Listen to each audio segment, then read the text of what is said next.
Try telling someone you just had a conversation with God and see what happens. Never mind, I can tell you what happens. Your whole life changes. First, because you've had the conversation. Second, because you've told someone about it. To be fair, I should say that I did more than have a conversation. I had a 6-year dialogue, and I did more than tell someone. I kept a written record of what was said and sent it to a publisher. Things have been very interesting since, and a little surprising.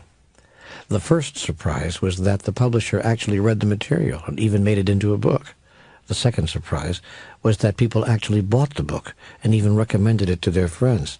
The third surprise is that their friends recommended it to their friends and even made it into a bestseller. The fourth surprise is that it's now sold in 27 countries. The fifth surprise is that any of this was surprising, given who the co-author was. When God tells you he's going to do something, you can count on it. God always gets her way.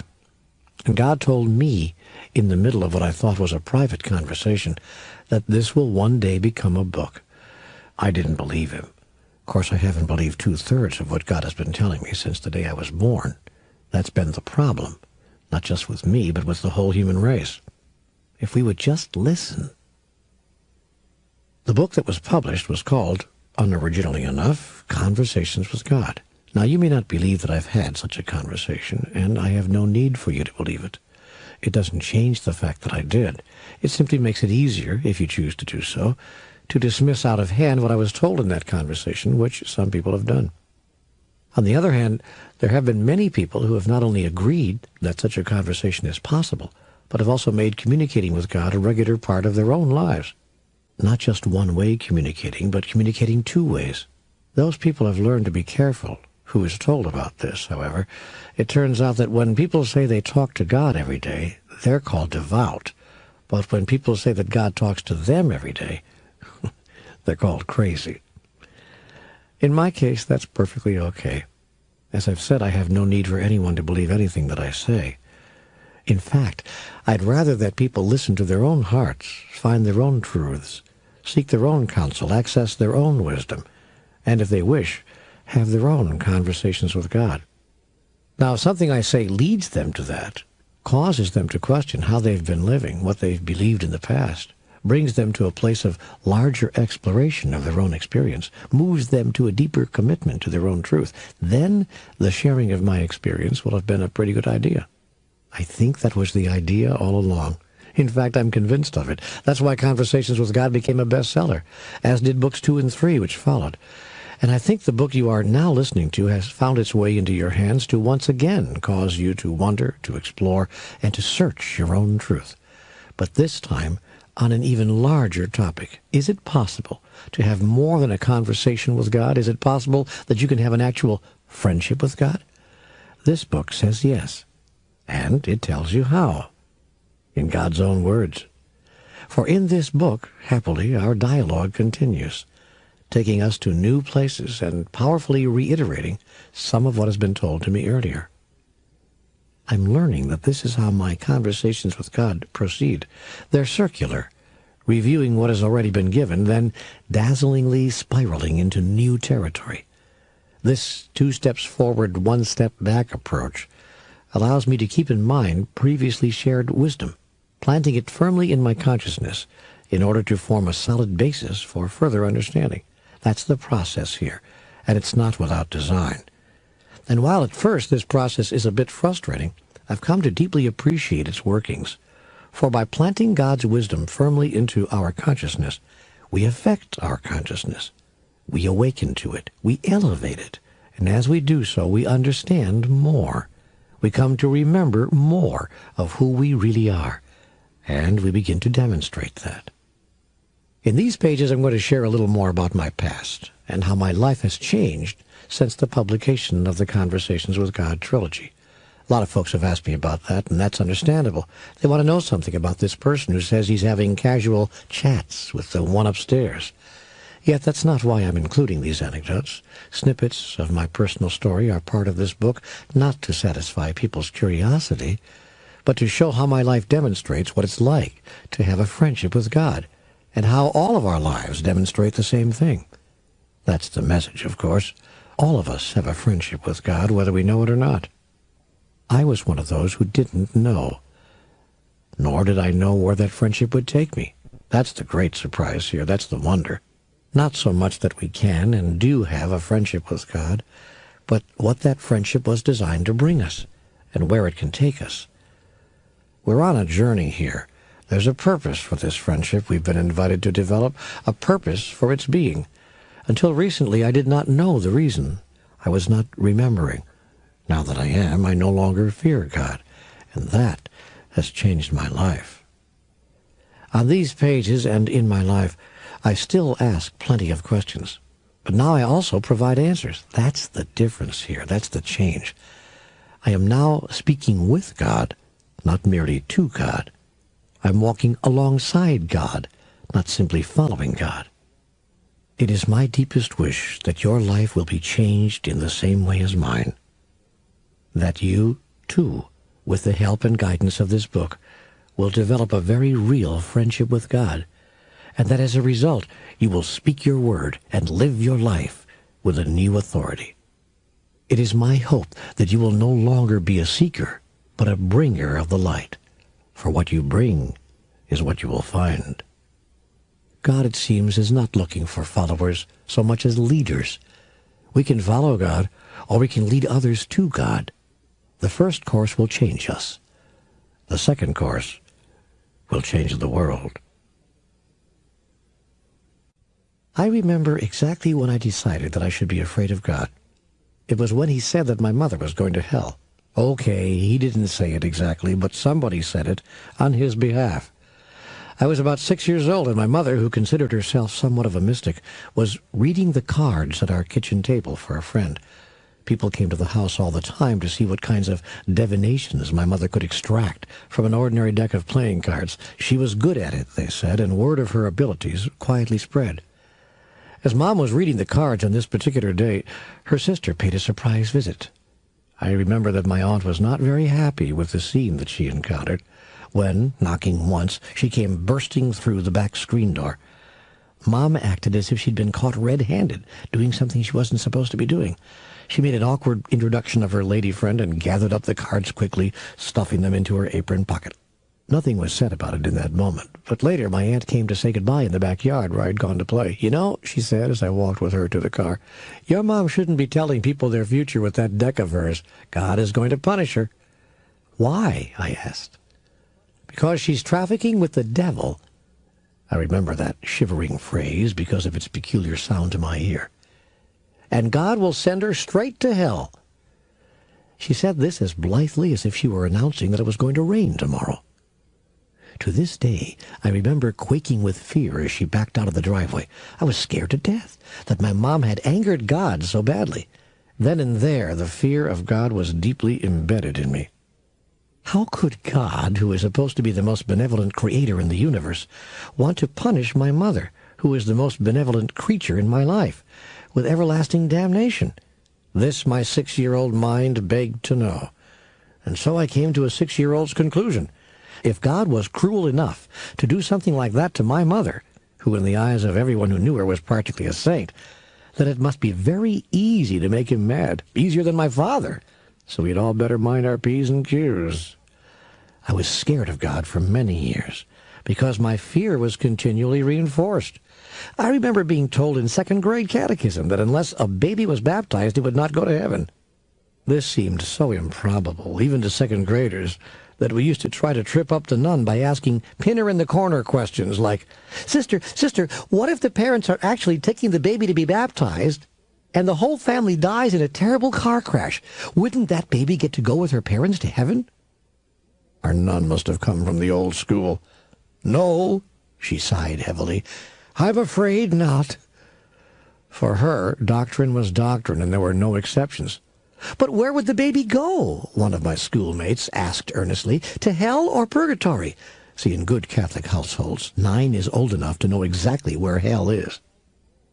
"The baby would go neither to hell nor purgatory," Sister told us. "The baby would go to limbo." Limbo? Limbo, Sister explained, was where God sent babies and other people who, through no fault of their own, died without being baptized into the one true faith. They weren't being punished exactly, but they would never get to see God. This is the God I grew up with. You may think I'm making this all up, but I'm not. Fear of God is created by religions and is, in fact, encouraged by many religions. No one had to encourage me, I'll tell you that. If you thought I was frightened by the limbo thing, wait until you hear about the end of the world thing. Somewhere in the early 50s, I heard the story of the children of Fatima. This is a village in central Portugal, north of Lisbon, where the Blessed Virgin was said to have appeared on repeated occasions to a young girl and her two cousins. And here's what I was told about that. The Blessed Virgin gave the children a letter to the world, which was to be hand-delivered to the Pope. He, in turn, was to open it and read its contents, but then reseal the letter, revealing its message to the public years later, if necessary. The Pope was said to have cried for 3 days after reading the letter, which was said to contain terrible news of God's deep disappointment in us, and details of how he was going to have to punish the world if we didn't heed this final warning and change our ways. It would be the end of the world, and there would be moaning and gnashing of teeth and unbelievable torment. God, we were told in Catechism, was angry enough to inflict the punishment right then and there, but was having mercy on us and giving us this one last chance because of the intercession of the Holy Mother. The story of Our Lady of Fatima filled my heart with terror. I ran home to ask my mother if it was true. Mom said that if the priests and nuns were telling us this, it must be so. Nervous and anxious, the kids in our class pelted Sister with questions about what we could do. "Go to Mass every day," she advised. "Say your rosary nightly. Do the Stations of the Cross often. Go to confession once a week. Do penance and offer your suffering up to God as evidence that you have turned from sin. Receive Holy Communion and say a perfect act of contrition before going to sleep each night, so that if you are taken before you wake, you'll be worthy of joining the saints in heaven." Actually, it never occurred to me that I might not live till morning, until I was taught the childhood prayer. "Now I lay me down to sleep, I pray the Lord my soul to keep. And if I die before I wake, I pray the Lord my soul to take." A few weeks of that, and I was afraid to go to bed. I cried every night. Nobody could figure out what was wrong. To this day, I have a fixation with sudden death, often when I leave the house for a flight out of town, or sometimes when I go to the grocery store. I'll say to my wife, Nancy, if I don't come back, remember the last words I said to you were, "I love you." It's become a running joke, but there's a tiny piece of me that's dead serious. My next brush with the fear of God came when I was 13. My childhood babysitter, Frankie Schultz, who lived across the street from us, was getting married, and he invited me, to be an usher in his wedding party. Whoa, was I proud, until I got to school and told the nun. "Where is the wedding taking place?" she asked suspiciously. I gave her the name of the place, and her voice turned to ice. "That's a Lutheran church, isn't it?" "Well, I don't know. I didn't ask. It is a Lutheran church, and you are not to go." "How come?" I asked. "You are forbidden," she declared, and something felt very final about that. "But why?" I persisted nonetheless. Sister looked at me as if she couldn't believe I was questioning her further. Then, clearly pulling from some deep inner source of infinite patience, she blinked twice and smiled. "God does not want you in a heathen church, my child," the nun explained. "The people who go there don't believe as we believe. They do not teach the truth. It is a sin to attend church anywhere other than a Catholic church. I'm sorry that your friend Frankie has chosen to be married there. God will not consecrate the marriage." "Sister," I pressed, way past the toleration point, "what if I usher at the wedding anyway?" "Well, then," she said with genuine concern, "woe be unto you." Whew, whoa, whew, heavy stuff. God was one tough hombre. There was no stepping out of line here. Well, I stepped out of line.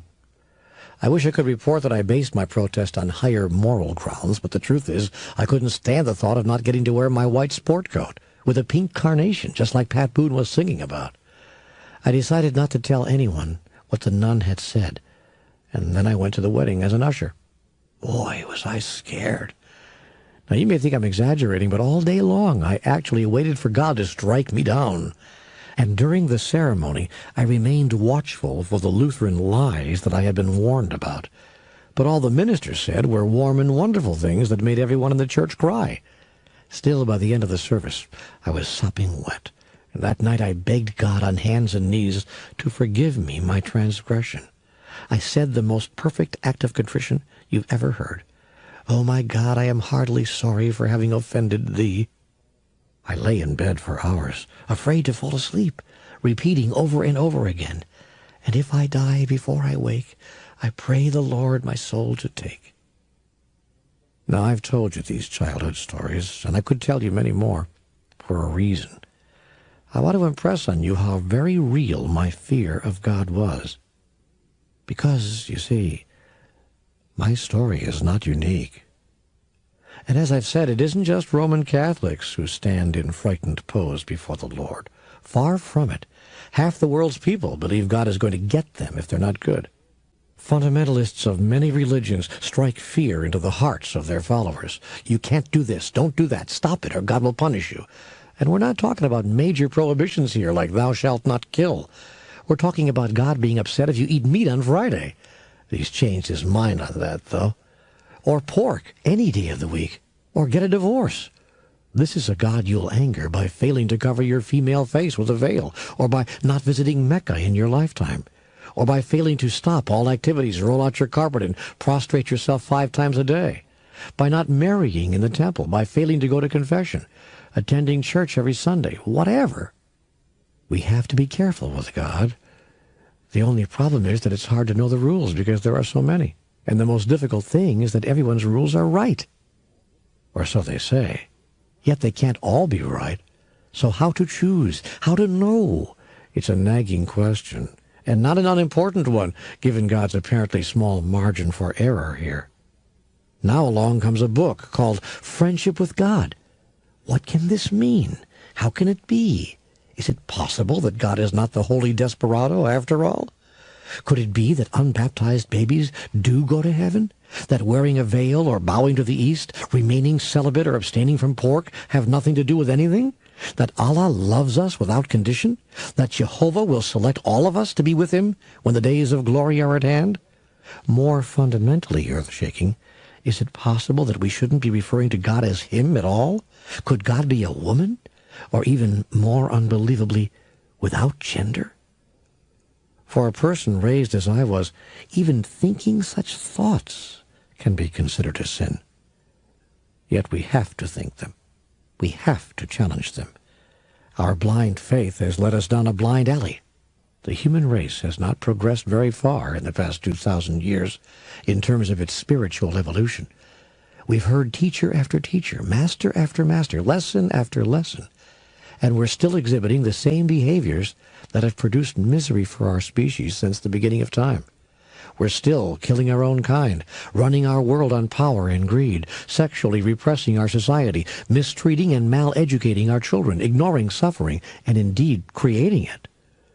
It has been 2,000 years since the birth of Christ, 2,500 since the time of the Buddha, and more since we first heard the words of Confucius or the wisdom of the Tao. And we still haven't gotten the main questions figured out.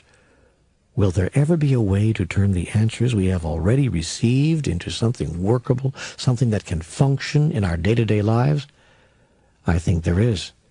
And I feel pretty certain about it, because I've discussed it a lot in my conversations with God.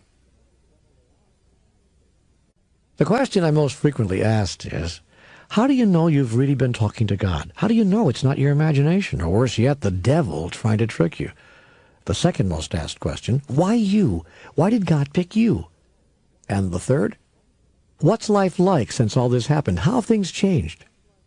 You'd think that the most frequently asked questions would have to do with God's words, with the extraordinary insights and the breathtaking revelations and the challenging constructs of our dialogue. And there have been many of those inquiries, to be sure, but the most frequently asked questions have had to do with the human side of this story. In the end, what we all want to know about is each other. We have an insatiable curiosity about our fellow human beings, more than just about anything else in the world.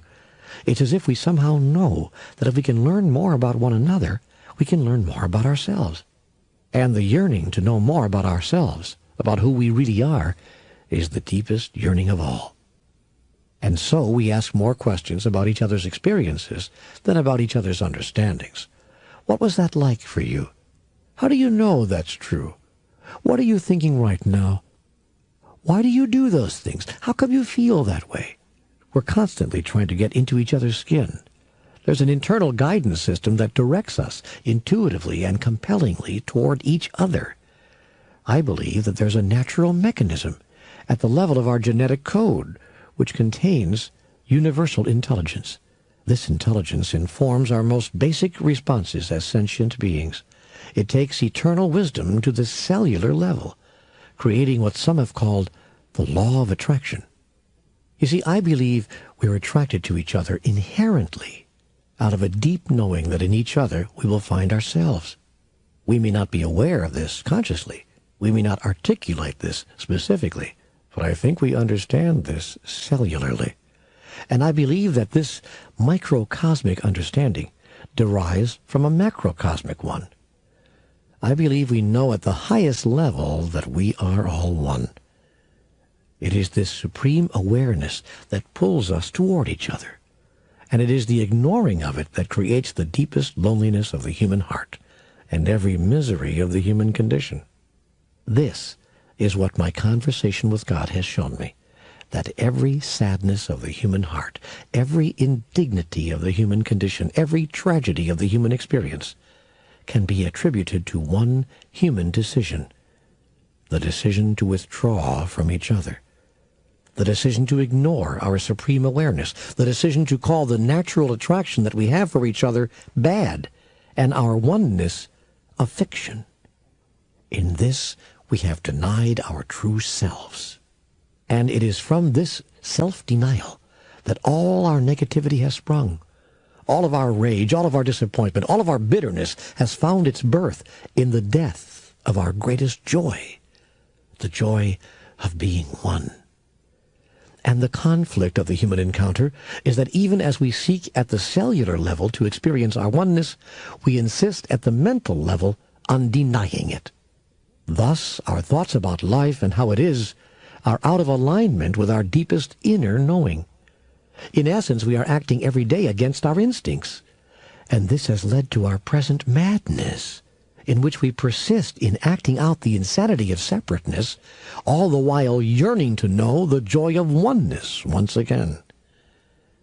Can the conflict ever be resolved? Yes. And it will, when we resolve our conflict with God. And that's the reason for this book. This is a book I had no idea I was going to write. Like Conversations with God, it was given to me to share. I thought that when the CWG trilogy was finished, so too would my career be as an author by accident. Then I sat down to write the acknowledgments page for the guidebook to Book 1, and I had what felt to me like a mystical experience. I'm telling you what happened then so that you can better understand why this book is being written now. When they heard that I was writing this book, some people said to me, "I thought there was only supposed to be a trilogy."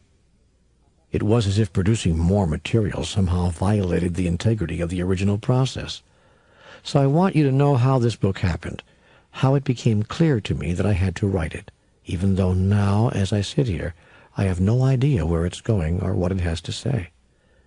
It was spring 1997, and I had completed work on the guidebook. I was nervously awaiting reaction from my publisher, Hampton Roads. Finally, the call came. "Hey, Neale, great book," Bob Friedman said. "You mean it? You're not kidding?" There's always a part of me that can't believe the best and is expecting to hear the worst, so I was ready for him to say, "Sorry, can't accept this. You'll have to do a complete rewrite." "Of course I mean it," Bob chuckled. "Why would I lie to you about a thing like that? You think I want to publish a bad book?" "Well, I just thought you might be trying to make me feel good." "Trust me, Neale, I'm not going to try to make you feel good by telling you you've got a great book if what you've got is a stinker." "Okay," I said warily. Bob chuckled again. "Man, you authors are the most insecure people I know. You can't even believe someone whose livelihood depends on telling you the truth. I'm telling you, it's a great book. It's going to help a lot of people." I let out my breath. Okay, I believe you. There's only one thing. I knew it. What's wrong? Nothing's wrong. You just didn't send any acknowledgments. We just wanted to know whether you had any acknowledgments or just forgot that page and if you want to run without any. That's all. That's all. That's all. Thank God. Bob laughed. Are those your acknowledgments? They might as well be. I told Bob I'd email him something right away. And when I hung up, I let out a yelp. What's that about? My wife Nancy called from the next room. I marched in triumphantly. Bob says the book is great. Oh, good, she beamed. Do you think he really means it? Nancy rolled her eyes and smiled. I'm sure Bob's not going to lie to you about that. That's just what he said. There's one thing, though. What? I've got to go write the acknowledgments. Well, that's no problem. You can knock something out in 15 minutes. Obviously, my wife should have been a publisher. So I sat down on a Saturday morning and began my task by asking myself, whom do I want to acknowledge in the front of this guidebook? Immediately my mind said, well, God, of course. Yes, I argued with myself, but I thank God for everything, not just this book. Then do it, my mind argued back. So I picked up a pen and wrote, for the entirety of my life and anything good or decent or creative or wonderful I may have done with it, I thank my dearest friend and closest companion, God. I remember surprising myself with the way I put that. I'd never described God in quite that way, and I became consciously aware that this is exactly the way I felt. Sometimes it's only as I'm writing that I begin to know exactly how I feel. Ever had that experience? There I was writing this, and I was suddenly realizing, I do have a friendship with God. That's just how it feels. And my mind said, so write that down. Go ahead and say that. I began the second paragraph of the acknowledgments. I've never known such a wonderful friendship. That's exactly what it feels like going here. And I never want to miss an opportunity to acknowledge it. Then I wrote something without having any idea why. Someday I hope to explain to everyone in minute detail just how to develop such a friendship and how to use it. For God wants, most of all, to be used. And that's what we want as well. We want a friendship with God, one that's functional and useful. At precisely that point, my hand froze. A chill went up my back. I felt a major rush inside my body. I sat quietly for a moment, stunned into a complete awareness of something that a moment before I had no thought of, but which now seemed perfectly obvious. That particular experience was not new. I've had it often while writing conversations with God. A few words, a few sentences would fly out of my mind, and when I saw them on paper in front of me, I would suddenly be clear that this is what is so. Even though a few minutes beforehand, I had no idea about this. The experience was usually followed by some kind of physical sensation, a sudden tingling, or what I would call a happy trembling, or sometimes tears of joy, and, on occasion, all three. This time, it was all three. The triple whammy. So I knew that what I had written was absolute truth.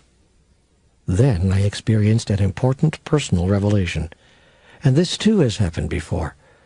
The feeling is one of abruptly being aware of something in its totality. You know it all at once. What I was caused to know, and that's the only way I can describe it, is that I was not going to be finished with my writing at the end of the trilogy. It was suddenly clear that there were going to be at least 2 more books. And then a knowingness about these books and what they would have to say swept over me. I heard God's voice whisper, Neale, your relationship with me is no different from your relationship with each other. You begin your interactions with each other with a conversation. If that goes well, you form a friendship. And if that goes well, you experience a sense of oneness, communion with the other person. It's exactly the same with me.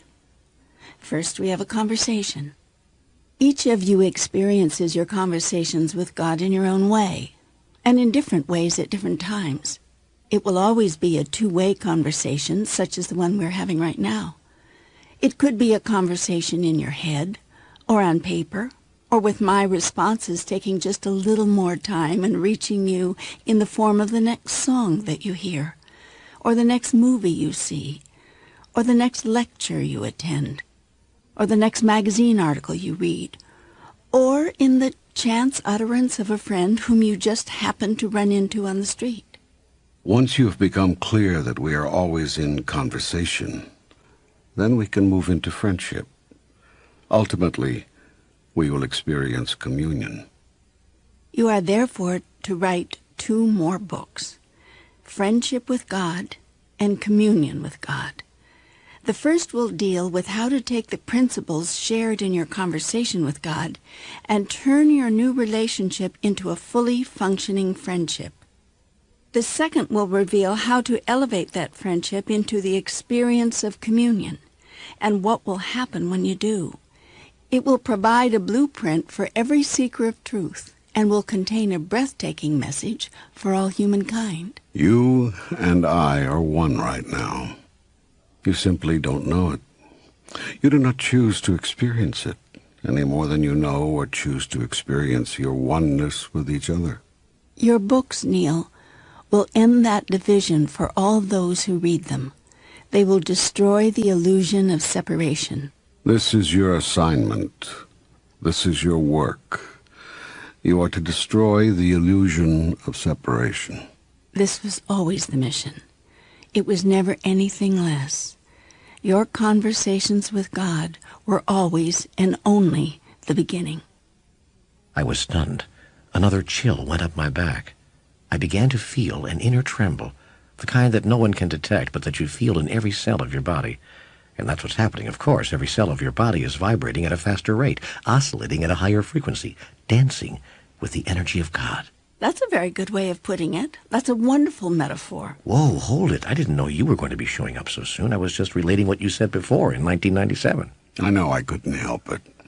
I was going to wait until somewhere in the middle of the book, but you started writing very poetically, and I couldn't stay away. Nice, that's nice. Well, it's almost automatic, really. Whenever you write lyrically, speak poetically, smile lovingly, sing a song, or dance a dance, I have to show up. You do? Let me put it this way. I'm always there in your life.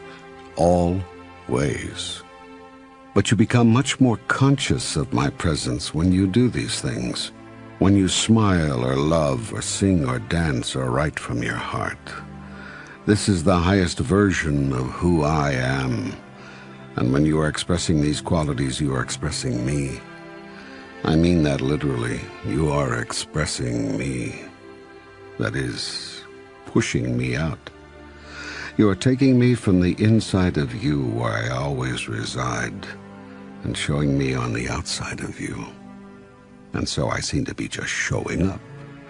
The truth is, I'm always there. And you are only in these moments aware of me. Yes, well, I've had a lot more I was going to say here before I got into another dialogue with you. Go ahead and say it. Excuse me, but it's sort of hard to ignore you. I mean, once you're here, it's difficult to pretend that you're not. It's like that stockbroker who speaks and everybody listens. Now that you've opened up the dialogue, who wants to hear from me? A lot of people do. Probably everybody does. They want to hear how it's been for you. They want to know what you've learned. Don't retreat just because I've shown up. That's the problem with so many people. God shows up and they think they have to get smaller. They think they have to humble themselves. We aren't supposed to humble ourselves in the presence of God? I have not come to humble you, but to exalt you. You have? When you are exalted, so too am I. And when you are humbled, so too am I. There is only one of us. You and I are one. Yes, well, that's what I was getting to. I was going there. So go. Don't let me stop you. Tell the people listening to this all about your experience. They do want to know about that. You were right about that. As people get to know you, they get to know themselves. They'll see themselves in you. And if they see that in you is me, then they'll see that I am in them as well. And this will be a great gift. So go ahead with your story. Well, I was saying that every cell of my body seemed to be shaking, vibrating, oscillating. I was trembling, a wonderful tremble of excitement. And a tear dropped out of my eye, made its way down my cheek, salted my tongue as I licked it from my beard. I was having that feeling again. I thought I would overflow from the inside out with love. I couldn't write another word for the acknowledgments. I had to do something with what I was just given. I wanted to begin writing Friendship with God right then and there. Hey, you can't do that, my mind admonished. You haven't even written Book 3 yet. Book 3, of course, refers to the third installment of the Conversations with God trilogy. I knew I had to finish the trilogy before I dared start another project. Still, I wanted to do something with the energy that was coursing through my veins. So I decided to call my editor at my other publishers, the Putnam Publishing Group in New York. "You're not going to believe this," I blurted out when she answered the phone, "but I've just been given the subject of 2 more books and a command to write them." I never command anyone to do anything. Well, I think I used the word command with my editor. Maybe I should have said, "and the inspiration to write them." That would have been a better word, a more accurate word. Well, I was so excited I wasn't watching every word I used, measuring them for accuracy. I understand. Yet this is precisely the kind of thing that has, through the years, created a false impression about me. I've come here now to correct that impression. I've come to tell you what it's like to have a true friendship with God, and how you can have one. I'm excited all over again. Begin. Finish your story. Who wants to hear about that? I want to hear about this. Finish your story. It has relevance, and it will bring us to the present day. Well, I told my editor just what you told me about the next 2 books, and she flipped. I asked her if she thought Putnam would be interested in publishing them. "Are you kidding? Of course we would," she said, adding that she'd like me to write up a little summary of what I'd just told her. I faxed something the next day, and the company very kindly gave me a 2-book contract. Why didn't you just put the books on the internet? What? Why didn't you make them available for free? Why are you asking me this? Because it's what many people want to know. Did the publishers offer you a lot of money?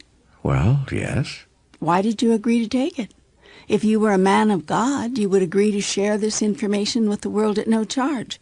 You wouldn't run around signing multi-book contracts. Isn't that what some people are saying? Exactly. They are saying that. They're saying that I'm in it for the money. Well, Well, I'm not in it for the money, but there's no reason not to take it. A man of God would not do it. He wouldn't? Don't priests take salaries? Don't rabbis eat? Yes, but not very much. Teachers of God live in poverty. They don't demand a fortune for sharing simple truth. I didn't demand a fortune. I didn't demand anything. I was offered it. You should have turned it down. Why? Who says that money is bad? If I have a chance to earn a great deal of money by sharing eternal truth, why shouldn't I? Besides, what if I had dreams of doing extraordinary things with some of it? What if I had dreams of setting up and funding a nonprofit foundation that would carry your message around the world? What if I had dreams of making the lives of others better?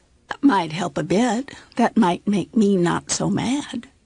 And what if I simply gave a great deal of it away? What if I helped others in need? That would also help.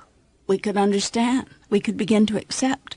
But you yourself should live very modestly. You should not spend it on yourself. I shouldn't. I shouldn't celebrate who I am. I shouldn't live in magnificence, have a beautiful home, drive a new car. No. Neither should you have fancy clothes, nor eat in expensive restaurants, nor buy luxurious things. You should give all the money to the poor. Live as if it doesn't matter. But that's how I do live. I live as if money doesn't matter. I spend it freely, give it away easily, share it generously, and act actually just that way, as if it doesn't matter. When I see something expensive that I'd like to have or do, I act as if the money doesn't matter. And when my heart calls out to me to assist another or do something magnificent in the world, I also act as if the money doesn't matter. You keep acting that way with your money and you're going to lose it all. You mean use it all? You can't lose money, you can only use it. Money that is used is not lost. Somebody has it. It hasn't disappeared. The question is, who has it? If it went to people who sold me things or did things for me that I wanted done, how did I lose anything? And if it goes to doing good works or meeting the needs of others, where's the loss in that? But if you don't hold on to it, you won't have any left. I don't hold on to anything I have. I've learned that it's when I hold on to something that I lose it. If I hold on to love, I might as well not have any. If I hold on to money, it's worthless. The only way to have the experience of having anything is to give it away. Then, and only then, can you know that you have it. You've escaped my larger point with your neat verbal gymnastics. You've sidestepped the issue entirely. But I'm not going to let you get away with it. I'm going to drag you back. The point is that people who teach the real Word of God do not and should not do it for money. Who told you that? You did. I did? Yes, you did. All your life you've told me that, until you wrote these books and made lots of money. What made you change? You did. I did? You did. You told me that money was not the root of all evil, though I might decide that the misuse of it was. You told me that life was created for us to enjoy, and that it was okay to do that, more than okay. You told me that money was no different from anything else in life, that it was all God's energy. You told me there was nowhere that you are not, that you are expressed in, around, and through everything. Indeed, that you are everything, the all in all, and that includes money. You told me that all my life I had held an inaccurate view about money, that I'd made it wrong, dirty, unworthy, and that when I did this, I was making God wrong, dirty, and unworthy, because money is part of who you are. You told me that I had created an interesting life philosophy in which money was bad and love was good. Therefore, the more loving or important to society a thing was, the less money I or anyone else should make from it. In this, you told me, half the world has it backwards. We pay our strippers and our first basemen unfathomable sums to do what they do, while our scientists who search for a cure for AIDS, and the teachers in the classrooms with our children, and the ministers and rabbis and priests who look after our souls live on bread and water. You told me that this created an upside-down world in which the things we value most receive the least reward. And you told me that not only did this not work, if we really want to create the world we say we want to create, but that it was not even necessary, because it was not your will at all. You told me that your will was that every human being live luxuriously, that there was nothing wrong with luxury, and that our only problem here on earth is that we haven't yet learned how to share it, even after all these thousands of years. You also made it clear that I don't teach the world anything about the real truth of money by shunning it. I only encourage the world's dysfunction by modeling that dysfunction myself. You said it would be a far more powerful teaching if I joyfully accepted money, and indeed all good things in life, and joyfully shared these things as well. I told you these things? Yes, without equivocation. And you believed me? I sure did. In fact, these new beliefs changed my life. Good. That's very good. You've learned well, my son. You have heard well, and you have learned well. I knew it. You were just testing me. I knew that you just wanted to see how I would answer those questions. Yes, but now I have more questions for you. Oh, boy. Why should people have to pay for this message? Forget about why you think it's okay for you to receive money for it. Why should people have to give money for it? Shouldn't the Word of God be free for all? Why not just put it on the Internet? Because people are jamming the Internet night and day with thousands of words telling people about their beliefs and why others should adopt them.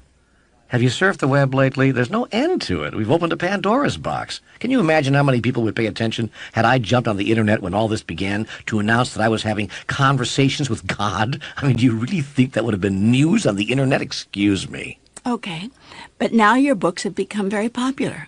Everyone knows about them. Why not put them on the Internet now? The reason people know that the CWG books have value is because other people have given something they value for them. It's the value that people have placed in them which causes them to have the value they have. All of life is people doing good things for another. That's all any of us are doing here. We're just offering the world our goods. When the world agrees that what we offer is worthwhile, whether it's fixing plumbing, baking bread, healing others, or teaching truth, the world says it is valuable, that is, able to have value. If we give a thing of value by offering in exchange something of value which is ours, we not only receive the value we give, we make that thing at once more valuable for the others to have as well. And so others are drawn to it, for people will always seek to bring value to their lives. Our system of commerce allows us to determine what is valuable and what is not. It's not a perfect system, okay? Nor are our decisions about what to value. But this imperfect system is what we've got right now, and I'm working within the system to change it. What about poor people who can't afford your books? You know, there are books in nearly every home in this country. It's not a question of whether there are books, but of which books are there. Conversations with God may be found, furthermore, at virtually every library, and it's made available through a Books for Friends program to people who are in prisons and to others in need. So I'm not getting here that the material is not available. It's been translated into many languages, and people are finding their way to it throughout the world. From Hong Kong to Tel Aviv, from Poland to Japan, Berlin to Boston, people are reading it, studying it in groups, and sharing it with others. I will acknowledge, however, that these have been tough questions for me. This whole issue of money in my life and of what is appropriate to have and to do has plagued me for decades. As you've said, in this I'm no different from most of the human race. Every day there's a part of me that thinks I should denounce the fame, denounce the financial abundance, and every other reward the Conversations with God trilogy has brought me. There's a huge part of me that just wants to wear a hair shirt, live in a hovel, and accept nothing of the world's goods for whatever good I've given the world. My idea is that this would somehow render it worthy. Do you see how insidious this is?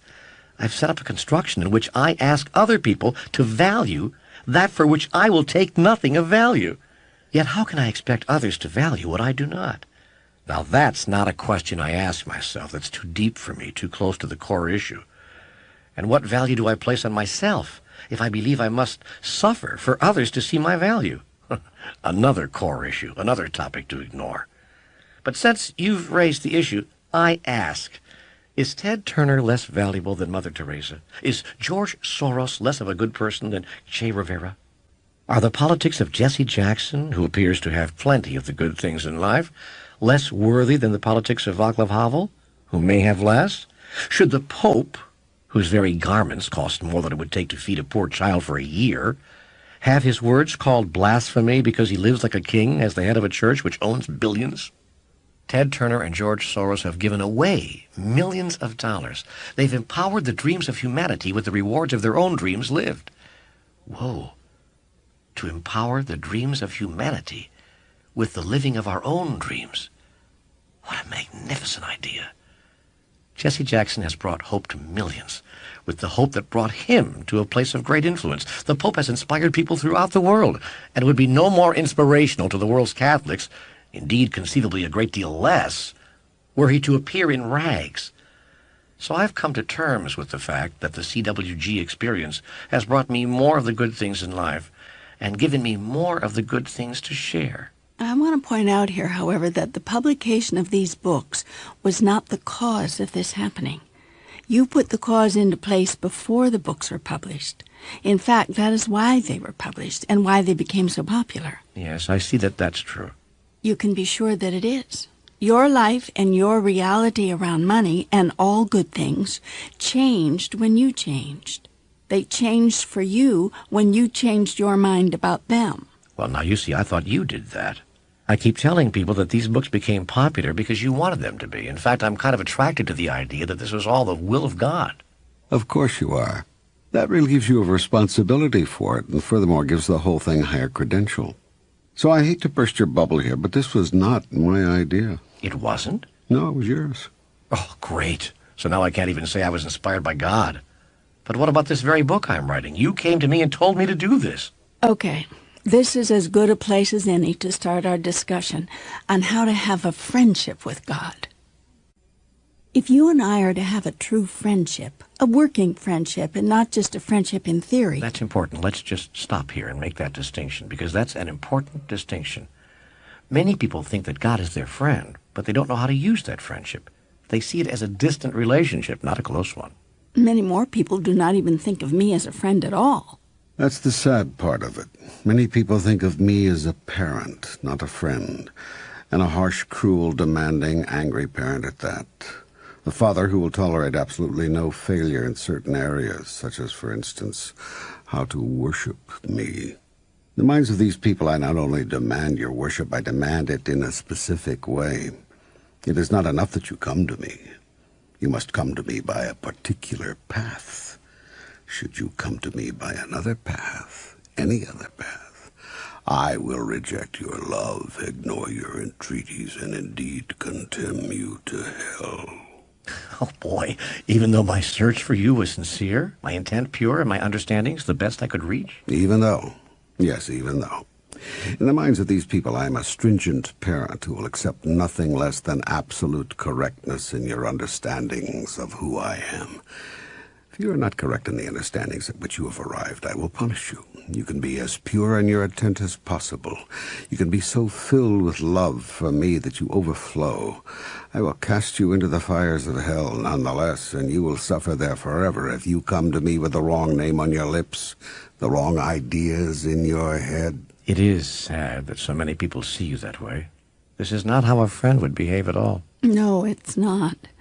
And so the very idea of having a friendship with God, the kind of relationship you have with your best friend, who will accept anything given in love, forgive everything done in error, that kind of friendship is unfathomable to them. Then among those who do see me as their friend, you're right, most of them hold me at a great distance. They do not have a working friendship with me. It is rather a very distant relationship that they hope they can count on if they should ever have to. But it's not the day-to-day, hour-to-hour, minute-to-minute friendship that it could be. And you were starting to tell me what it would take to have that kind of friendship with you. A change of mind and a change of heart. That's what it would take. A change of mind. And a change of heart. And courage. Courage? Yes, the courage to reject every notion. Every idea, every teaching of a God who would reject you. This will take enormous bravery because the world is contrived to fill your head with those notions, ideas, and teachings. You will have to adopt a new thought about all of this, a thought that runs counter to virtually everything you've ever been told or heard about me. That'll be tough. For some, that'll be very tough. But it will be necessary, because you can't have a friendship, not a real, not a close, not a working, give-and-take friendship with someone you fear. So a big part of forging a friendship with God is forgetting our fearship with God. Oh, I like that. That's not an actual word in your language, but I like it. That's exactly what you've had with me all these years, a fearship with God. I know. I was explaining that at the outset. From the time I was a little boy, I was taught to be afraid of God. And afraid of God I was. Even when I slipped out of it, I got talked back into it. Finally, when I was 19 years old, I'd rejected the God of anger of my youth. Yet I did not do it by replacing that God with the God of love, but by rejecting God altogether. You were simply not part of my life. That was in stark contrast to where I was just 5 years earlier. At 14, all I could think about was God. I thought the best way to avoid the wrath of God was to make God love me. I had dreams of going into the priesthood. Everyone thought I was going to be a priest. The sisters at school were sure of it. He has the calling, they said. My mother was sure, too. She watched me set up an altar in our kitchen and don my vestments, playing at saying Mass. Other kids were wearing towels as Superman capes and jumping off chairs. I imagined the towel to be my priestly garment. Then, as I entered my last year of parochial elementary school, my father suddenly put a stop to the whole thing. We were talking about it one day, Mom and I, when Dad happened into the kitchen. "You're not going into the seminary," he interrupted, "so don't get any ideas." "I'm not," I blurted. I was astonished. I thought it was a foregone conclusion. "No," Dad said evenly. "Why not?" My mom sat silently. "Because you're not old enough to make that decision," my father declared. "You don't know what you're deciding." "Yes, I do. I'm deciding to be a priest," I cried. "I want to be a priest." "Ah, you don't know what you want," Dad growled. "You're too young to know what you want." Mom finally said something. "Oh, Alex, let the boy have his dreams." Dad was having none of it. "Don't encourage him," he ordered, then shot one of his "this discussion is over" looks at me. "You're not going to seminary. Get it out of your head." I ran out of the kitchen, down the back stairs, and into the backyard. I sought refuge under my beloved lilac tree, the one that anchored the far corner of the yard, the one that bloomed not nearly often enough, not nearly long enough, but it was in bloom then, and I remember smelling the incredible sweetness of the purple flowers. I buried my nose in it like Ferdinand the Bull. Then I cried. It wasn't the first time my father had snuffed out the light of joy in my life. At one point, I thought I was going to be a pianist. I mean, a professional one, like Liberace, my childhood idol. I watched him every week on television. He was from Milwaukee, and everyone in town was agog that a local boy had made it big. There still was not a TV in every home, at least not on Milwaukee's working-class South Side.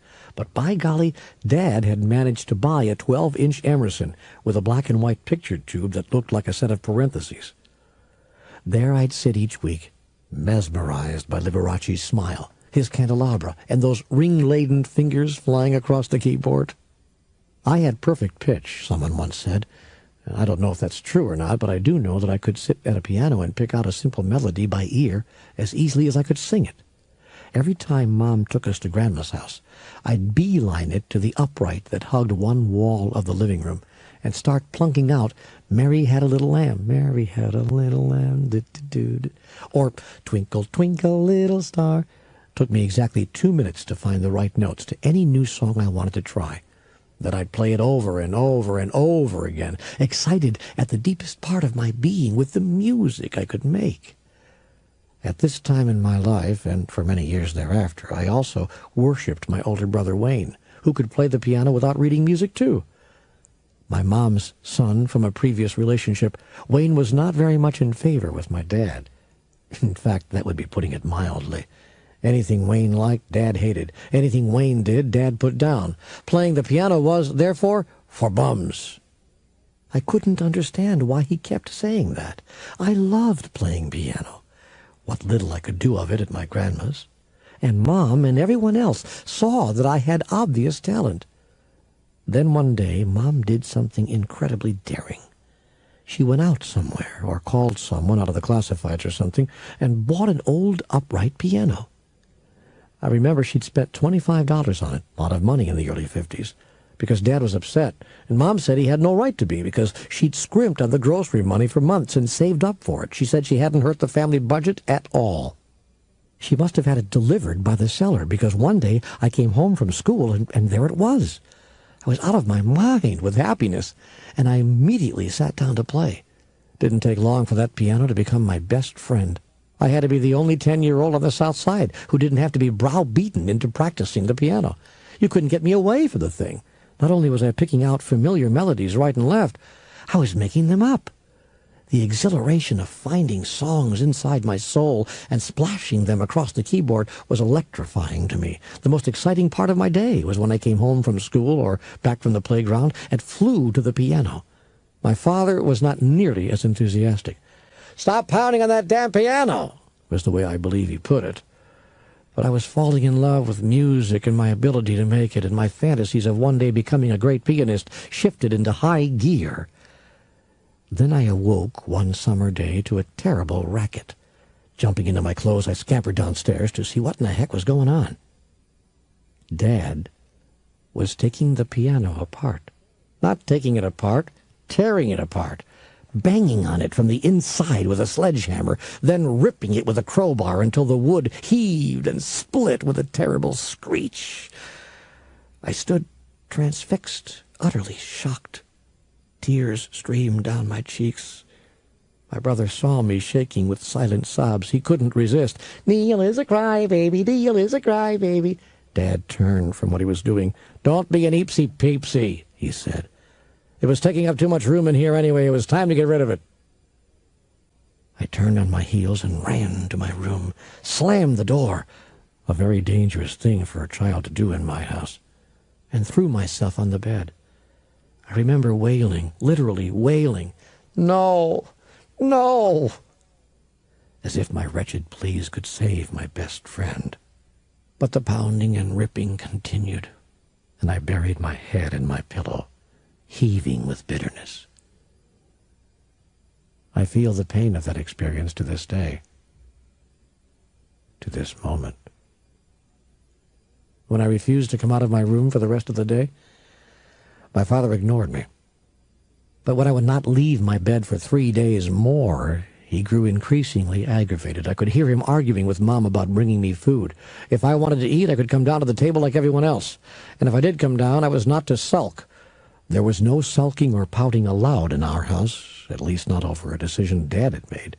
He considered such a display an open repudiation, and he would not put up with that. In our house, you not only accepted my father's domination, You accepted it with a smile. "You keep up that crying and I'll come up there and give you something to cry about," he'd bellow from the bottom floor, and he meant it. When, even after my father's prohibition of meals, I still would not come out, he must have known he'd crossed a line with me that was larger than even he wanted to cross. Dad was not, I should say here, a heartless man, just one very much used to getting his way. He was used to not being questioned and to not using many niceties in announcing and implementing his decisions. See, he grew up in an era when being the father meant, well, it meant being the boss. And he didn't suffer gladly any signs of disloyalty. It wasn't easy for him then to come to my room finally and actually knock on my door, an implied request for permission to enter. I could only guess that my mother must have worked on him pretty hard. "It's Dad," he announced, as if I didn't know, and as if he didn't know that I knew. "I'd like to talk with you." It was as close as he would ever come in his life to an apology to me for anything. "Okay," I managed, and he came in. We talked for a long time, him sitting on the side of the bed, me propped up against the headboard. It was one of the best talks I ever had with my dad. He said that while he knew I liked playing the piano, he hadn't realized it meant so much to me.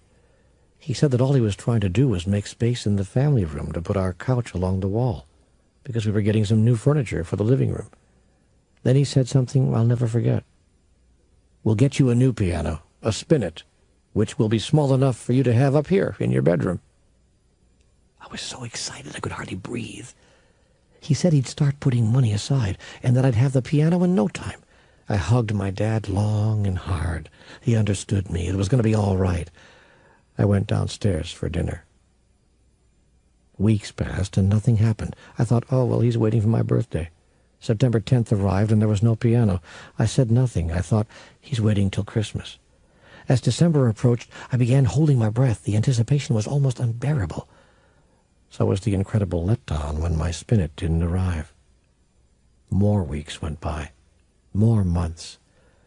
I don't know when it was exactly that I realized that my father was not going to keep his promise.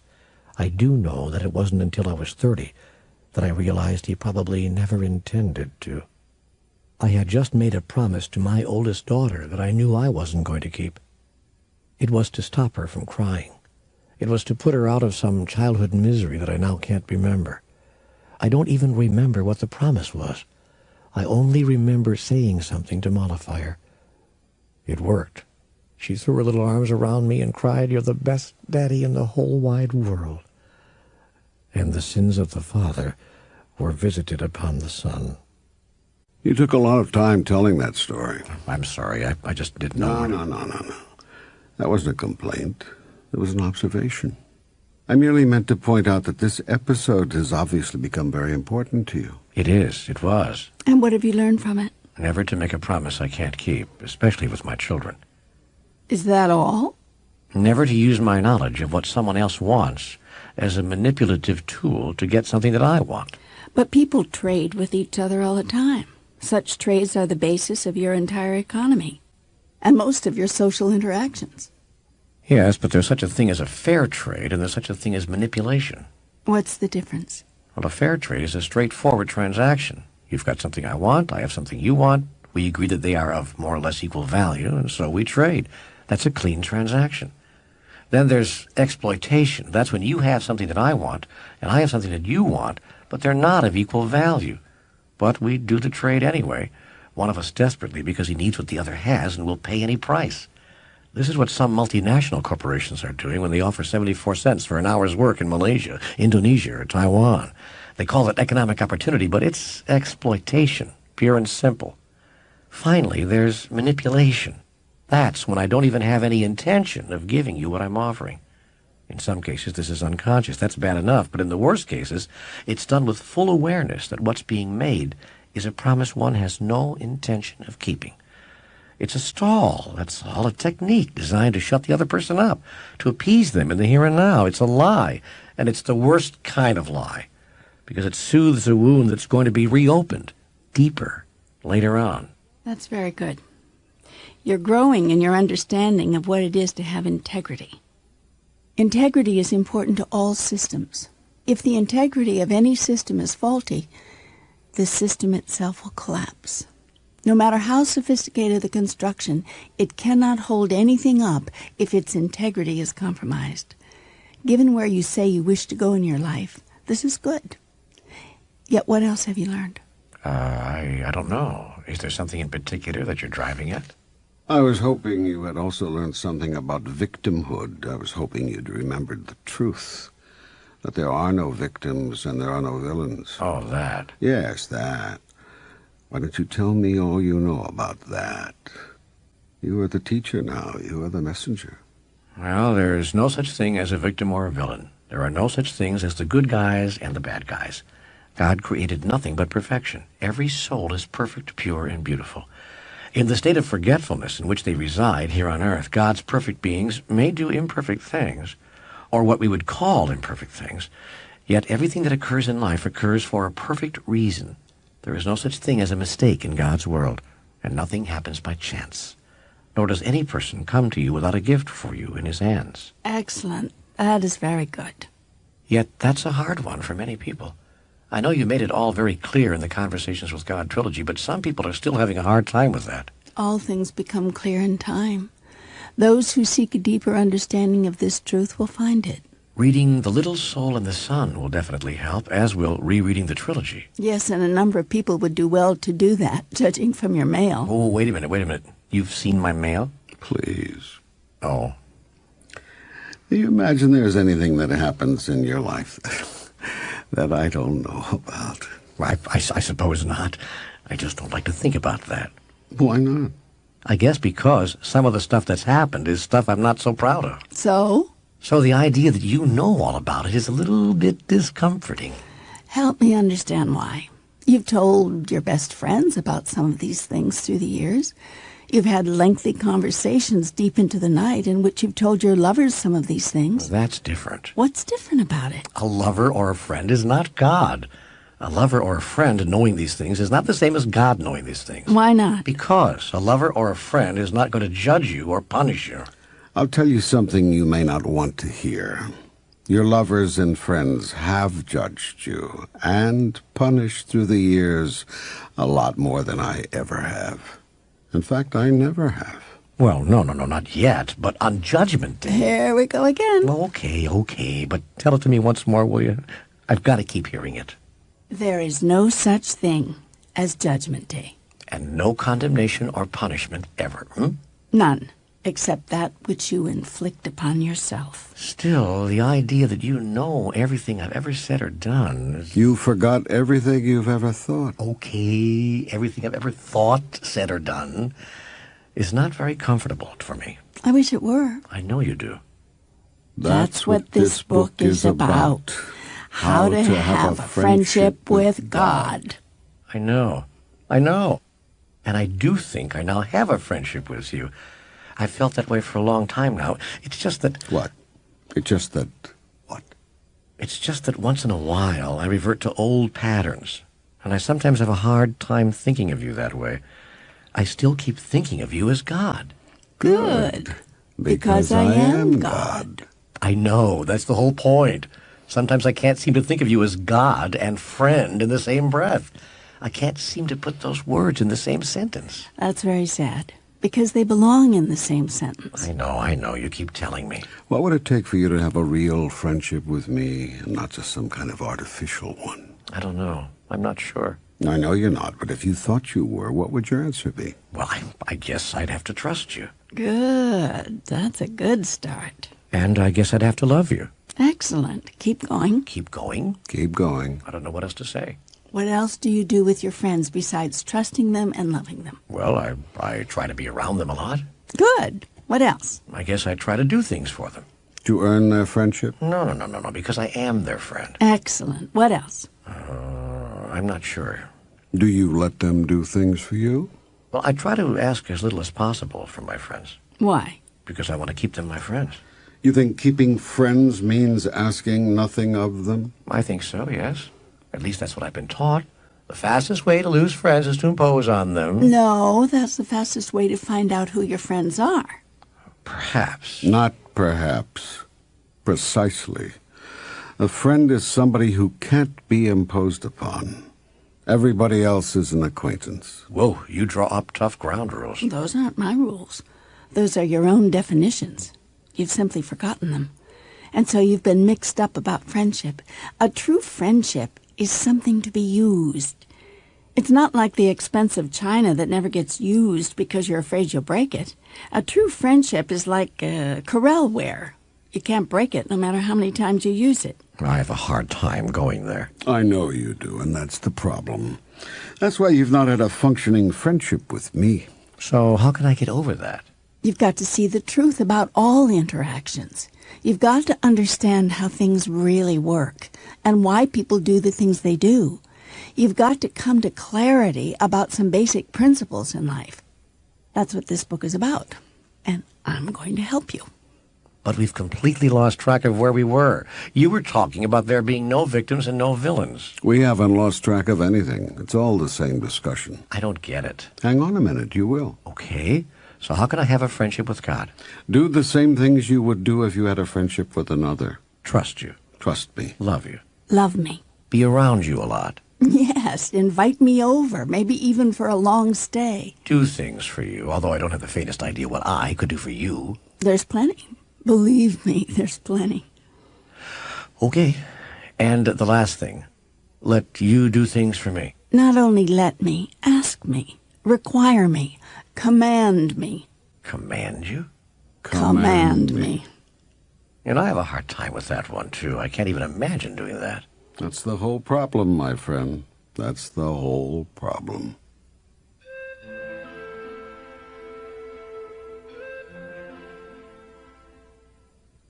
I should think it would take a lot of nerve for people to start demanding things of God. I prefer the word courage. Yes, I've already told you that having a true working friendship with God will take a change of mind, a change of heart, and courage. How can I rearrange my entire understanding of my right relationship with God to the point where I get that it's okay for me to demand things of God? Not simply okay, but the best way to get results. Okay, but how do I get to this? How do I reach that understanding? As I said, you've got to understand first how things really work. That is, how life works. But we'll get into that in a minute. First, let's lay down the 7 steps to God. Good, I'm ready. 1. Know God. 2. Trust God. 3. Love God. 4. Embrace God. 5. Use God. 6. Help God. 7. Thank God. You may use these same 7 steps with anyone of whom you choose to make a friend. You really could, couldn't you? Yes, in fact, you probably do use them unconsciously. If you use these steps consciously, you'd make friends with everyone you meet. It would have been nice to have been given those steps when I was young. I was so socially inept then. My brother always made friends easily. I never did. So I tried to make his friends my friends. That was tough on him, because I always wanted to go where he wanted to go, do what he wanted to do. By the time I got to high school, I'd finally developed my own interests. I still loved music, so I joined the marching band, the choir, and the orchestra. I was also in the photography club, on the yearbook staff, and a reporter for our school newspaper. I was in the drama club, the chess club, and perhaps most notably, on the debating team, the championship debating team, I might add. And high school was when I got my start in broadcasting. One of the local radio stations got the idea to do a high school sports report every night using student announcers. I was already the student public address announcer at all of our football and basketball games, so I guess I was a natural to be selected as the representative from our school. It was my first exposure to radio, and it launched a 35-year career. Still, with all that I was doing, or perhaps because of it, I wasn't making many friends. I'm sure that most of this had to do with the fact that I had developed an enormous ego, partly as a compensation for my younger years when I was constantly being told by my father that I was to be seen and not heard, and partly because I'd always been a bit of a show-off. I'm afraid that I became, well, unbearable. Not many kids in high school could stand me. I know what that was about now. It was about seeking the approval from others that I did not feel I was getting from my father. You see, my father was very stingy with praise. I remember the time I won that debating tournament and came home with the trophy. My father's only comment? I didn't expect anything less. Whew. It's tough to feel good about yourself when a championship isn't enough to get even a little praise from your father. The saddest part about his comment was that I knew that he thought it was praise. So I developed the habit of telling my father everything that I was doing and about all of my accomplishments, hoping to one day hear him say, "That's incredible, son. Congratulations. I'm proud of you." I never heard it, so I began looking for it from others. I haven't shaken the habit to this very day. I've tried to mute it, but I haven't shaken it. What's worse, my own children would probably tell you that I've been equally blasé about their achievements, and the sins of the father are visited upon the son. You really do have a father issue, don't you? Do I? I hadn't thought about it in those terms. No wonder you've had a difficult time thinking of me as somebody who knows everything about you. No wonder you've had a problem with the concept of God at all. Who said I've had a problem with the concept of God? Come on, it's okay. You can acknowledge it. Half the population of your planet has that problem, and for largely the same reason. They see God as a kind of parent. They imagine I'm going to be like their mother or father. Well, you are called God the Father. Yes, and whoever came up with that one should be ashamed of themselves. I believe it was Jesus. No. Jesus merely used the idioms and the language of his day, just as you are doing here. He didn't invent the idea of God as a father. He didn't? The patriarchy with its patriarchal religions had established itself long before Jesus. Then you are not our Father who art in heaven? No, I am not, any more than I am your mother in heaven. Well, then who are you? We've been trying to figure this out for thousands of years. Why don't you give us a break and just tell us? The problem is that you insist on personifying me, and I am not a person. I know that. I think most people know that, but it sometimes helps us to think of you as a person. We can relate to you better. But can you? That's the question, can you? I'm not so sure you can. One thing I will say, keep thinking of me as a parent, and you'll have a devil of a time. I'm sure that was just a turn of phrase.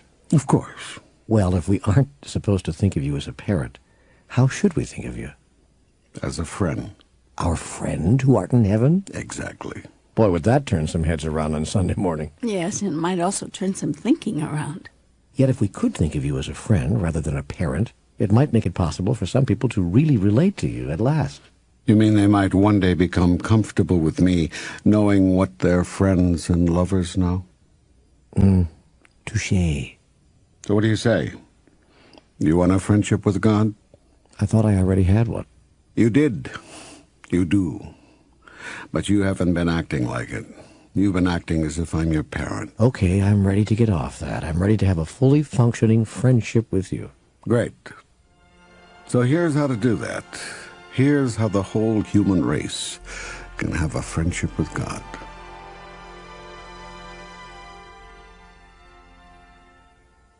First, you have to know me. I thought I did know you. Only casually.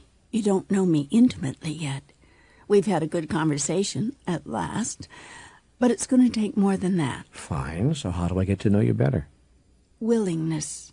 Willingness? You have to have a real willingness. You have to be willing to see me where you find me, not only where you expect to find me. You have to see me where you find me, and find me where you see me. I don't understand what that means. A lot of people see me, but don't find me. It's like a cosmic game of Where's Waldo? They're looking right at me, but they don't find me. But how can we make sure we recognize you? That's a great word you chose to use there. To recognize is to know again. That is, to recognize. You have to come to know me again. How do we do that? First, you must believe that I exist. Belief precedes willingness as a tool with which to know God. You must believe that there is a God to know. Most people do believe in God, you know. Surveys show that in recent years, belief in God has actually increased on our planet. Yes, I'm happy to see that the largest number of you do believe in me. So it's not your belief in me that creates problems. It's your belief about me. One of the things you believe about me is that I do not want you to know me. Some of you even believe that you dare not so much as utter my name. Others feel that you should not write the word God, but out of respect you should write G-D. Still others of you say that it's all right to speak my name, but that it must be my correct name, and that if it's an incorrect name, you will have committed a blasphemy. But whether you call me Jehovah, Yahweh, God, Allah, or Charlie, I am still who I am, what I am, where I am, and I will not stop loving you because you got my name wrong, for heaven's sake. So you can stop quarreling over what to call me. It's pitiful, isn't it? That's your word, reflecting a judgment. I'm merely observing what's so.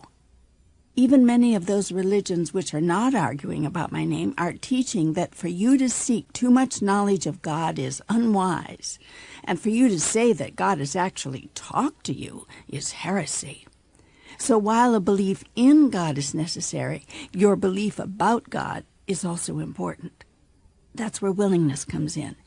You must not only believe in God to know me, you must also be willing to really know me. Not simply know what you think you know about me. If your beliefs about me make it impossible to know me as I really am, then all the belief in the world won't work. You'll continue to know what you think you know instead of what is really so. You must be willing to suspend what you imagine you already know about God in order to know God as you never imagined. That's the key here, because you have many imaginings about God which bear no resemblance to reality. Well, how can I get to this place of willingness? You're already there, or you wouldn't be spending time with this book. Now expand on this experience. Open yourself to new ideas, new possibilities about me. If I was your best friend and not your father, think of what you could tell me, what you could ask of me. In order to know God, you have to be ready, willing, and able. Belief in God is the beginning. Your belief in some sort of higher power, in some kind of deity, makes you ready. Next, your openness to some new thoughts about God, thoughts you've never had before, thoughts that may even shake you up a bit, like our friend who art in heaven, signals that you are willing. Finally, you must be able. If you are simply unable to see God in any of the new ways to which you have opened yourself, you will have completely disabled the mechanism by which you would come to know God in truth. You must be able to embrace a God who loves and embraces you without condition. Be able to welcome into your life a God who welcomes you into the kingdom. No questions asked. Be able to stop punishing yourself for acknowledging a God who will not be punishing you. And be able to talk with a God who has never stopped talking to you. All of these are radical ideas. The churches do indeed call these heresies, and so in the irony of all ironies, you may have to abandon the church in order to know God. Without a doubt, you will have to at least abandon some of the church's teachings, for churches teach of a God whom you are told you cannot know, and whom you would not choose as a friend. For what friend would you have who would punish you for your every misdeed? And what kind of friend considers it a misdeed to simply be called by the wrong name? In my conversations with God, I was told many things which contradicted everything I thought I knew about you. I know that you believe in God, or you could never have had conversations with God to begin with. So you were ready to have a friendship with me. But were you willing? I see that you were, because willingness takes great courage, and you've demonstrated that courage, not only by exploring other non-traditional points of view, but by doing so publicly. Thus, your conversation not only allowed you to undertake these explorations, but millions of others along with you. They did so vicariously through your 3 published books, which have been eagerly read worldwide, a huge signal that the general public is willing now too. Are you able now to know me, and thus have more than just a conversation, but also a friendship with God? Yes, because I have no trouble moving from my old beliefs about you to an acceptance of the new ideas about you which were given me in the conversations. In fact, to be truthful, many of those ideas were ideas I already had. In this sense, the CWG trilogy was not so much a revelation as it was a confirmation. My mail over the past 5 years tells me it was that way for thousands of others as well. And this is as good a place as any, I guess, to tell the story of how the book was written. The Conversations with God dialogue was not written as a book, unlike the material I'm now writing. I had no idea when the dialogue began that it was ever going to see print. As far as I was concerned, it was a private process to which no one would ever be made privy. That process began on a night in February 1992 when I was on the verge of falling into chronic depression. Nothing had been going right in my life. My relationship with my significant other was kaput. My career had hit a dead end. Even my health was failing. Usually in my life it had been one thing or another, but now it was everything at once. The whole construction was collapsing, and I couldn't seem to do anything to stop it. It wasn't the first time that I'd stood by helplessly, watching what I thought would be a permanent relationship dissolve right before my eyes. Nor was it the second, nor the third, nor the fourth. I was becoming very angry about my inability to hold a relationship together, my apparent total lack of understanding about what it takes to do that, and the fact that nothing I tried seemed to work. I was coming to feel that I had simply not been given the equipment to play the game of life, and I was furious. My career wasn't going any better. Things had pretty much dwindled to nothing in my over 30 years of hovering around the broadcasting and journalism business, reaping pitifully meager rewards. I was 48 years old with nothing much to show for a half-century on the planet. Not surprisingly, my health had taken a downward turn as well. I'd suffered a broken neck in a car accident a few years before and hadn't ever fully recovered. Prior to that in my life, I'd had a collapsed lung and suffered from ulcers, arthritis, and severe allergies. I felt at 48 as if my body was falling apart. And so it was on that February night in 1992 I awoke with anger in my heart. Tossing and turning as I tried to go back to sleep, I was a mountain of frustration. Finally, I threw back the covers and stomped out of the bedroom. I went to where I always go in the middle of the night when I'm seeking wisdom. But there was nothing decent in the refrigerator, so I found myself on the couch instead. And there I sat, stewing in my own juice. Finally, in the moonlight streaming through the window, I saw a yellow legal pad on the coffee table in front of me. I picked it up, found a pen, flicked on a lamp, and began writing an angry letter to God. What does it take to make life work? What have I done to deserve a life of such continuing struggle? And what are the rules here? Somebody tell me the rules. I'll play, but first somebody has to tell me the rules. And after you tell me, don't change them. On and on like that I wrote, scribbling madly all over the pad, writing very large as I do when I'm angry, pressing down so hard that a person could hold a sheet 5 pages lower, up to the light, and see what I had written. Finally, I emptied myself out. The anger, frustration, and near hysteria had dissipated, and I remember thinking, I've got to tell my friends about this.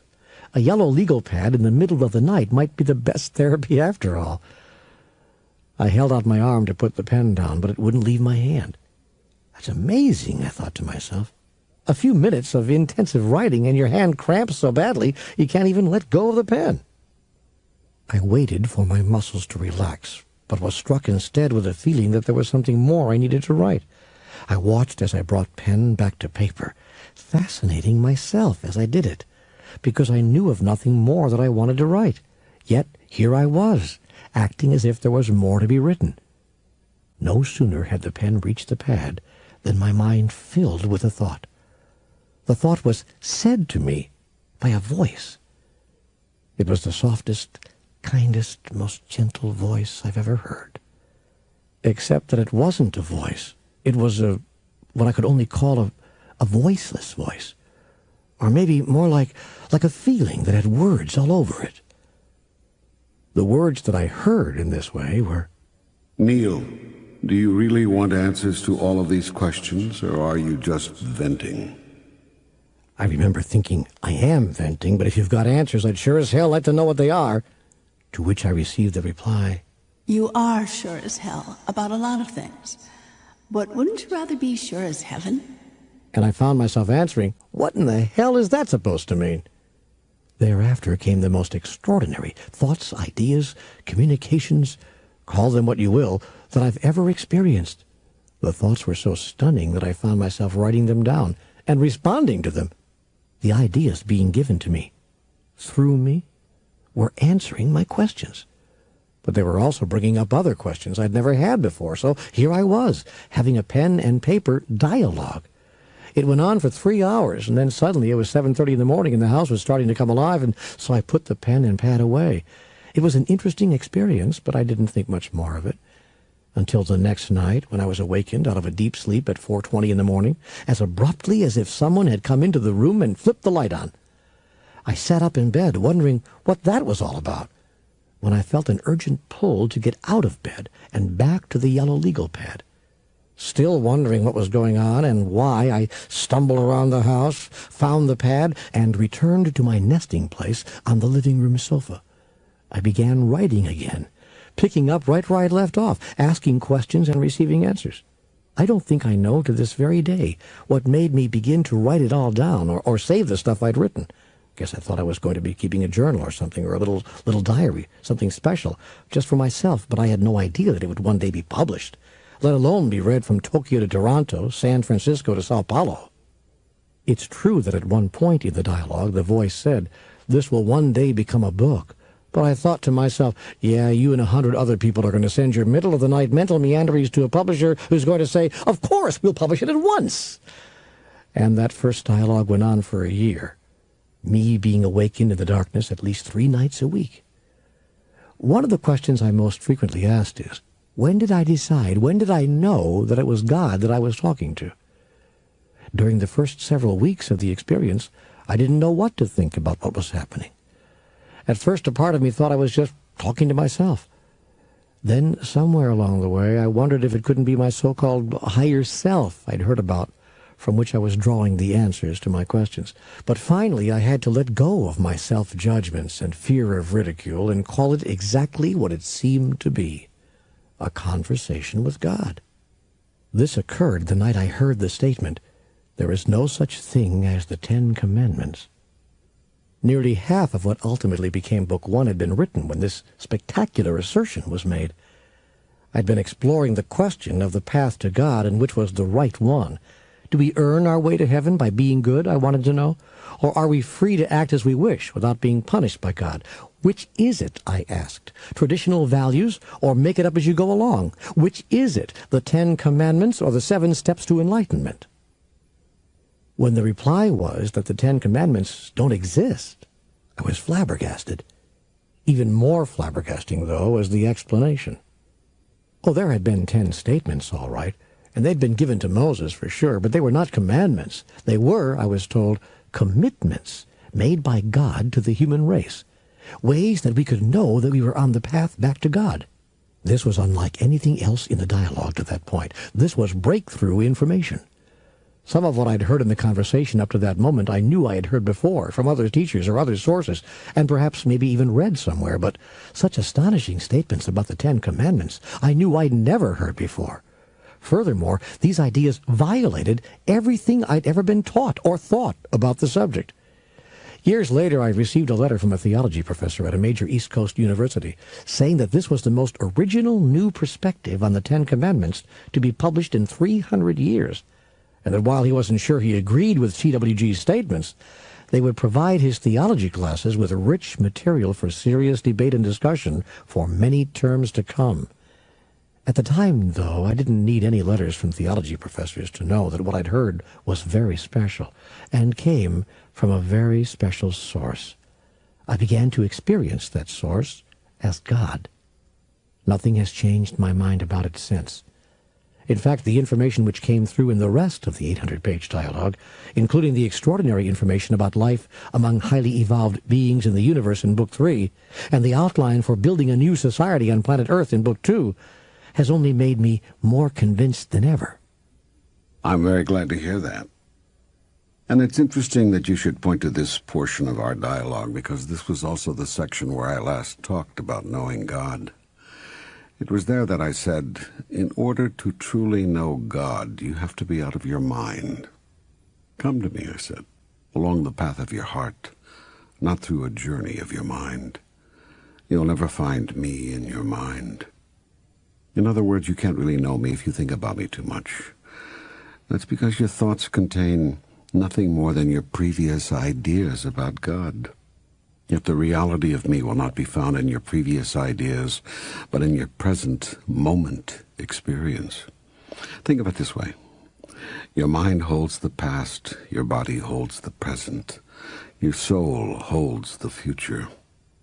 Put another way, the mind analyzes and remembers, the body experiences and feels, the soul observes and knows. If you want to access what you remember about God, look to your mind. If you want to access what you feel about God, look to your body. If you want to access what you know about God, look to your soul. I'm confused. I thought that feelings were the language of the soul. They are. Yet your soul talks through your body, which gives you a here and now experience of your truth. If you want to know your truth on any subject, look to your feelings. Checking in with your body is the fastest way of doing this. I see. You know, I call that giving it the tummy test. There's an old saying, the tummy knows. And it's true.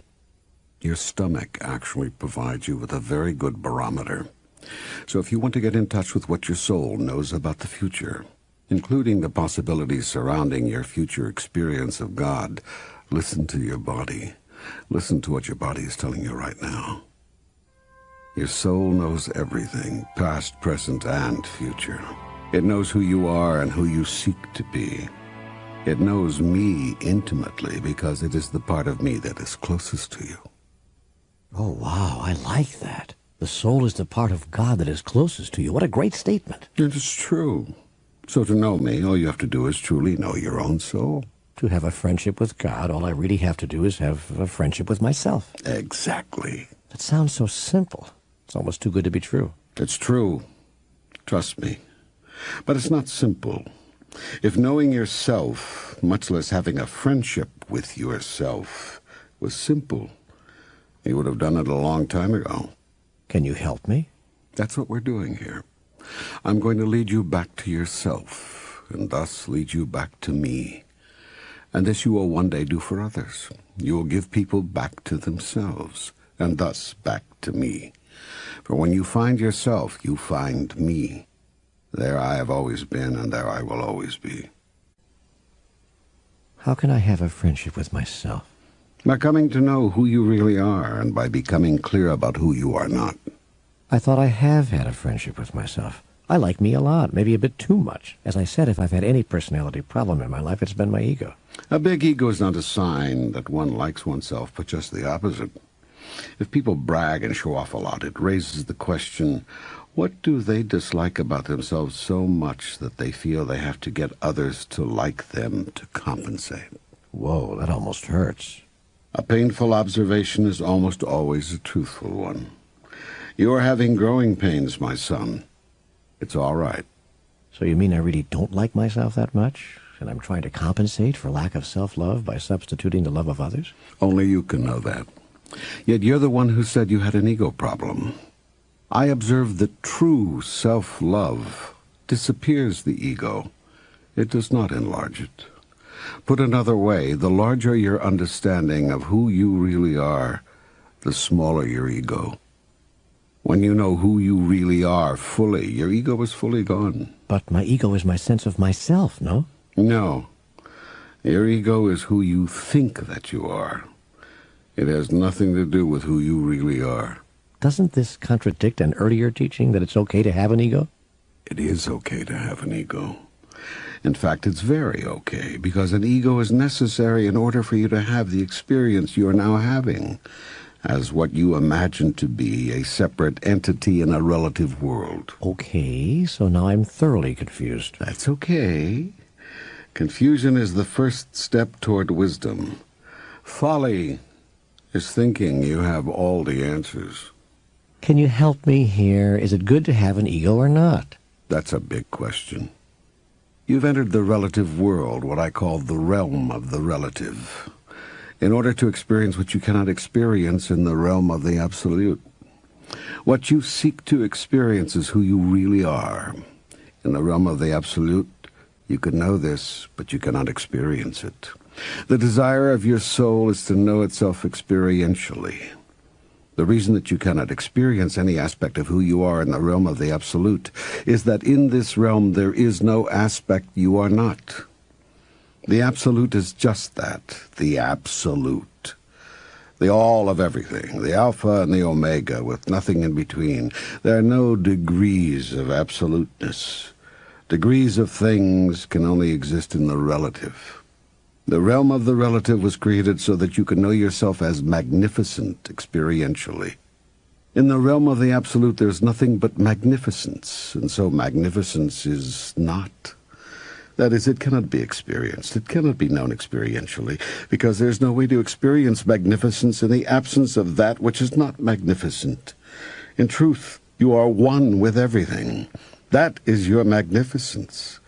Yet you cannot know the magnificence of being one with everything while you are one with everything, because there is nothing else, and so being one with everything means nothing. In your experience, you are simply you, and you have no experience of the magnificence of that.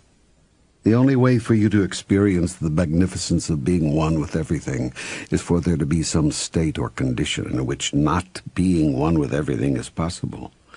Yet since everything is one in the realm of the absolute, which is the ultimate reality, something not being one with everything is impossible.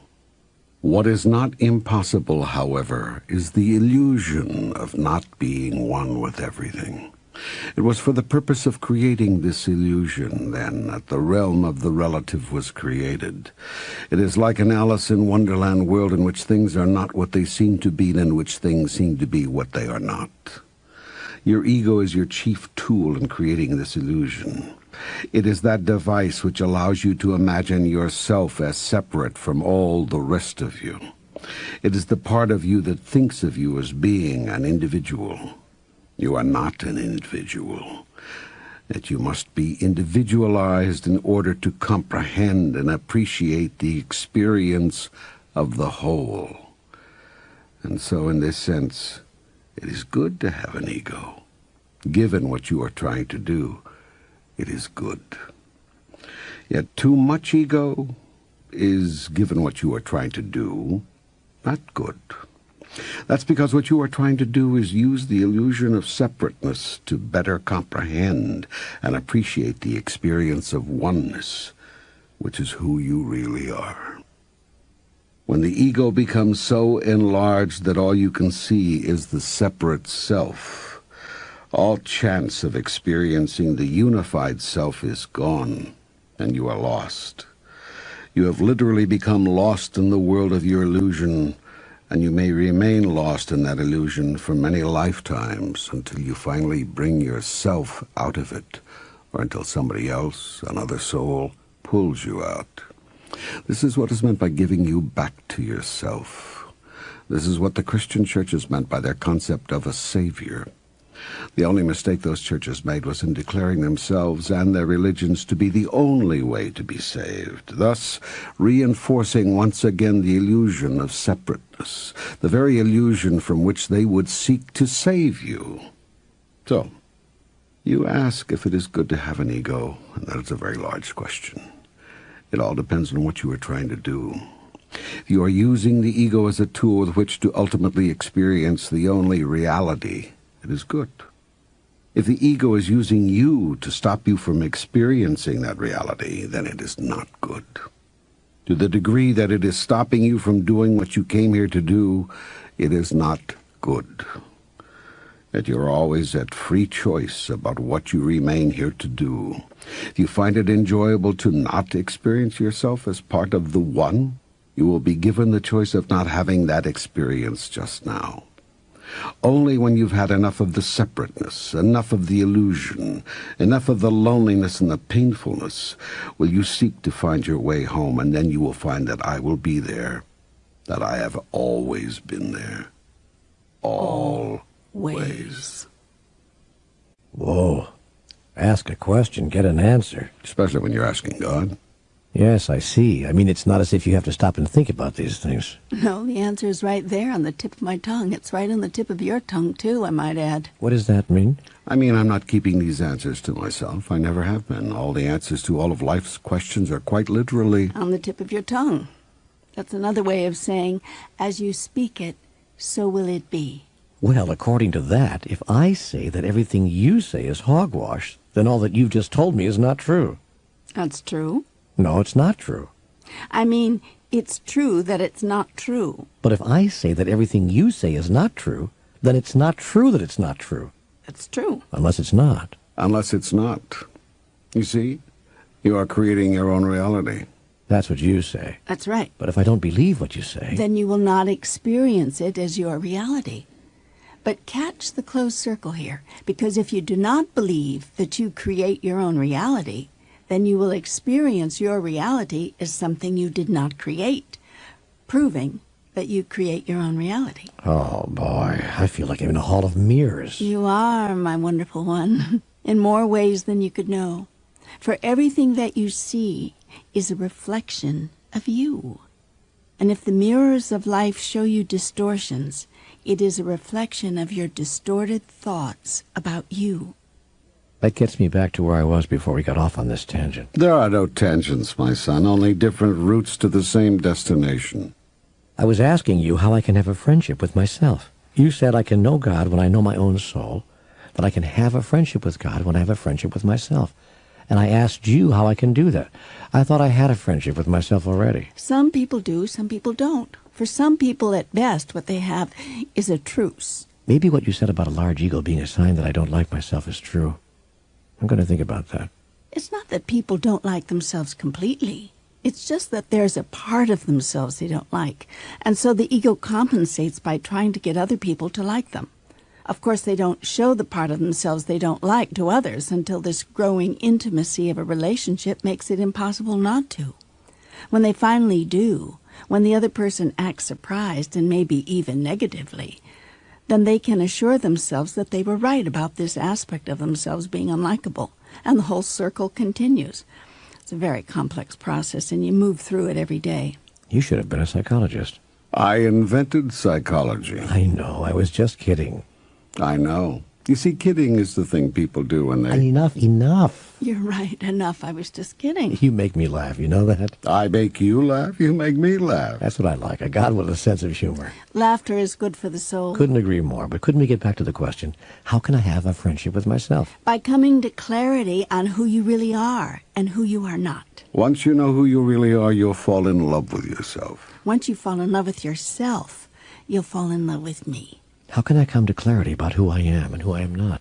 Let's start with who you are not first, because this is where the biggest problem is. Okay, who am I not? You are not, first and foremost, I want to tell you that you are not your past. You are not your yesterdays. You are not what you did yesterday, what you said yesterday, what you thought yesterday. A lot of people are going to want you to think that you are your yesterdays. In fact, some others are going to insist that you be. They will do this because they have a big investment in your continuing to show up that way. For one thing, they can then be right about you. For another, they can then depend on you. When other people see you as bad, they don't want you to change because they want to continue being right about you. This allows them to justify how they're treating you. When other people see you as good, they don't want you to change because they want to continue being able to depend on you. This allows them to justify how they expect you to treat them. What you are invited to do is live in the moment. Create yourself anew in the present moment. This allows you to separate yourself from your former ideas about you, a remarkable percentage of which are foundationed in other people's ideas about you. Yeah, but how can I forget my past? Other people's ideas about me are based, in part at least, on their experience of me, on my behaviors in the past. What do? Just forget that I did those things? Pretend they don't matter? Neither. Do not seek to forget your past. Seek to change your future. The worst thing you could do is forget your past. Forget your past and you will forget all that it has to show you, all that it gave you as its gift. Neither pretend that it doesn't matter. Rather, acknowledge that it does matter, and that precisely because it does, you have decided not to repeat certain behaviors ever again. Yet once you have made that decision, let go of your past. Letting go of it does not mean forgetting it. It means stopping the holding on, ending the clinging to your past as if you were going to drown without it. You are drowning because of it. Stop using your past to keep you afloat in your ideas of who you are. Let go of these old logs and swim to a new shore. Even people with a wonderful past are not served by holding on to it, as if that is who they are. This is called resting on your laurels. Nothing stops growth faster. Neither rest on your laurels nor dwell on your failures. Rather, start over. Begin anew in each golden moment of now. But how can I change behaviors that have become habitual, or character traits that have become ingrained? By asking yourself one simple question. Is this who I am? It's the most important question you will ever ask yourself. You may ask it profitably before and after every decision in your life, from what clothes to wear, to what job to take, from whom to marry, to whether to marry at all. And certainly it is a key question to ask when you catch yourself in behaviors you say you want to discontinue. And this will change long-held behaviors or character traits? Try it. Okay, I will. Good. After I decide who I'm not, and after I free myself from the idea that I'm my past, how do I discover who I am? It's not a process of discovery. It's a process of creation. You cannot discover who you are because you should be coming from ground zero when you decide this. You are not deciding this based on your discoveries, but rather based on preferences. Do not be who you thought you were. Be who you wish you were. That's a big difference. It's the biggest difference of your life. Up to now, you've been being who you thought you were. From now on, you are going to be a product of your highest wishes. Can I really change that much? Of course you can. But remember, it's not about changing, and thus suddenly becoming acceptable. You're acceptable right now in the eyes of God. You are only changing because you choose to change. You choose a newer version of yourself. The grandest version of the greatest vision I've ever had about who I am. Precisely. And a simple question like, is this who I am, will bring me to that? It will, unless it won't. But it is a very, very powerful tool. It can be transformational. It is powerful because it contextualizes what is happening. It makes it clear what you are doing. I observe that many people do not know what they are doing. What do you mean? What are they doing? They are creating themselves. Many people do not understand this. They do not see that this is what is happening, that this is what they are doing. They do not know that this is, in fact, the purpose of all life. Because they don't know this, they don't realize how important, how impactful every decision is. Every decision you make, every decision, is not a decision about what to do. It's a decision about who you are. When you see this, when you understand it, everything changes. You begin to see life a new way. All events, occurrences, and situations turn into opportunities to do what you came here to do. We did come here with a mission, didn't we? Oh, yes, most assuredly. It is the purpose of your soul to announce and to declare, to be and to express, to experience and to fulfill who you really are. And who is that? Whoever you say you are. Your life lived is your declaration. Your choices define you. Every act is an act of self-definition. So yes, a simple 5-word question like that can change your life. Because that question, if you can remember to ask it, places what's going on in a new context, a much larger context. Especially if you ask the question at decision-making time. There's no time that is not decision-making time. You are always making decisions, all the time. There is no time when you are not making a decision. Even when you're sleeping, you're making decisions. In fact, some of your biggest decisions are made while you're sleeping. And some people are sleeping even when it looks like they're awake. Someone once said, We are a planet of sleepwalkers. Well, they're not far from the truth. So that's the magic question, eh? That's the magic question, the 5-word magic question. Actually, there are 2 5-word magic questions. These questions, asked at the right moment, can propel you forward in your own evolution faster than you might ever imagine. The questions are, is this who I am? And what would love do now? With your decision to ask and answer those questions at every juncture, you will move from student to teacher of the new gospel. The new gospel? What's that? In time, my friend, in due time. We have much to say before we get to that. Then can I go back to guilt just one more time? What about people who've done such horrible things, killed people, for instance, or raped women or abused children, that they just can't forgive themselves? What they've done in the past, I'm going to say again, is not who they are. It may be who others think they are. It may even be who they think they are. But it is not who they really are. But most of these people can't hear that. They're too consumed with their own guilt, or perhaps with bitterness at the cards life has dealt them. Some of them are even afraid they'll do it again. So they see their life as hopeless, pointless. No life is pointless. And I tell you that no life is hopeless. Fear and guilt are the only enemies of man. You've told me that before. And I'll tell you again, fear and guilt are your only enemies. If you let go of fear, fear lets go of you. If you release guilt, guilt will release you. But how do we do that? How do we let go of fear and guilt? By deciding to. It is an arbitrary decision based on nothing but personal preference. You simply change your mind about yourself and how you choose to feel. It is as your Harry Palmer says, only a decision is required to change one's mind. Even a murderer can change his mind. Even a rapist can recreate himself anew. Even a child abuser can be redeemed. All it takes is a decision deep in the heart and soul and mind. This is not who I am. That goes for any of us, whatever our misdeeds, large or small. That goes for any of you. Yet how can I forgive myself if I've done the unforgivable? There is no such thing as the unforgivable. There's no offense so great that I would refuse to forgive it. Even the strictest of your religions teach that. They may not agree on the way of atonement. They may not agree on the path. But they all agree that there is a way. There is a path. What is the way?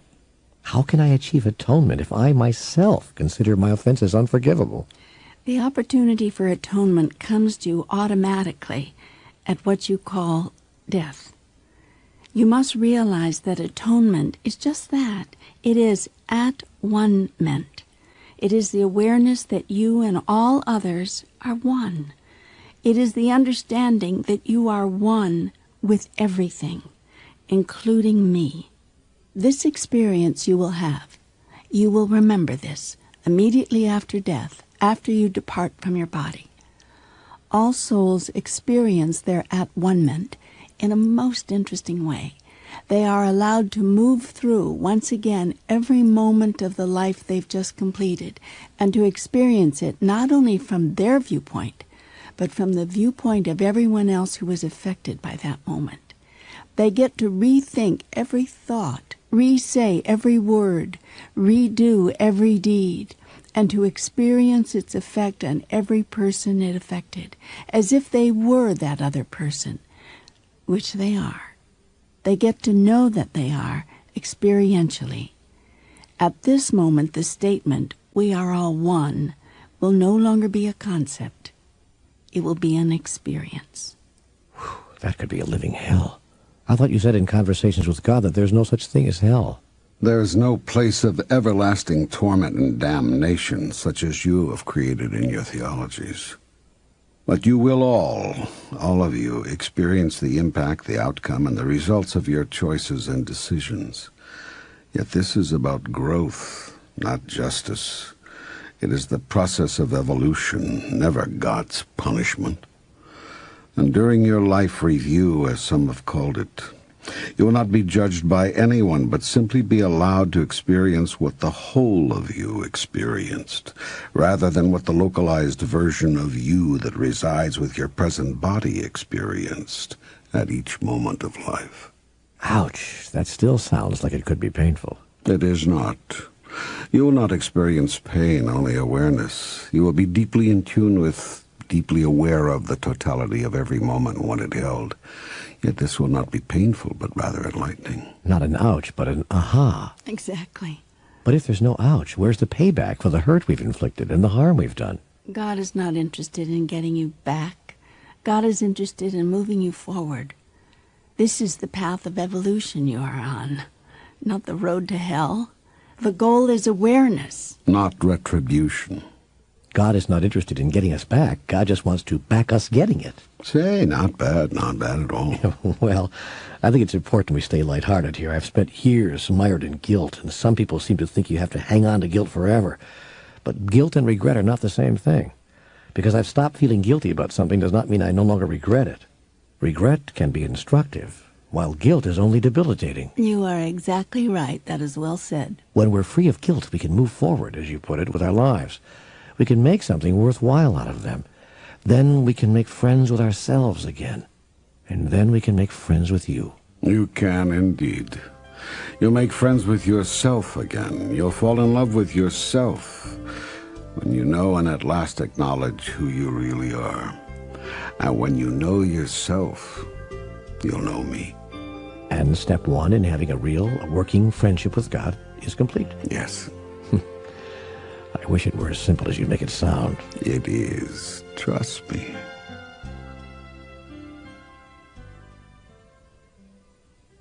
That's step two, isn't it? That's step two, and it's huge. It is huge, because I don't know if I can trust you. Thank you for your honesty. I'm really sorry. Don't be sorry. Never be sorry for honesty. I'm not sorry for what I said. I'm sorry if I hurt you. You can't hurt me. That's the point. I can't hurt you? No. Even if I do something horrendous? Even if you do something horrendous. You won't become upset and punish me? I will not. That means I can go out and do anything I want. You've always been able to do that. Yes, but I haven't always wanted to. Fear of punishment in the hereafter has stopped me. You need fear of God to stop you from being bad. Sometimes, yes. Sometimes, when the temptation is very great, I do need fear of what will happen to me after I die. Fear for my immortal soul as a motivator to stop me. Really? You mean you've wanted to do such horrible things that you think you'd lose your immortal soul if you did them? Well, I can think of one example in my life, yes. What was it? Right here? You want me to tell you right here, in front of God and everybody? Cute. Yes. Go ahead. Confession's good for the soul. Well, if you must know. Suicide. You wanted to commit suicide? I once thought about it very seriously, yes. And don't act so surprised. You know all about it. You're the one who stopped me. With love, not fear. There was a bit of fear in there, too. There was. I was afraid of what would happen to me if I took my own life. So we began our dialogue? Yes. And now, 3 conversations with God books later. Are you still afraid of me? No. Good. Except when I am. And when is that? When I don't trust you. When I don't trust that this is even you talking to me. Much less trust the outlandish promises you make. You still don't trust that God is talking to you? Boy, that'll be interesting to your readers. What, that I'm human? I think they know that I'm human. Yes, but I think that they imagine you to be clear about some things, and at least convinced that you are having a conversation with God. I am convinced. Well, that's better. Except when I'm not. And when is that? When I don't feel that I can trust what you're telling me. And when is that? When it's too good to be true. I see. I go into fear. What if it's not true? What if I'm making it all up? What if I'm creating a God who will say anything I want him to say? What if you're saying just what I want to hear so that I can justify continuing my behavior? I mean, based on what you're telling me, I can do anything I want with impunity. No worry, no muss, no fuss, no price to pay in the hereafter. Hell's bells, who wouldn't want that kind of a God? You apparently. But I do, except when I don't. And when is that? When I'm afraid, when I think I can't trust you. What are you afraid will happen to you? You mean if I believe the things you say, and it turns out that you're not really God? Yes. I'm afraid God will throw me in hell. Why? For having at worst a fanciful conversation? For denying the one and only true God. and for leading others to do so, for telling others that there are no consequences to their actions, and thereby causing some people to do things they might not otherwise do, because now they're not afraid of you. You really think you're that powerful? No, I think other people are that easily influenced. Then why haven't they been influenced enough by those who say I'm to be feared to stop their self-destructive behaviors? Huh? Religion has been around for centuries, telling people I'll send them to hell if they don't believe in me this way or that way, and if they don't stop certain behaviors. I know that. Well, do you see those behaviors being stopped? No, not really. The human race is killing itself, just as it always has. Faster, actually, than it ever has, because now you have weapons of mass destruction. And we're being no less cruel to each other now than we ever were. That's my observation as well. So what makes you think that if after centuries, millennia really, of religion not having easily influenced people, that somehow you're going to easily influence them, and also then be personally accountable for their actions? I don't know. I guess I just need to think that once in a while, in order to temper my actions. Why? What are you afraid you would do if you didn't temper your actions? I'd shout from the highest rooftop that I found at last a God I could love. I'd invite everyone else to meet my God and to know him as I do. I'd share everything I know about you with everyone whose life I touch. I'd free people of their fear of you, and therefore their fear of each other. I'd free them of their fear of death. And for this you think God is going to punish you? Well, if I have it wrong about you, you will, or he will, or it will, whatever. I will not. Oh, Neale. Neale. If your biggest crime is that you painted a picture of God too loving, I think you'll be forgiven for that. If you have to continue to believe in a God of reward and punishment. And if other people do bad things like kill or rape or lie because of me? Then every philosopher from the beginning of time who has ever spoken or written against the then current belief system must likewise be guilty of all the deeds of man. Perhaps they are. Is that the kind of God you want to believe in? Is that the God you choose? This isn't a question of choice. We're not in a God supermarket here. We don't get to make a choice about this. God is God. And we'd better have our understanding about that right, or we're going to go straight to hell. Do you believe that? No, except when I do. And when is that? When I don't trust you. When I don't trust in the goodness of God, in the unconditional love of God. When I see us, all of us here on earth, as children of a lesser God. Is that often? Do you feel that way often? No, I have to say, no, not very often. I used to. Man, did I used to. But not since our conversations. I've changed my mind about a lot of things. Well, not changed my mind, really. What actually happened is that I allowed myself to believe what I always knew in my heart, always wanted to believe about God. And has that been so bad for you? Bad? No, it's been good. My whole life has changed. I've been able to believe in your goodness again, so I've been able to believe in my goodness again. Because I've been able to believe that you forgive me for all I've done, I've been able to forgive myself. Because I've stopped believing that someday, somehow, somewhere, I'm going to be punished by God. I've stopped punishing myself. Now, there are those who say that failing to believe in a punishing God is bad. Yet I see nothing but good coming from this.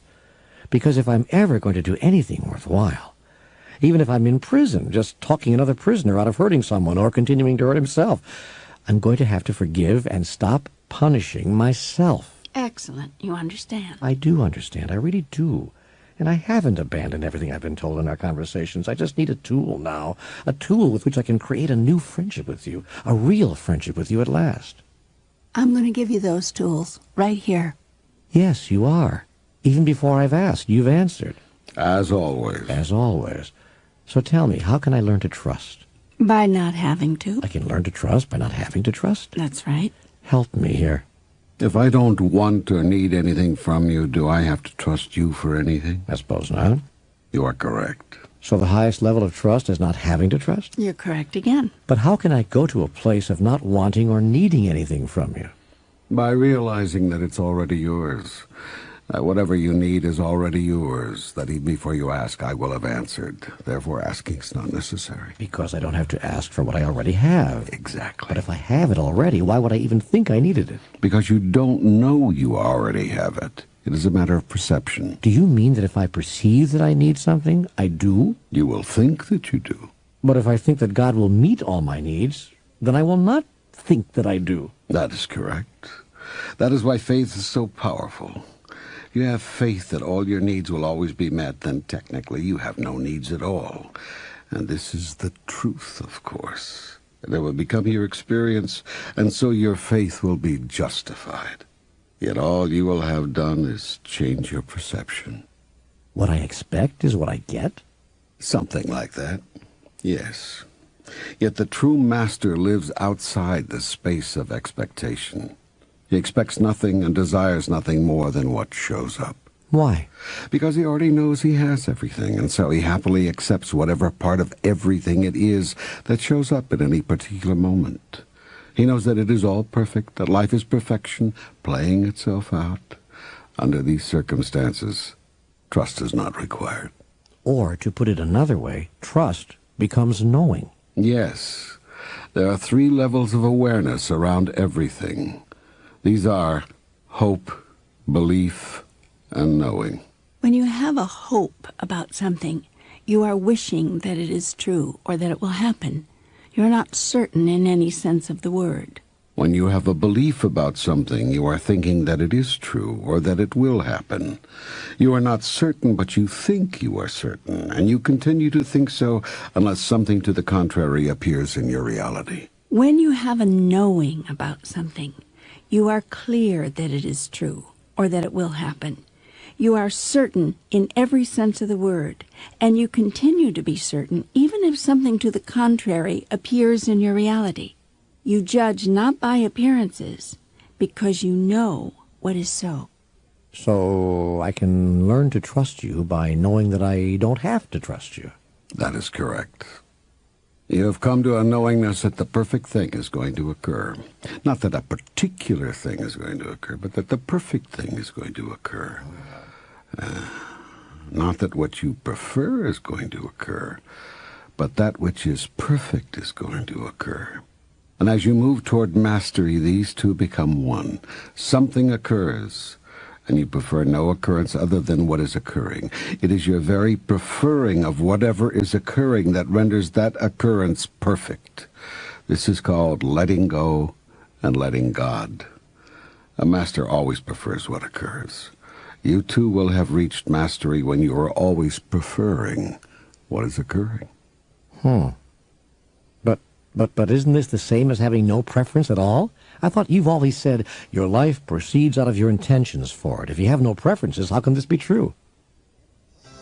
Have intentions, but don't have expectations, and certainly don't have requirements. Do not become addicted to a particular result. Don't even prefer one.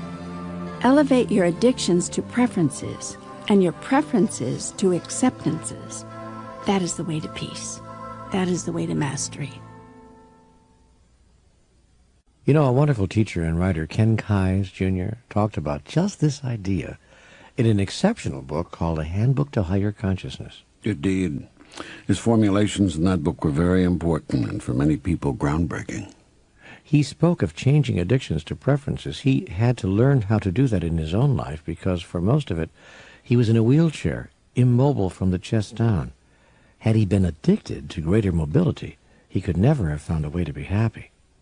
But he came to realize that it was not outer circumstances that were the source of happiness, but rather our inner decisions about how we choose to experience them. This formed the core of his writing, though most of his books didn't mention his physical challenges. So when he was asked to give lectures, people were often shocked to see him virtually immobile in his wheelchair. He wrote with such joy of love and life that they imagined him to have everything he ever wanted. He did have everything he ever wanted. But those last 3 words contain an enormous secret. The secret of life is not to have everything you want, but to want everything you have. To borrow from another wonderful writer, John Gray. John is a wonderful writer, that's true. But who do you think is borrowing from who? I gave him those ideas just as I inspired Ken Keyes. Who's there with you now? Who is indeed, and free of his wheelchair, I might add. I'm so glad. It's a shame he had to spend so much of his life in one. It is not a shame. It is a blessing. Ken Keyes changed millions of lives because he was in that wheelchair. Millions of lives. Let's make no mistake about this. Ken's life was a blessing, as was every circumstance in it. It provided the exact and perfect people, places, and events to produce for the soul, then calling itself Ken, the experience and the expression for which it yearned, and which it had intended. This is true of everyone's life. There is no such thing as bad luck. Nothing happens by accident. There are no coincidences, and God doesn't make mistakes. In other words, everything is perfect just the way it is. That's right. Even if things don't look perfect. Especially if they don't look perfect. That's a sure sign that there's something huge for you to remember here. So you're saying we should be grateful for the worst things that happen to us? Gratitude is the fastest form of healing. What you resist persists. What you are grateful for can then serve you as it was meant to do. I have told you. I have sent you nothing but angels. Now I will add. I have given you nothing but miracles. Wars are miracles. Crimes are miracles. Diseases and illnesses are miracles. What do you think? If you were beginning to give answers rather than ask all the questions, what would you say? You mean what would I say if I were you? Yes. I would say every event of life is a miracle, as is life itself. Life is designed to provide your soul with the perfect tools, the perfect circumstances, the perfect conditions with which to realize and experience, announce and declare, fulfill and become who you really are. Therefore judge not and neither condemn. Love your enemies, pray for your persecutors, and embrace every moment and circumstance of life as a treasure, a perfect gift from a perfect Creator. I would say, seek results and outcomes, but do not require them. You would have spoken well, my friend. You are becoming a messenger, as Ken Kai's was. Yet now let us take Ken Kai's teachings one step further, for Ken taught. Elevate your addictions to the level of preferences. Now you will teach. Do not even have preferences. I will? Yes. When? Now, go ahead and teach it. What would you say if you were to teach this? You mean, what would I say if I were you? Yes. I would say, if you require a certain result in order to be happy, you have an addiction. If you simply desire a certain result, you have a preference. And if you have no preference whatsoever, you have acceptance. You have achieved mastery. Good. That's very good. But I have a question. Isn't setting one's intentions the same as announcing one's preferences? Not at all. You can intend for something to happen without preferring it to. In fact, holding a preference is an announcement to the universe that alternative outcomes are possible. God doesn't imagine such things, so God never has preferences. Do you mean that God actually intended everything that has happened on earth to happen? How else could it have happened? Is it your imagining that anything can happen that is against God's will? Well, when you put it that way, it seems like the answer must be no. Yet when I look at all the awful things that have occurred in the history of the world, I find it hard to believe that God could have intended for those things to occur. My intention is to allow you to choose your own outcomes, to create and experience your own reality. Your history is a record of what you have intended, and what you have intended, I have intended, since there is no separation between us. No, it doesn't feel to me as though everything that has happened in human history, or even all that has happened in my own life, is in every case what was intended. It feels as if there have been what I would call unintended results many times along the way. No results are unintended, although many are unanticipated. How can a thing be unanticipated if it's intended? And conversely, how could a thing that is intended be unanticipated? What you always intend at the soul level is to produce the outcome that is perfectly reflective of your current state of evolution so that you can experience who you are.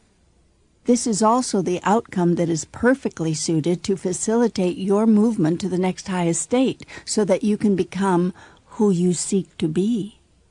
Remember that the purpose of life is to recreate yourself anew in the next grandest version of the greatest vision ever you held about who you are.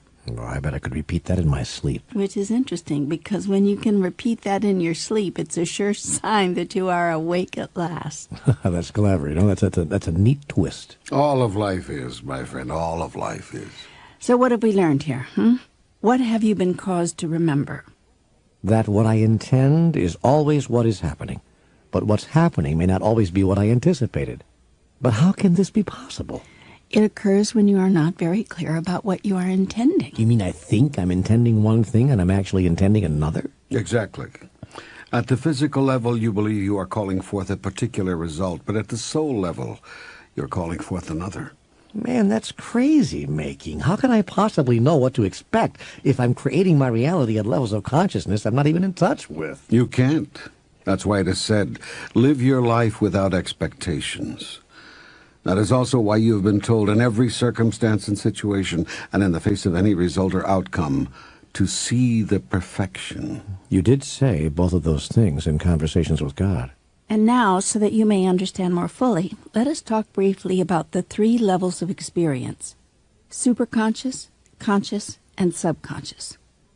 The superconscious level is the place of experience at which you know about and create your reality with full awareness of what you are doing. This is the soul level.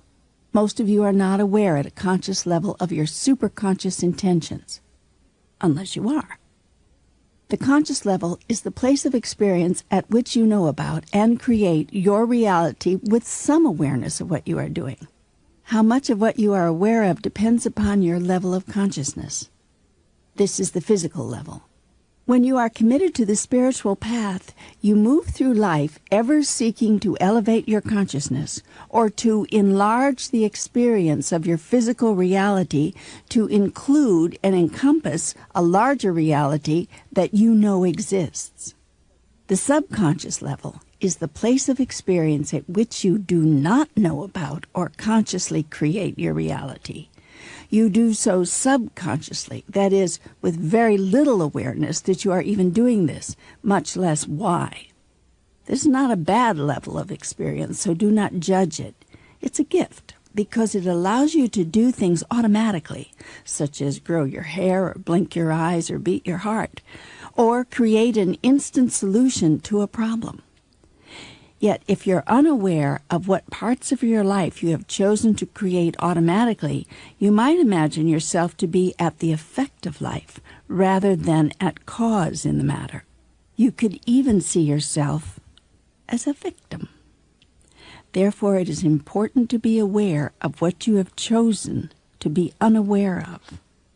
Later, toward the end of this dialogue, I will speak to you again of awareness and the differing levels of awareness which produce the experience that some of you call enlightenment.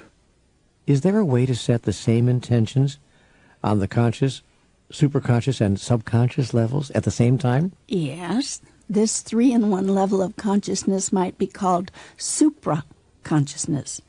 Some of you also call it Christ consciousness or elevated consciousness. It is fully integrated consciousness. When you're in this place, you're fully creative. All 3 levels of consciousness have become one. You are said to have it all together. But it is really more than that, because in this, as in all things, the whole is greater than the sum of the parts.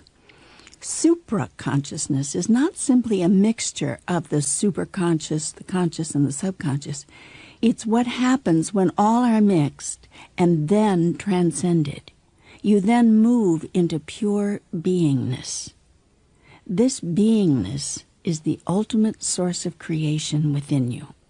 And so, for a person of elevated consciousness, outcomes and results are always intended and never unanticipated? Indeed, that is true. And the degree to which a result appears unanticipated is a direct indication of the level of consciousness at which an experience is being perceived.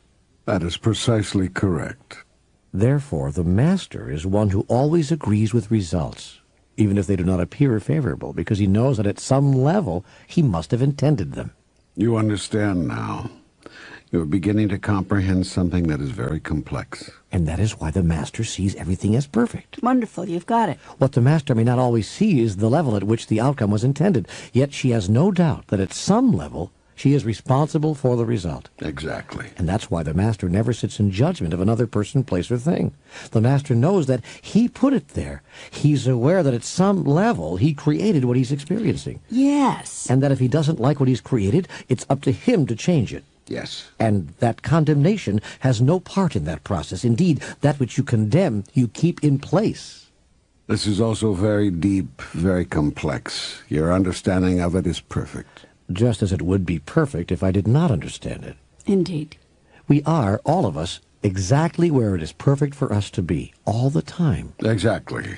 Or you wouldn't be there. And we need nothing more for our own evolution than exactly what we have and are experiencing right now. Once more, you are correct. And if we don't need anything, we don't have to trust God. That is what I have been saying, yes. And if we don't have to trust God, then we actually can. Because trust then means not having to have a particular result, but rather knowing that whatever results is for our highest good. You've brought it full circle. Bravo.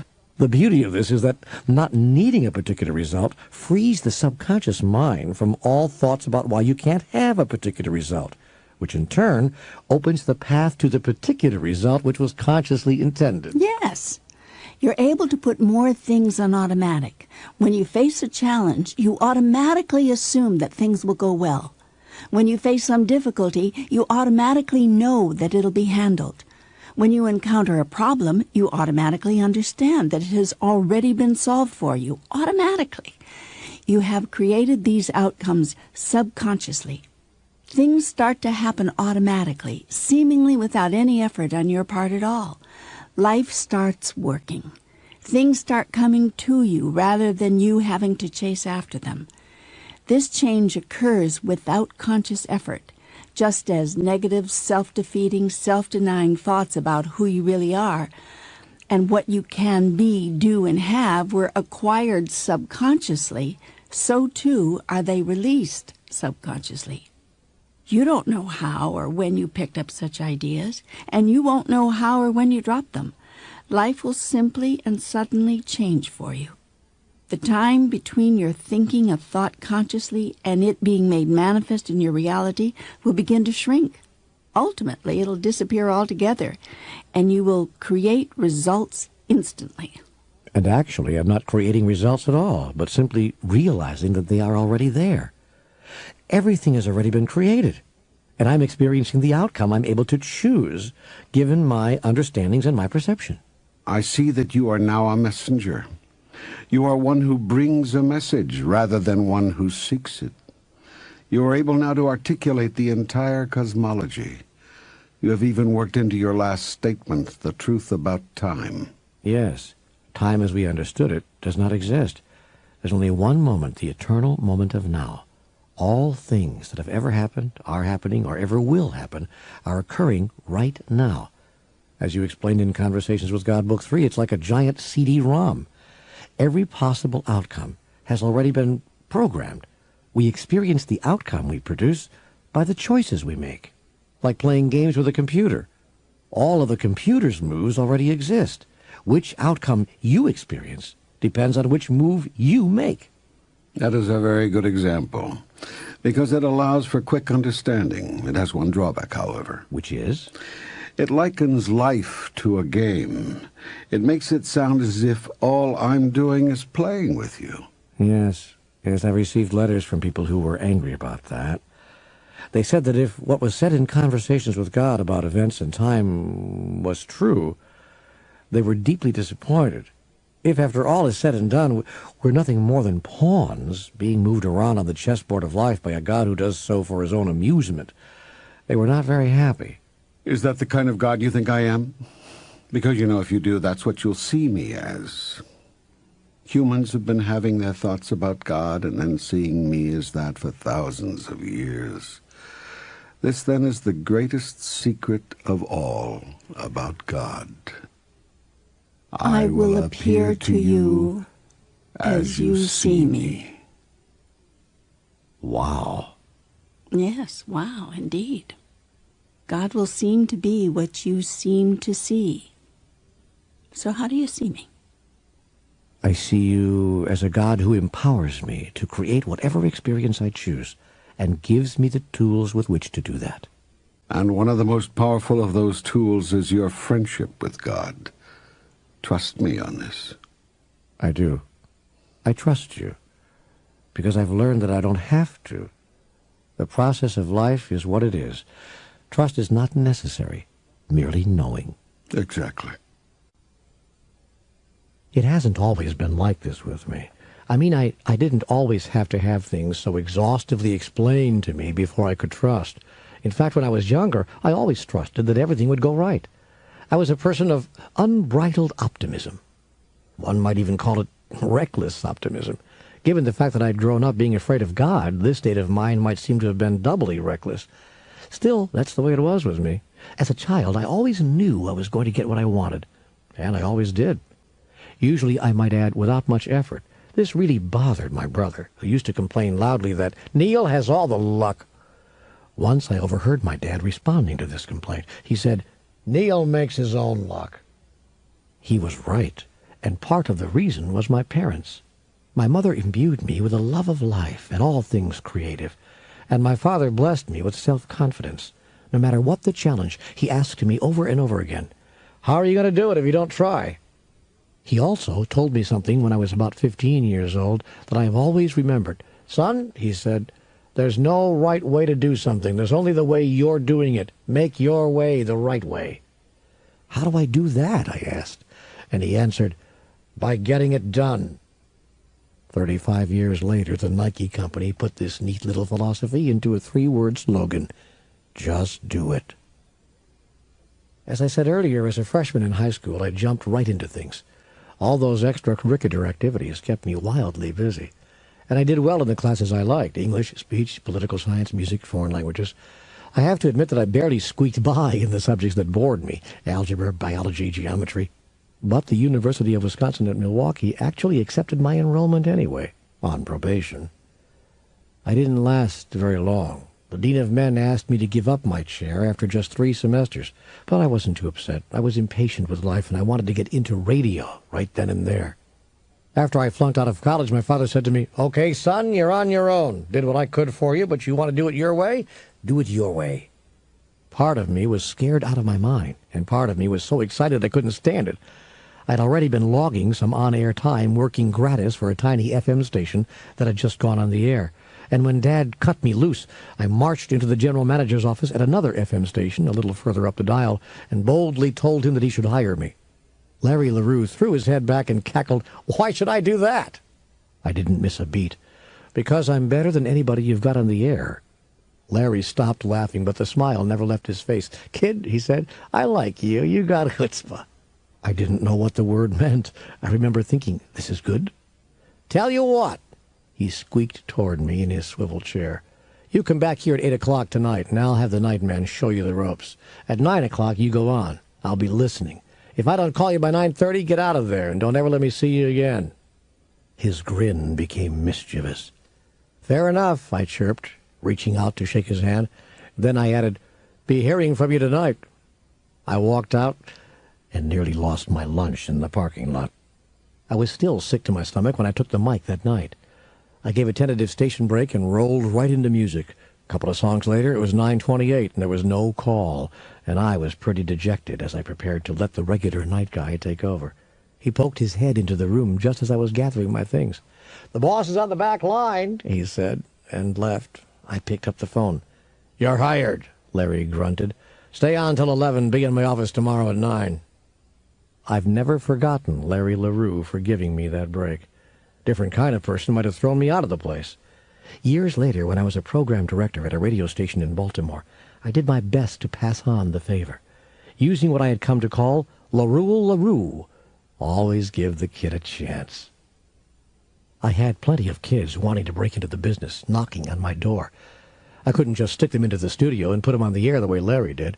We were too important a station and too big a market to get away with that. But I always invited them into my office and gave their audition tape a fair listen. Gave them tips, too, on what I thought they might do to improve.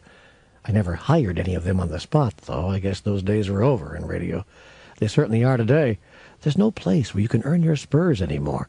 Today you've got to hit the ground running, in any profession.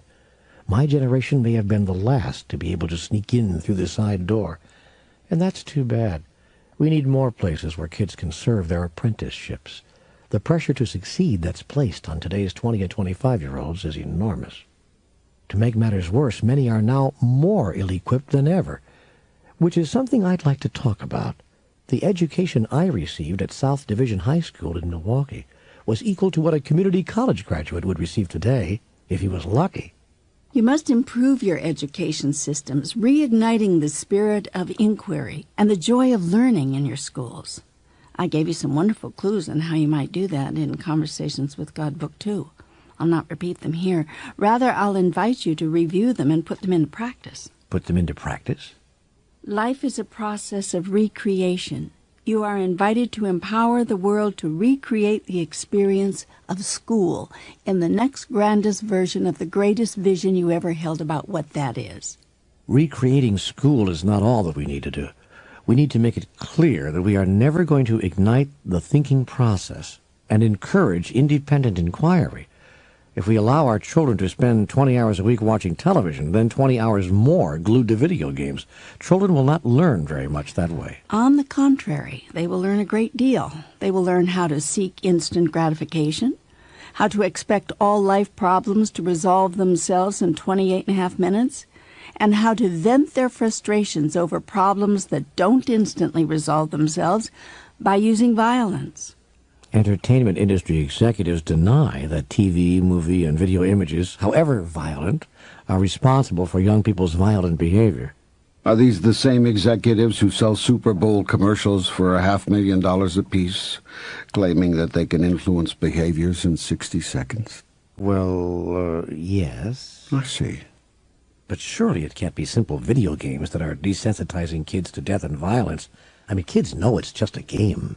Do you know what some police and military academies use to teach professionals quick hand-eye coordination and to shoot to kill without emotion? Video games? I only asked a question. I'll leave you to discover the answer. But could you think of a faster, more effective teaching tool? Oh, man, I shouldn't have put this all in here. Why not? People don't want social commentary from me, and they certainly don't want it from you. This is a book about God. And God isn't supposed to have opinions on social issues of the day. You mean real life? I mean political and social issues. You're supposed to stick to spiritual matters, and so am I. Is there any matter more spiritual than how to stop your children from killing each other? Do you need many more Columbine high schools to get you to understand that you've got a real problem here? We know we've got a problem. We just don't know how to solve it. You do know how to solve it. You simply have not gathered the will to do so. First, spend more time with your children. Stop acting as if they're on their own from age 11. Get involved and stay involved in their lives. Talk to their teachers. Make friends with their friends. Exert an influence. Have a real presence in their lives. Don't let them slip away from you. Second, take an active stand against violence and role models of violence in their lives. Images do teach. Indeed, imagery teaches faster and imprints deeper than words. Insist that those in charge of retelling your cultural story, movie makers, TV producers, video game manufacturers, and other purveyors of imagery, from comic books to trading cards, create a new cultural story with a new ethic, an ethic of nonviolence. Third, do what it takes to make sure that instruments of violence and tools of violence are unavailable to your children and your teenagers. Prevent easy access and effortless acquisition. Most important, eliminate violence from your life. You are the greatest model for your children. If they see you using violence, they will use violence. Does that mean we shouldn't spank our children? Can you think of no other way to teach those that you say you deeply love? Is startling them, scaring them, or hurting them the only way you can think of to instruct them? Yours is a culture that has long used physical pain as a punishment for unwanted behavior, not only in children but in adults. You actually kill people to get people to stop killing people. It is insanity to use the energy that created a problem to seek to solve the problem. It is insanity to repeat the behaviors you want to stop in order to stop them. It is insanity to model behaviors all over your society that you say you do not want your offspring to copy. And the highest insanity is pretending that none of this is happening, then wondering why your children are acting insane. Are you saying that we are all insane? I am defining insanity. It is up to you to decide who and what you are. You are deciding that every day. Every act is an act of self-definition. You've been using some pretty tough words here. That's what friends are for. You want to know what it's like having a friendship with God? This is what it's like. Friends tell you the truth. Friends say it like it is. Friends don't pander to you or tell you only what they think you want to hear. Yet friends don't tell you what is so and then leave you to deal with it. Friends are always there for you, offering constant support, a helping presence, and unconditional love. That's what God does. That's what this ongoing dialogue is all about. How long will this dialogue be going on? I thought it would be over at the end of the CWG trilogy. It will go on as long as you choose for it to go on.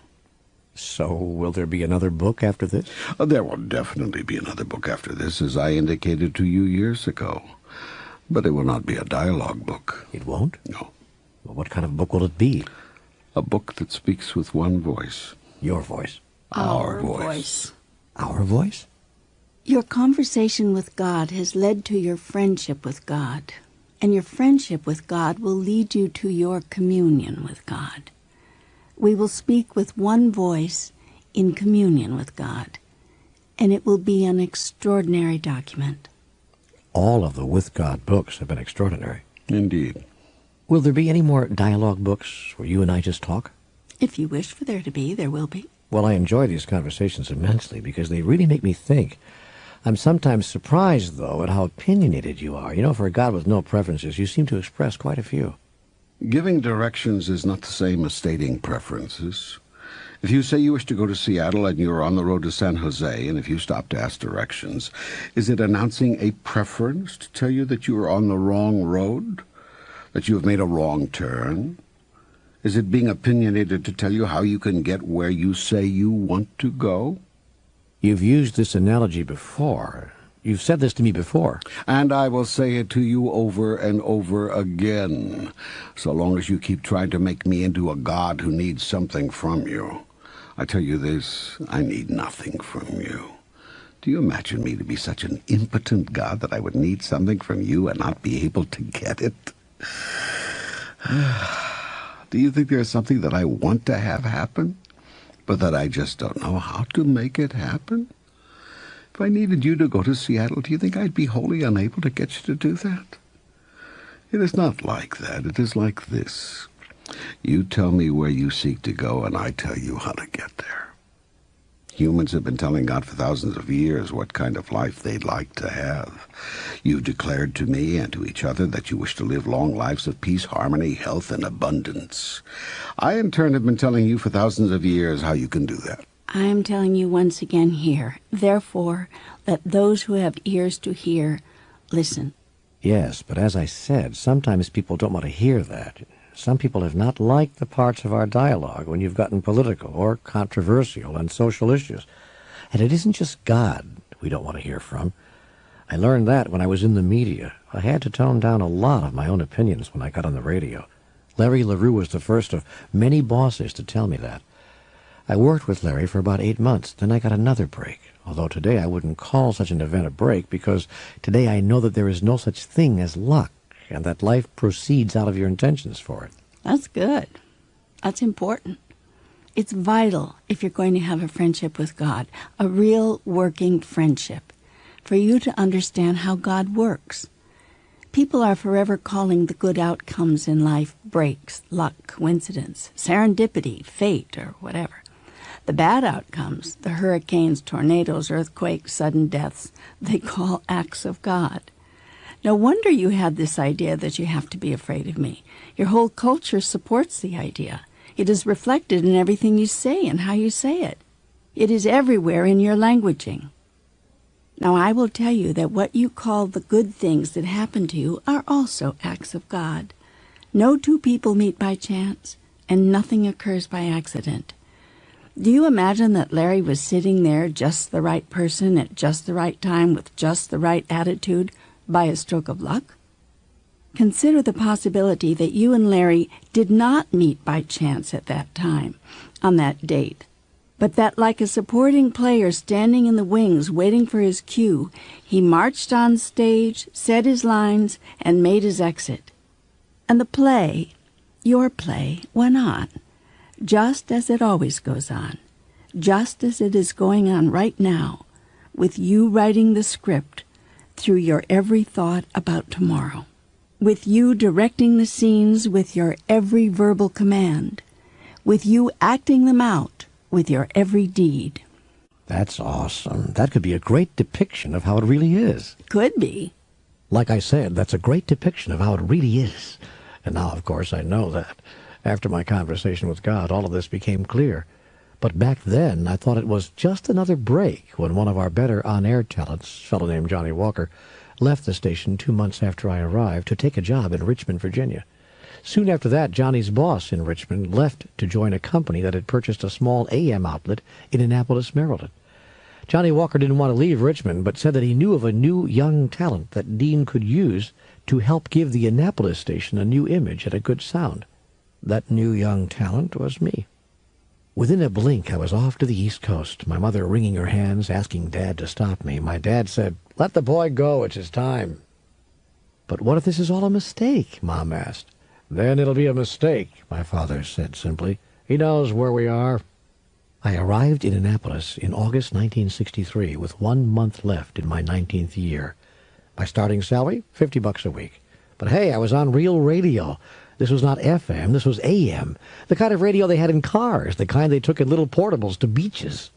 And by my 21st birthday, I had become production manager of the station, in charge of making all of its commercials.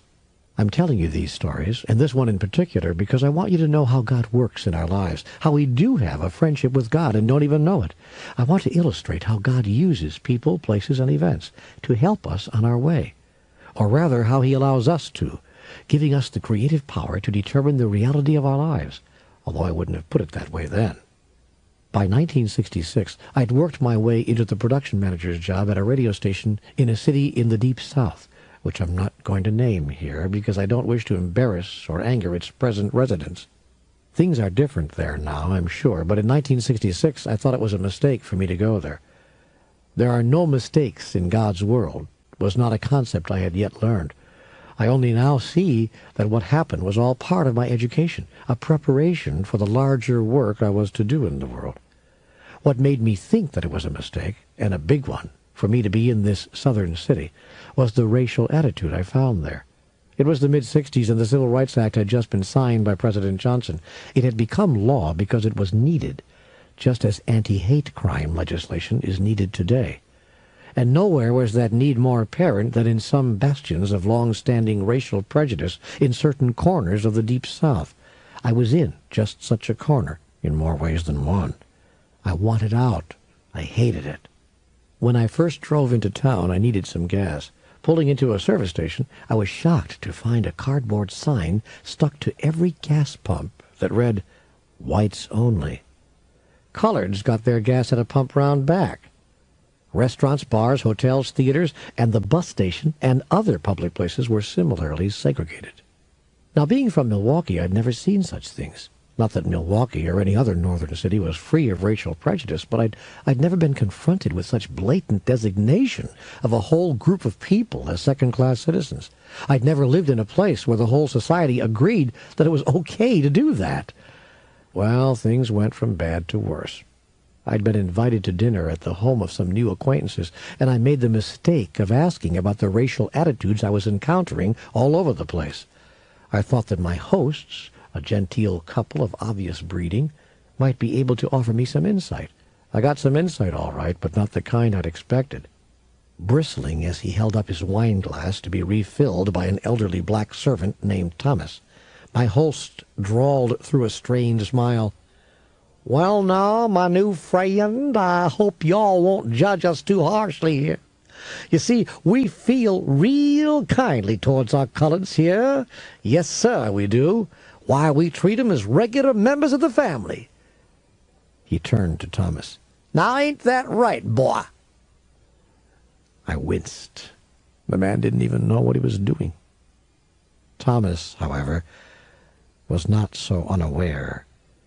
He whispered, "That's a fact, Captain, that's a fact," then quietly left the room. Now, these days, when I see blatant injustice, my first impulse is not to walk away from it, but to move toward it, to try to understand what sponsors it, to see if I can do anything to help heal it. But those were younger days, when my heart was just deciding about its truth, not acting on it. And so I simply wanted out. In the worst way, I had no tolerance for intolerance. I understood nothing about that level of prejudice. I understood nothing about what today we would call the black experience. And I just wanted to get away from the whole thing. I cried out to God, "Get me out of here!" I couldn't imagine how I was going to actually leave very quickly, though.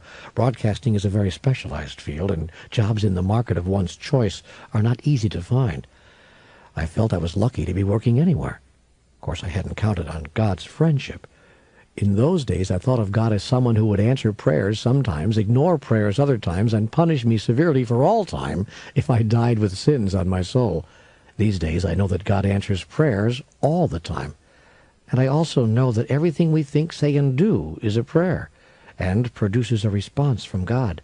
That's what a good friend He is. In the 60s, I didn't understand that, so I wasn't exactly expecting a miracle here. Imagine my surprise when I got one. It was a phone call, out of the blue, from a complete stranger. A man, identifying himself as Tom Feldman, called. "You don't know me, but I got your name from Marvin Rivers, the owner of the station you worked for in Annapolis. I'm looking for a program director for our radio station in Baltimore. Marvin says you're a talented guy. Would you be interested in coming up here for an interview?"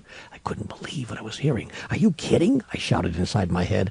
But I told Tom Feldman out loud, "Yes, I think I could arrange that." "There's one thing you should know," he continued. "This is an all-black radio station." Ah, yes, I remember that. That was clever of me, wasn't it? Clever? It was downright conniving. Because when I was hired, surprise, surprise, at WEBB in Baltimore, I got to find out firsthand what prejudice was about, and how blacks experienced it, even in a so-called sophisticated larger city. I learned a lot, too, about my own self-righteousness, and how I thought that we were somehow better in our big city attitudes than the rural folks in the Deep South. I found out that our racial attitudes were not much better at all, but I had to be deeply embedded in the black experience to be able to see that. Outside the Deep South, our prejudices were simply expressed differently, mainly with much more hypocrisy. I let go of a lot of false and arrogant thoughts during my tenure at what was known in those days as a rhythm and blues station, and I also learned a lot firsthand about black culture. Working side by side with a black staff and interacting daily within the black community brought me insights I could not have gained any other way. And when I'd learned what I'd come to the situation to learn, God stepped in again, giving me yet another incredible chance to prepare further for the work I was eventually to do in the world. Hold it. You realize, of course, that it was you doing this, not me. You do understand, don't you, that I have no agenda for you, other than the agenda you set for yourself? Yes, well, I know that now, but then I was still living in a paradigm which suggested that there was something that God wanted me to do, that suggested that God controls and causes the circumstances and events of my life. Well, now, just for review, who does control and cause the circumstances of your life? Well, I do. And how do you do that? With everything I think, say, and do. Good. That needs clarifying here, otherwise someone could get the impression that I was the cause of your experience. Yet you did chuckle just now at how clever it was of you to place me at that all-black radio station. It was clever how I facilitated what you chose to call forth. This is how your friendship with God works. First, you decide what it is you choose, then I make it possible. Wait a minute, I decided that I wanted to work at an all-black radio station? No, you decided that you wanted to understand more fully what racial prejudice and righteousness was all about. You decided this at a very high level, at the soul level. It was about giving yourself lessons. It was about bringing yourself reminders. It was about moving yourself toward awareness. Your subconscious thought was to flee, to get out of there. Your superconscious thought was to find out more at the conscious level about racial attitudes and about intolerance, including your own. You obeyed all of these impulses at once. And you, as my soul's friend, will always make it possible for me to do that? Yes. I will place the tools in your hands with which you may fashion the experience of your choosing, that you might come to higher and higher levels of consciousness. You may choose to use those tools or not to use them. What would cause me to do one or the other? How aware you are about why that which is occurring in your life right now is occurring? Later I will talk to you about levels of awareness and levels within levels. Seems that I was always a lot more conscious about things after they happened than while they were happening. I see now, clearly, why what happened next in my life occurred, but at the time, I was cursing you. Well, that's not uncommon. I know, but now I feel bad about it because I see two things that I couldn't see then. First, I see that what happened was something that I called forth. And second, I see that it was for my own highest good.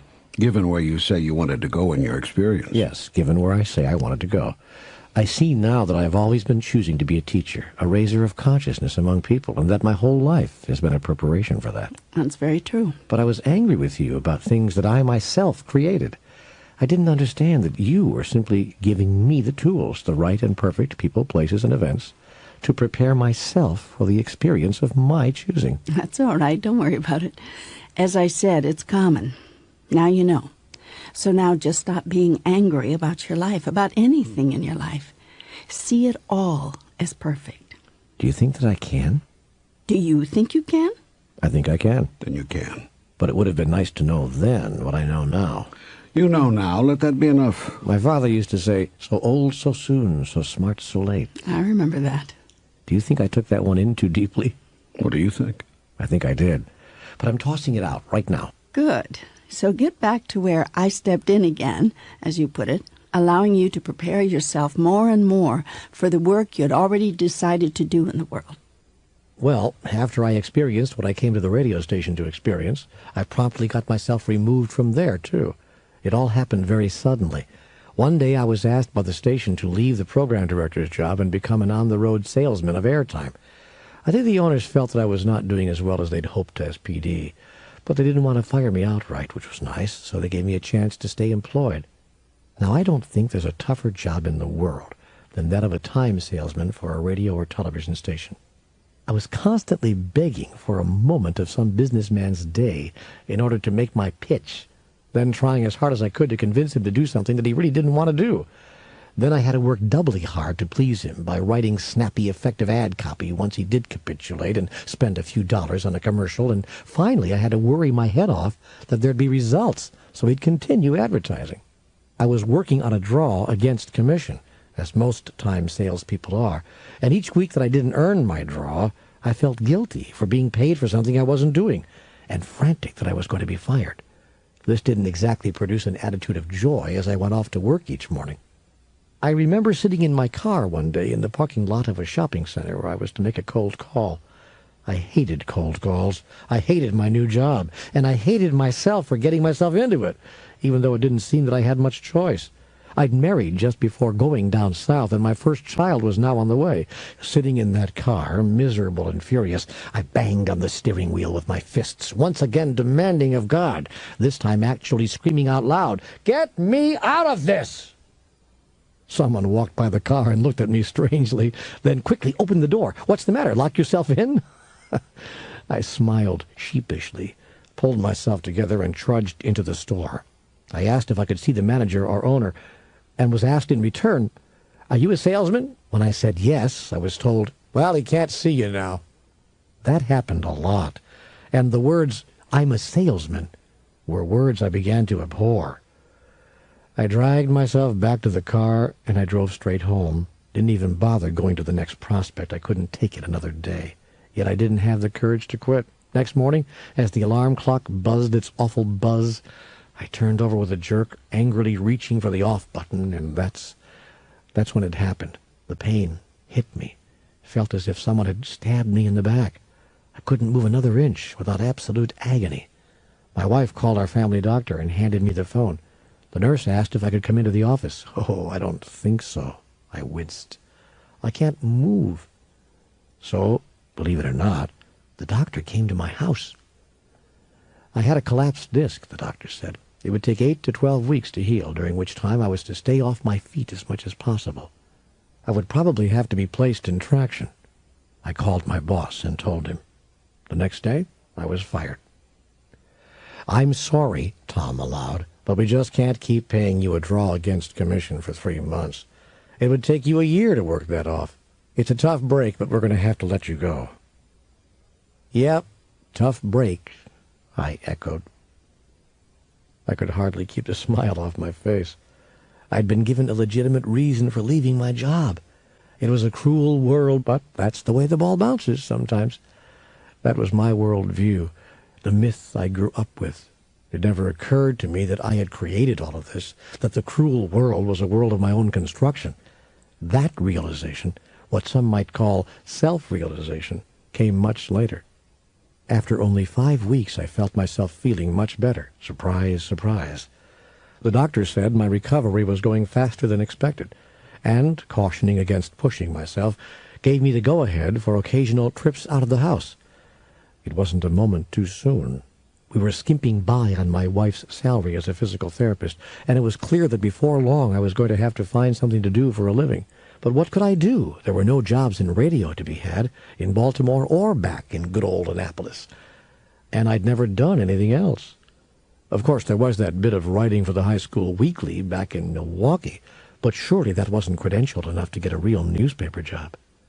But again, I'm reminded of how God works as our best friend, supporting us in getting where we say we want to go, giving us the tools with which to create the experiences that will serve us in moving to greater and greater awareness, and ultimately prepare us to express who we really are. Taking a gamble, I went to the offices of the Evening Capital, Annapolis's daily newspaper. I asked to see Jay Jackson, then managing editor, and, unlike with Larry LaRue, begged him for a job. Fortunately, I was not completely unknown to Jay, my days in Annapolis radio having brought me a bit of notoriety. I told him that I'd lost my job in Baltimore because of my health, let him know that my wife was pregnant, and said, "Mr. Jackson, the truth is, I need work. Any kind of work. I'll wash the floors, be a copy boy, anything." Jay listened very quietly from behind his desk. When I finished, he said nothing. I imagined that he was trying to think of how he could get me out of there. Instead, he finally asked, "Do you know how to write?"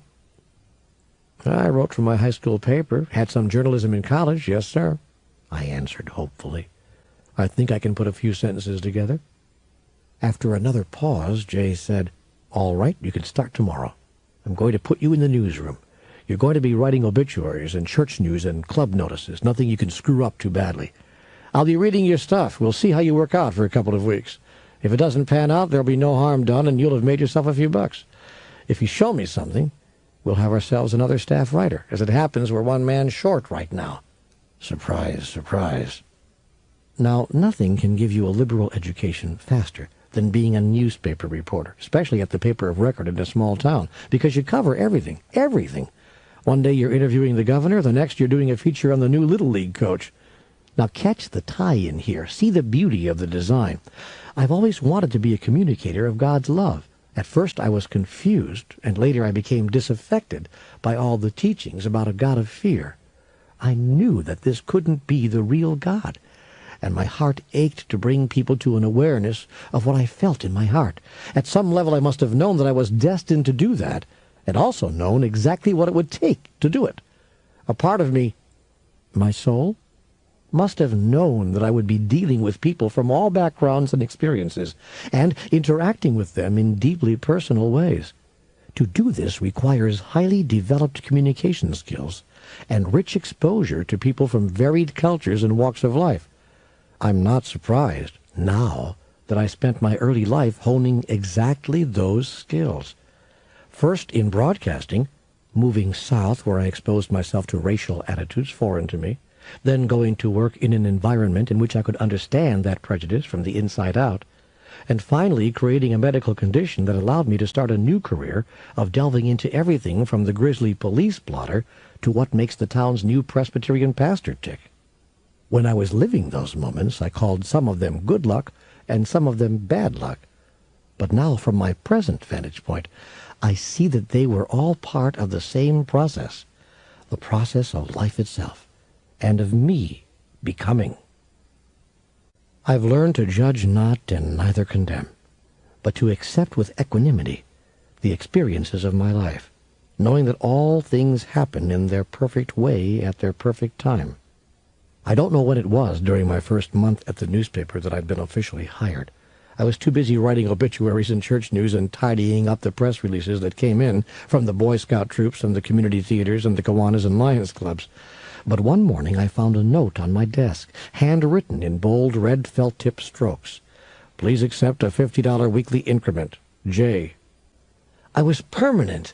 Everyone in the newsroom turned to look at me as I said, quite out loud, "All right." A few of the old-timers smiled. They must have guessed, or maybe they'd been told already. I was one of them. It hadn't taken me long to remember how much I'd loved newspaper writing from my high school days. And now here I was, in a real newsroom, typewriters clacking away. Yes, manual typewriters. The smell of ink and newsprint everywhere. 5 months after I'd started, I was given my first real beat covering the county government, which soon produced my first page one byline. What an exciting, joyful experience! I think that only a newspaper reporter can appreciate what I was feeling in those days. A constant sense of exhilaration. Nothing has topped it since, save the moment I first saw my name on the cover of a book. I've had some friends advise me not to include anything about that here. They say that people will think less of me, that it will invalidate what's come through me, if I admit that I'm thrilled to see my name stamped on the binding of a published book. I guess I'm supposed to pretend that I'm very blasé about these things, that none of it has affected me in the least, that I'm above it all, because as a spiritual messenger I should be. But I don't believe that as a spiritual messenger I can't be happy with what I'm doing, or thrilled to pieces that it's going so well. Seems to me that spiritual enlightenment is not measured by how unaffected we are by the rewards of the ego, but by how dependent we are on them for peace and happiness. Ego itself is not a bad thing, only ego run amok. We would do well to be wary of an ego that controls us, but we might welcome an ego that propels us. In life, we are constantly propelling ourselves to our next greatest achievement. The ego is God's gift to us, just as is everything else in life. God has given us nothing that is not a treasure, and whether it shows up that way in our experience depends on how we use it. I'm convinced that ego, like money, has gotten a bad name. It's been given a bad rap. It's not ego, or money, or power, or unbridled sexual pleasure that's bad. It's the misuse of these things which does not benefit us, which does not speak of who we really are.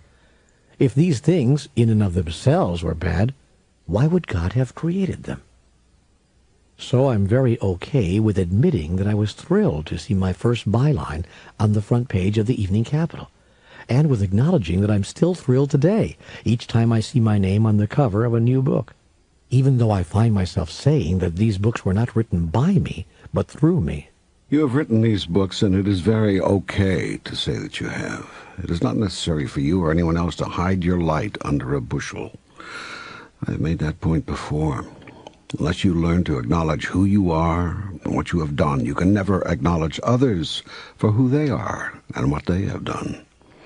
It is true that you have been inspired by me to put these principles into print. It is true that I've given you the words to write. Does that make it any less your achievement? If it does, then you should not honor Thomas Jefferson for writing the Declaration of Independence, Albert Einstein for articulating the theory of relativity, Madame Curie, Mozart, Rembrandt, Martin Luther King, Mother Teresa, or anyone else who has done anything of note in the history of the human race, because I inspired them all.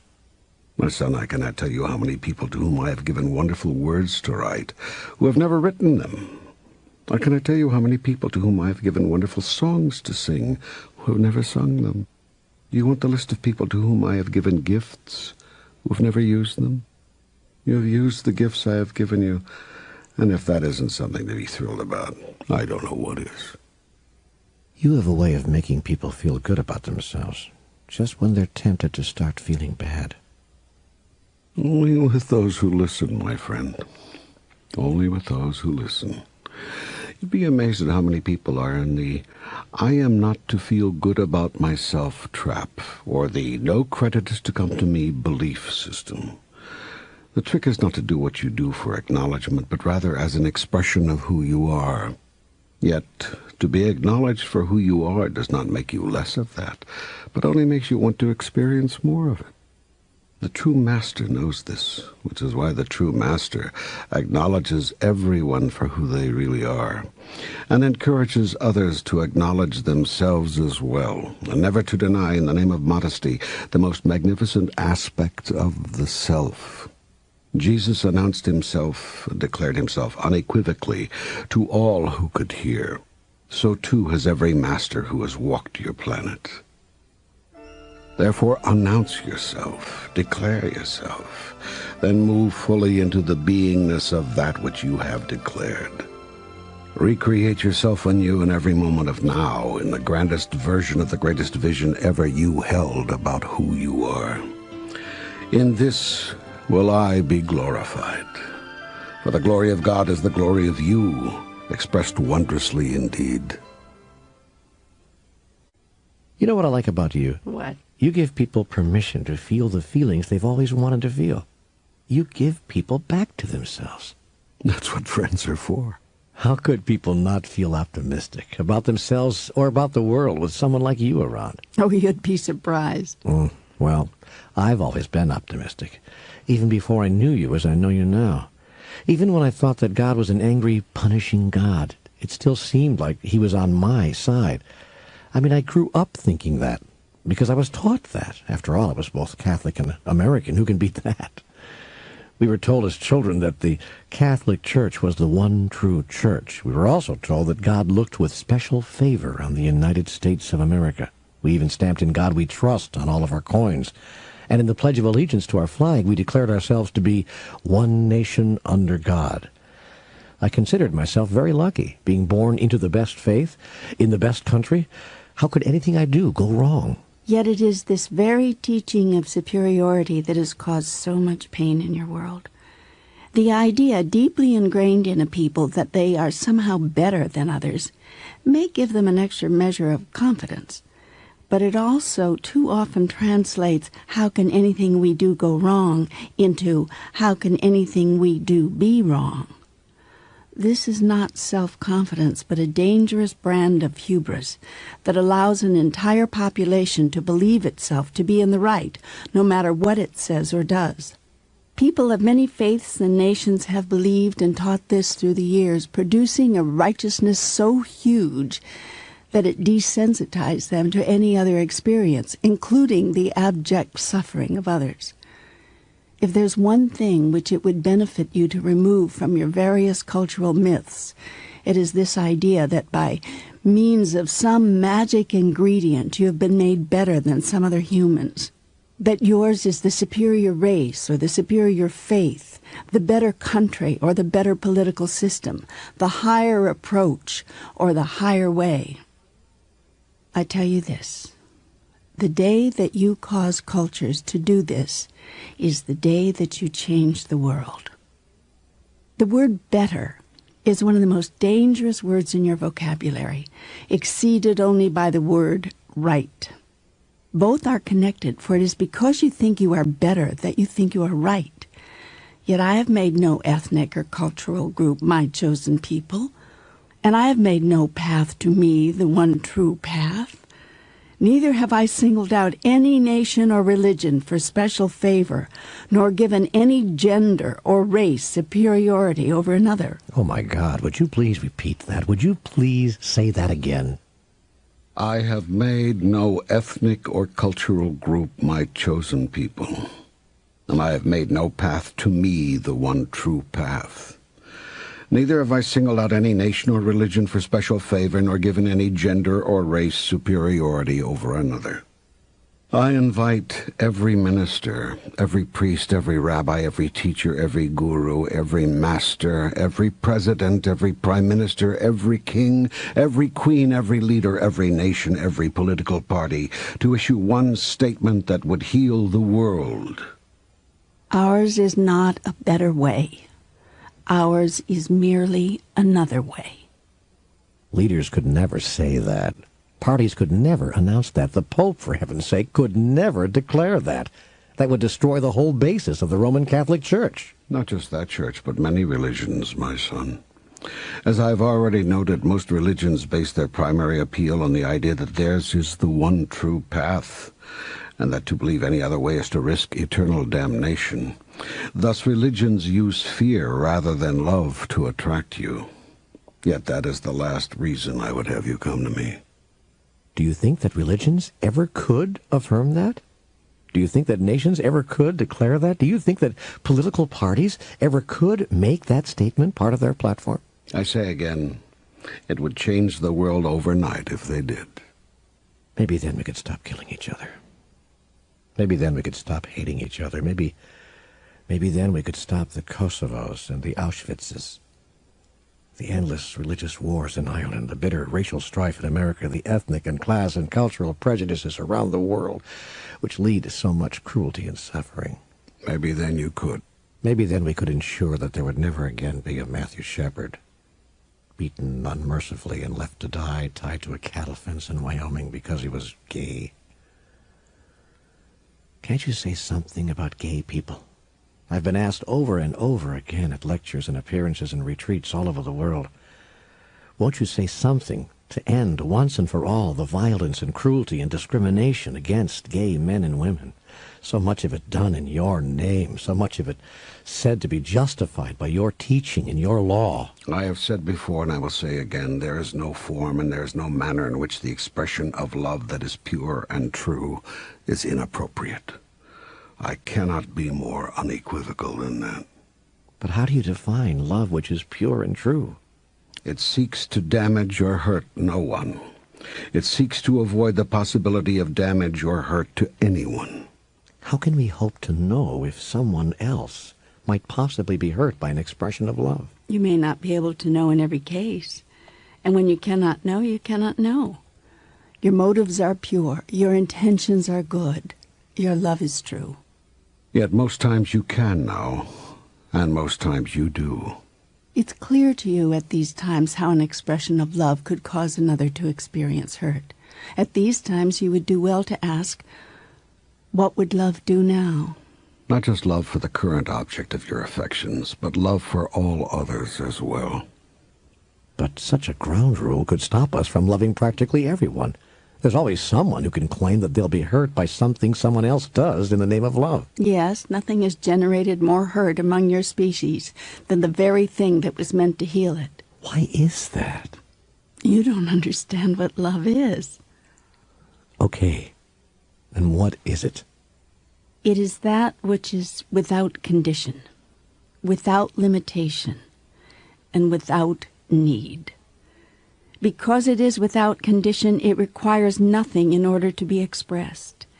It asks nothing in return. It withdraws nothing in retaliation. Because it is without limitation, it places no limitation on another. It knows no ending, but goes on forever. It experiences no boundary or barrier. Because it is without need, it seeks to take nothing not freely given. It seeks to hold nothing, not wishing to be held. It seeks to give nothing, not joyously welcomed. And it is free. Love is that which is free.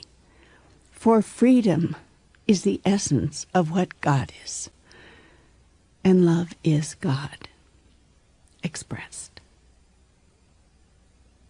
That's the most beautiful definition I've ever heard. If people understood it and lived it, everything would change. Your opportunity is to help them understand it and live it. Well, then I'd better understand it myself. What do you mean when you say love is freedom? Freedom to do what? Freedom to express the most joyous part of who you really are. What part is that? The part that knows that you are one with everything and everyone. This is the truth of your being, and it is the aspect of self which you will most urgently and earnestly seek to experience. We do seek to experience it every time we connect with someone with whom we feel that sense of oneness.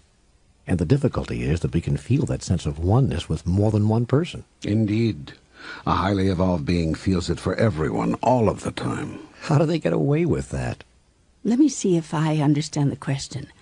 How do they get away with feeling a sense of oneness with everyone, all of the time? Yes. How are they able to do that without getting into trouble? What kind of trouble? Every kind of trouble there is. Unrequited love, unfulfilled expectations, jealous partners, you name it. You're bringing up a subject that will reveal the main reason there is pain and misery on your planet surrounding the experience called love. The main reason you find it so difficult to love each other. And the main reason you find it so difficult to love God. It's perfect that you should bring this up here because step 3 in forming a true and lasting friendship with God is love God.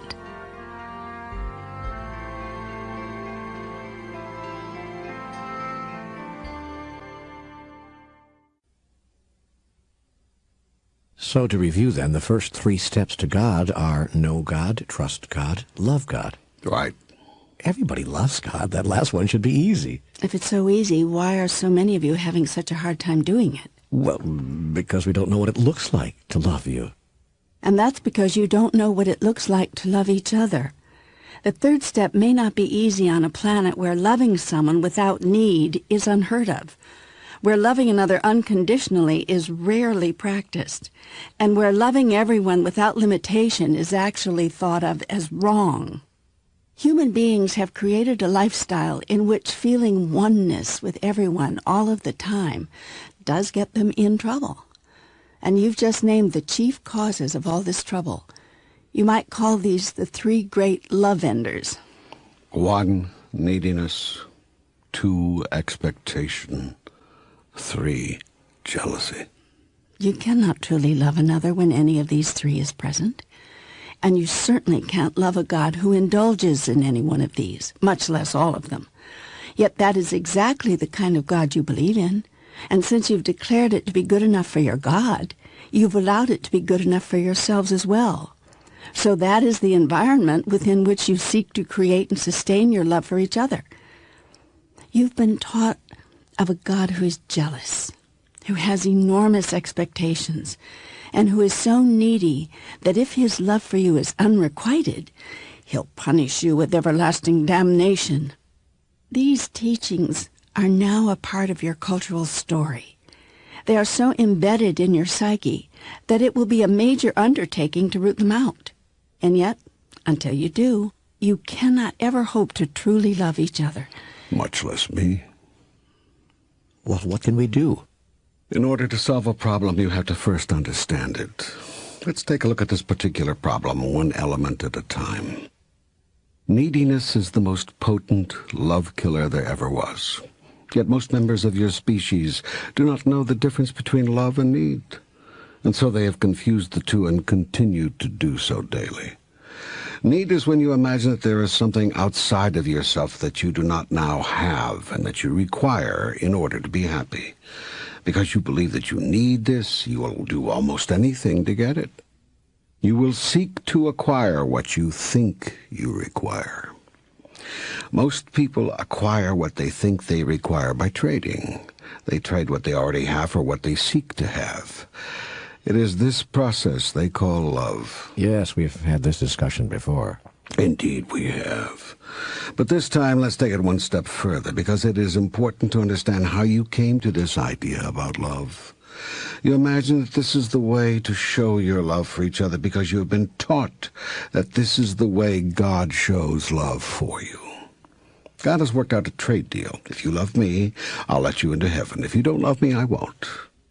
Someone has told you that this is the way God is, and so this is the way you've become. It's as you've said, what's good enough for God ought to be good enough for me. Precisely. Thus have you created in your human mythology a story that you live out every day. Love is conditional. Yet this is not a truth, but a myth. It is part of your cultural story, but it is not part of God's reality. In reality, God needs nothing, and thus requires nothing from you. How can God need anything? God is the all in all, the everything, the unmoved mover, the source of anything that you can imagine that God needs. Understanding that I have everything, am everything, and require nothing is part of knowing me. Step 1 in having a friendship with God. Yes, once you truly know me, you begin to disassemble your myth about me. You change your mind about who I am and how I am. And once you change your mind about how I am, you begin to change your mind about how you have to be. That is the start of transformation. That is what a friendship with God does. It transforms you. I'm so excited about this. No one's ever explained this to me so simply, this clearly. Then listen to this carefully, for here comes the greatest clarity of all. You are made in the image and likeness of God. Now this you have always understood, for this too you have been taught, image and likeness is. Thus have you been mistaken about what your image and likeness can be. You imagine that I am a God who has needs, among them the need to have you love me. Now some of your churches have sought to describe this as not having a need for your love, but merely a desire for it. It is simply, they say, my desire that you love me, but I will never force you to. Yet is a desire not a need if I am willing to torture you for all eternity if I don't get it? What kind of a desire is that? And so, being made in my image and likeness, you have called it normal to experience the same kind of desire. Thus have you created your fatal attractions. But now I'm telling you that I have no needs. All that I am within myself is all that I require in order to express all that I am outside of myself. This is the true nature of God. This is the image and likeness in which you are made. Do you understand the wonder of that? Do you see its implications? You too are without needs. There is nothing you need in order to be perfectly happy. You only think that there is. Your deepest, most perfect happiness will be found within. And once you find it, nothing exterior to yourself can match it, nor can anything destroy it. Oh boy, the old happiness is within sermon. Excuse me, but how come I don't experience that? Because you do not seek to. You seek to experience the grandest part of yourself outside of yourself. You seek to experience who you are through others rather than allowing others to experience who they are through you. What did you say? Would you say that again? I said, you seek to experience who you are through others, rather than allowing others to experience who they are through you. That may be the most important thing you ever said to me. Well, it's a fairly intuitive statement. What does that mean? I don't know what that means. Many of life's most important statements are intuitive. You know that they're true before you know why or how. They come from a deeper understanding that transcends evidence and proof and logic and reason and all those tools with which you try to determine whether something is true or not, and thus whether it is important. Sometimes you know something is important just from the ring of it. It has the ring of truth. All my life I've believed what others have told me. I've changed my behaviors, altered who I am in order to change what others were saying about me, and change what they were telling me about myself. I was literally experiencing myself through others, just as you've said. Most human beings do that. Yet when you reach mastery, you will allow others to experience who they are through you. This is how you will know a master when you see one. A master is one who sees you. The master gives you back to yourself, for the master recognizes you.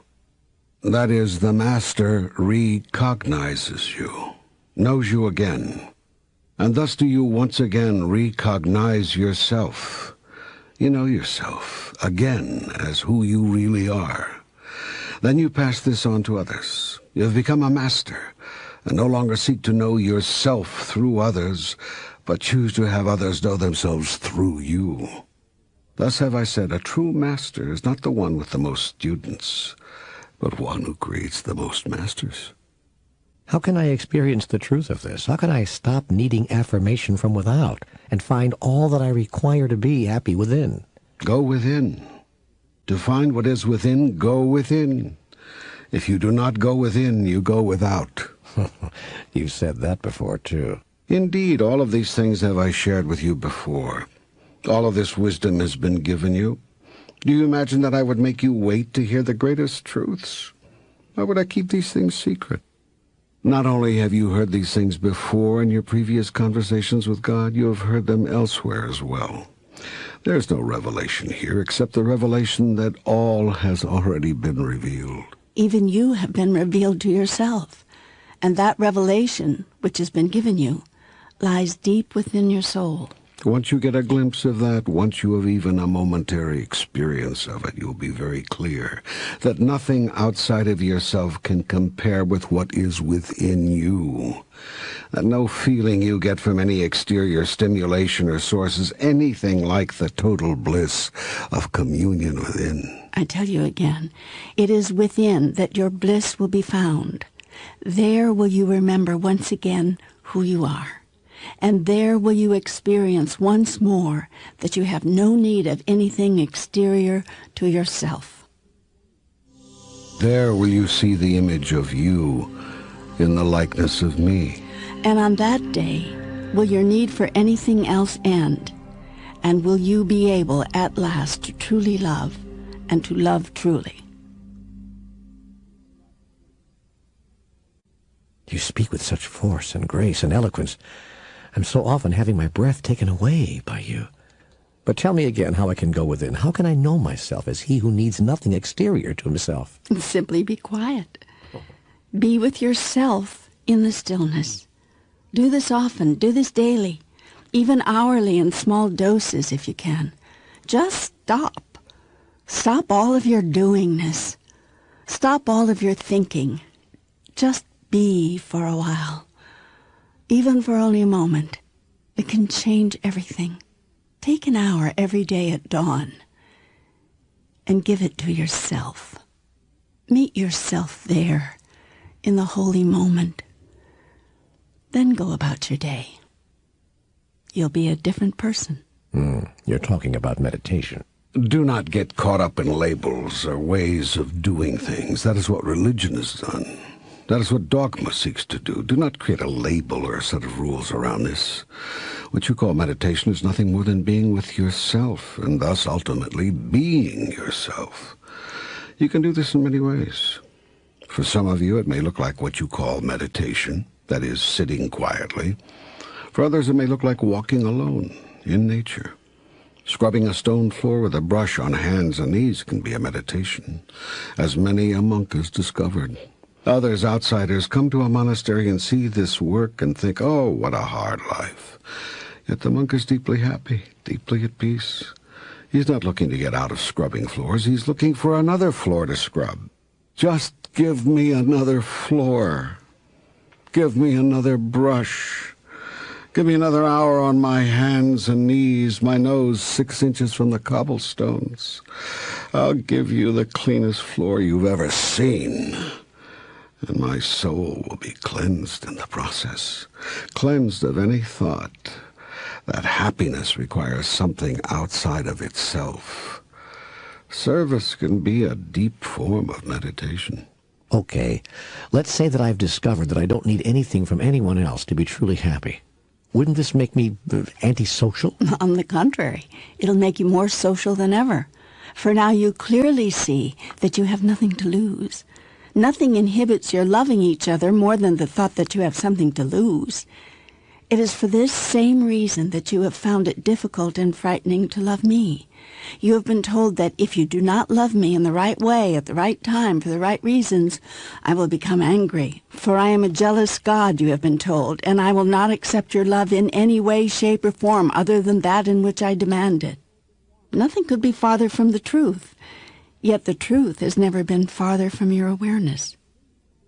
I need nothing from you, and therefore seek, want, and demand nothing of you. My love for you is without condition and without limitation. You will return to heaven whether you have loved me in the right way or not. There is no way for you not to return to heaven, because there is no place else to go. Thus is your eternal life assured and your eternal reward guaranteed. You said in Conversations with God that even making love, experiencing sexual ecstasy, can be a form of meditation. That is correct. But that's not being with the self. That feels like being with another. Then you do not know what it is like to be truly in love. For when you are truly in love, there's only one of you in the room. What starts out as being with another becomes an experience of being one, of being with the self. Indeed, that is the whole purpose of sexual expression and of every form of love. Oh, you have an answer for everything. I should hope so. So what about the other two love enders, expectation and jealousy? Even if you manage to eliminate need from your relationship with each other and with me, you may still have to struggle with expectation. This is a state in which you have an idea that someone else in your life is to perform in a particular way, is going to show up as who you think they are, who you think they should be. Like need, expectation is deadly. Expectation reduces freedom, and freedom is the essence of love. When you love someone, you grant them total freedom to be who they are, for this is the greatest gift you could give them, and love always gives the greatest gift. It is the gift that I give you, yet you cannot imagine that I am giving it to you, because you cannot imagine a love so great. So you have decided that I must have given you the freedom to do only the things that I want you to do. Yes, your religions say that I give you the freedom to do anything, to make any choice you wish. Yet I ask you again, if I torture you endlessly and damn you eternally for making a choice I did not want you to make, have I made you free? No, I've made you able. You are able to make whatever choice you wish, but you are not free to. Not if you care about the outcome. And of course, all of you do. So this is how you've got it constructed. If I'm to grant you your reward in heaven, I expect you to do things my way.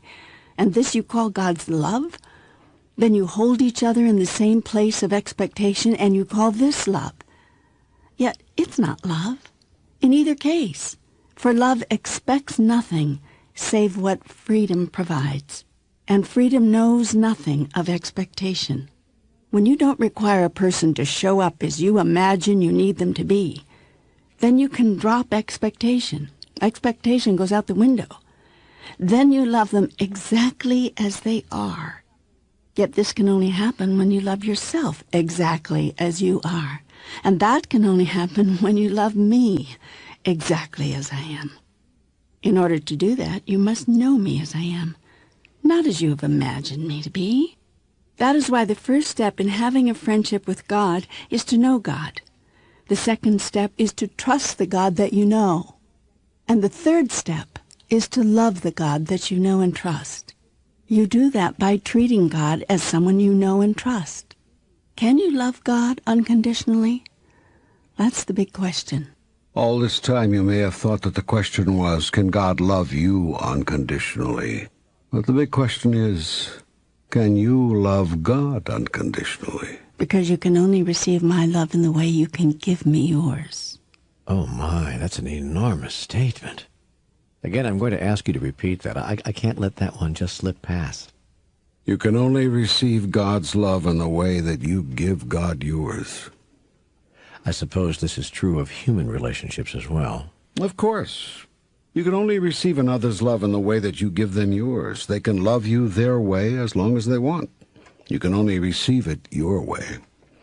You cannot experience what you do not allow others to experience. And that brings us to the last element in this answer, jealousy. Out of your decision to love God jealously, you've created the myth of a God who loves jealously. Wait a minute. You're saying that we're jealous of you? Where do you think the idea of a jealous God came from? You tried as hard as you can to co-opt my love. You've tried to be the sole owner. You have laid claim to me and done so viciously. You have declared that I love you and only you. You are the chosen people. You are the nation under God. You are the one true church. and you are very jealous of this standing that you have bestowed upon yourself. If someone claims that God loves all people equally, accepts all faiths, embraces every nation, you call that blasphemy. You say it is a blasphemy for God to love in any way other than the way you say God loves. George Bernard Shaw said that all great truths begin as blasphemies. He was right. This jealousy-ridden kind of love is not the way that I love. Yet this is the way that you have perceived my love, because this is the way that you have loved me. This is also the way you have loved each other, and it is killing you. I mean that literally. You've been known to kill each other or yourselves because of your jealousies. If you love another person, you tell them that they must love you and only you. If they love another person, you become jealous. And this is not where it begins and ends, for you are not only jealous of other people, you are jealous of jobs, of hobbies, of children, of anything that takes the focus of your loved one away from you. Some of you are jealous of a dog or a game of golf. Jealousy takes many forms. It has many faces. Not a one of them is beautiful. I know. Once in a moment when I was having jealous feelings about a woman named Dawn with whom I was deeply in love, I was expressing that to her, and she said to me very quietly, "Neale, this is not a very attractive part of you." I never forgot that. It was stated so simply, without emotion. It was just a matter of fact. There was no argument about what I had just said, no lengthy discussion about what she had just said. She just put it out there, put that thought into the room. And it was shattering. That woman Dawn gave you a great gift. Yes, she did. Still, jealousy has been hard for me to get over. Just when I think I'm rid of it at last, here comes more. It's like it's in hiding or something. I don't even know that it's there. In fact, I swear it's not there. Then, boom, there it is. I think I experience less of it now, but if I said that I don't ever feel any jealousy, I'd be lying. You're working on it, that's enough.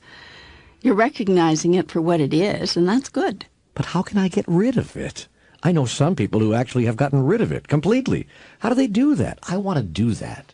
You mean you're jealous of people with no jealousy? That's pretty funny. Cute. You're cute. You know that? Of course I do. What do you think keeps me going? Okay, so what's the answer? Get rid of your idea that happiness depends on anything outside of yourself, and you'll get rid of jealousy. Get rid of your thought that love is about what you get in trade for what you give, and you will get rid of jealousy. Get rid of your claim on any other person's time or energy or resources or love, and you will get rid of jealousy. Yes, but how do I do that? Live your life for a new reason. Understand that its purpose has nothing to do with what you get out of it, and everything to do with what you put into it. This is also true of relationships. The purpose of life is to create yourself anew, in the next grandest version of the greatest vision ever you held about who you are. It is to announce and become, express and fulfill, experience and know your true self. This requires nothing of the other people in your life or any other person in particular. That is why you can love others without requiring anything of them. The idea of being jealous of the time that those you love spend playing golf or working at the office or in the arms of another is an idea that can only occur to you if you imagine that your own happiness is compromised when the one that you love is happy. Or that your happiness depends on your loved one always being with you, rather than being with someone else or doing something else. Exactly. But hold on a moment. Do you mean that we shouldn't even be jealous when our loved one is in the arms of another? You mean that infidelity is okay? There is no such thing as okay and not okay. These are measures that you are making up. You are creating them and changing them as you go along. Yeah, and there are those who say that this is the very problem with society today, that we're being spiritually and socially irresponsible. We're changing our values in the moment to suit our purposes. Of course you are. That's the way life is. If you didn't do that, life could not proceed. You'd never make any progress at all. Do you truly want to hold on to your old values forever? Well, some people do. They want to hang women in the town square, calling them witches, as you did just a few generations ago? They want their church to send soldiers out on crusades, killing people by the thousands for not confessing the one true faith. Yeah, but you're using historical examples of human behaviors that arose out of misplaced values, not old values. We've risen above those behaviors. Have you? Have you looked at your world lately? That is another subject altogether. Let's stick to this one. Changing values are the sign of a maturing society. You are growing into a larger version of yourself. You are changing your values all the time as you gather new information, as you bring in new experiences, as you consider new ideas and discover new ways of looking at things, and as you redefine who you are. This is a sign of growth, not of irresponsibility. Wait a minute, let me get this straight. It's a sign of growth to be okay with our loved one hanging out in the arms of another? It is a sign of growth not to have your peace taken away from you by that. Not to disrupt your life because of that. Not to end your life because of that. Not to kill another because of that. All of these things humans have done.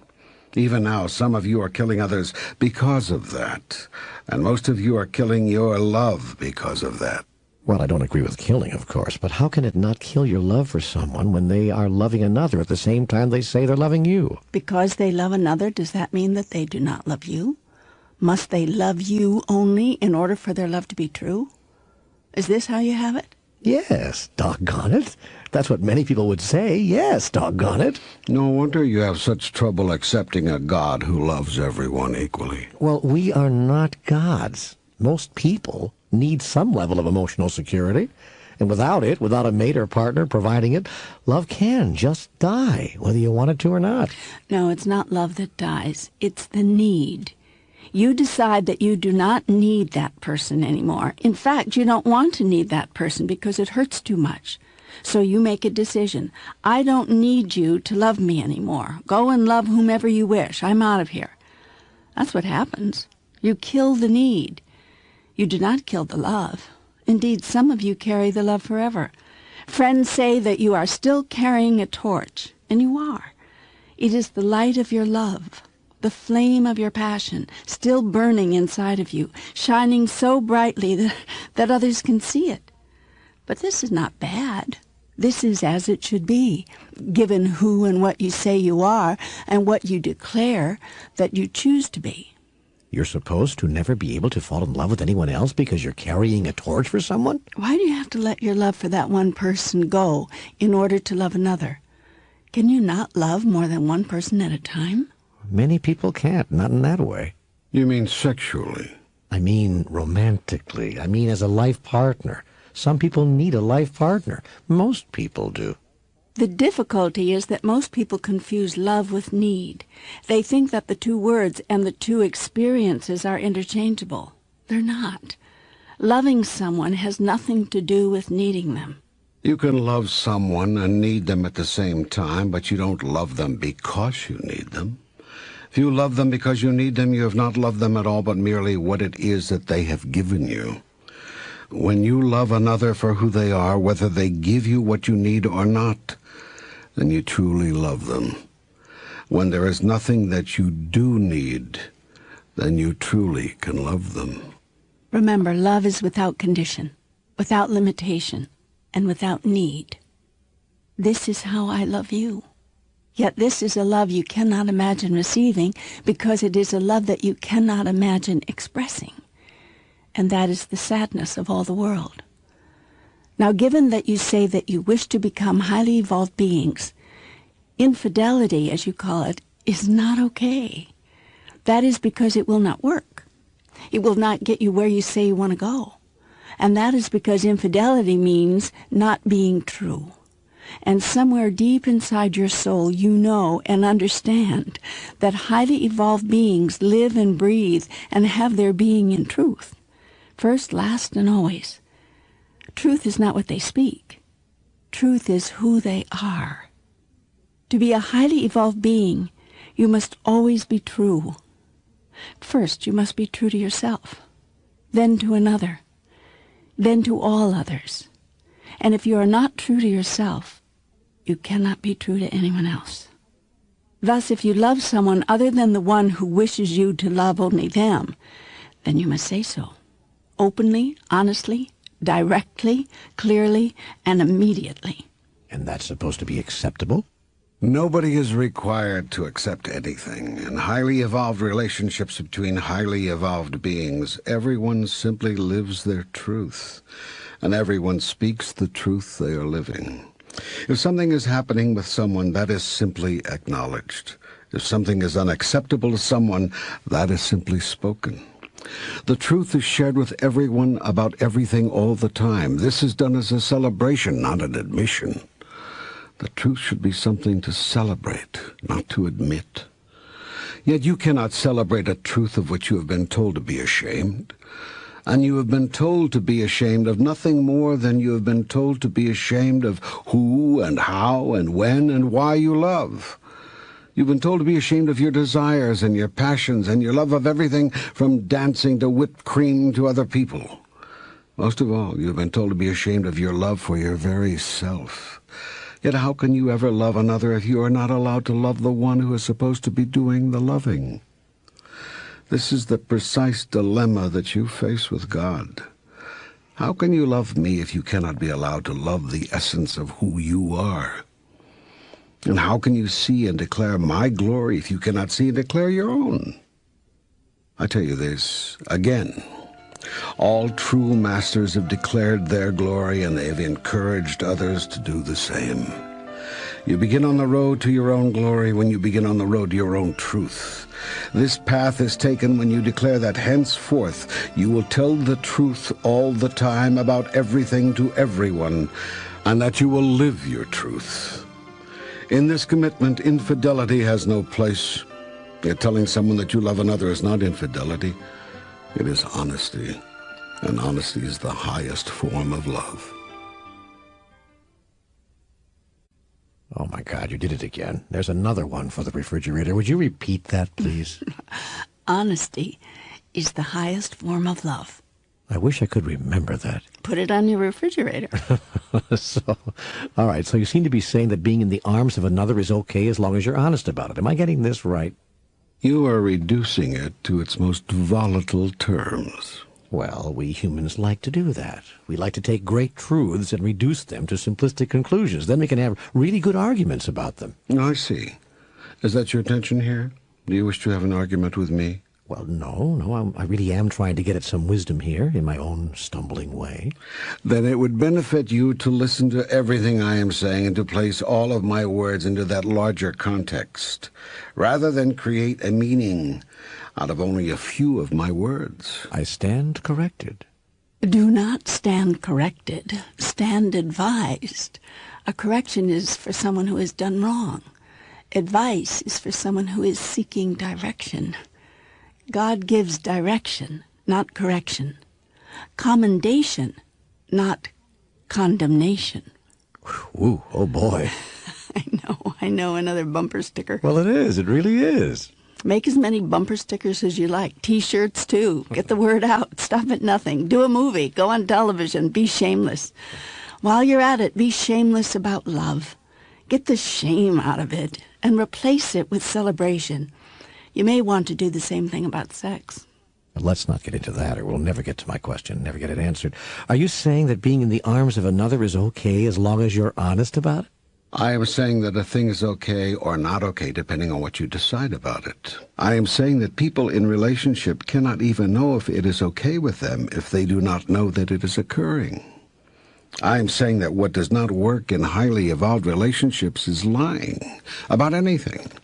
I am saying that lying is lying, whether it is by commission or omission.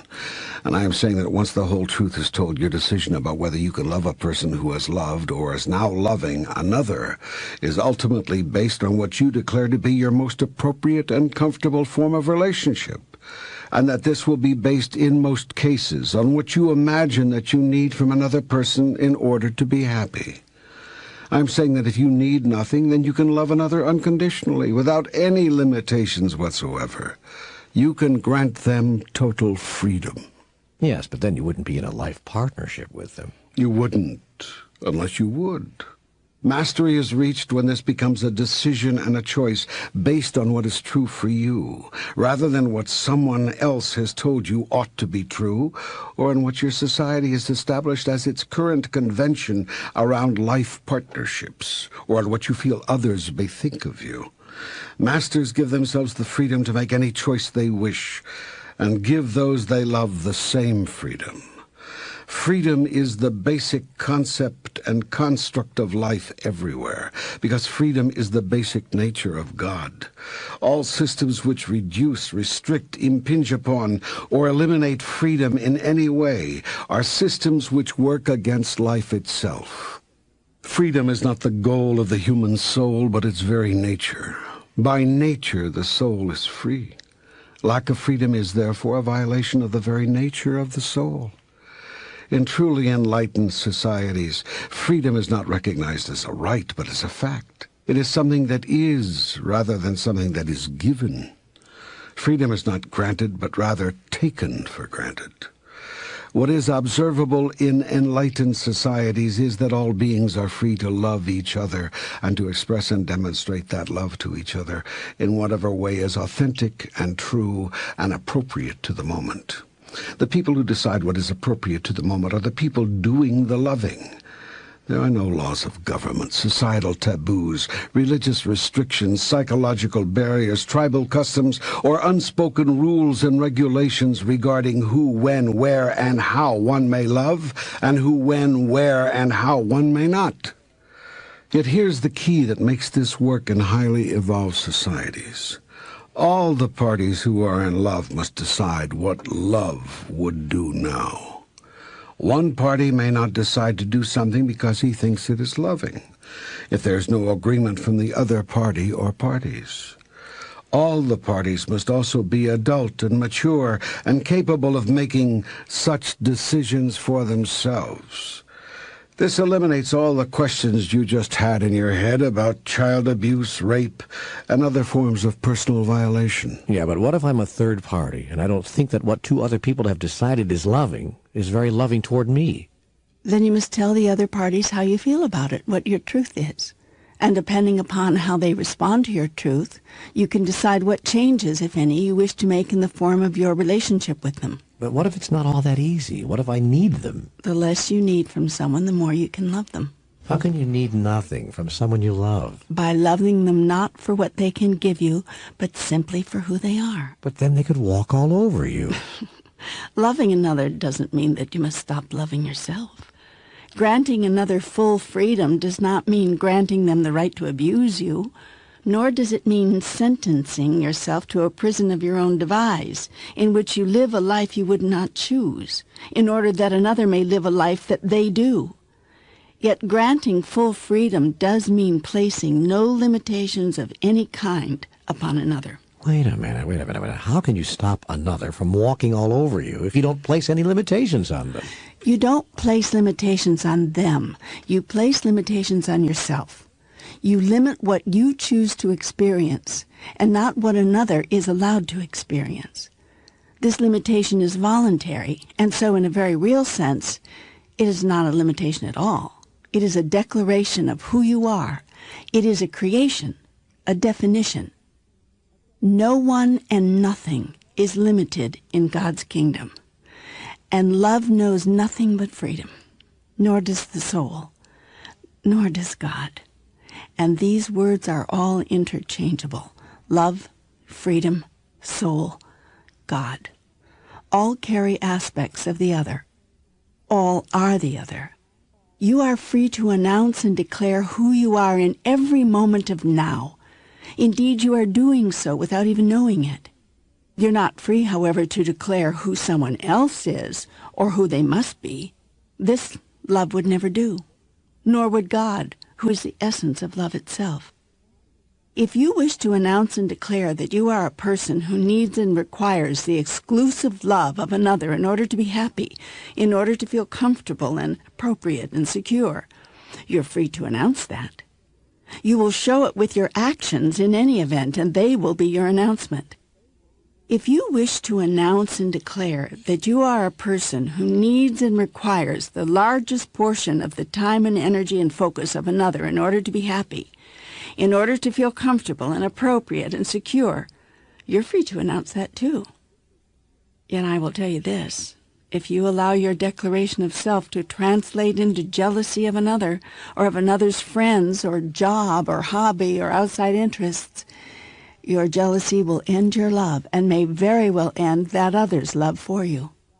The good news is that defining who you are and who you choose to be doesn't have to translate into jealousy of another, nor into control over them.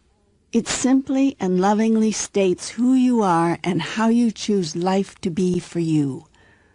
Your love for another goes on, even as you lovingly and compassionately work through whatever differences may exist between you, and however you change the nature of your relationship as a result of those differences. You do not have to end a relationship in order to change it. Indeed, you cannot end a relationship, but can only alter it. You always have a relationship with everyone. The question is not whether you have a relationship, but what kind of relationship do you have? Your answer to this question will affect your life forever, and indeed could truly change the world. I've learned throughout my conversations with you that my relationships are sacred, the most important aspects of life, because it's through relationships that I express and experience who I am and who I choose to be. And not merely your relationships with other people, but your relationships with everything everywhere. Your relationship with life and all the elements of life. Your relationship with money, love, sex, and God. The four cornerstones of the human experience. Your relationship with trees, plants, animals, birds, wind, air, sky, and sea. Your relationship with nature, and your relationship with me. My relationship with everything determines who and what I am. Relationship, you have told me, is holy ground, because in the absence of a relationship with something else, I cannot create, know, and experience anything I have decided about myself. Or, as you have put it, in the absence of that which I am not, that which I am is not. You have learned very well, my friend. You are becoming a messenger. Yet, as I try to explain this to others, they sometimes get lost. This concept doesn't always easily translate. Try using the parable of whiteness. Yes, that helped me immediately. Imagine that you are in a white room with white walls, white floor, white ceiling, no corners. Imagine that you are suspended in this space by some invisible force. You are dangling there in midair. You cannot touch anything, you cannot hear anything, and all you see is whiteness. How long do you think you will exist in your own experience? Not very long. I'd exist there, but I wouldn't know anything about myself. Pretty soon I'd go out of my mind. Actually, that's exactly what you would do. You would literally leave your mind. Your mind is the part of you that is assigned the task of making sense out of all incoming data. And without any data incoming, your mind has nothing to do. Now, the moment you go out of your mind, you cease to exist in your own experience. That is, you cease to know anything in particular about yourself. Are you big? Are you small? You cannot know because there is nothing outside of yourself with which to compare yourself. Are you good? Are you evil? You cannot know. Are you even here? You cannot know because there is nothing over there. You cannot know anything about yourself in your own experience. You can conceptualize it all you want, but you cannot experience it. Then something happens to change all this. There appears a tiny dot on the wall. It's as if someone has come along with a fountain pen and squirted a tiny dot of ink. Nobody knows how the dot actually got there, but it doesn't matter, because the dot has saved you. Now there is something else. There's you, and there's the dot on the wall. Suddenly you can make some decisions again. You can have some experiences again. The dot is over there. That means that you must be here. The dot is smaller than you. You are bigger than it. You are starting to define yourself again in relationship to the dot on the wall. Your relationship with the dot becomes sacred because it has given you back a sense of yourself. Now, a kitten appears in the room. You don't know who is doing this, who is causing all this to happen, but you are grateful, because now some more decisions can be made. The kitten appears softer, but you appear smarter, at least part of the time. It is faster. You are stronger. More things begin appearing in the room, and you begin to expand your definition of self. Then it dawns on you, only in the presence of something else can you know yourself. This something else is that which you are not. Thus, in the absence of that which you are not, that which you are is not. You have remembered an enormous truth, and you vow never to forget it again. You welcome every other person, place, and thing in your life with open arms. You reject none of it, because you see now that all that appears in your life is a blessing, presenting you with a greater opportunity to define who you are and to know yourself as that. But wouldn't my mind figure out what was going on if I was placed alone in that white room? Wouldn't it say, hey, I'm in a white room, that's all. Relax and enjoy it. It would at first, of course. But soon, in the absence of any more incoming data, it would not know what to think. Ultimately, the whiteness, the emptiness, the nothingness, the aloneness would get to it. Do you know one of the greatest punishments your own world has devised? Solitary confinement. Exactly. You cannot stand being alone for extended periods. In the most inhumane prisons, there's not even light in solitary. The door is closed. You're in utter darkness. Nothing to read, nothing to do, nothing else at all. Since thinking is creating, you would stop creating your reality, because your mind must have data in order to create. You call your mind's creations conclusions, and when it could not come to any conclusions, you would leave it. You would go out of your mind. And yet leaving your mind is not always bad. You do it in all your moments of great insight. Come again. You don't believe that insight comes from your mind, do you?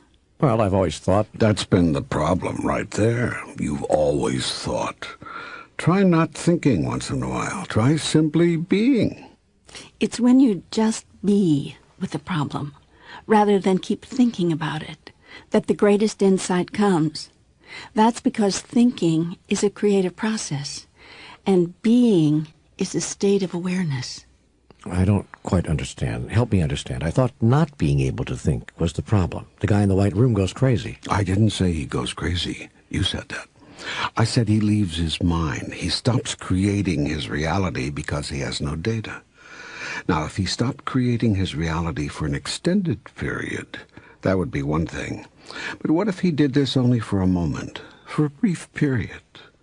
Would such a timeout help him or hurt him?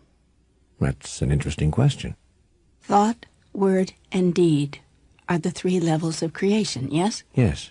When you are thinking, you are creating. Every thought is a creation. Yes. So when you are thinking about a problem, you are seeking to create a solution. Exactly. What's wrong with that?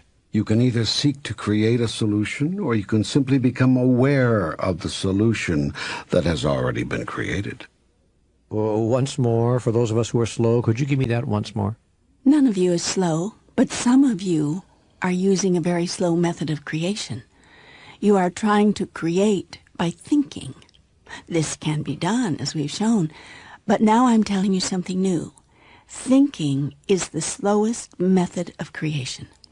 Remember, your mind must have data to create. Your being needs no data at all. That is because data is the illusion. It is what you are making up, rather than what is.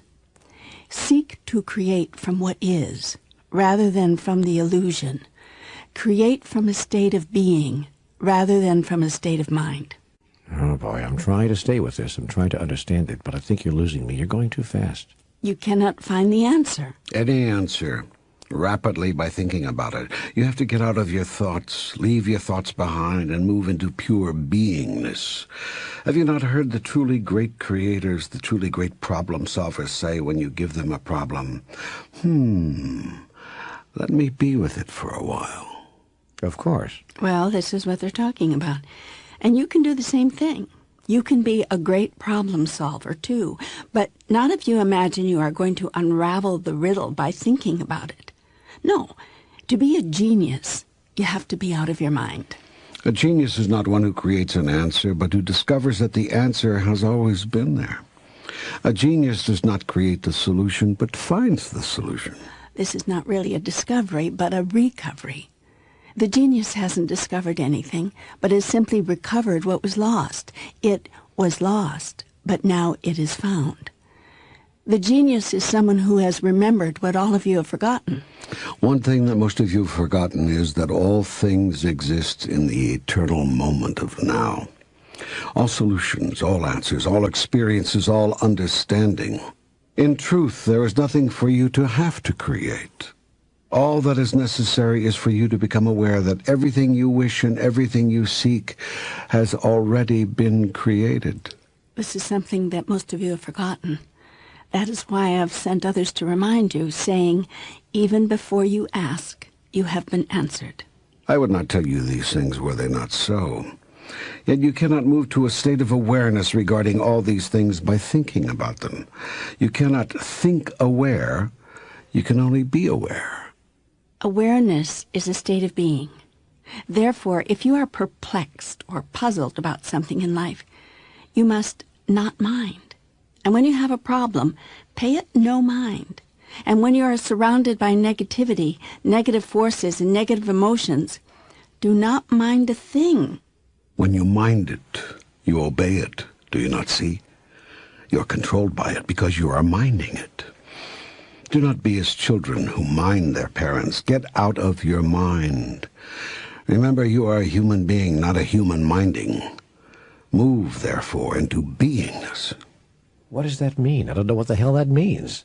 What are you being right now? Agitated. I'm agitated because you're losing me with all this mumbo-jumbo. Ah, so you do know what you are being. No, that's how I'm feeling. I'm feeling agitated. Then that is what you are being.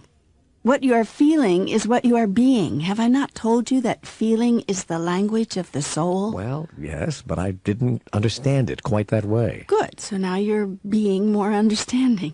Yes, a little. Did you hear what I said? What? I said now you are being more understanding. What are you trying to say to me here? I'm saying to you that in every single moment of now, you are being something. And what you are feeling tells you exactly what you are being. Your feelings never lie. They do not know how to. They tell you exactly what you are being in any moment. And you can change how you are feeling by simply changing how you are being. I can? How do I do that? You can choose to be a different way. That doesn't seem possible. The way I feel is the way I feel. I can't control that.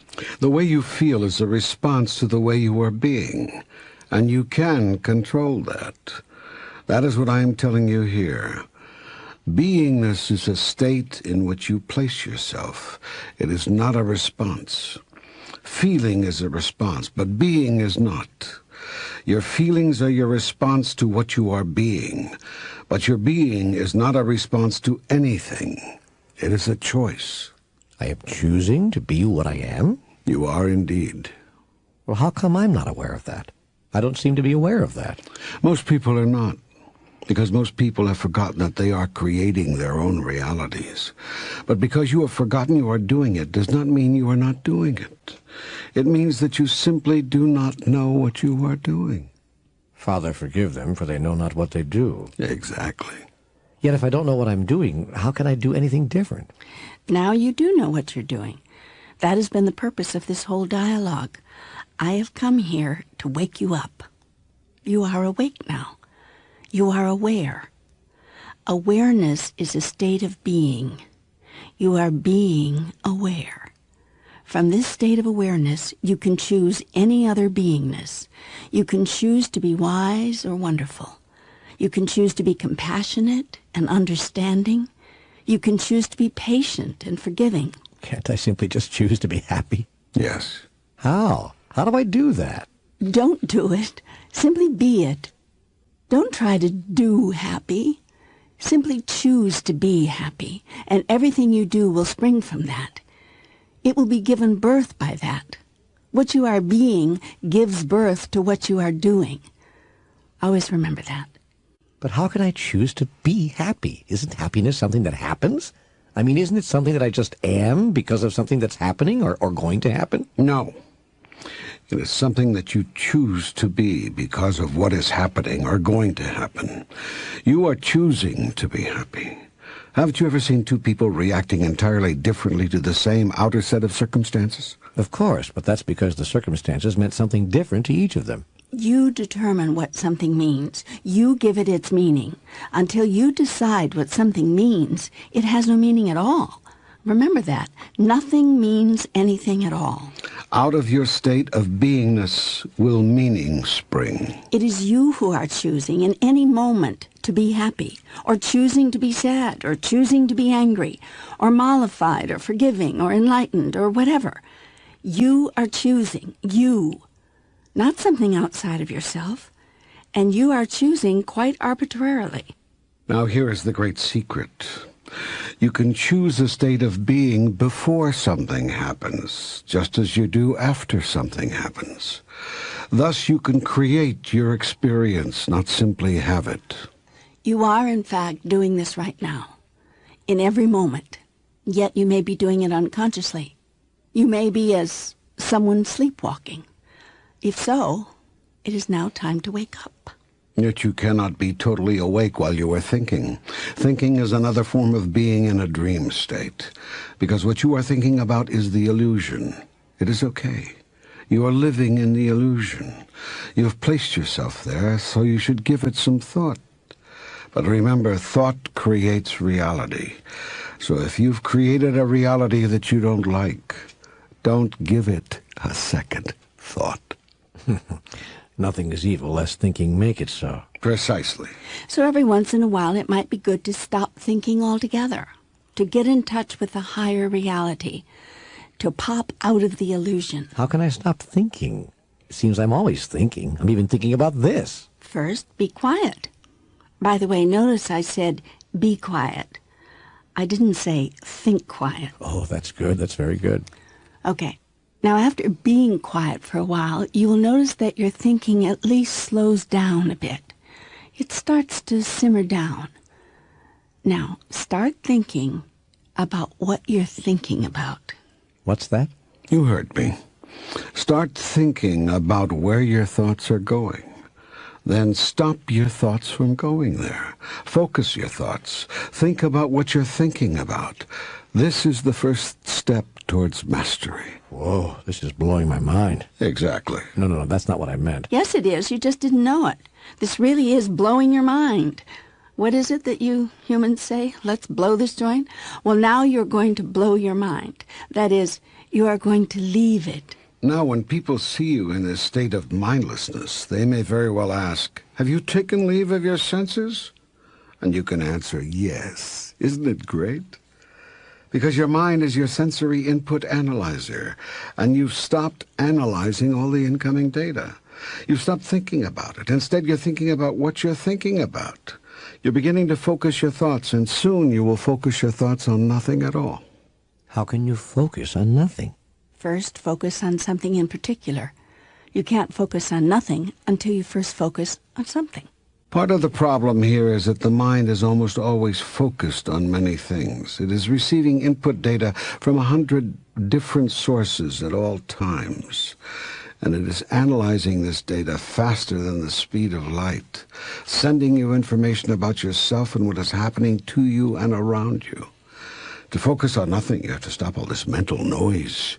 You have to control it, limit it, and ultimately eliminate it. You want to focus on nothing, but first you have to focus on something in particular, rather than everything at once. So make it something simple. You can start with the flickering of a candle. Look at the candle. Look at the flame. See what you notice about it. Stare deeply into it. Be with the flame. Don't think about it. Be with it.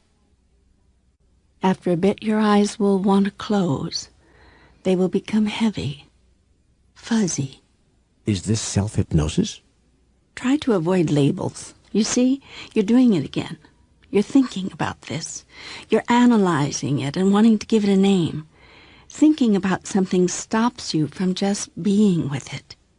When you do this, don't think about it. Just be with the experience. Okay. Now, when it feels like you want to close your eyes, just close them. Don't think about it. Just let them fall shut by themselves. They'll do this quite naturally if you don't fight to keep them open. You are now limiting your sensory input. This is good. Now, begin listening to your breathing. Focus on your breath. Especially, listen to your breathing in. Listening to yourself stops you from listening to everything else. This is when great ideas come. When you listen to your in-breath, you are listening to your inspiration. Oh, my God, how do you do that? How do you keep coming up with stuff like that? Shh, be quiet. Stop thinking about this. Now, focus your inner vision. For once you have inspiration, it will bring you great insight. Focus this insight on the space in the middle of your forehead, just above your eyes. The so-called third eye. Yes, place your attention there. Look deeply there. Don't look expecting to see something. Look at the nothing, at the no thing. Be with the darkness. Do not strive to see anything. Relax and be content with a piece of emptiness. Empty is good. Creation cannot come except into the void. Enjoy, then, the emptiness. Expect nothing more. Want nothing more. What do we do with all the thoughts that keep popping up? Most people are lucky to get 3 seconds of emptiness. Could you address the issue of all the constant thoughts that keep popping up, especially for the beginner? Beginners are very frustrated over why they can't silence the mind and get to the nothingness you're talking about. I mean, this may be a piece of cake for you, but it sure isn't for most of us. You're thinking about this again. I invite you to stop thinking about this. If your mind keeps filling with thoughts, just watch that. Make that okay. As the thoughts pop in, just step back and observe that this is happening. Don't think about it. Just notice it. Don't think about what you are thinking about. Just step back and notice it. Don't judge it. Don't get frustrated by it. Don't start talking to yourself about it like, well, here we go again. All I get is thoughts. When do I get to the nothingness? You can't get to the nothingness by continually complaining that you're not there. When a thought pops in, some extraneous thought about nothing in particular, having nothing to do with the moment, just notice that. Notice that and bless it and make it part of the experience. Don't dwell on it. It's part of the passing parade. Let it pass. Do the same thing with sounds or feelings. You may notice that you never hear as many sounds as when you're trying to experience total stillness. You may notice that you never have as much trouble feeling comfortable as when you're trying to sit totally comfortably. Just notice this. Step back one level and watch yourself noticing this. Include all of this as part of your experience, but don't dwell on it. It's part of the passing parade. Let it pass. Like the question you asked just now. It's just a question you had. It's a thought that popped in. It's part of the passing parade. Let it pass. Don't try to answer it. Don't try to solve it. Don't try to figure it out. Just let it be there. Let it be part of the passing parade. Then let it pass. Notice there's nothing you have to do about it. In this will you find great peace. What a relief. Nothing to want, nothing to do, nothing to be, except exactly what you are being right now. Let go. Let it be. But keep looking. Not anxiously, not expectantly, just keeping a gentle watch, needing to see nothing, ready to see anything. Now, the first time you do this, or the 10th time, or maybe the 100th, or the 1000th time you do this, you may see what will look like a flickering blue flame, or a dancing light. It may appear in flashes at first, then steady itself in your sight. Stay with it. Move into it. If you feel yourself merging with it, let that happen. If that happens, nothing more will have to be said to you. What is this blue flame, this dancing light? It's you. It's the center of your soul. It is that which surrounds you, moves through you, is you. Say hello to your soul. You've just found it at last. You've just experienced it at last. If you merge with it, if you become one with it, you will know a sublime fullness of joy that you will call bliss. You will discover that the essence of your soul is the essence of me. You will have become one with me. For just a moment, perhaps, for only a nanosecond, but that will be enough. After that, nothing else will matter. Nothing will ever be the same again, and nothing in your physical world will match it.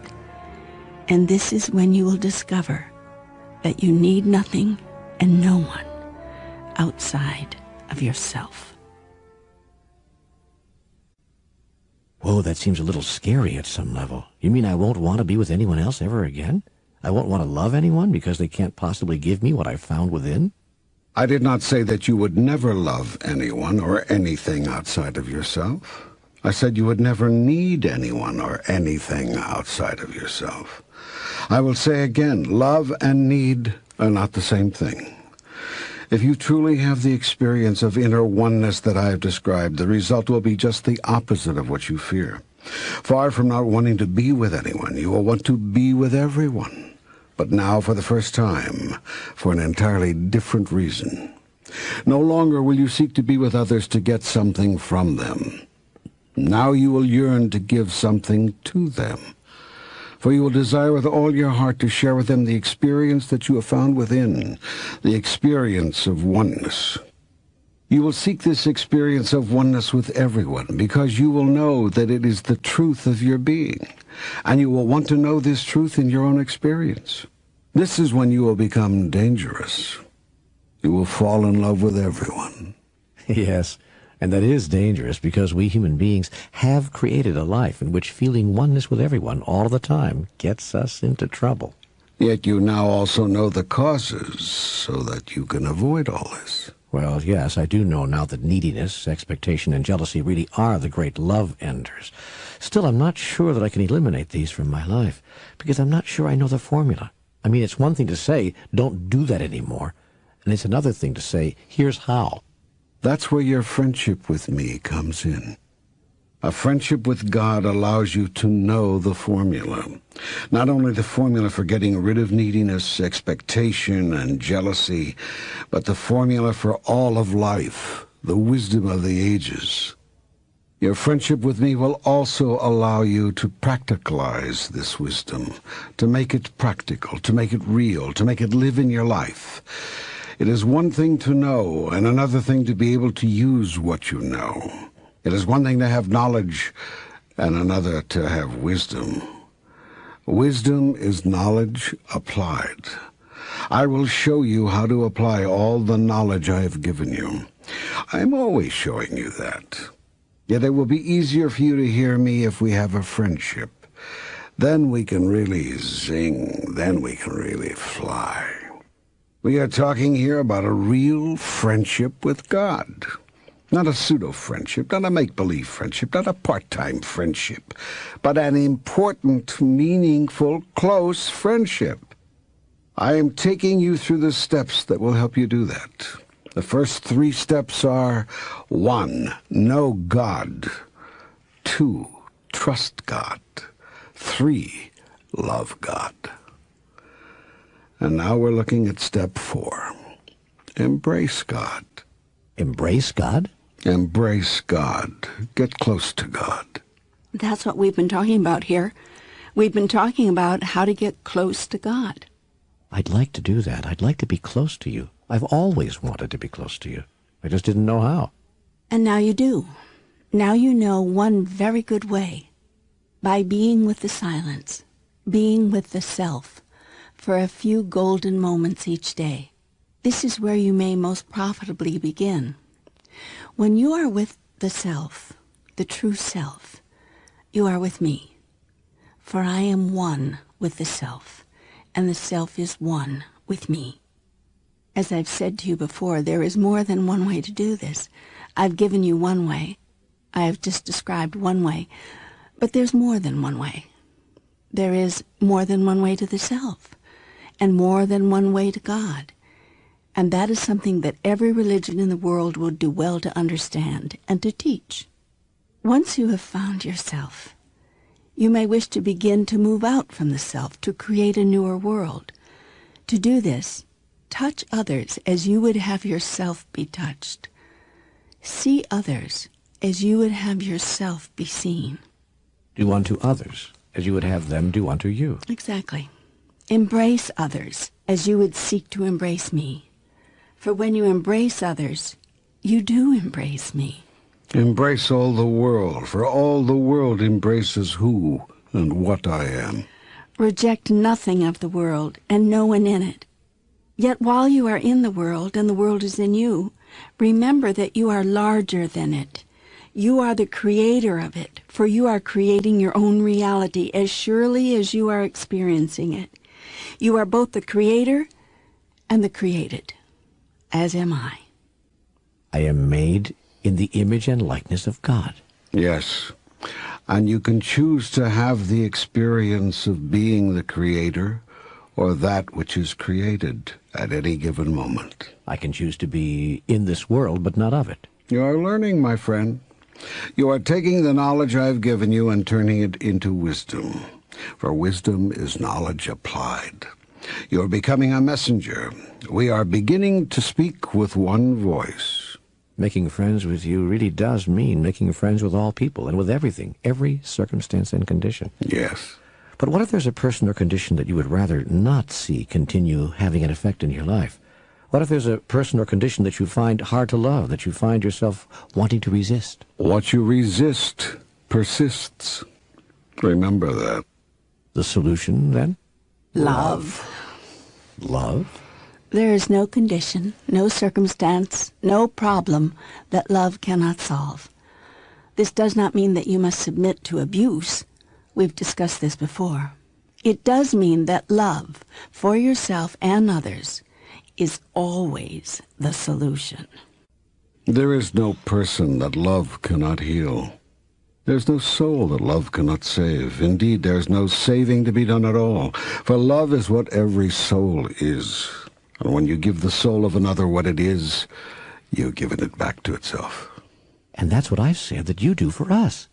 That's become the mission statement for my foundation. That's what came to me when I was trying to write the mission statement, to give people back to themselves. You think this was by accident? I suppose by now I should know better. Perhaps you should. Nothing is by accident, is it? Nothing.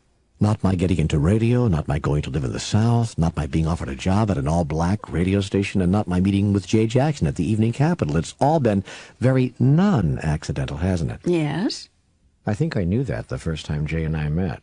There seemed to be something fated between us. Can't explain it, just a feeling I had, almost from the moment I stepped into his office. I was nervous, yes, because I desperately needed work, but I had a sense that things were going to turn out all right almost immediately after I sat down. Jay was a wonderful man. As I grew to know him, I found him to be compassionate, deeply understanding of the human condition, incredibly friendly, and most of all, humanly kind. Everyone loved him.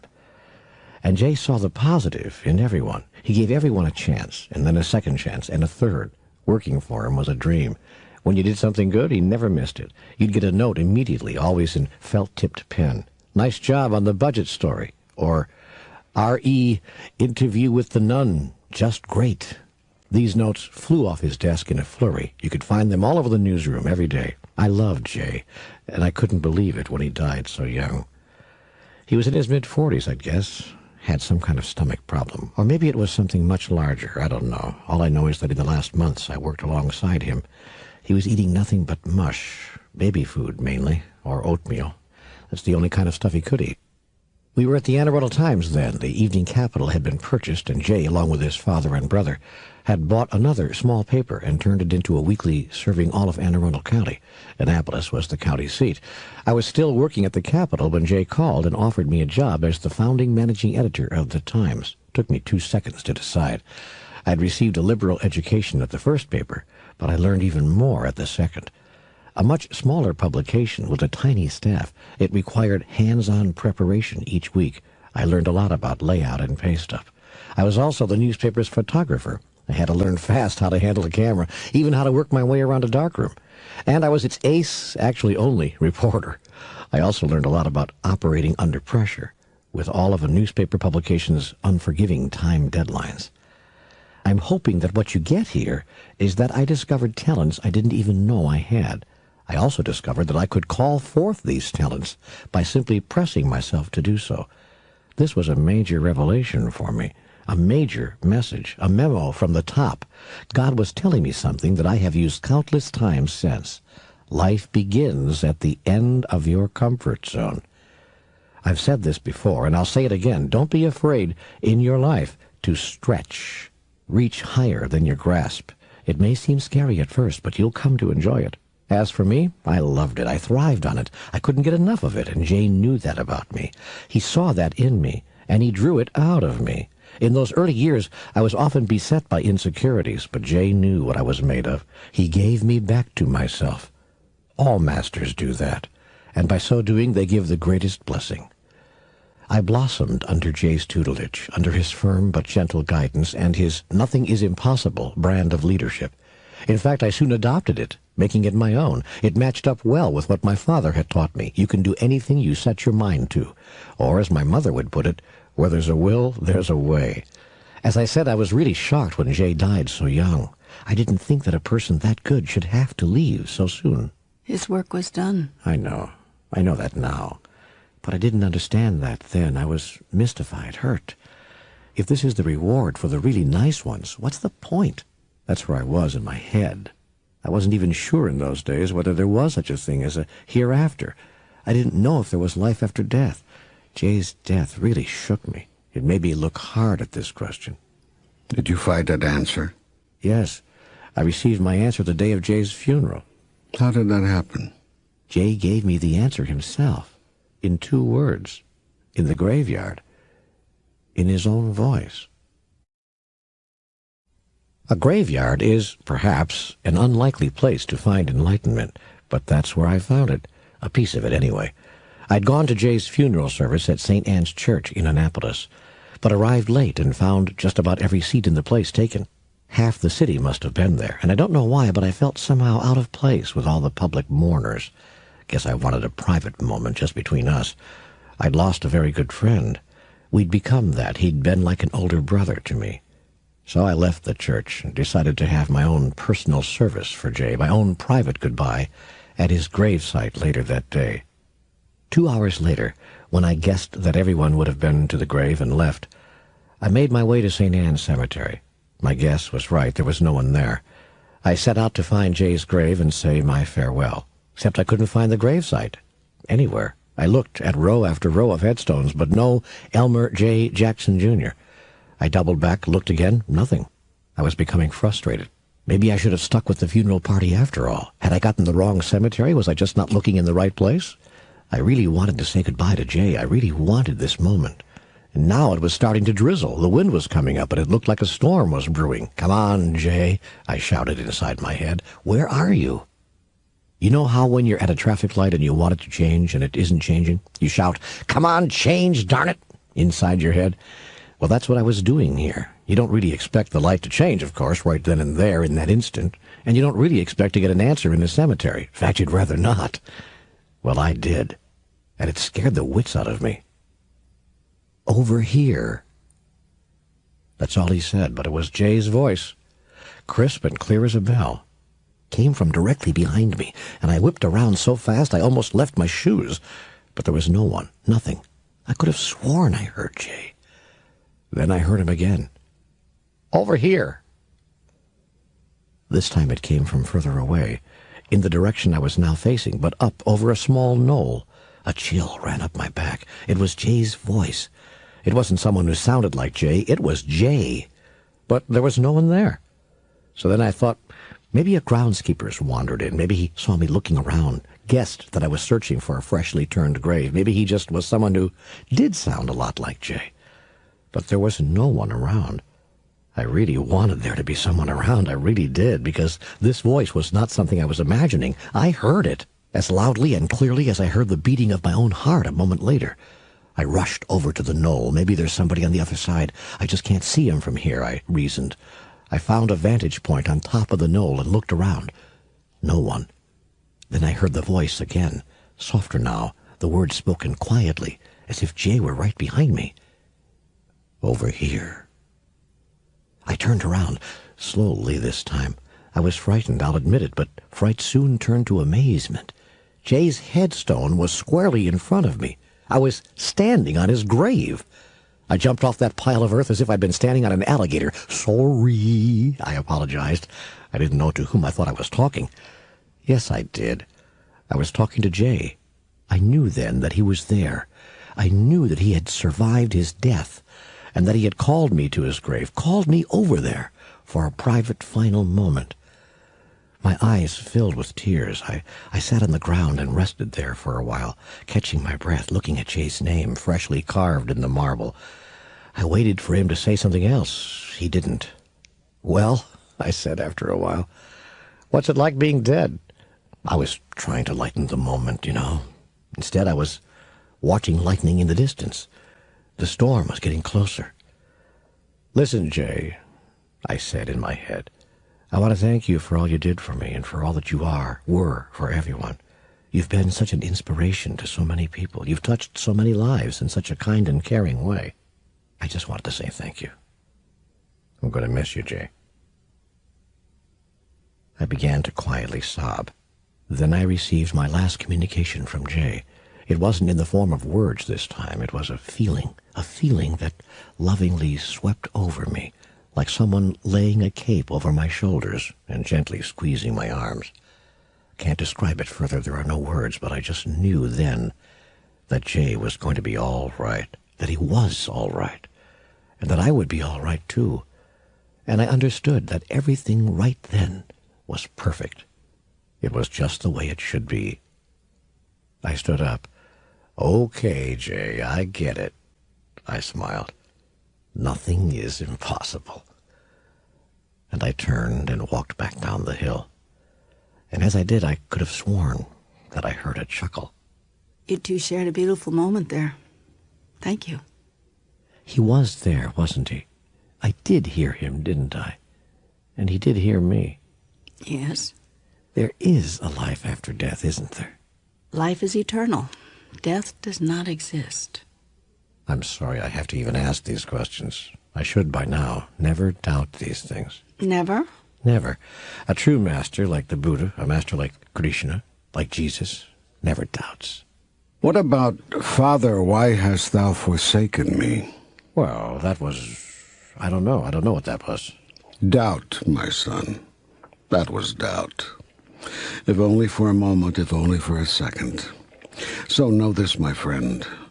Every master visits his Garden of Gethsemane. There she asks the question every master asks. Could this be true? Have I made this all up? Is it really God's will that I drink from this cup? Or could it pass from my lips? I have some of those questions sometimes, and I'm not ashamed to admit it. It would be easier for you, I know, if you were not talking to me right now. In many ways it would be easier. You could release all this, let all this go, all this responsibility that you've taken on to bring a message to the human race and to help change the world.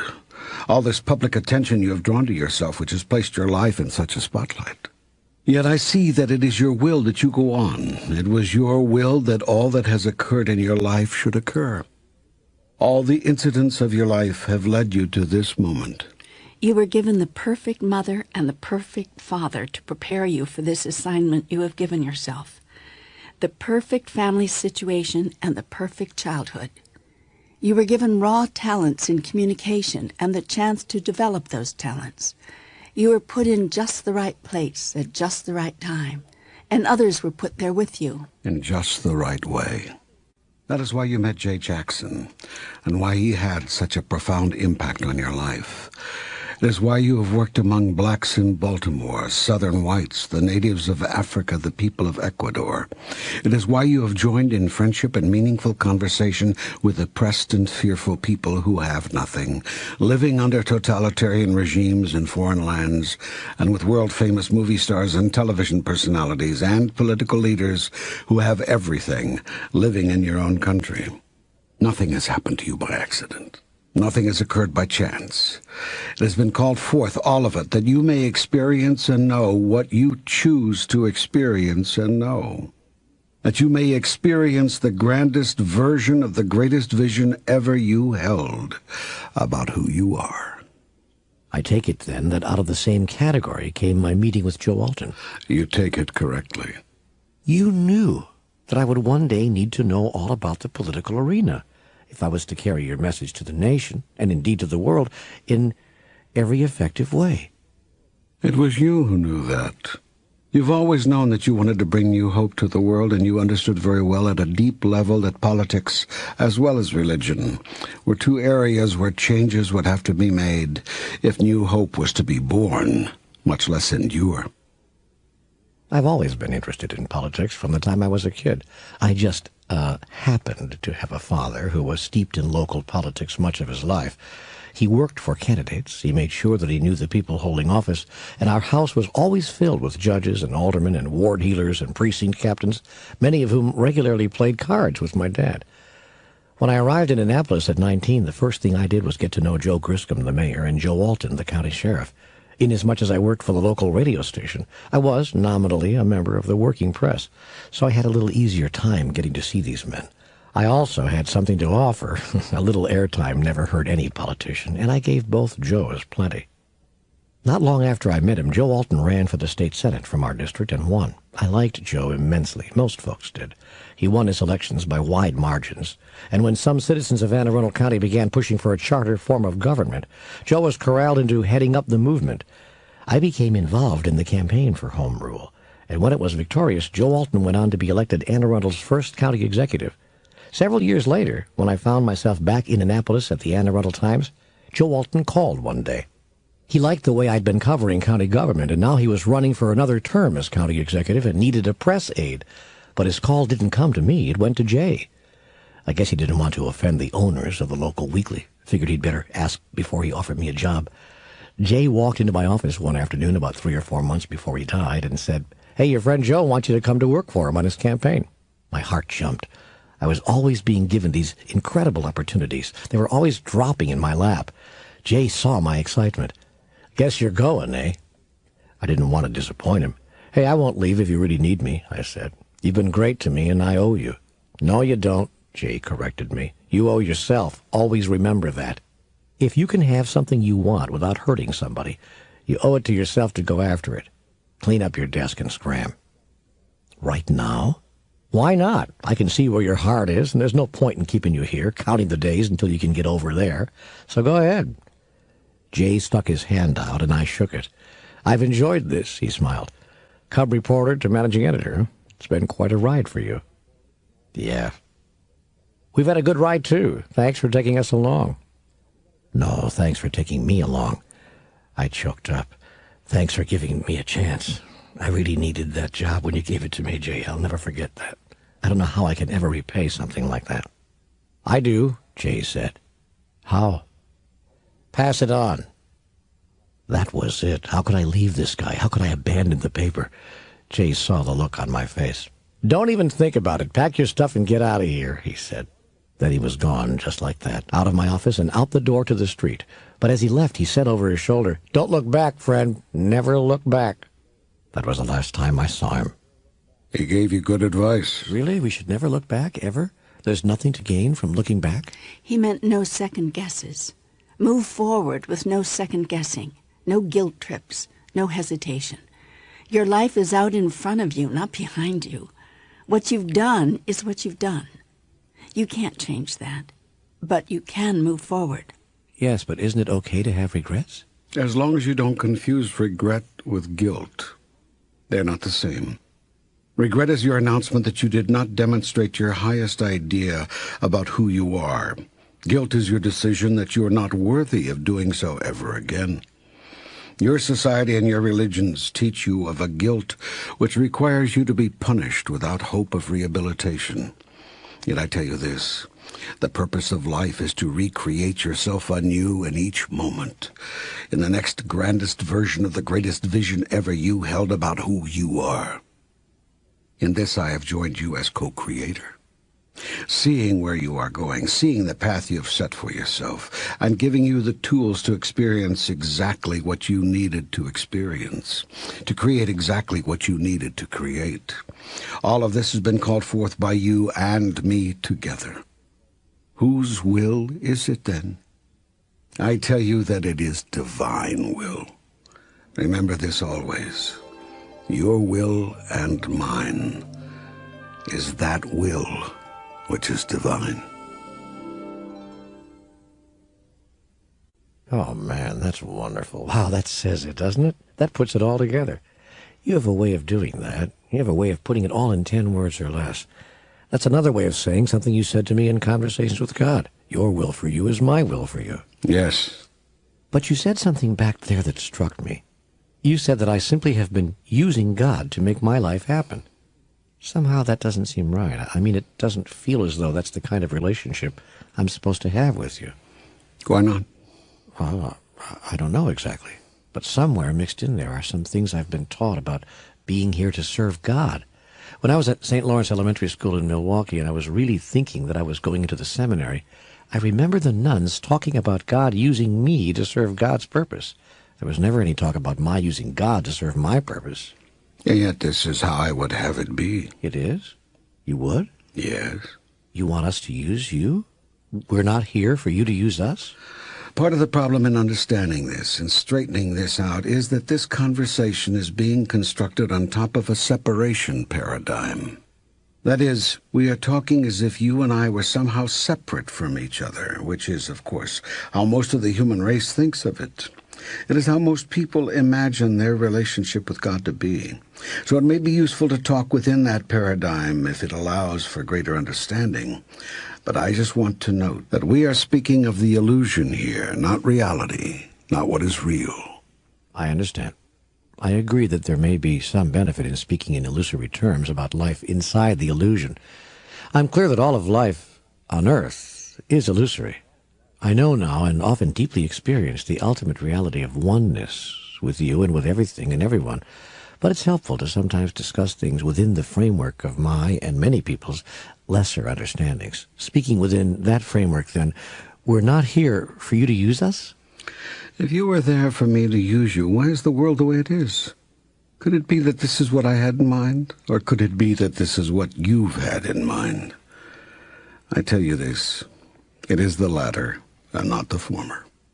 The world around you is exactly what you've had in mind. I'm going to say that again because there's a possibility you may have missed it. I said, the world around you is exactly what you've had in mind. What you have carried in your mind about the world is what you will see around the world. What you carry in your mind about your life is what you will see in your life. If I have been using you for my purposes, as you have framed them in your limited understanding, I must be a very inefficient God. I can't seem to get anything done. Even using you as my messenger and assistant, even sending to earth my only begotten son, as some of you would have it. I've been unable to turn the tide, to change the course of events, to create the world of my desires.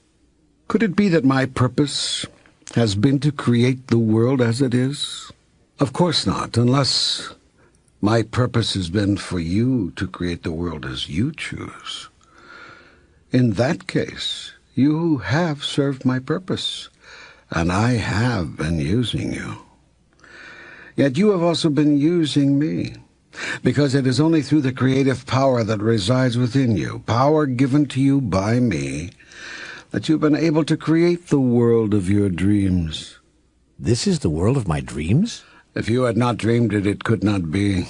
Many days, this seems like the world of my worst nightmares. Nightmares are dreams as well. They are particular kinds of dreams. So how do I get rid of them?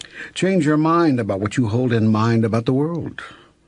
It is part of that same process of which I spoke earlier. Think about what you're going to think about. Think on things good and wondrous. Think of moments of splendor, visions of glory, expressions of love. Seek ye first the kingdom of heaven, and all else will be added unto you. Exactly. And use God in the process. God is the process. The process is what I am. It is the process you call life. You cannot not use me. You can only not know that you are. Yet if you use me consciously, if you use me with awareness and with intention, all things will change. This is step 5 in creating a friendship with God. Use God. Please tell me how to do that. I mean, it still seems so strange to think of it in those terms. I need you to help me understand what it means to use God. It means to use all the tools and gifts I've given you. The gift of creative energy, which allows you to form your reality and create your experience with your thoughts, words, and deeds. The gift of gentle wisdom, which allows you to know the truth in times when it may be good to judge not by appearances.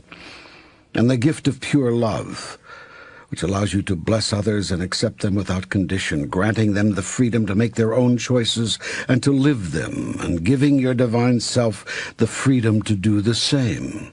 Each of you recreating yourself anew in the next grandest version of the greatest vision ever you held about who you are. I tell you, there is a divine force in the universe, and it is made up of these: creative energy, gentle wisdom, pure love. When you use God, you are simply using this divine force. May the force be with you. Precisely. Do you think George Lucas came up with that by accident? Do you imagine that idea came out of thin air? I tell you, I inspired George to come up with those words and the ideas behind them, just as I am inspiring you now to come up with the words and ideas here.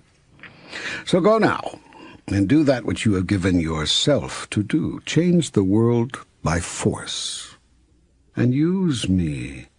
Use me all the time, every day.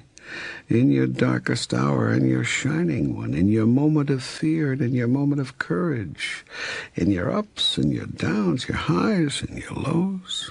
I tell you, you will have all of these, and have had them. For everything there is a season, and a time to every purpose under heaven. A time to be born, and a time to die. A time to plant, and a time to harvest that which has been planted. A time to kill, and a time to heal. A time to break down, and a time to build up. A time to weep, and a time to laugh. A time to mourn, and a time to dance. A time to cast away stones, and a time to gather stones together. A time to embrace, and a time to refrain from embracing.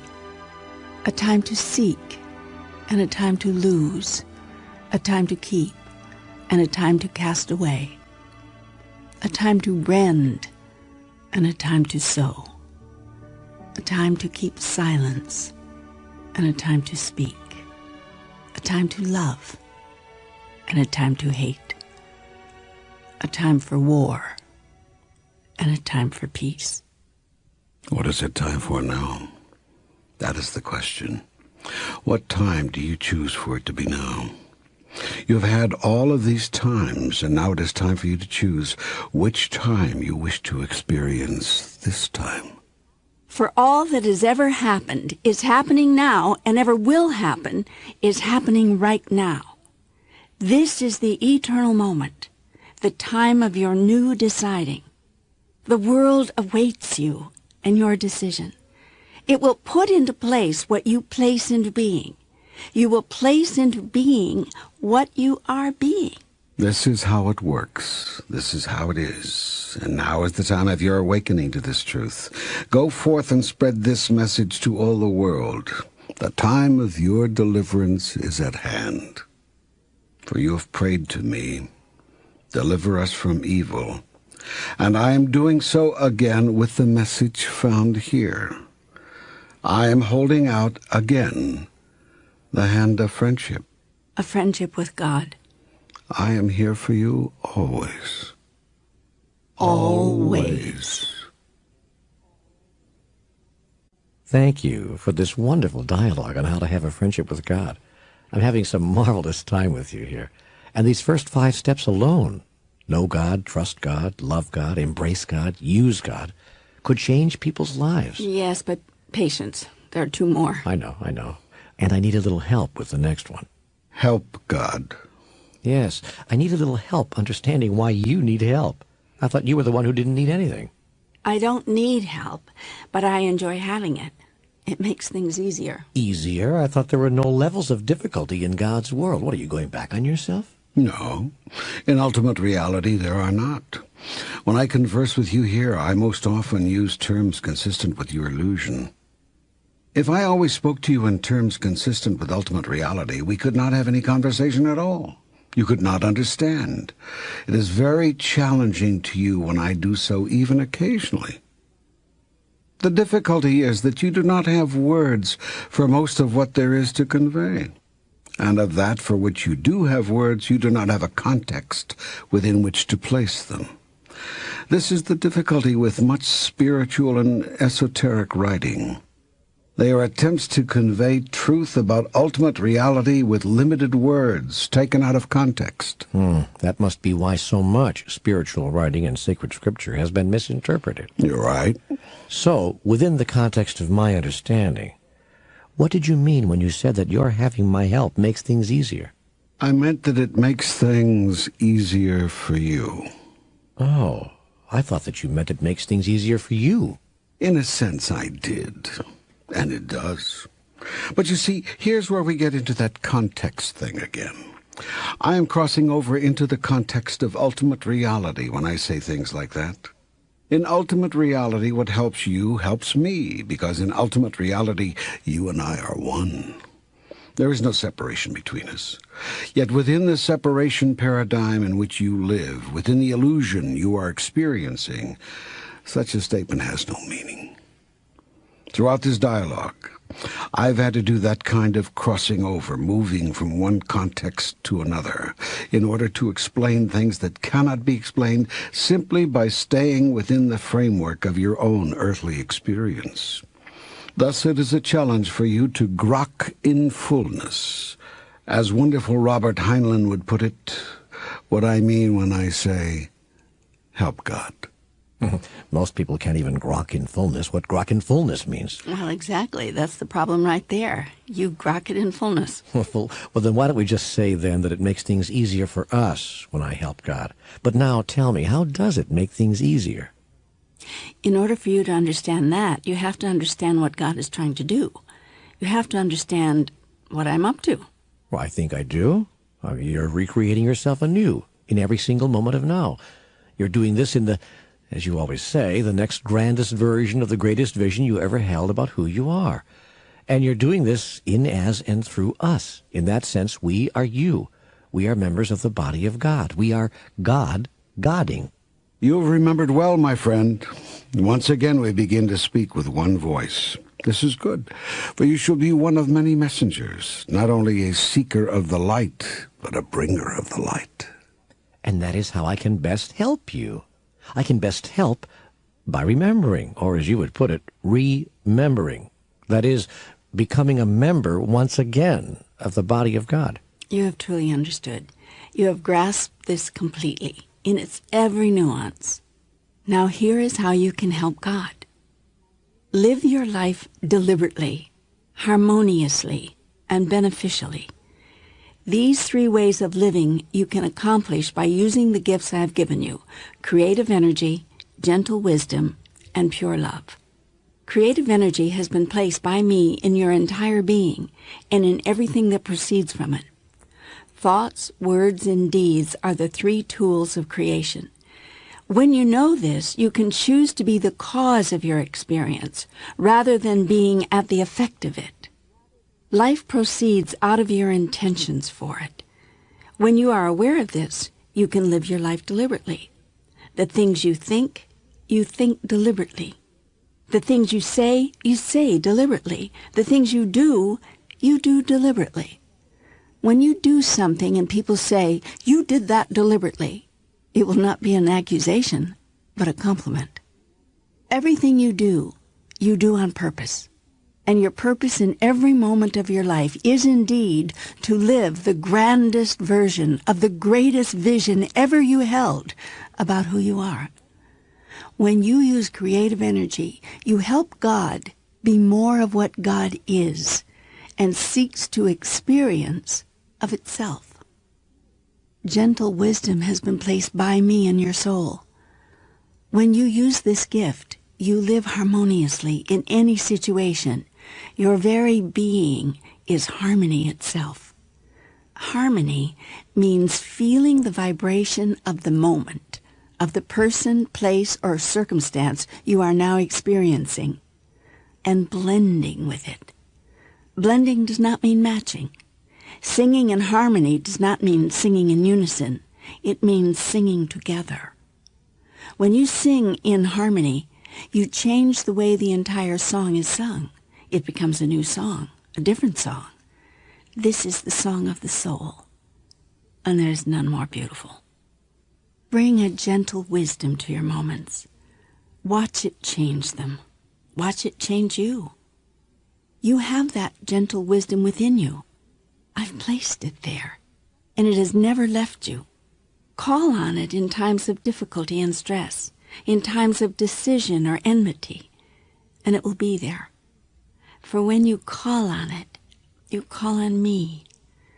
When you use gentle wisdom, you help God be more of what God is and seeks to experience of itself. Pure love has been placed by me in every human heart. It is that which I am and which you are. Your heart is filled with this love to overflowing. It is bursting. Your whole self is permeated by it. It is composed of it. Pure love is who you are. When you express pure love, you give yourself the direct experience of who you are. It is the greatest gift. It looks as if you are giving a gift to others, and you are giving it to yourself. That is because there is no one else in the room. It only looks as if there is. Pure love allows you to see the truth.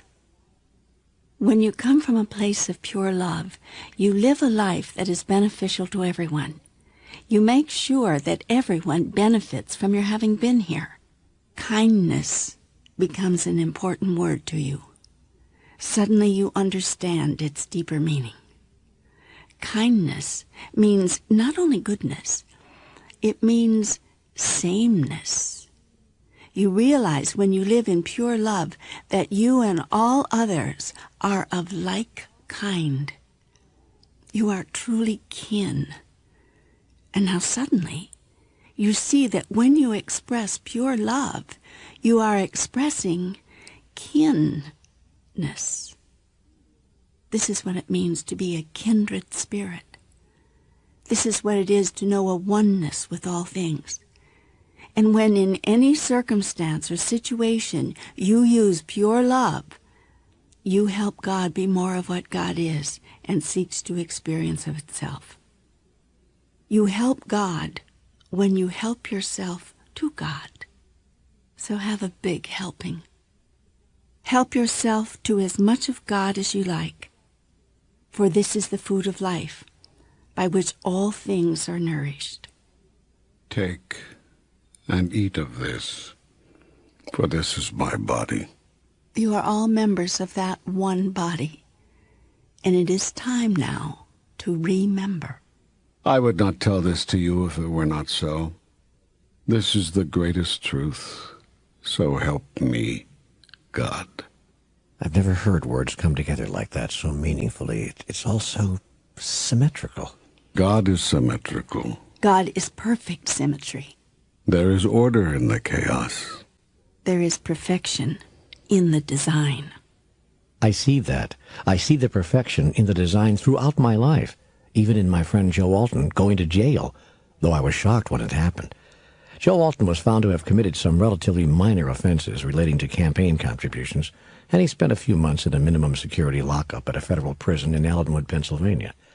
The lesson for me in it all, something I always knew but had forgotten, was that there are few saints among us. All of us are trying our best, and many of us stumble and fall. This remembering has helped me to stay out of my judgments when the weaknesses of others are revealed by their actions, and when my weaknesses are revealed by mine. It has not been an easy task, and I have not always succeeded, but since my days in Anne Arundel County politics, I've always tried. Those days taught me to always try. There was another reason I'd been thrust into Joe Alton's presence, though, having nothing to do with this. At some level I must have known that I had to train myself for being with the public, for dealing one-on-one with large numbers of people. I couldn't have picked a better trainer. Joe Alton had a richer understanding of human nature than just about any person I'd ever met. Working with him, first as a low-level campaign aide, then as a low-level staff member in the county government, I had a chance to see him put that into action, and it dramatically changed my own way of dealing with people. See, Joe was besieged by folks wherever he went. At public meetings, they would crowd around, pulling at him and tugging at him, each person wanting one private moment, a chance to ask a small favor, to request his help, or just to bring themselves to his attention. As they came at him from every direction, I never saw Joe Alton brush off a single person. Didn't matter how late it was, or how long he'd been there, or how much more he had to do after he left. He never failed to look everyone in the eye, or give anyone his full attention. One night following such a public meeting, I was playing lead man, making a path, through the crowd in the slow trek from the front of the room to the back of the hall in our waiting car, and when we climbed into the back seat, at last, I turned to Joe incredulously. "How do you do it?" I asked. "How do you give so much of yourself? All those people hanging all over you, everyone wanting something from you." "It's very simple to give them what they want, actually," Joe smiled. "Well, what do they want?" I had to know. "What kinds of things are they asking you?" "Well, they all want the same thing." I looked at him quizzically. "Don't you know what all people want?" he asked. "No," I had to admit. Joe looked me straight in the eye. "They all want to be heard." 30 years later, I would be walking out of meeting rooms and lecture halls with people coming at me from every direction, and I would remember Joe. People want to be heard, and they deserve to be. They've read your book and given you their mind from cover to cover. They've given you a part of themselves, and they want a part of you, and that's fair, and that's what Joe Alton knew. It's what he deeply understood. He wasn't giving anything away. He was giving back. I've learned that again on the lecture circuit from some wonderful people. Author Wayne Dyer always says to his audiences, "I'm going to stay here until the last one of you has had your book signed and I've had a chance to visit with you." So do a lot of other speakers. They hang around. They give back. What goes around comes around. Joe Alton was the first to teach me that wisdom, too. I learned that what goes around comes around 30 years ago in the rough and tumble of a political campaign. We were in the trailer late one night, following a long and difficult debate. Joe's opponent had been ruthless in his denunciations, saying very little really about the substantive issues in the campaign, engaging instead in personal attacks. When I got back to the trailer, I headed immediately for the typewriter. My fingers fairly flew across the keyboard as I composed a stinging and concise rebuttal, a rebuke, as I recall, of unmatched eloquence. And Joe lumbered over casually. "What are you writing?" "Your statement for the press tomorrow in response to those vicious attacks," I replied in a tone that said, "What else?"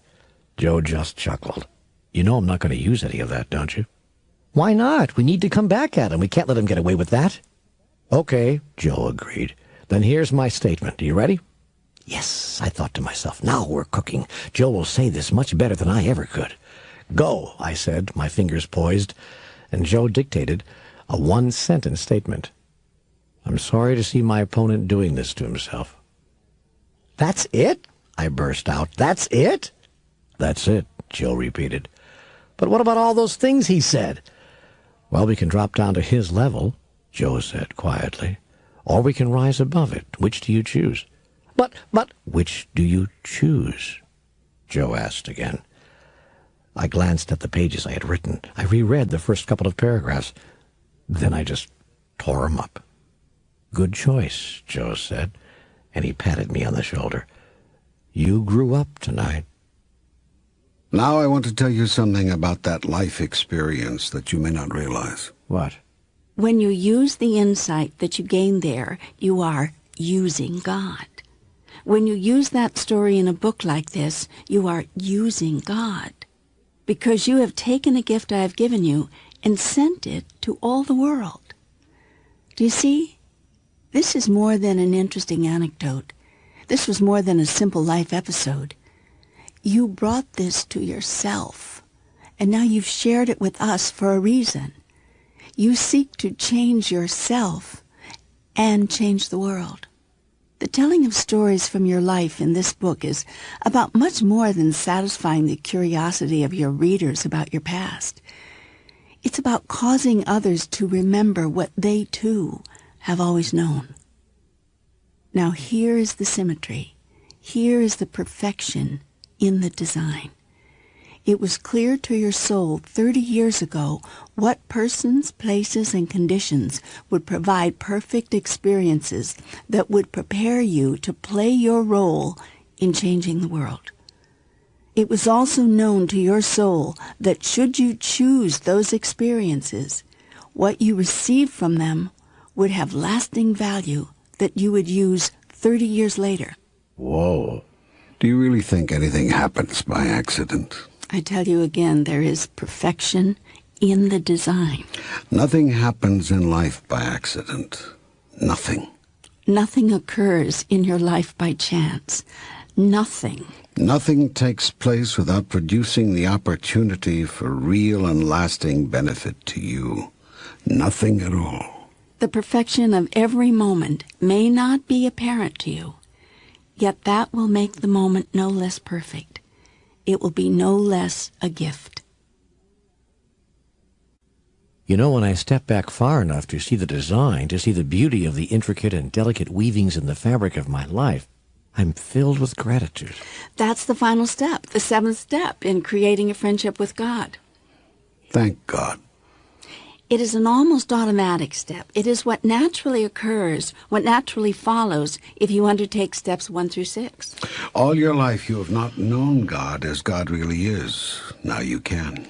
All your life you have not trusted God as you wished you could. Now you can.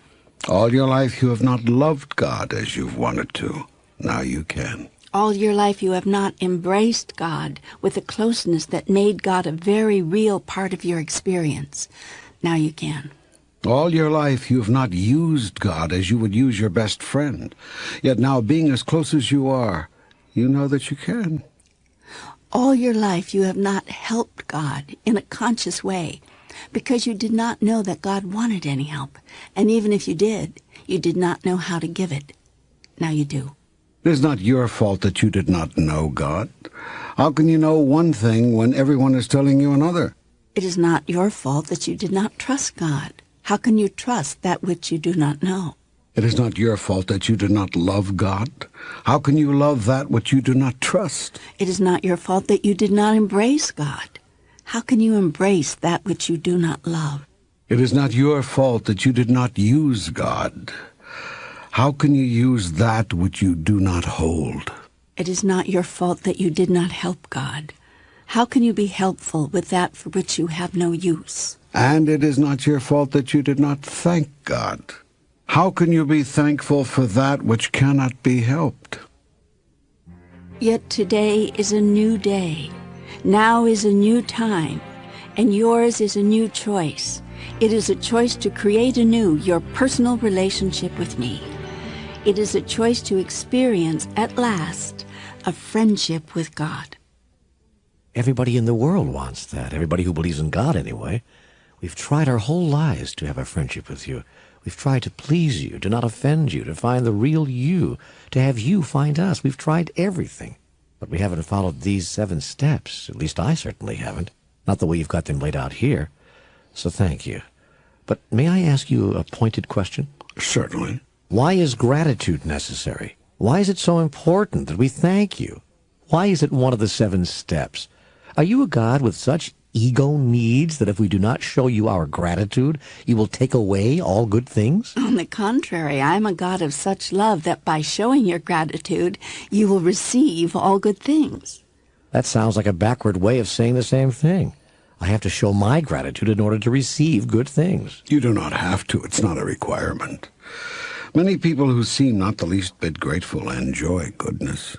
Okay, then I'm totally confused. Gratitude is not something I require. It's not an ego salve, a greaser of the skids, an oiler of the wheels. It does not make God more likely to be good to you next time. Life sends you good things whether you are grateful or not.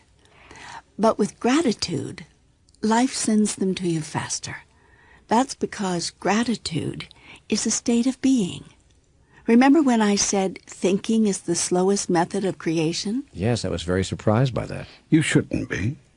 You perform all of your body's most important functions without thinking about it. You don't think about blinking an eye or taking a breath or beating your heart. You don't think about perspiring or saying, ouch. These things just happen because you are a human being. That is, a human, being. Yes, I remember. You said earlier that some life functions and experiences are created automatically without any effort at the level of experience called subconscious. Is this where we create most effectively? No, you create most effectively, most efficiently, and most rapidly when you create not from the subconscious, but from the supraconscious. The supraconscious is the name given to that level of experience reached when the superconscious, conscious, and subconscious are all rolled into one, and then transcended. This is a place above thought. It is your true state of being, and this true state is who you really are. It is unperturbed, unmoved, unaffected by your thoughts. Thought is not first cause. True being is.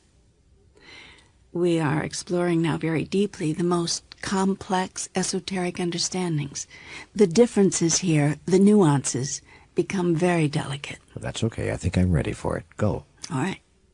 But remember, here's where we get into some languaging problems. All right, okay. What I'm going to have to do here is cross over into a larger context and speak from a standpoint of ultimate reality, and then cross back over into the illusion, which is the reality in which you are now living, and hope you can make the translation. I understand. Let's give it a whirl.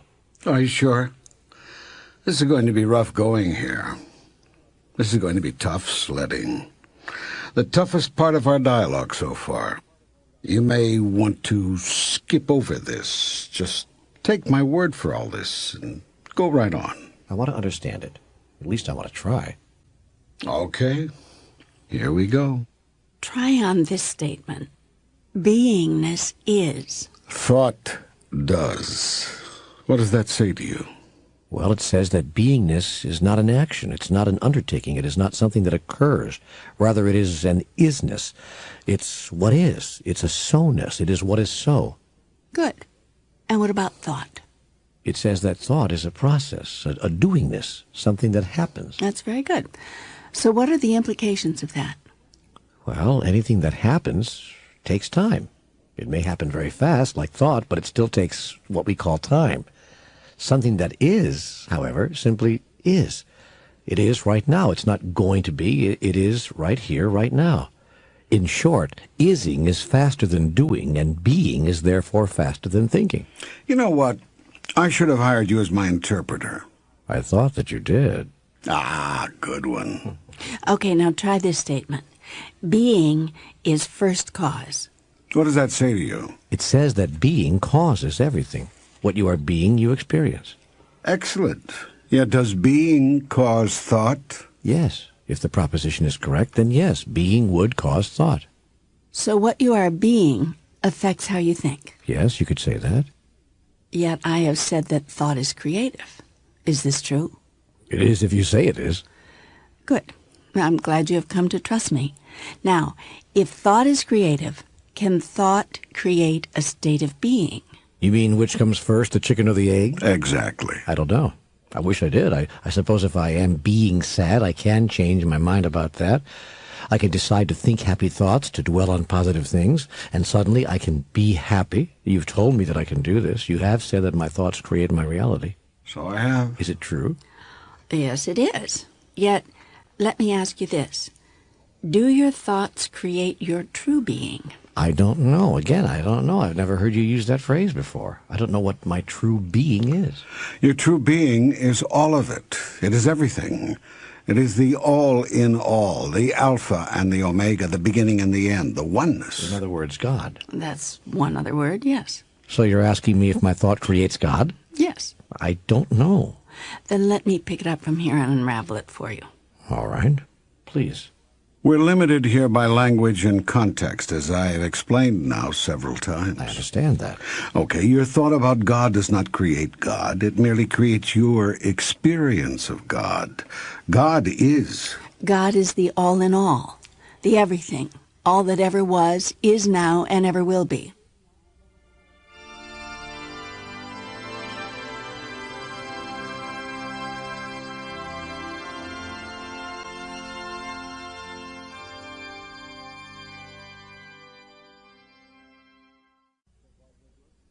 So far, so good? So far, so good.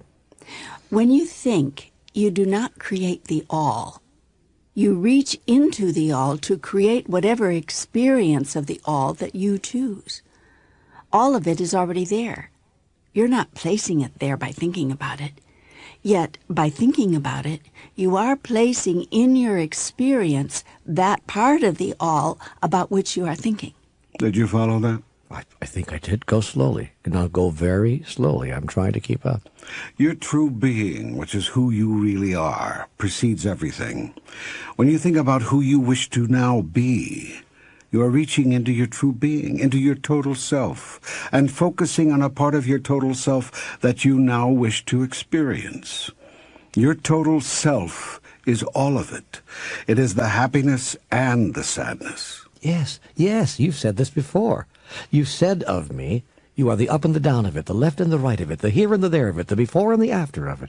You are the fast and the slow, the big and the small, the male and the female, and what you call the good and the bad. You are the all of it, and there is none of it that you are not. I've heard you say that to me before. You are right. I have. Many times have I said this to you, and now you understand it better than you ever have before.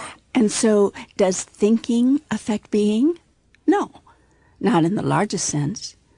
You are what you are, no matter what you think about it. Yet, can thinking create an immediately different experience of your being? Yes.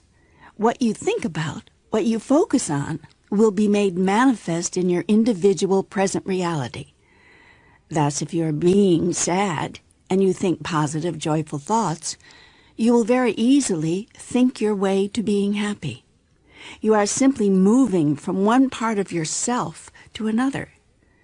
Yet, there is a shortcut, and this is what we've been trying to get at here. This is what we've been talking about. You can move to any state of being you wish. That is, you can call forth any part of your true being at any moment instantly by simply knowing it to be so and declaring it to be so. In fact, you once said to me, what you know is what is so. Yes, I did. And this is exactly what I meant by that. What you know of your true being is what will be so of your state of being right now. When you declare what you know, you make it so. Declarations are made most powerfully with I am statements. One of the most famous of these was a statement made by Jesus, I am the way and the life. The most sweeping such statement ever made was one made by me. I am that I am. You can make I am declarations too. In fact, you do so every day. I am sick and tired. I am up to my ears, and so forth. These are statements of being. When you make these statements of being consciously, rather than unconsciously, you live from intention. You live deliberately. Remember, I have suggested that you live Deliberately, harmoniously, beneficially. Your whole life is a message. Did you know that?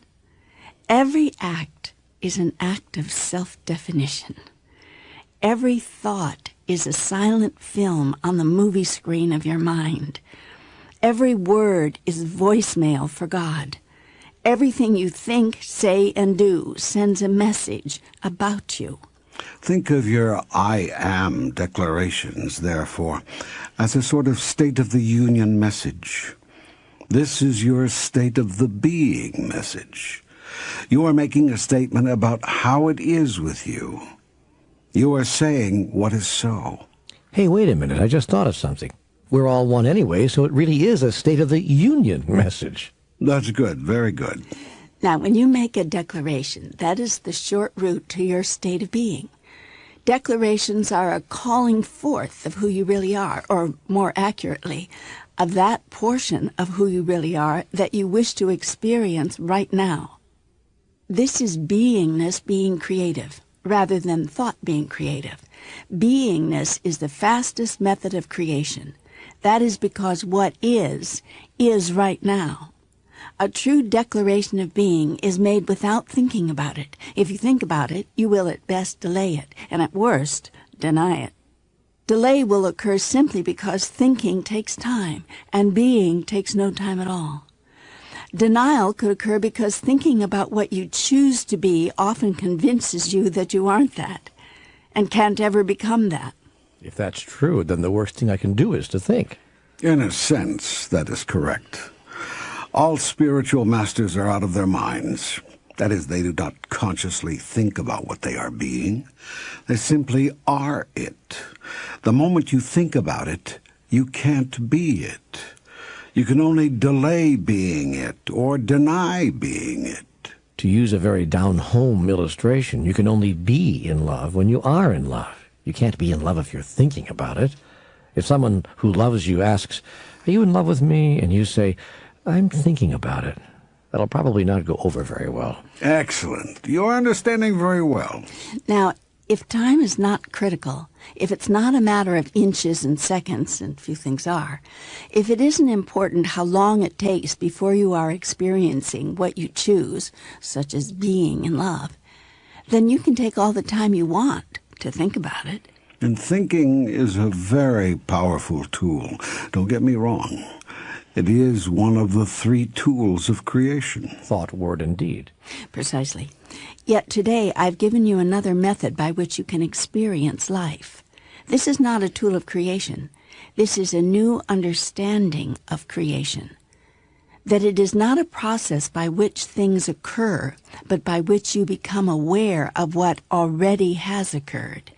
An awareness of what is, always was, and always will be, world without end. Do you understand? I am beginning to. Yes, I am beginning to see the whole cosmology, the whole construction. Good. I know this has not been simple, or rather, it has been simple, but it has not been easy. Just remember this, being is instant. Compared to that, your thought is very slow. As fast as thought is, it is very slow compared to being. Let's use your very human example of being in love. Remember a time when you fell in love? There was a moment, a magical split second, when you first felt that love. It may have hit you, as you are fond of saying, like a ton of bricks. Suddenly, it came over you. You looked at that person across the room, across the dining table, across the front seat of the car, and all at once, you knew that you loved them. It was sudden. It was instant. It was not something that you had to think about. It just happened. You may have thought about it later. You may even have thought about it beforehand. I wonder what it would be like to be in love with that person. But in that moment, when you first felt it, first knew it in your heart, it just swept over you. It happened much too fast for you to have thought it there. You simply found yourself there, being in love. You can be in love before you've even thought about it. Boy, don't I know that. It's the same with gratitude. When you feel gratitude, no one has to tell you it's time to feel gratitude. You simply, quite spontaneously feel grateful. You find yourself being grateful before you even think about it. Gratefulness is a state of being.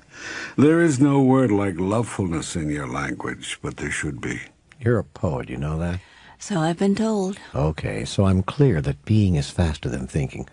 But I still don't see why being grateful for something brings it to you faster than... Wait a minute. Even as I'm saying this, I think I'm getting the answer. You said before that gratitude is a state of being which announces my clarity that I already have what I think I need. In other words, if I'm thanking God for something rather than asking God for something, I must know that it's already in place. Exactly. That is why the seventh step is thank God. Exactly. Because when you thank God, you're being aware that all good things in life have already come to you, that everything you need, the right and perfect people, places, and events to express and experience and evolve as you've chosen, has already been put in place for you. Even before you ask, I will have answered. Yes, that's it. Then maybe thanking God should be the first thing you do, not the last. That could be very powerful. And you have just uncovered a great secret. The wonder of the 7 steps to God is that they may be turned around. They can be reversed. If you are thanking God, you are helping God to help you. If you are helping God to help you, you are using God. If you are using God, you are embracing God in your life. If you are embracing God, you are loving God. If you are loving God, you are trusting God. And if you are trusting God, you are knowing God for sure. Amazing. Absolutely amazing. You now know how to create a friendship with God. A true friendship, a real friendship, a practical, working friendship. Great. Can I begin using it right away? And don't say you can, but you may not. What? Well, a third-grade teacher of mine once always corrected our grammar. We would raise our hand, and say, "Sister, can I go to the bathroom?" And she would always say, "You can, but you may not." Yes, I remember her. Can you ever forget? I can, but I may not. Bada boom. Cymbal crash, please. Thank you very much. But seriously, folks, I'd like to begin using this friendship. Really, you said that you would help me understand how to practicalize, how to make functional the wisdom in conversations with God, how to use it in our daily lives. Well, that's what a friendship with God is for. It's for helping you to remember these things. It's for making your day-to-day life easier, your moment-to-moment experience more of an expression of who you really are. This is your greatest desire, and I've established a perfect system whereby all of your desires may be realized. They are being realized now. In this very moment. The only difference between you and me is that I know this. In the moment of your total knowing, which moment could come upon you at any time, you too will feel as I do always, totally joyful, loving, accepting, blessing, and grateful. These are the 5 attitudes of God, and I promised you that before our dialogue was over, I would show you how the application of these attitudes in your life now can and will bring you to godliness. You did make that promise long ago in Book 1 of the Conversations with God trilogy, and I think it's about time you kept it. And you promised to tell us about your life, and especially your experiences since the release of those Conversations with God books. And you've only given us a smattering, so maybe we should both keep our promises. Coolness.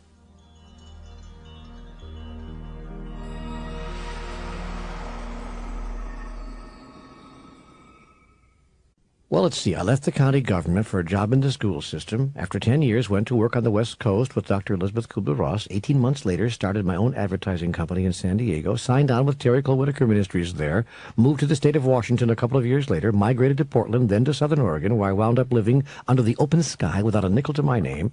Finally found a job back in radio. 3 years later, got fired, had a miserable time, then became a nationally syndicated talk show host, wrote the Conversations with God books, had an amazing time ever since, and here I am.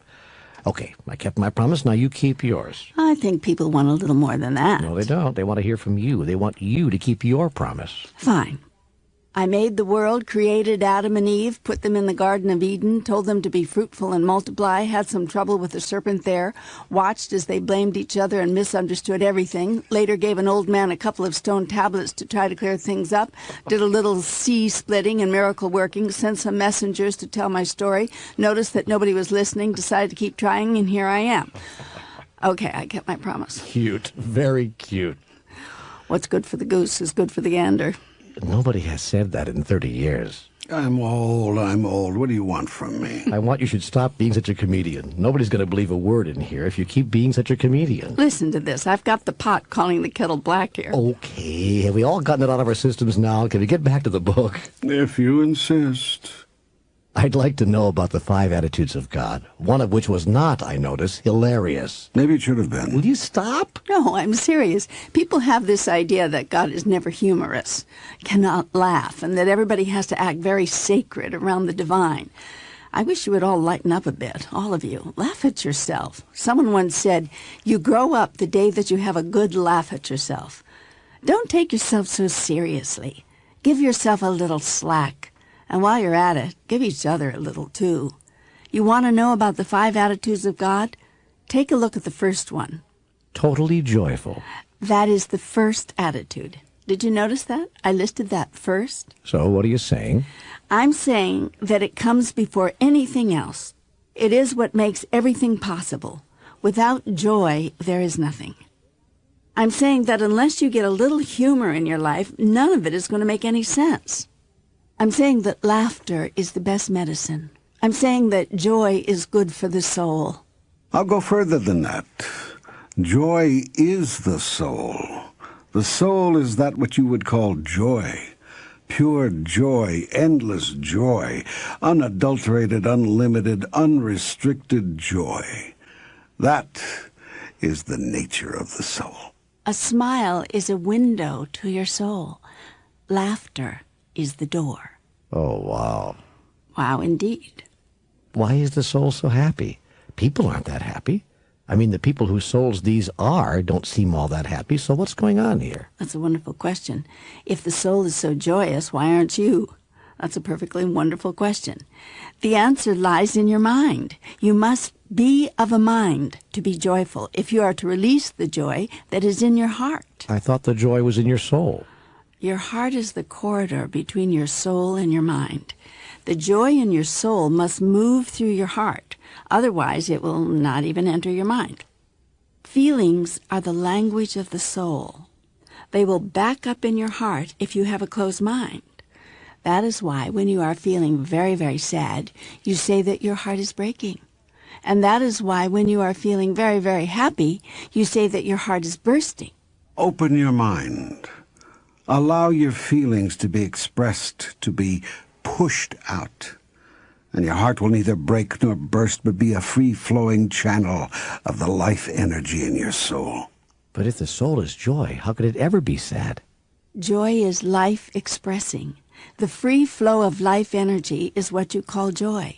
The essence of life is oneness, unity with all that is. This is what life is, unity, expressing. The feeling of unity is the feeling that you call love. Therefore, in your language, it is said that the essence of life is love.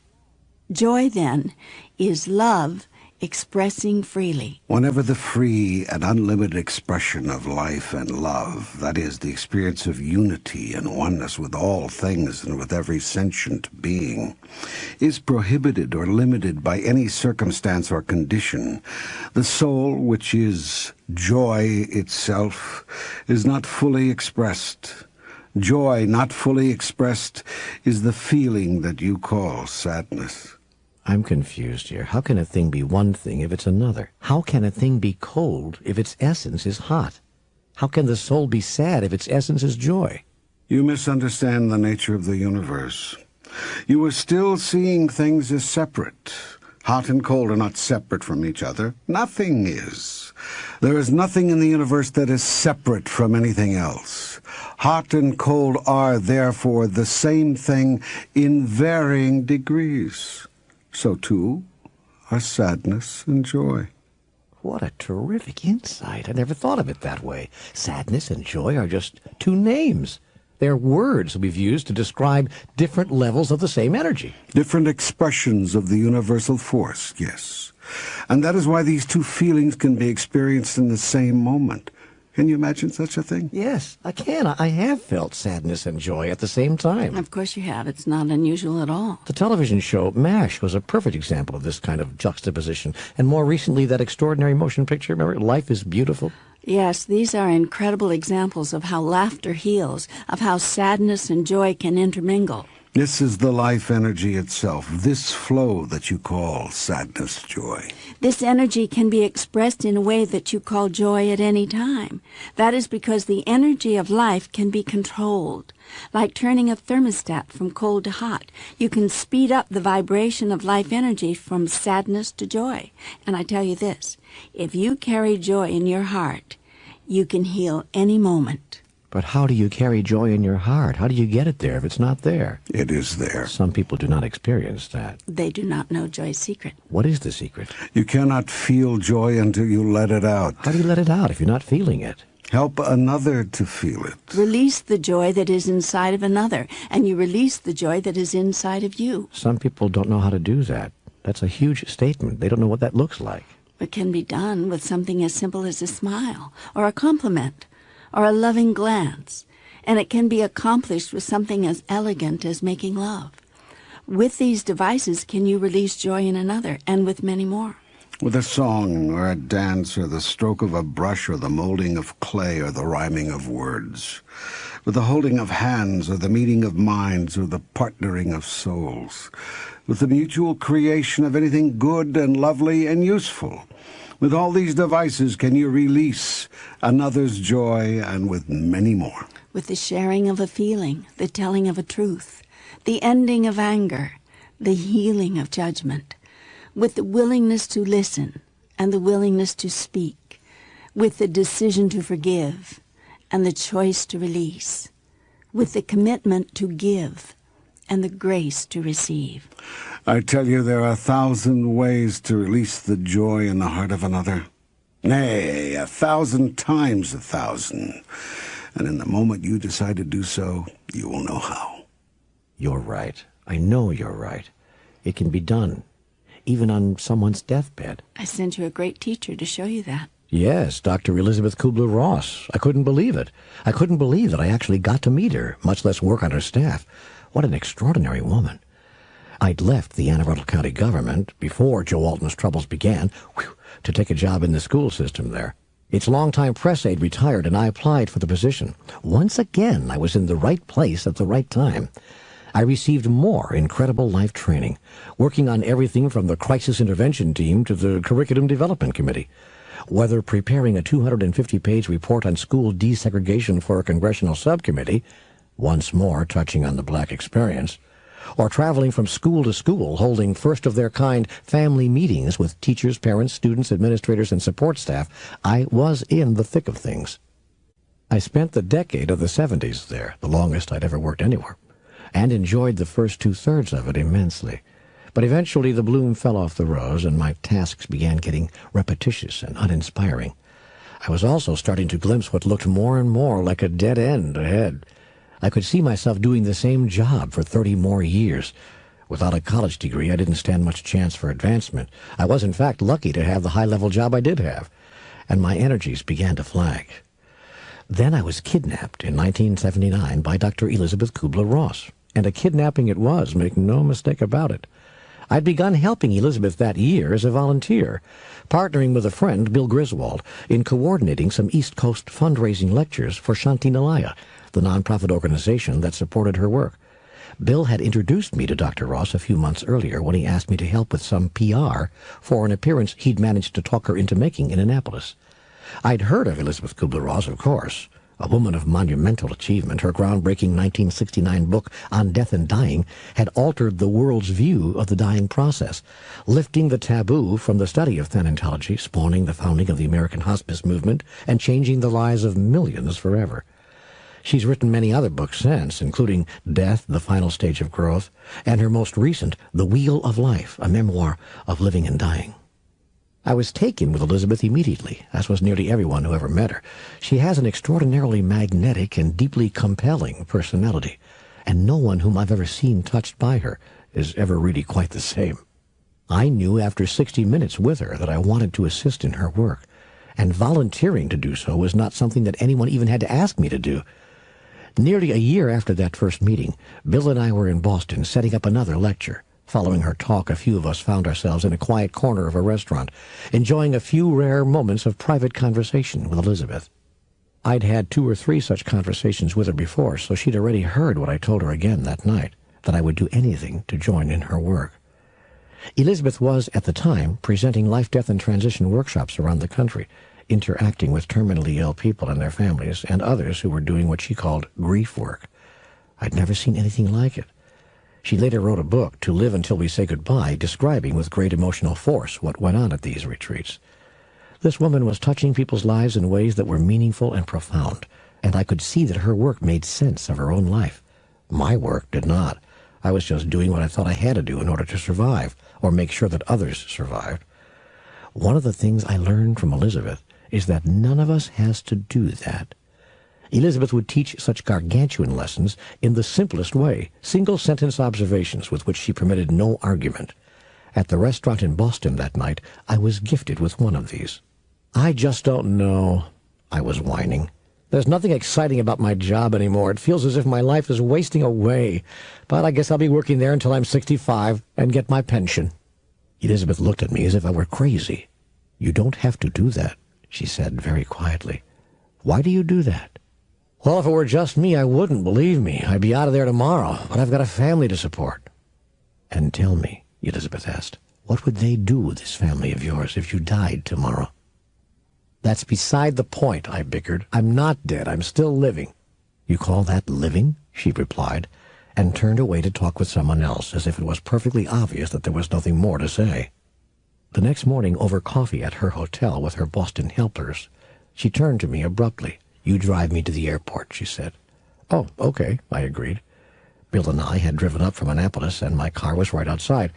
On the drive, Elizabeth told me she was headed to Poughkeepsie, New York, for another 5-day intensive workshop. "Come inside with me," she said. "Don't just drop me off. I need help with my bags." "Sure," I said, and we wheeled into the parking lot. At the ticket counter, Elizabeth presented her own ticket, then laid down a credit card.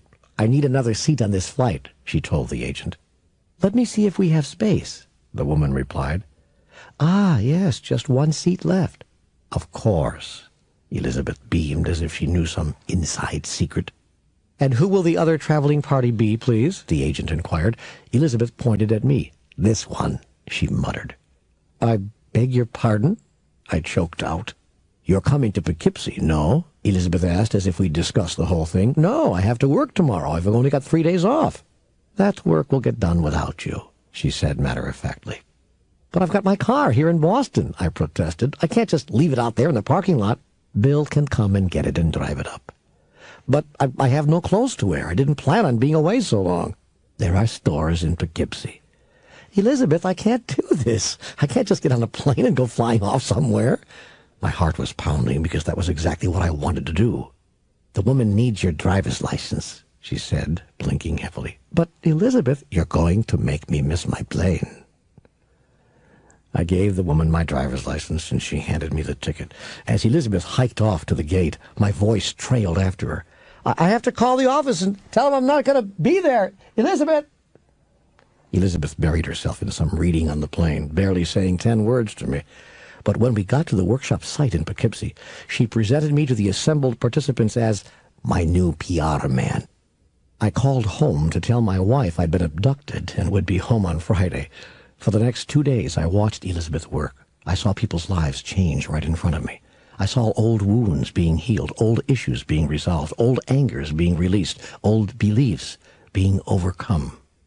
At one point, a woman sitting very near me in the process room went up. That's workshop staff talk for someone who breaks into prolonged tears or in some other way loses control of the moment. Elizabeth, with a slight gesture of her head, signaled me to take care of it. I gently guided the weeping woman from the room and walked her to a small space which had been set aside down the hall. I'd never done this kind of thing before, but Elizabeth had given very specific instructions to everyone who staffed. She generally brought 3 or 4 people with her. One thing she was very clear on: "Don't try to fix it," she would say. "Just listen.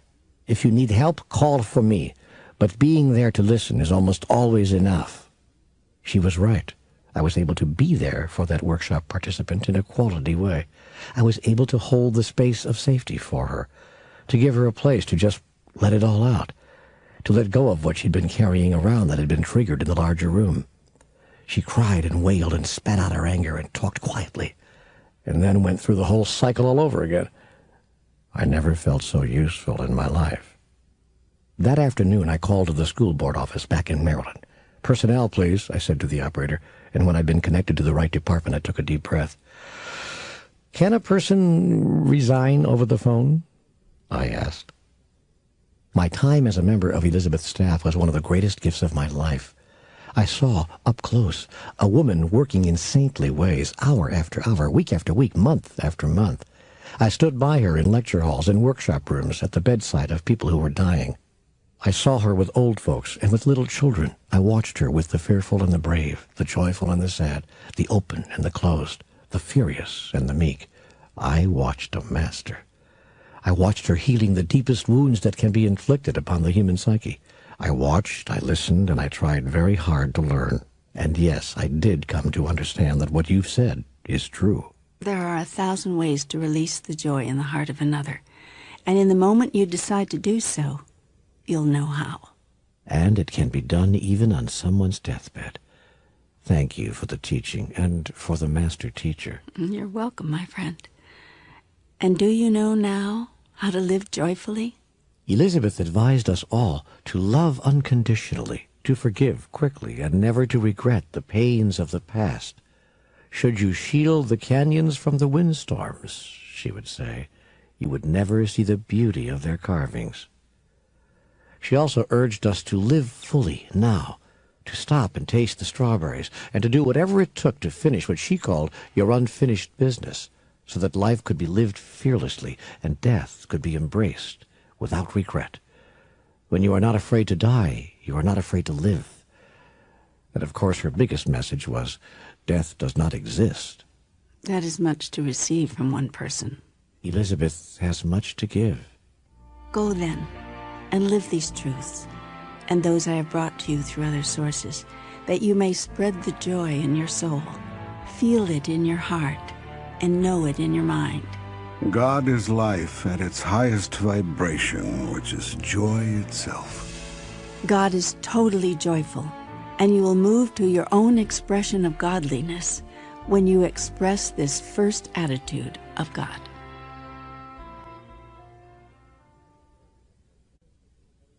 I never met anyone more joyful than Terry Cole Whitaker.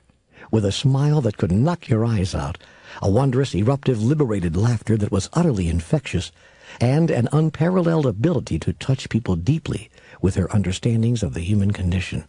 This sensational woman took Southern California by storm in the early 1980s with a brand of optimistic spirituality that brought hundreds of thousands back into happy relationship with themselves and with God.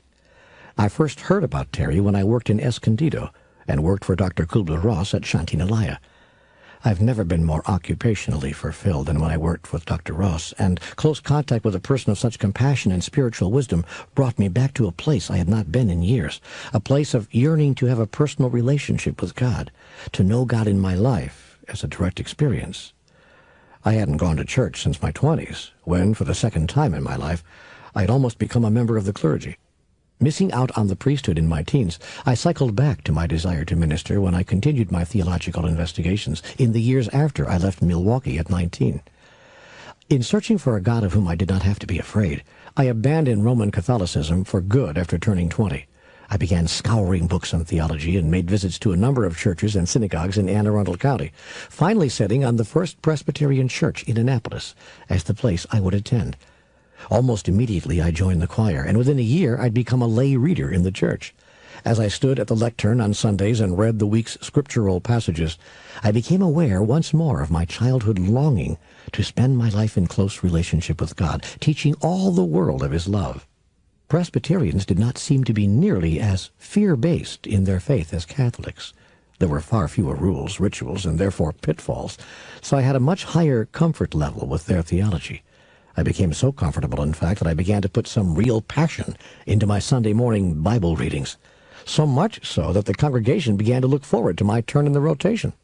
This had become apparent not only to me, but to the leadership of the church as well, and it was not long before I was brought in for a chat with the pastor, one of the nicest people I've ever known. "Tell me," the Reverend Winslow Shaw asked, after pleasantries had been exchanged, "have you ever thought of entering the ministry?" "Sure have," I replied. "I thought for certain that I was going to enter the seminary and become a priest when I was 13, but it didn't happen." "Why not?" "Well, my dad stopped it. He said that I wasn't old enough to decide." "You think you're old enough now?" For some reason at that point I almost broke down and cried. "I was always old enough," I whispered, and worked to gather my composure. "Why are you not still in the Catholic Church, then?" Reverend Shaw asked gently. "Well, I had some problems with its theology." "I see." We sat quietly for a moment. "How do you feel about Presbyterian theology?" the minister asked at last. "Comfortable. It would seem so. We've had quite a few people around here comment on your scripture readings. You seem to get quite a bit of meaning out of them." "Well, there's quite a bit of meaning in them." Reverend Shaw smiled. "I agree," he said, then looked at me intently. "May I ask you a personal question?" "Of course." "Why haven't you pursued your obvious love of theology? You're able now to make your own decisions. What's kept you out of the clergy? Some clergy somewhere. Surely you could find a spiritual home."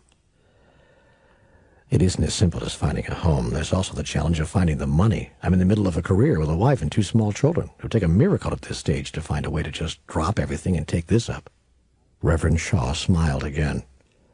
"Our church has a program through which, if we identify a member of our congregation we think is particularly promising, we sponsor that person in studies at seminary, usually Princeton."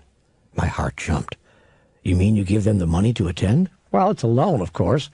There's a commitment to come back here, serve for a few years as an associate to the pastor. You could work with a youth ministry or a street ministry or whatever your personal interest is, in addition to offering spiritual counseling, providing some leadership in the Sunday school program, and, of course, spelling the pastor in the pulpit now and then. I think that's something you could handle." It was my turn to be silent. My mind was spinning. "So how does that sound to you?" "Sounds fantastic. Are you offering it to me?" "I think the presbytery seems ready to do that, yes. They're certainly ready to explore it. They want to talk with you personally, of course." "Of course." "Why don't you go home and think about it? Talk to your wife about it. Pray on it." I did just that. My wife was totally supportive. "I think it would be wonderful," she said, beaming. Our second child had been born 21 months after the first. The 2 girls were barely toddlers. "What would we live on?" I asked. "I mean, this is just tuition they're talking about." "I could go back into physical therapy," my wife offered. "I'm sure I'd find something. Everything would work out." "You mean you'd support us while I went back to school?" She touched my arm. "I know this is something you've always wanted," she said softly. "You know, I don't deserve the people who've come into my life. I certainly didn't deserve my first wife, one of the kindest human beings I've ever met. But I didn't do it. I couldn't. Everything was in place. Everything was perfect except the theology. In the end, it was the theology that stopped me. I'd done as Reverend Shaw suggested. I'd prayed about it. And the more I prayed, the more I realized that I could not preach, no matter how quietly, a sermon about natural-born sinners and the need for salvation. From the earliest days of my youth, I'd had trouble seeing people as bad. Oh, I knew that people did bad things. I could see that all around me as I grew up. But even as a teenager, and then as a young man, I held to a stubbornly positive understanding of human nature at its basis. It seemed to me that all people were good, and that some of them did bad things for reasons having to do with their upbringing, or their lack of understanding or opportunities, their desperation and their rage, or in some cases just plain laziness, but not because of any inherent evilness. The story of Adam and Eve made no sense to me, not even as an allegory, and I knew that I couldn't teach it.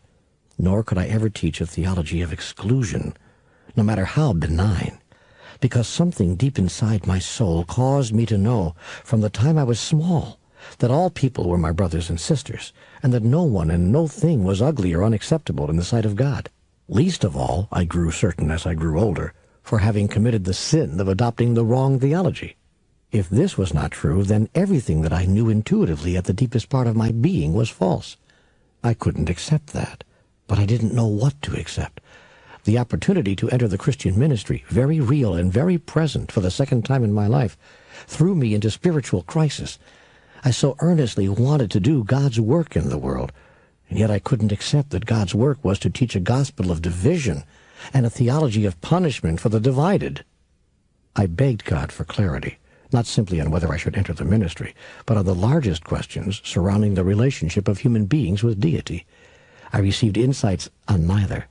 Then I abandoned both. Now, as I approached 40, Elisabeth Kubler-Ross was bringing me back to God. Over and over she spoke of a God of unconditional love, who would never judge, but who would only accept us just as we were. If only people could understand this, I thought, and apply the same truth in their lives, the problems and the cruelties and the tragedies of the world would evaporate. God does not say, "I love you if," Elisabeth insisted, and thus took the fear out of dying for millions of people the world over. Now this was a God I could believe in. This was the God of my heart, of my childhood's deepest inner knowing. I wanted more of this God, so I decided to go back to church. Maybe I'd been looking in the wrong place, in the wrong way. I went to a Lutheran church, then to the Methodists. I went to the Baptists and the Congregationalists, but I was right back in fear-based theologies. I ran out. I explored Judaism, Buddhism, every other ism I could find. Nothing seemed to fit. Then I heard about Terry Cole Whitaker and her church in San Diego. A housewife in the vapid California suburbs of the 60s, Terry, too, had yearned for an outward experience of the spiritual connection she felt deep inside her heart. Her own search led her to stumble on something called the United Church of Religious Science. She fell in love with it, and, throwing everything to the wind, she began formal religious studies. Eventually she became ordained, and received a letter of call from a struggling congregation of less than 50 people in La Jolla, California.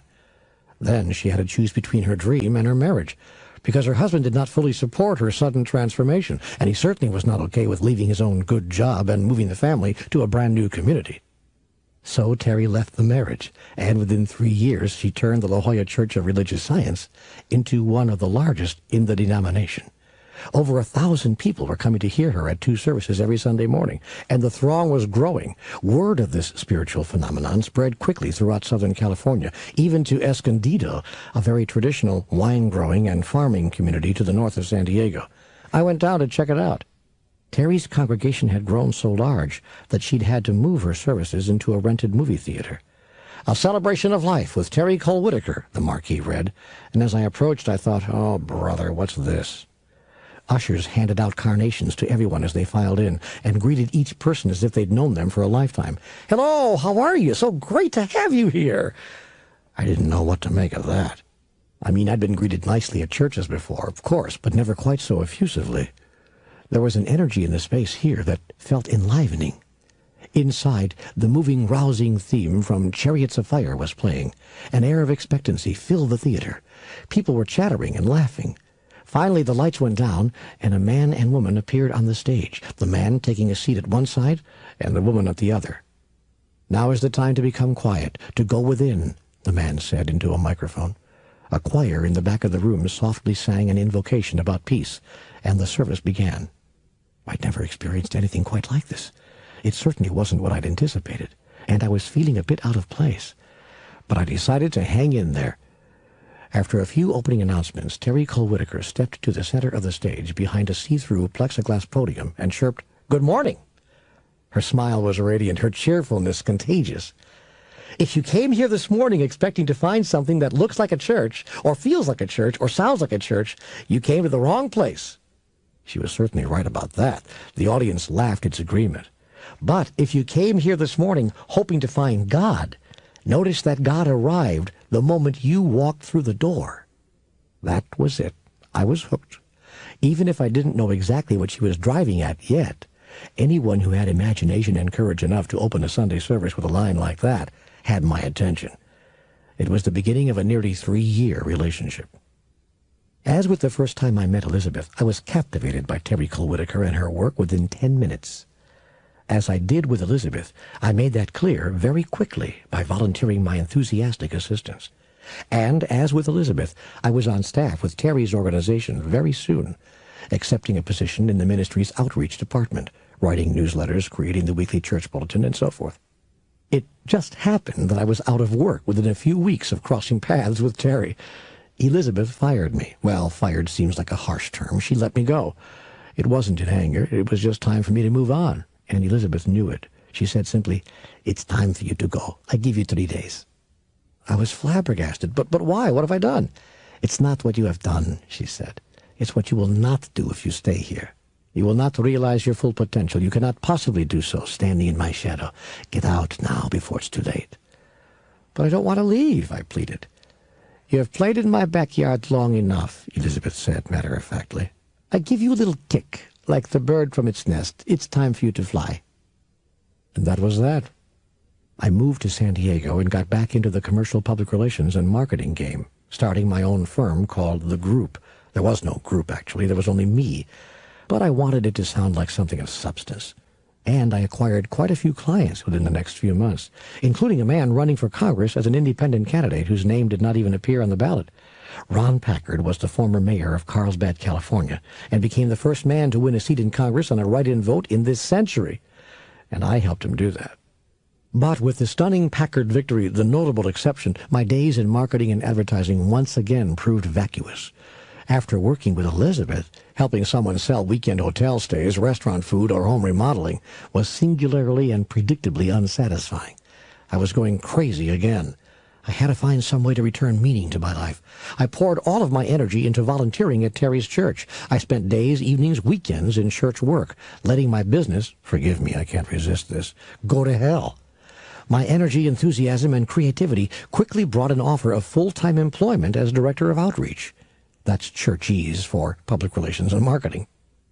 Terry left her denomination shortly after I'd gone to work for her, however, feeling, she told us, that formal religious affiliations were very often limiting, confining, and restrictive. She formed Terry Cole Whitaker Ministries, and her Sunday services were eventually televised in cities across the country, expanding her congregation to hundreds of thousands. As in my time with Elizabeth, my connection with Terry had provided me with invaluable training. I learned much, not only about dealing with people, including those facing emotional and spiritual challenges, but also about nonprofit organizations and how they best functioned to meet human needs and send spiritual messages. I didn't know how invaluable this experience would prove to be, although I should have guessed that my life was once again preparing me for my own future. I see now that I have been led to just the right people at just the right time in order to continue my education. Like Elizabeth, Terry spoke of a God of unconditional love. She also spoke of the power of God, which she said resided within all of us. This included the power to create our own reality and to determine our own experience. As I've said in the introductions to all the Conversations with God books, some of the ideas in that trilogy are ideas I've been exposed to before. Many, including some of the most startling, are not. They're insights that I've never heard anywhere, never read anywhere, never before entertained or even imagined. Yet, as CWG has made clear, my whole life has indeed been a teaching. That is true for all of us. We have to pay attention. We have to keep our eyes and ears wide open. God is sending us messages all the time, having a conversation with us every moment of every day. God's messages are coming to us in a variety of ways, from a variety of sources, in endless profusion.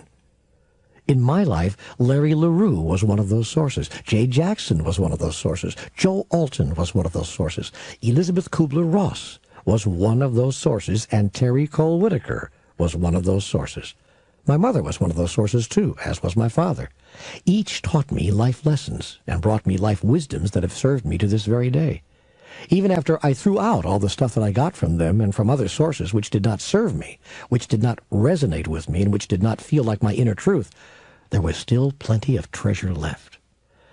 In fairness to Terry, who I'm sure would want this stated for accuracy's sake, I need to point out that she long ago closed her ministry. She has since embarked on a different spiritual path, distant from traditional Judeo-Christian constructions, but distant, too, from the largest part of her own former message.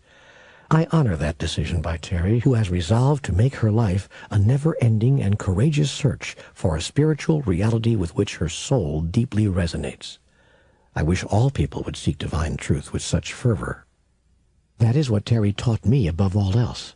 She taught me to seek eternal truth with never-ending determination, no matter how it upsets the apple cart, no matter which of my former beliefs it overturns, no matter how much it might put off others.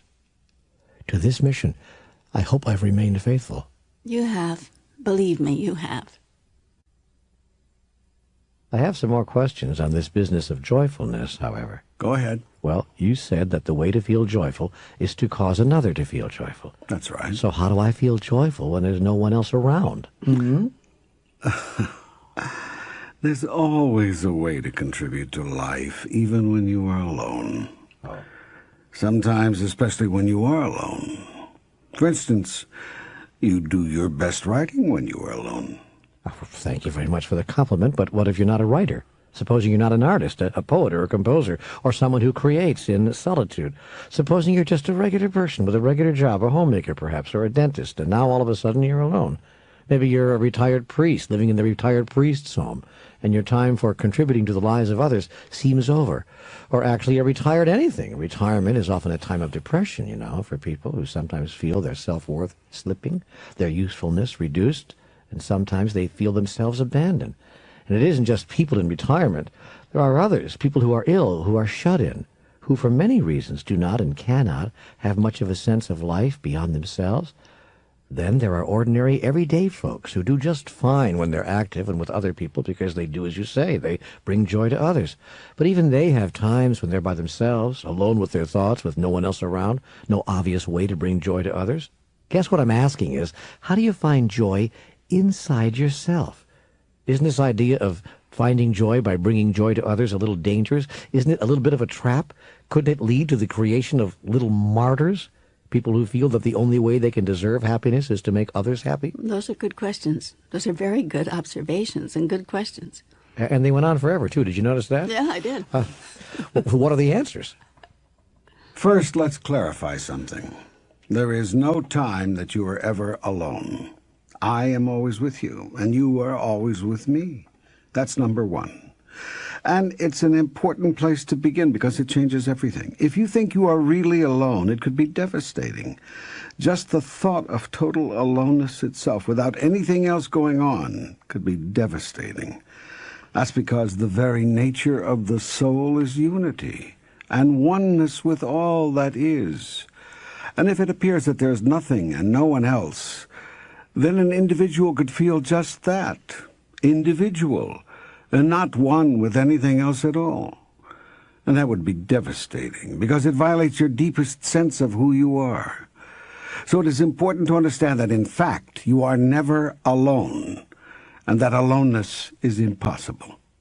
Well, people who have been prisoners of war in solitary confinement or shut-ins who suffer debilitating strokes and are trapped in their own minds might disagree with you.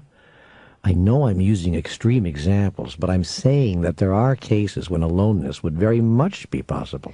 You can create the illusion of aloneness, yet the experience of something does not make it a reality.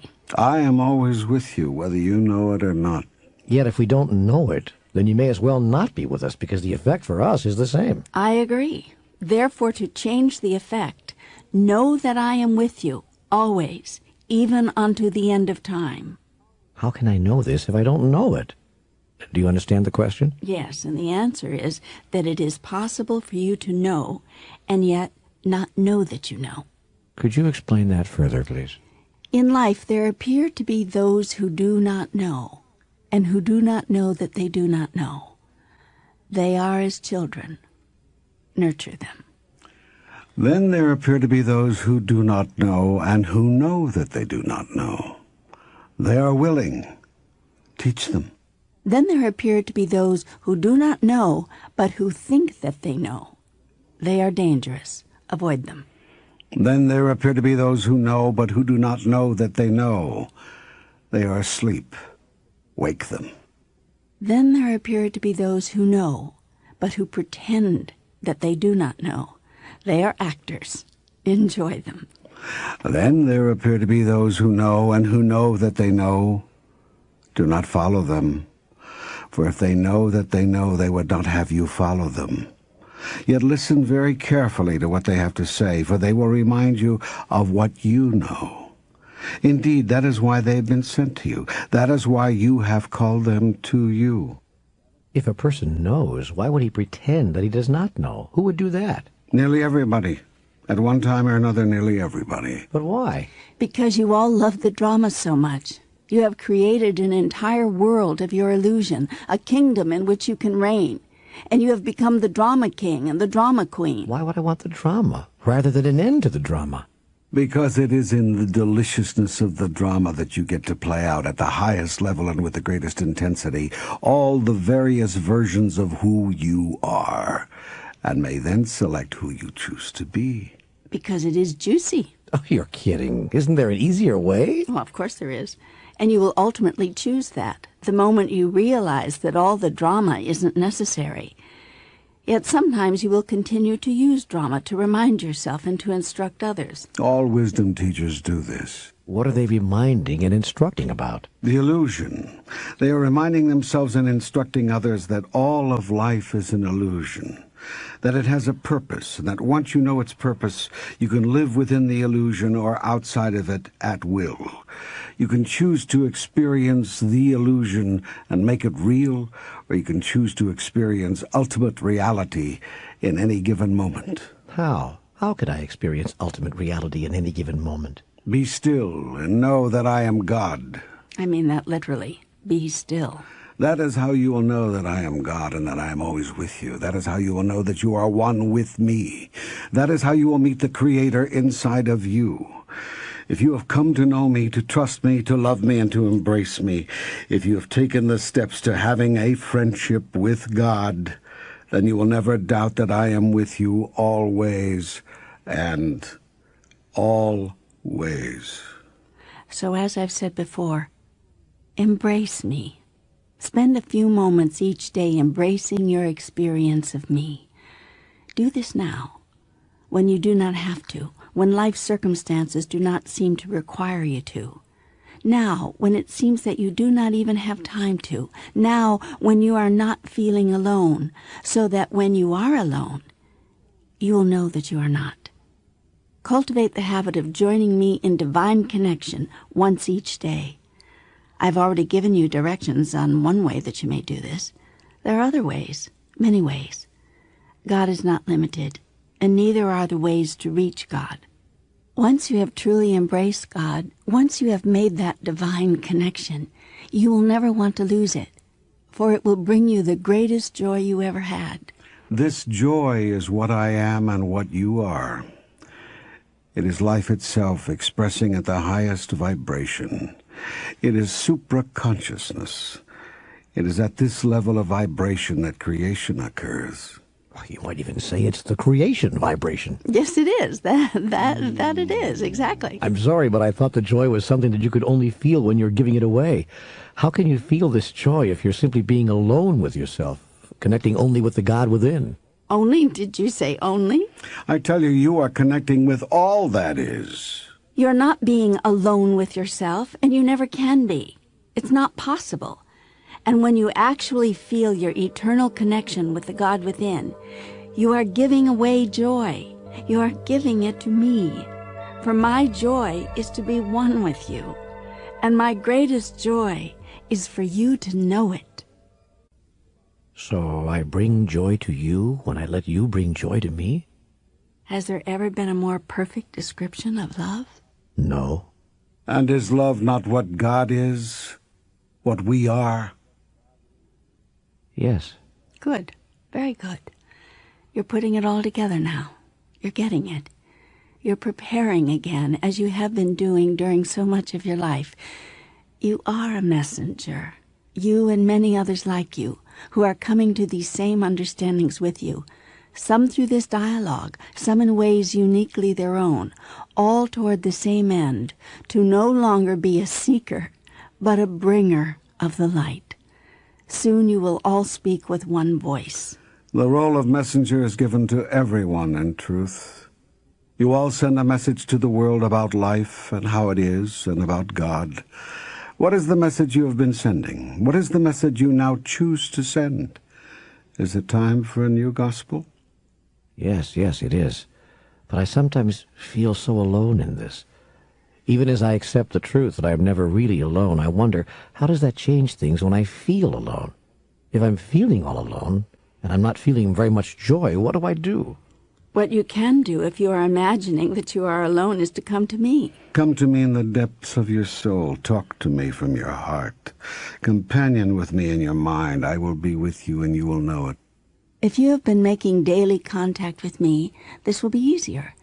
Yet even if you have not, I will not fail you, but be with you the moment you call to me. For this is my promise, even before you call my name, I will be there. That is because I am always there, and your very decision to call my name merely elevates your awareness of me. Once you are aware of me, your sadness will leave you. For sadness and God cannot exist in the same place, because God is life energy, turned up as high as it will go, and sadness is life energy turned down. Therefore, when I come to you, do not turn me down. Oh, wow, that's amazing. There you go again, putting things in amazing ways so that we can just get them. But I don't think people do that, do they? I don't think people actually turn you down. Every time you have a hunch about something and ignore it, you turn me down. Every time you receive an offer to put an end to bad feelings or cease a conflict and ignore it, you turn me down. Every time you do not return the smile of a stranger, walk under the awesome wonder of a night sky and don't look up, pass a flower bed without stopping to behold its beauty, you turn me down. Every time you hear my voice or feel the presence of a departed loved one and say it's just your imagination, you turn me down.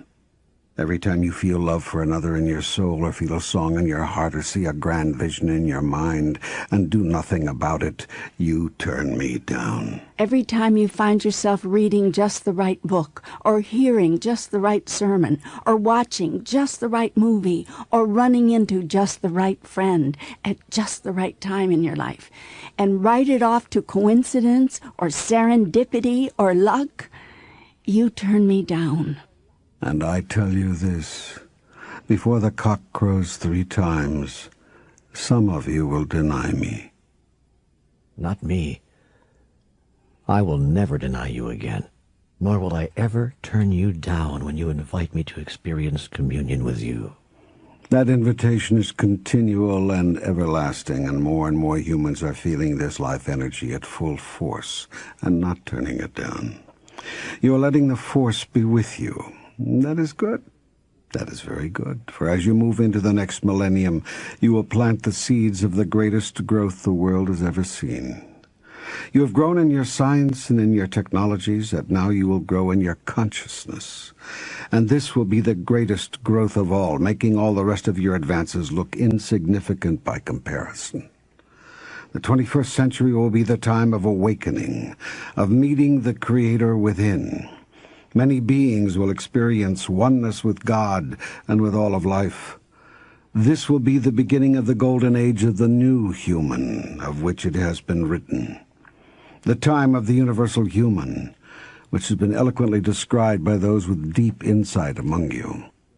There are many such people in the world now, teachers and messengers, masters and visionaries, who are placing this vision before humankind and offering tools with which to create it. These messengers and visionaries are the heralds of a new age.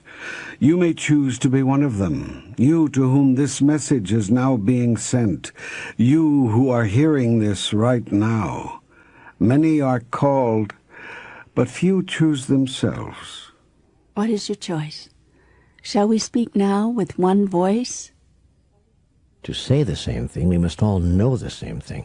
Yet you've just said that there are those who do not know. I'm confused. I did not say that there are those who do not know. I said there appear to be those who do not know. Yet judge not by appearances. All of you know everything. No one is sent into this life without the knowing. That is because you are the knowing. The knowing is what you are. Yet you have forgotten who and what you are in order that you might create it again. This is the process of recreation of which we have spoken now many times. Book 1 of the Conversations with God trilogy explains this all in wonderful detail, as you are aware. And so it appears that you do not know. In wholly accurate terms, it would be said that you do not remember. There are those who do not remember, and they do not remember that they've not remembered. There are those who do not remember, but they remember that they're not remembering. There are those who do not remember, but think they have remembered. There are those who remember but do not remember that they've remembered. There are those who remember but pretend that they have not remembered. There are those who remember and remember that they've remembered. Those who have fully remembered have become a member once again of the body of God.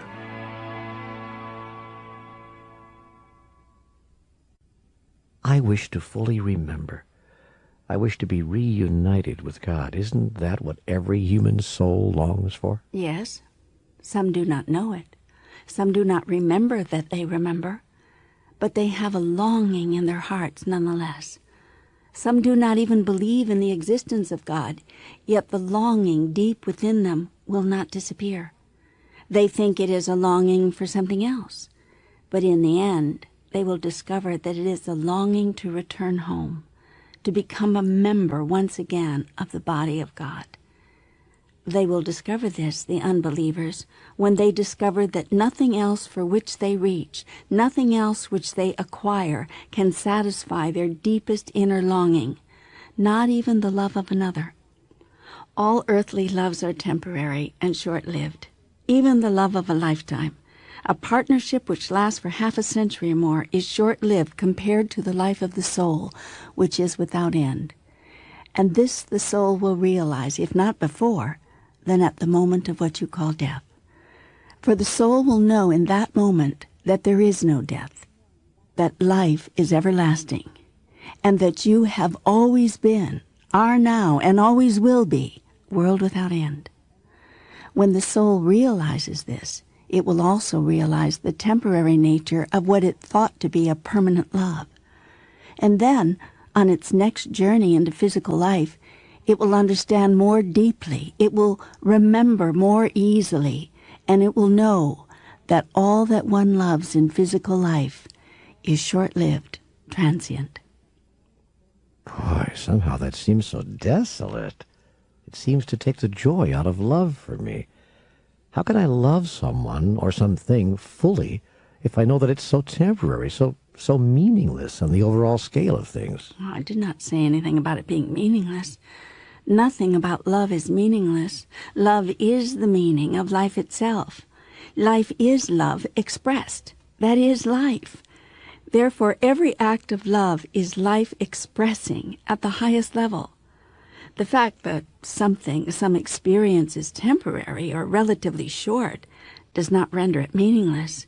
Indeed, it may give it more meaning. Let me explain a bit more about love, and then you will understand more fully. Okay.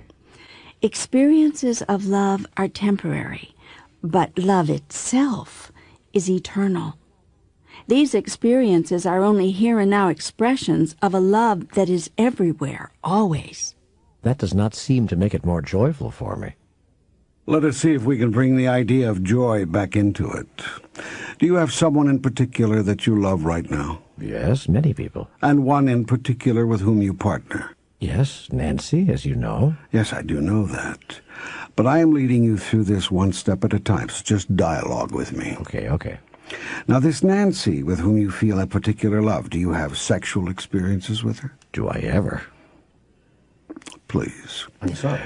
And these experiences, are they continual, constant, and never-ending? Don't I wish? No, I don't think you really do. Not if you think about it. But for now, I'm accepting that these experiences are temporary. Is that correct? Yes. Periodical and temporary. And short-lived? It depends how long it's been. What's that? A little joke, just a little joke. Yes, relatively speaking, the experiences are short-lived.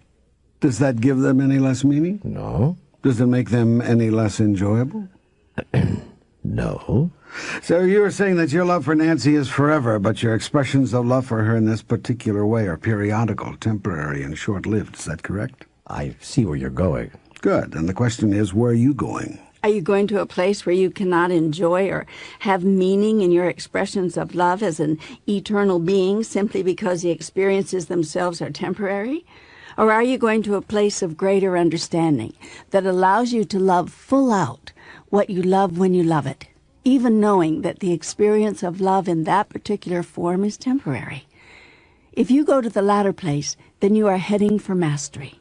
For masters know that it is the full-out loving of life and of all that life presents in every moment that is the expression of godliness. This is the second attitude of God. God is totally loving. Yes, I know about this second attitude and how it can change my life. This is one I don't need explained to me. I understand what fully loving means. Do you? I think I do, yes. You understand what it means to be totally loving? Yes, it means to love everyone without condition and without limitation. And what does that mean? How does that work? Well, I'm trying to figure that one out. This is a day-to-day exploration for me. It's a moment-to-moment discovering. You would do better to make it a moment-to-moment creating. Life is not a process of discovery, it is a process of creation. Well, how do I create, then, moment to moment, the experience of unconditional and unlimited love? If you do not have the answer to that question, then you cannot say that you understand what it means to be totally loving. You understand what the words are saying, but you do not know what they mean. As a practical matter, they have no meaning. That is the problem today with the word love. And the phrase, I love you. And the phrase, I love you. People say it. But many people do not understand what it means, what it really means to love another. They understand what it means to need another, to want something from another, and even to be willing to give something in return for what they need and want. But they do not understand what it means to really love, to truly love. Many people have had a real challenge, a real problem with this word love and this phrase, I love you. Including me, of course. My life has been a disaster when it comes to love. I didn't understand what it meant to be fully loving, when I guess I don't understand now. I can say the words, but I don't seem to be able to live them. Can anybody be truly loving, without condition, without any limitation? I mean, can human beings do that? Some can and have. These beings are called masters. Yes, well, I'm not a master, by this or any other measure. You are a master. All of you are. You are simply not experiencing that. Yet you are well on your way to experiencing mastery, my son. I wish I could believe that. So do I. Until my most recent years, I didn't understand anything at all about love. I thought I knew it all, but of course I knew nothing. And my life was a demonstration of that. And you've just proven to me here that I really don't understand it yet. I mean, I talk a good game, but I'm not what you'd call a championship player. I haven't gone into my important relationships and my marriages in my narrative here because I want to honor the privacy of those whose lives I've touched in such hurtful ways. I've kept my story limited to my own personal wanderings. But I can say in a general sense that just about everything one can do to hurt a person, except injure someone physically, I've done in my love relationships. Just about every mistake one can make, I've made. Just about every selfish, insensitive, non-caring thing one can do, I've done. I married for the first time when I was 21. Of course, I thought I was a grown man, understanding all there was to understand about love, but I understood nothing. About selfishness, I knew a great deal, but about love, I knew nothing. The woman who was unlucky enough to marry me thought she was getting a self-assured, sensitive, caring guy. What she got was a self-centered, egotistical, domineering man who, like his father, assumed that he was the boss, and who inflated himself by making others look small. It was just after we married that we moved to the South for our short stay, then headed back to Annapolis again.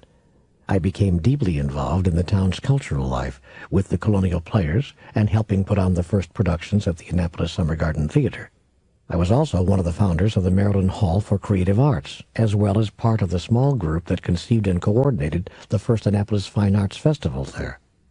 Between my full-time job and my other obligations, I was away from my wife and children 3 or 4 nights a week, and most weekends, throughout the year.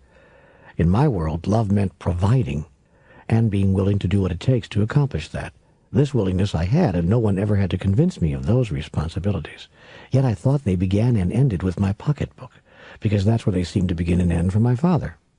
Only later, as I grew older, was I able to admit and acknowledge that my father was far more involved in my life than I wanted to give him credit for. Making pajamas, he was incredibly handy with a sewing machine. Baking apple pies, the world's best. Taking me camping, he became a pack leader when we joined the Cub Scouts. Hauling me on fishing trips to Canada and expeditions to Washington, D.C. and elsewhere. Teaching me photography and typing. The list is endless. What I did lack from my father was any verbal or physical show of love. He simply never said, I love you. And actual bodily contact was unheard of, except on Christmas and birthdays, when Mother would instruct us, after we received our always wonderful gifts, to go hug your father. We did it as fast as we could. It was a cursory closeness. To me, Dad was the source of authority in the house. Mom was the source of love. Dad's edicts and decisions, his wieldings of power, were often arbitrary and heavy-handed, and Mom was the voice of compassion and patience and leniency.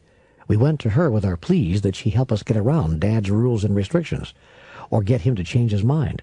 She often did. Together they played a very good game of good cop, bad cop. I imagine that this was a fairly typical model of parenting in the 1940s and the 50s, and I simply adopted the model in the 60s, with some modifications.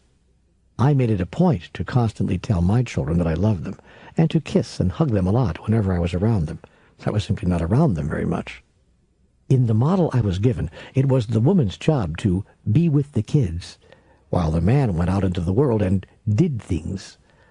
One of the things I eventually wound up doing was having flings with other women, and finally a full-fledged affair. That led to the end of my first marriage, and turned into my second. I was never proud of the way I behaved, and my deep sense of guilt only ripened through the years. I've apologized to my first wife many times, and because she is and has always been a gracious person, we've maintained cordiality for many years. But I know that I hurt her deeply, and I wish there was some way a person could go back and redo or undo, or at least do a different way, what was done. My second marriage failed and led to a third, which also ultimately failed. I didn't seem to know how to hold on to a relationship, and the reason was that I didn't seem to know how to give. I held, although not consciously, I think, the extraordinarily selfish and immature view that relationships existed to bring me pleasure and convenience, and that the challenge was to keep them going while giving up as little of myself as possible. In truth, that's what romantic relationships felt like to me. Interactions requiring me to give up bits and pieces of myself until I had all but disappeared. I didn't want that, and yet I didn't seem to know how I could be happy without a significant other in my life. So it was always a question of how much of myself I was willing to sell out in order to have the security of a permanent source of love, companionship, and affection, in other words, sex, in my life. As I said, I'm not very proud of any of this. I'm trying to be transparent here. My friend Reverend Mary Mannon Morrissey, founder of the Living Enrichment Center in Wilsonville, Oregon, calls me a recovering male. By the end of my third marriage, I thought I was ready to quit. But I was actually to go through this 2 more times before I was able to make a long-term relationship work. In the process, I fathered 7 more children, 4 with a woman with whom I had a long-term relationship without becoming married. To say that I had acted irresponsibly would be generous in the extreme. Yet in each instance, I proudly believed that this was finally the relationship that was going to last, and I was doing everything I could to make it work. Given my complete misunderstanding then of what love really is, I realize now how empty those words were. And I wish I could say that these behaviors were limited to those partnerships, but that would not be telling the half of it. Along the way and in between, I involved myself with many other women, conducting myself with equal immaturity and selfishness. Now I fully realize that there are no victims and no villains in these matters, and that all life experiences are co-creations. But I acknowledge the huge role that I played in these scenarios. I see the pattern that it took me 30 years to break, and those are ugly realities I am unwilling to try to cover up with New Age aphorisms. So it is not surprising, then, that in my late 40s I found myself alone. And, as I have said before, my career and health were in no better shape than my love life. It was with hopelessness that I watched my 50th birthday approaching. This was the state of things when I awoke in utter despair in the middle of a February night in 1992 and wrote an angry letter to God. I can't tell you how much it's meant to me that God answered. It meant a lot to me, too. But I often wonder, why did this happen to me? I'm not worthy. Everyone is worthy of having a conversation with God. That was the whole point. Yet I could not make that point by preaching to the choir. Okay, but why me? There are many people who've led less than perfect lives. Why choose me? That's the question so many people ask. Why you, Neale, and not me? And what are you saying? I say that God talks to everyone all the time. The question is not to whom does God talk, but who listens. Excellent. That is an excellent... Good answer. That's an excellent answer. Thank you. Yes. I thought so. It should be. You gave it to me. Oh. But now I have to ask you to answer my earlier question. How do I create, moment to moment, the experience of unconditional and unlimited love?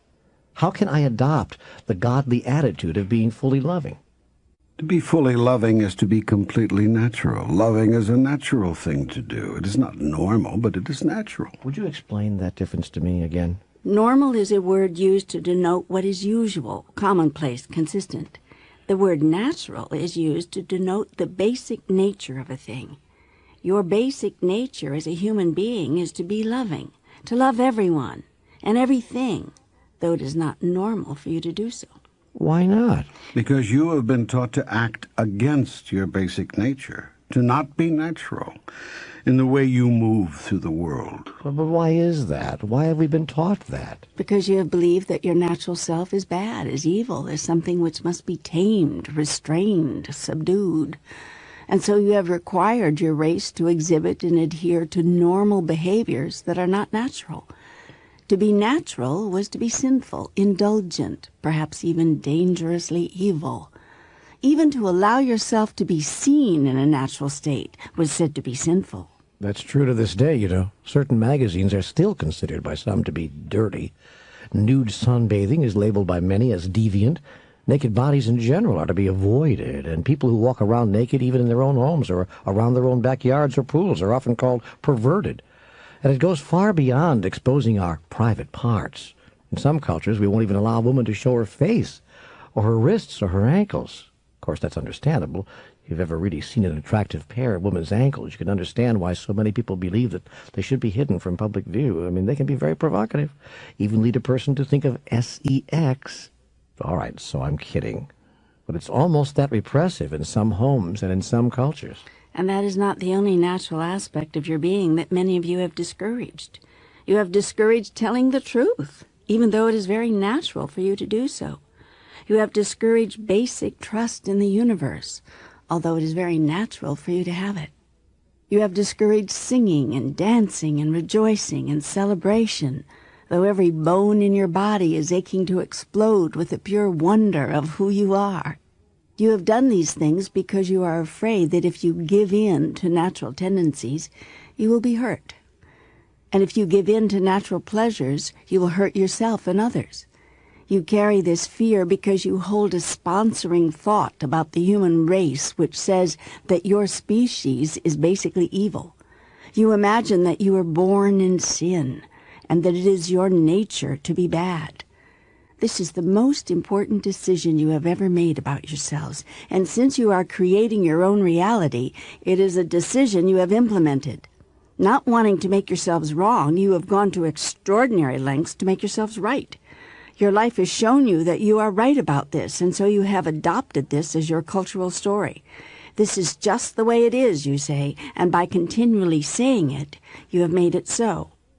Yet unless you change your story, change your idea of who you are and how you are as a race, as a species, you can never be fully loving, because you cannot even fully love yourself.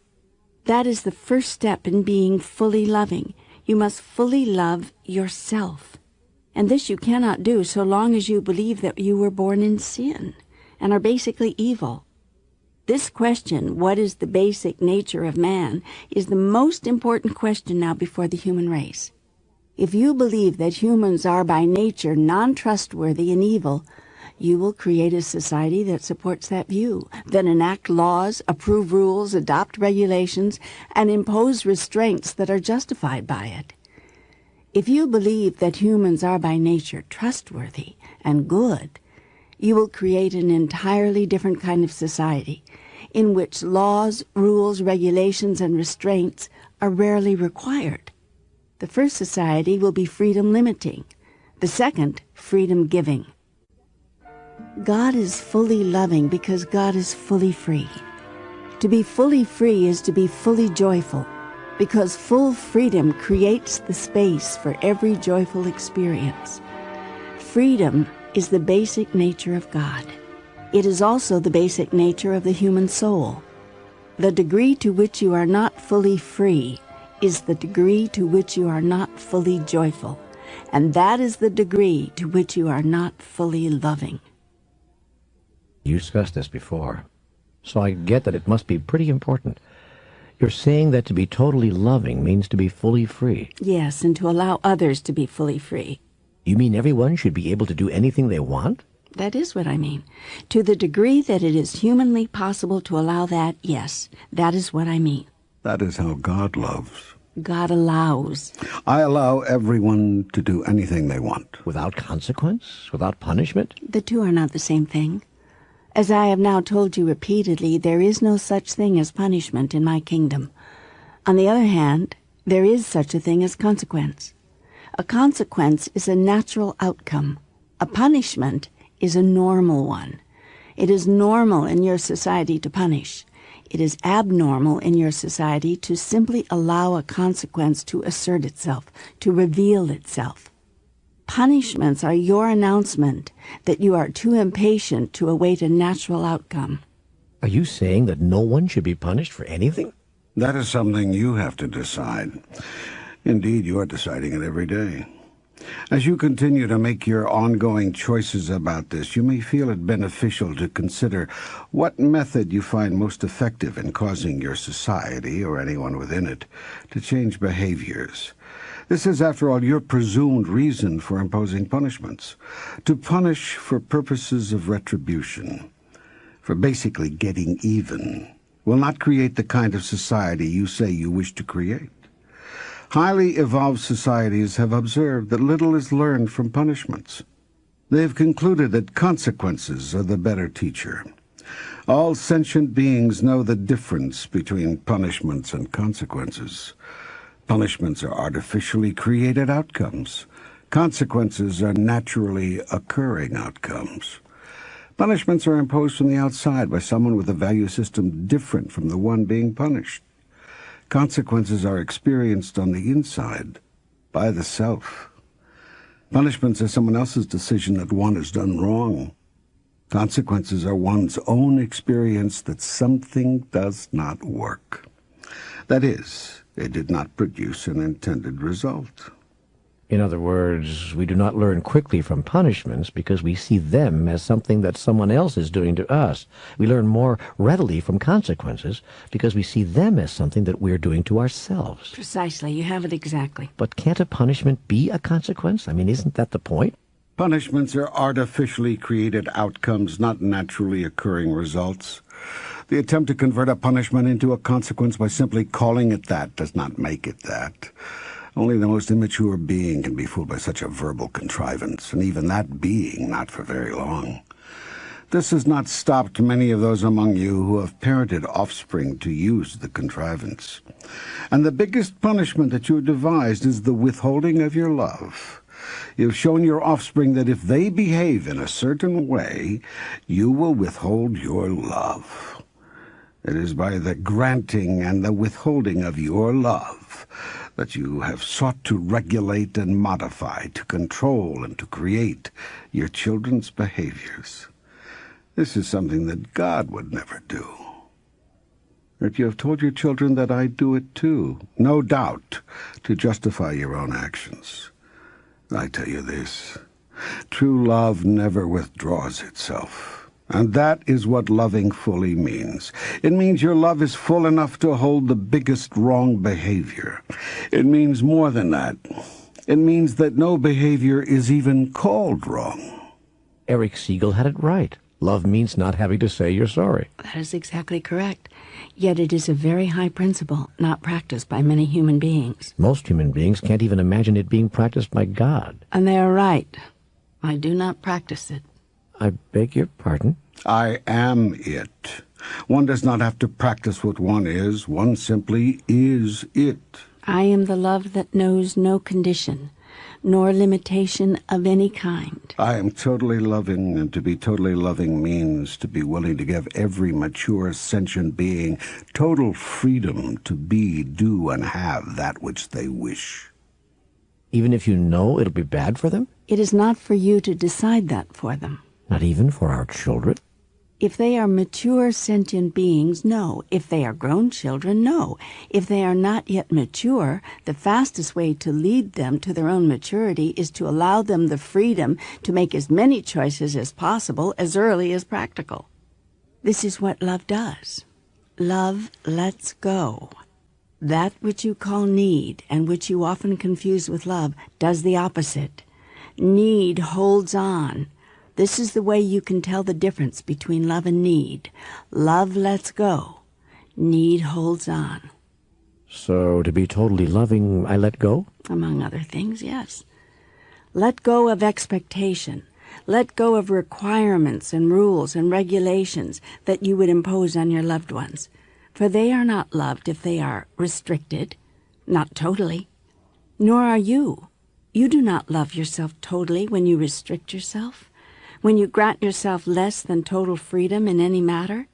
Yet remember that choices are not restrictions, so do not call the choices you have made restrictions.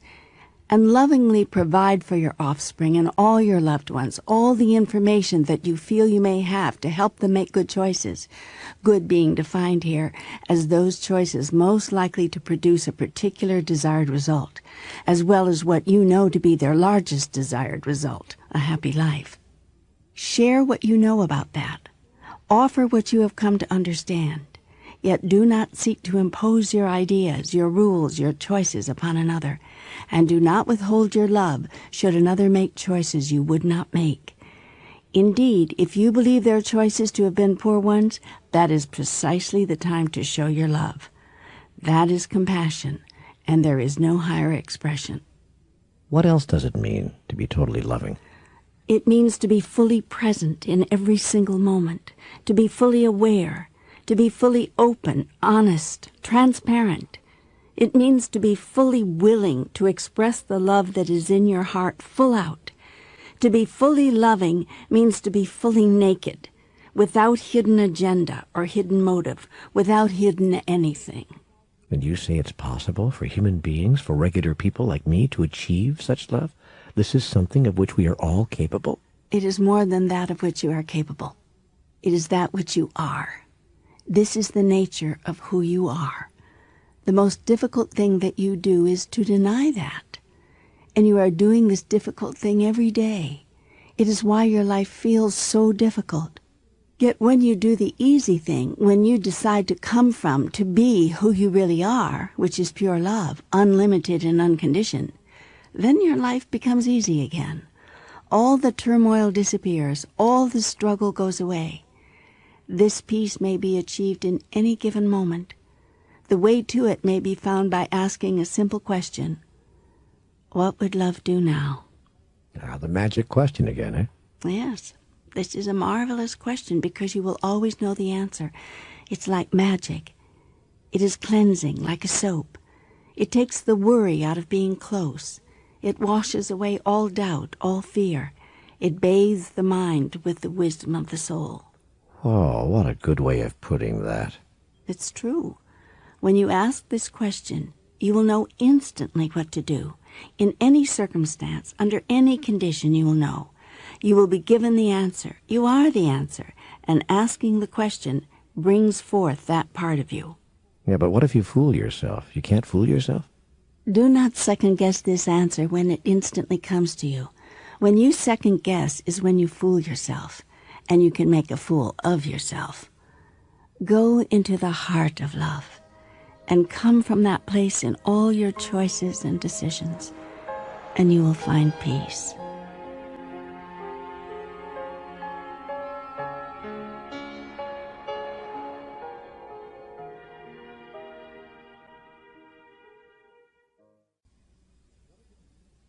What does it mean to be totally accepting, blessing, and grateful?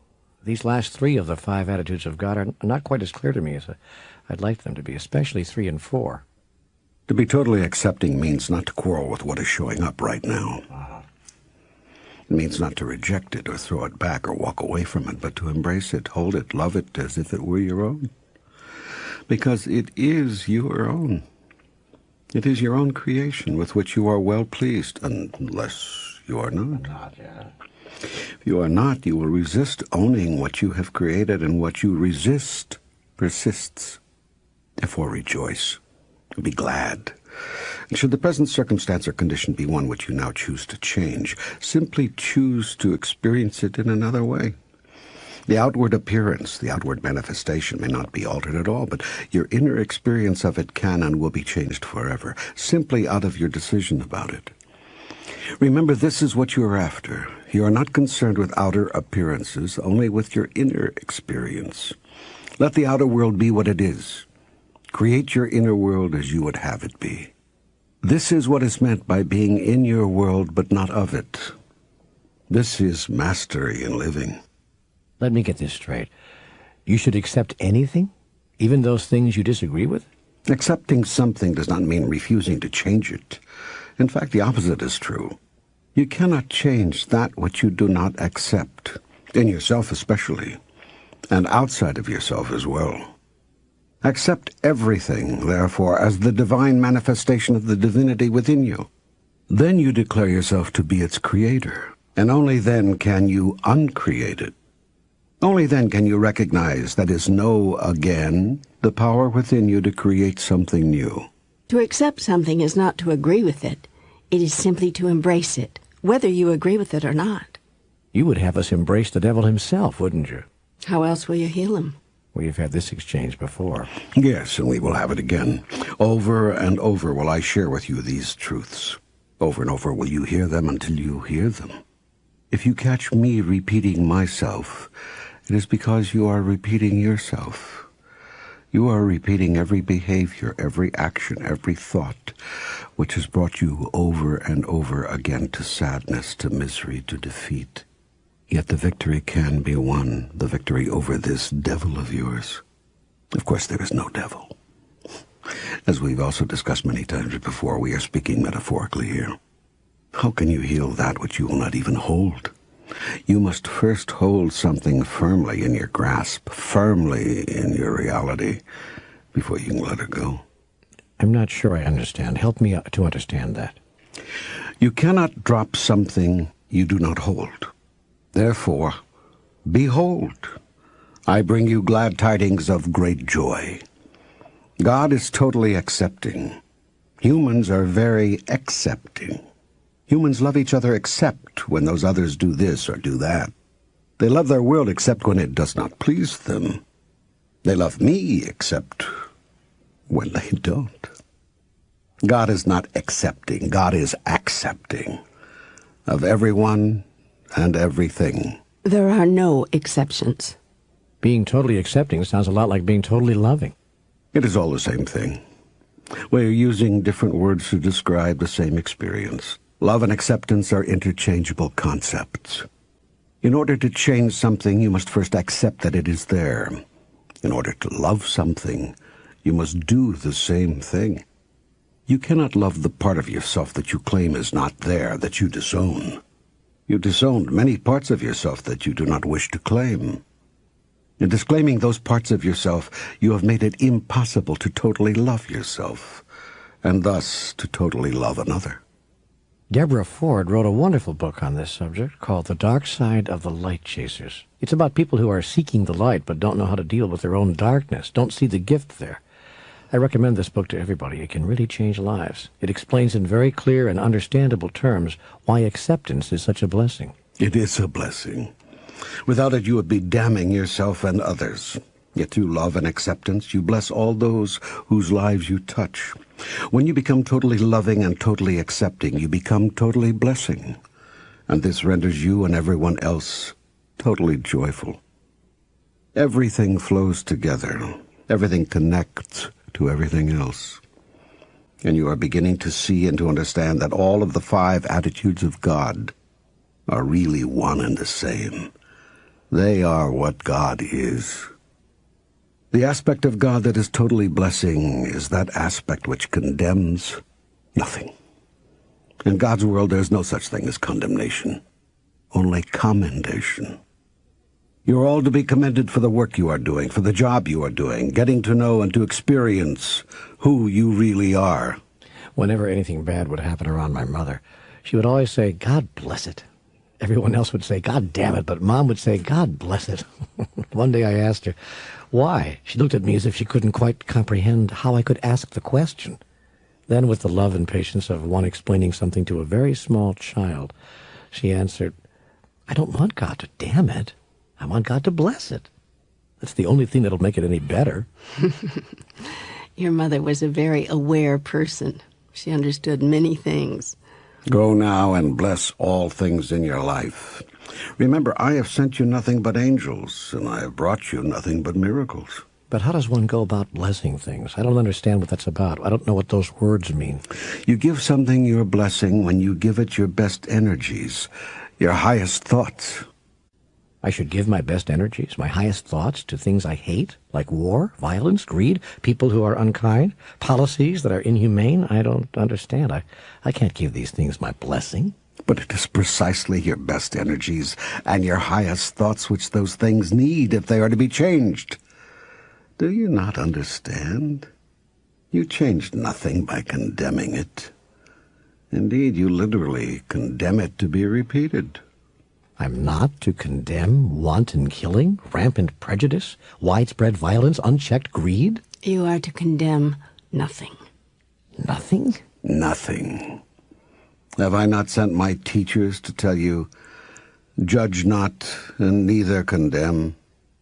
Yet if we condemn nothing, we seem to be approving of everything. Failure to condemn does not mean failure to seek change. Because you have not condemned something does not mean that you approve of it. It simply means that you refuse to judge it. You may still, on the other hand, choose something else. A choice to change does not always have to come out of anger. In fact, your chances of effecting very real change rises in direct proportion to the decrease in your anger. Humans often use anger as their justification to seek change, and judgments as their justification for anger. You have created a lot of drama around this, perceiving injury in order to justify your judgments. Many of you end your relationships this way. You have not learned the art of simply saying, I am complete. The present form of this relationship no longer serves me.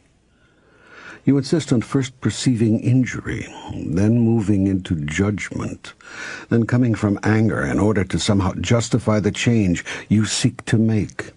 It is as if without anger you cannot have what you want. You cannot change what you don't like. So you build up all sorts of drama around it. Now I tell you this, bless, bless, bless your enemies, and pray for those who persecute you. Send them your best energies and your highest thoughts. You will not be able to do this unless you see every person and every life circumstance as a gift, as an angel and a miracle. When you do, you will move into the fullness of gratitude. You will be totally grateful, the fifth attitude of God, and the circle will be complete. This is an important element, isn't it, this feeling of gratitude? Yes. Gratitude is the attitude that changes everything. To be grateful for something is to stop resisting it, to see it and acknowledge it as a gift, even when the gift is not immediately apparent. In addition, as you have already been taught, gratitude for an experience, condition, or outcome in advance is a powerful tool in the creation of your reality and a sure sign of mastery. It is so powerful that I think the fifth attitude should almost have been listed first. In fact, the magnificence of the 5 attitudes of God is that, like the 7 steps to friendship with God, their order may be reversed. God is totally grateful, blessing, accepting, loving, and joyful. This is a great place for me to mention my favorite prayer, the most powerful prayer I ever heard. Thank you, God, for helping me to understand that this problem has already been solved for me. Yes, that is a powerful prayer. The next time you are confronted with a condition or circumstance you judge to be problematical, express your immediate gratitude not only for the solution, but for the problem itself. By so doing, you instantly change your perspective on it and your attitude about it. Next, bless it, just as your mother did. Give it your best energies and your highest thought. In this you make it your friend and not your enemy. that which supports you rather than that which opposes you. Then accept it and resist not evil. For what you resist persists. Only what you accept can you change. Now, envelop it with love. Whatever you are experiencing, you can literally love any undesired experience away. In a sense, you can love it to death. Finally, be joyful, for the exact and perfect outcome is at hand. Nothing can take your joy away from you, for joy is who you are and who you will always be. So in the face of every problem, do a joyful thing. Kind of like Anna in the musical King and I. Whenever I feel afraid, I hold my head erect and whistle a happy tune, so no one will suspect I'm afraid. Remember that? I whistle a happy tune, and every single time, she sang, the happiness in the tune convinces me that I'm not afraid. There you have it. You have it perfectly. I have a friend who uses these attitudes every day, in every moment. He heals other people by helping them to see how easily and quickly they can change their attitudes and showing them what a difference such a change will make in their lives. His name is Jerry Jampolsky, Gerald G. Jampolsky, M.D., to be formal, and he wrote a groundbreaking book called Love is Letting Go of Fear. Jerry founded the Center for Attitudinal Healing in Sausalito, California. There are now over 130 such centers in cities around the world. I've never known a kinder, more gentle man. He holds a positive attitude about everything. Everything. In his home, I have never heard a discouraging word. In this, he's remarkable, and his attitude about life is inspiring. Nancy and I were spending several days with Jerry and his wonderful and accomplished wife, Diane Cirincione, when, as life would have it, I found myself experiencing a personality clash with one of his other house guests. I'm sorry to say that I was not on top of it during this time. Tired and drained from many months on the road, I was not dealing with the situation very peacefully. Jerry saw that I was agitated, and he asked if there was anything he could do to help. As anyone who knows him will tell you, this is a common question from Jerry whenever he sees anyone around him experiencing any kind of discomfort. I told him that I was having some negative feelings about an earlier interaction with the other house guest, and Jerry immediately suggested that it might be beneficial to sit down with himself, Diane, and the other person to take a look at it and see what it would take to heal it. Then he asked me a probing question. Do you want to heal it, or do you want to hang on to the negative feelings? I told him I didn't think I was making a conscious decision to hold on to the negativity, but that I was having some trouble getting past it. Well, everything is going to depend here on your attitude about it, Jerry replied in a very kind, quiet voice. There's probably something very positive going to come from all this. Let's look to see what it is. We had the talk he suggested, and, with his facilitation and Diane's, the other house guest and I took the first steps on the road back to love. I was really grateful to have Jerry around, during a time when I just plain lost touch with my center and who I really am. Without taking sides, without making judgments, without any drastic interventions, other than a continuing suggestion to look at things in a different way and give myself permission to see another's point of view, Diane and Jerry not only played a huge role in healing the moment, but gave me tools with which to apply attitudinal healing principles to everyday life. Not all of us can be lucky enough to be around Jerry Jampolsky when we're having a rough moment, but we can be around Jerry's wisdom. That's why I'm so excited about his new book, Forgiveness, the Greatest Healer of All. What makes Jerry Jampolsky stand out is his remarkable attitude. It heals everything in sight. It even healed Jerry's sight. It happened that during the time we spent together, Jerry was experiencing some medical complications involving his eyesight, which was deteriorating. In fact, on one of the days we were there, he was scheduled to have some outpatient surgery, and there was a real possibility that the procedure could cause his eyesight to be diminished rather than improved. In fact, there was a chance he might lose his sight in one eye altogether. None of this seemed to bother Jerry. He wasn't giving it a second thought. He simply wasn't going to dwell on it. He avoided any discussion of it during the days before the surgery, and I remember that he left for the hospital with the biggest smile. Everything is going to be just fine, he announced, no matter how it turns out. I learned something that day from a master. To accept something is not to agree with it. It is simply to embrace it, whether you agree with it or not. Yes, I could see that Jerry was accepting and blessing the experience he was having. You give something your blessing when you give it your best energies, your highest thoughts. That's why I think immediately of Jerry whenever I hear about the 5 attitudes of God. He's a person who practices those attitudes consistently. People are always asking me how my life has changed since my books have come out. Meeting and becoming friends with people like Jerry Jampolsky is one change that has blessed me deeply. Connecting and developing personal relationships with many people who I have personally admired through the years has been one of the most instructive and humbling outcomes of having produced the Conversations with God trilogy. I have seen in these extraordinary people what I have yet to master, and they have inspired me. There have been other changes, of course, and the most important of these is in my relationship with God. I now have a personal relationship with God, and that has resulted in an experience of continued well-being, of quiet empowerment, of personal growth and expansion, of deeply enriching inspiration, and of sure and certain love. As a result of this, every other aspect of my life has changed as well. Everything about the way I hold the experience of relationship is different, and my personal relationships are reflecting that. My personal interactions with others have become joyful and satisfying.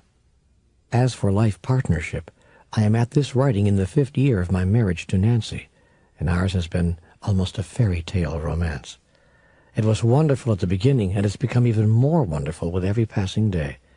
That doesn't mean it's guaranteed to last forever in its present form. I'm not going to predict that, because I'm not going to put that kind of pressure on either Nancy or myself. But I believe that even if the form of our relationship should ever change, it will always remain wonderfully honest, caring, compassionate, and loving. Not only have my relationships improved, and thus my emotional health, but so too has my physical health. I am now in better condition than I was 10 years ago, and feeling enlivened and energized. Again, I'm not going to predict that it will always stay that way, because I'm not going to put that kind of pressure on myself, but I can tell you that even if my health does change, my inner peacefulness and deep joy will not, for I have seen the perfection of my life, and I no longer question outcomes, nor struggle against them. My understanding of abundance has also shifted, and I now experience a world without lack or limitation. While I know that this is not the experience of the majority of my fellow humans, I work consciously every day to help others change their experience, and I share of my abundance freely, supporting causes and projects and people with whom I am in agreement, as another means of expressing and experiencing and recreating who I am. And yes, I have been inspired by the many wonderful teachers and visionaries I've come to know on a personal level. I've learned from them what makes human beings stand out, what lifts them above the crowd. This is not about star worship or name-dropping, because I'm clear that what lifts these remarkable individuals can lift us as well. The same magic resides in all of us, and the more we learn about people who have made life's magic work, the more we can make it work in our own lives. In this way, we are all each other's teachers. We are guides, calling each other, not really to learn, but to remember, to know again who we really are.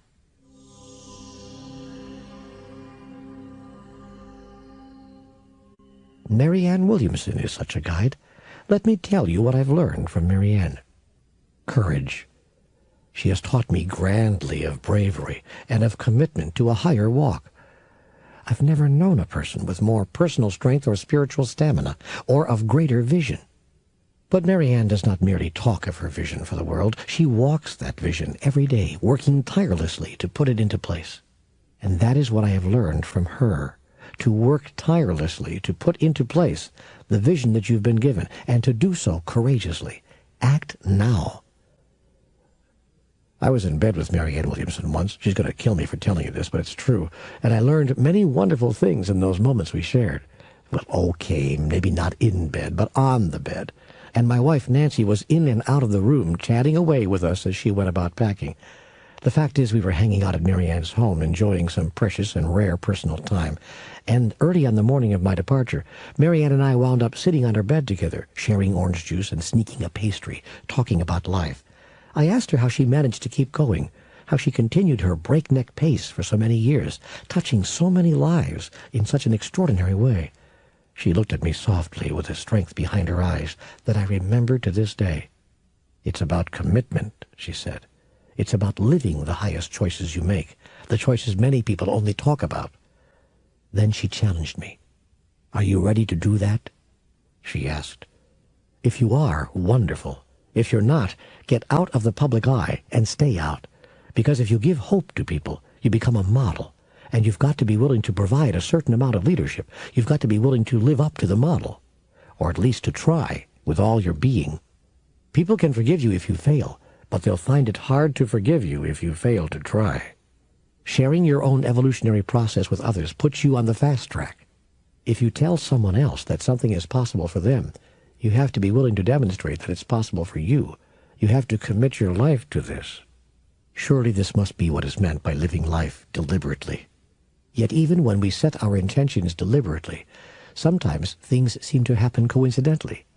But I've learned that there is no such thing as coincidence, and that synchronous events are simply God's way of putting things into place for us, once our intentions are clear. It turns out that the more deliberately you live, the more coincidences you notice in your life. Once Conversations with God Book 1 was published, for instance, it became my intention to see it placed into the hands of as many people as possible, because I believed it contained important information for all humankind. 2 weeks after its release, Dr. Bernie Siegel was in Annapolis, lecturing about the connection between medicine and spirituality. In the middle of his presentation, he said, "All of us are talking to God all the time, and I don't know about you, but I'm writing my dialogue down. In fact, my next book is called Conversations with God, and it's about a man who asks God every question he ever had, and God gives him the answers. He doesn't understand all of them, and he even argues a little with God, and so they have this conversation. It's really my own experience." Everyone in the audience chuckled except one young woman. My daughter, Samantha, just happened to be in the audience that day, and at the first break rushed down to the podium. "Dr. Siegel," she began breathlessly, "were you serious about writing that book you talked about?" "Sure was," Bernie smiled. "I'm halfway through it." "Well, that's very interesting," Samantha managed, "because my father has just published a book that's exactly the one you've described, right down to the title." Bernie's eyes widened. "Really? That's fascinating. Although I'm not surprised, once an idea is out there, anyone can tap into it. I think all of us should write our own personal Bible anyway. I'd love to talk with him about his." The next day I spoke with Dr. Siegel at his home in Connecticut. We shared our experiences, and it turned out that he was indeed writing the same book I'd just published. At that point I didn't see the perfection of what was happening, but fell into fear. I began to imagine the worst-case scenario. 2 months after Bernie's book comes out, people find mine on some back shelf somewhere and accuse me of copying his. I was too embarrassed to share any of these thoughts during our conversation. After all, my own book warned against fear-based thinking, saying repeatedly to throw out negative ideas and replace them with positive ones. Bernie kindly said that he'd love to read my book, and I promised to send him a copy. I hung up and tried to apply some positive thinking. For several weeks I alternated between worrying and wondering. Wondering is the opposite of worrying. It is to something wonderful as worrying is to something worrisome. These days I wonder a lot, that is, produce with my mental energy a lot of wonder. In those early days I was still caught up in worrying, at least half the time. Half-time wondering must have been enough, though, because do you know what Bernie Siegel did? Not only did he retitle and rework his own book, he turned around and endorsed mine. His was the first celebrity endorsement which Conversations with God received, and it helped book buyers who might have been skittish about a previously unpublished author see the value of what I had produced. Now, folks, that's class. That's the action of a big person who knows he has nothing to lose by lifting up a fellow human being, even when that fellow human being is walking all over the same territory, covering the same ground. Here's a man capable of saying not only, "Hey, there's room enough for all of us," but even, "I'll give this person some of my space." I've since come to know Bernie on a personal level. We've even made presentations together. He's a sheer delight, with a sparkle in his eyes that lights up every room. That's the sparkle of selflessness, or what I have come to call, in my personal shorthand, the Bernie factor. Your eyes will sparkle too when you go through life as Bernie does, lifting up everyone whose life you touch. Surely this must be what is meant by living beneficially. Elizabeth Kubler-Ross used to say, "All true benefits are mutual." And that was a great teaching. For when we benefit others, we benefit ourselves. I know a man who understands this perfectly. Gary Zukav lives an hour from me. We've spent some time together, Gary and his spiritual partner Linda Francis and Nancy and me, at my home in Southern Oregon. He told me over dinner once about how, 10 years before, he'd written The Seat of the Soul. Of course I was familiar with the book and had read it shortly after it came out. He also wrote The Dancing Wu Li Masters. Both were big sellers, and Gary was suddenly a celebrity. Except that he was not. In his heart he felt that he wanted to be treated just like everyone else, but authoring bestsellers does not always allow that. So Gary had to make a conscious effort to move himself out of the spotlight. He disappeared for a few years, declining lecture invitations and interview requests, retreating instead to a quiet place to mull over what he had done. Had his books made a real contribution? Were they worthy of all the attention? Had he added something of value? What was his place in all of this? As Gary was sharing his process, I realized that I had not taken the time to ask myself those same questions. I'd just plunged ahead. I knew I'd have to learn from those who had granted themselves a longer look at deeper issues, and I set my intention to do so, though I didn't know how or when I would be given the opportunity. Jump ahead 10 months. I'm hopping on a plane to Chicago. As I turn the corner into the cabin, there's Gary Zukav. We just happened to catch the same flight and to be seated in the same section, though we were going to the city for entirely different reasons. And we discovered while chatting across the aisle that we were booked into the same hotel. Okay, I said to myself, what's going on here? Is this another one of those coincidences?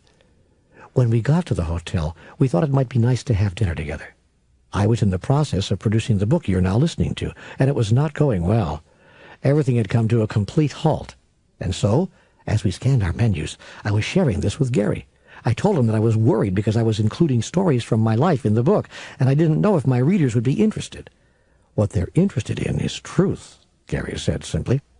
If you tell them anecdotes just to tell anecdotes, they have limited value. But if you describe experiences in your life in order to share what you learned from them, now they become invaluable. Of course, he added quietly, you have to be willing to show yourself completely in order to do this. You can't hide behind a persona. You have to be willing to be authentic, transparent, and to say things the way they are. If you're not responding to a life situation from a place of mastery, say so. If you're falling short of your own teachings, admit it. People can learn from that. So, Gary said, tell your anecdotes, but always include where you are and what you've learned. Then we can stay with your story because it becomes our story. Don't you see? We're all walking the same path. He smiled warmly. Gary Zukav had returned to the public eye by then, of course, accepting invitations to appear on Oprah and even going out now for book signings and lectures.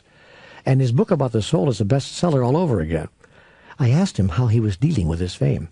He understood, of course, that what I was really asking for was some advice on how I might deal with mine. And so he thought for a moment. His eyes glazed over just briefly, and I watched him go somewhere else. He spoke quietly again. First, I have to find my center, my inner truth, my authenticity. I search for this every day. I seek it actively. I went looking for it before I answered your question. Then I try to move from there in everything I do, whether it's my writing or a media interview or a book signing somewhere. If I'm on Oprah, for instance, I try to forget that I'm talking to 70 million people. I've got to keep talking to the people right in front of me, to the audience right there in the studio. And if I never abandon my center, I stay in tune with myself, and that allows me to stay in tune with others and with everything around me. Surely this must be what is meant by living life harmoniously. My authentic truth is that life has been exciting since the Conversations with God trilogy was published. And one of the exciting parts of it has been learning that most people of fame and importance are not inaccessible and unapproachable and self-inflated, as I sometimes imagined them to be. In fact, it's just the opposite. The people of high profile whom I've met have been wonderfully real, genuine, sensitive, and caring.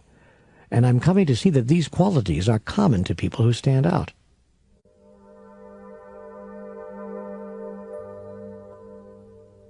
One day the phone rang in my home, and it was Ed Asner. He, along with Ellen Burstyn, read the words of God on the audio tapes of CWG. We got to talking about the 8-column, top-of-the-page excoriation of me that morning in the Wall Street Journal. "Hey," Ed growled, "don't let him get to you, kid." I could sense his energy shift as he sought to give me some words of encouragement at what he knew must have been a low point for me. I said that I was thinking of writing a letter to the journal in response to its hit piece. "Nah," he said, "don't do that. That's not who you are. I know little about the press tearing you apart," he said, chuckling. Then he became serious. "They don't know who you are, but you do. Stay close to that, because that's what's most important. They'll come around. They all come around. As long as you stay who you are. Don't let anyone or anything pull you out of your truth." Ed Asner, like Gary, is a gentle, loving person who understands all about authenticity and lives it. So does Shirley MacLaine. I met Shirley through Chantal Westerman, then the entertainment correspondent for Good Morning America. We were going to be filming an interview for GMA, and on the day of the shoot, Chantal and Nancy and I were lunching in Santa Monica. "I know someone you should know, and who should know you, and I'm sure she'd be interested in meeting you," Chantal offered over salad. "Can I call her?" "Well, who are we talking about?" I asked. "Shirley MacLaine," Chantal replied casually.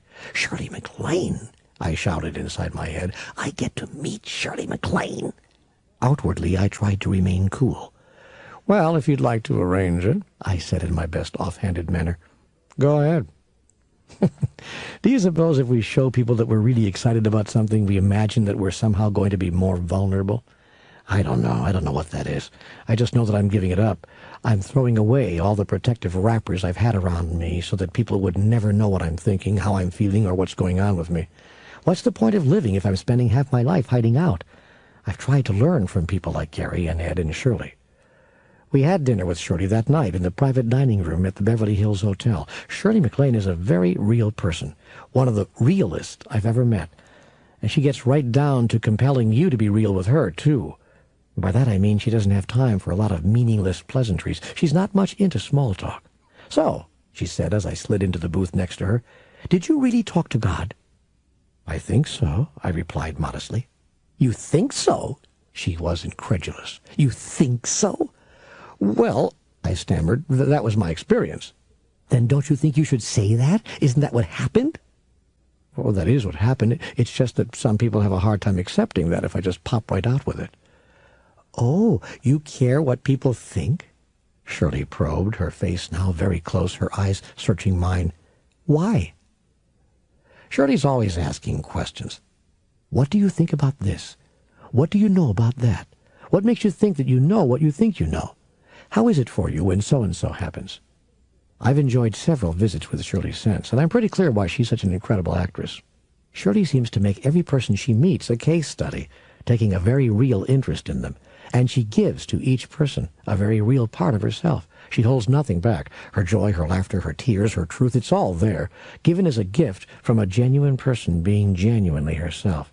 She does not tailor her behavior, her personality, her comments, or conversation to anybody for any reason. And here's what Shirley has shared with me, not from anything in particular that she said during our times together, but just from her beingness. Never take someone else's answer for your own. Never give up who you are, and never stop exploring who you could be if you moved to the next level. That takes courage.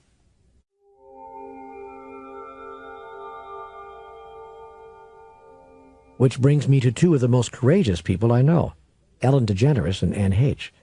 It was in December of 1998 that Nancy and I received an invitation to spend a few days with these two remarkable women. They asked if we could arrive in time for a day-long gathering they were planning with a few friends for January 1st. "We're starting our new life this new year, and we couldn't think of anyone we'd rather spend New Year's Day with than you," their message said. "The books have inspired us so much." Nancy and I flew in from Estes Park, Colorado, where we'd just finished that morning our annual year-end Recreating Yourself retreat. I don't think there's any place on earth where I felt more comfortable more rapidly than I did in Ellen and Anne's home. It's difficult not to feel instantly comfortable, because in their space all pretense is gone, all things disingenuous disappear, and what's left is unconditional acceptance of who you are as you are. No excuses required, no explanations needed, no guilt or shame or fear or feeling of being not enough. The experience is not the result of anything in particular that Ellen and Anne are doing, but what they're being. First, they're being loving, openly, honestly, continuously. This shows up as warmth and an easy affection shared with each other and with everyone else in the room. Then they're being transparent, which is, of course, another way of being loving. There isn't a hidden agenda. There isn't an unspoken truth. There isn't a single deception in the space. They are what they are, and you are what you are, and it's all okay. And the fact that it's all okay makes every moment delicious. Anne in Ellen's home and Anne in Ellen's heart say simply, "Welcome, you're safe here." This is such a special gift to give to another. I only hope that I can always provide such safety in my own space with everyone I touch. I have had it modeled for me now by many masters. I just wish I could have met these wonderful people a few years earlier. Everything is perfect. You met them at just the right time. Yes, but a few years earlier, and I could have learned what their lives have taught me before I did so much damage to others. You've done no damage to others any more than others have done damage to you. Have you not had people you've imagined to be villains in your life? Well, maybe one or two. And have you been irrevocably damaged by them? No, I guess not. You guess not? You're sounding like Shirley.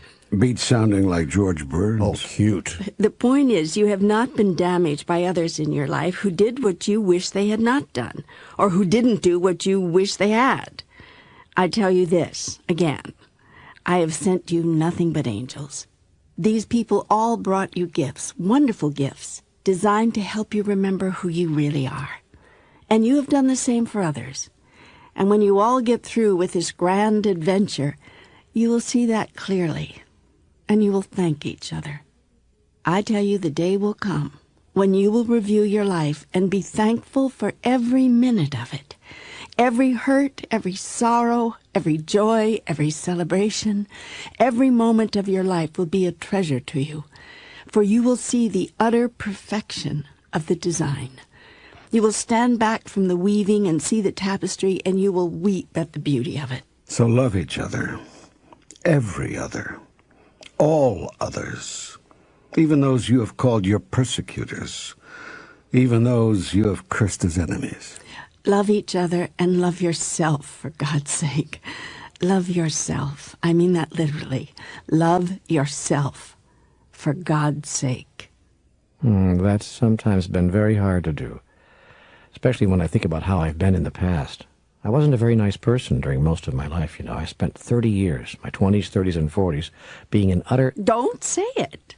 Don't indict yourself that way. You are not the worst person who ever walked the face of the earth. You are not the devil incarnate. You were and are a human being, making mistakes, trying to find your way back home. You were confused. You did what you did because you were confused. You were lost. You were lost, and now you are found. Do not lose yourself again, this time in the labyrinth of your own self-pity, in the maze of your own guilt. Rather, call yourself forth in the next grandest version of the greatest vision ever you held about who you are. Tell your story, yes, but do not be your story. Your story is like everyone's life story. It is just who you thought you were. It's not who you really are. If you use it to remember who you really are, you will have used it wisely. You will have used it exactly as it was intended to be used. So tell your story, and let us see what else you have remembered as a result of it, and what there is for all people to remember. Well, maybe I wasn't an utter whatever, but I certainly wasn't very good at making people feel safe. Even in the early 80s, when I thought I'd learned a little about personal growth, I wasn't applying what I was learning. I'd married again, left Terry Cole Whitaker Ministries, and moved away from the hubbub of San Diego to the tiny town of Klickitat, Washington. But life didn't work out there very well either, largely because I was simply not very safe to be around.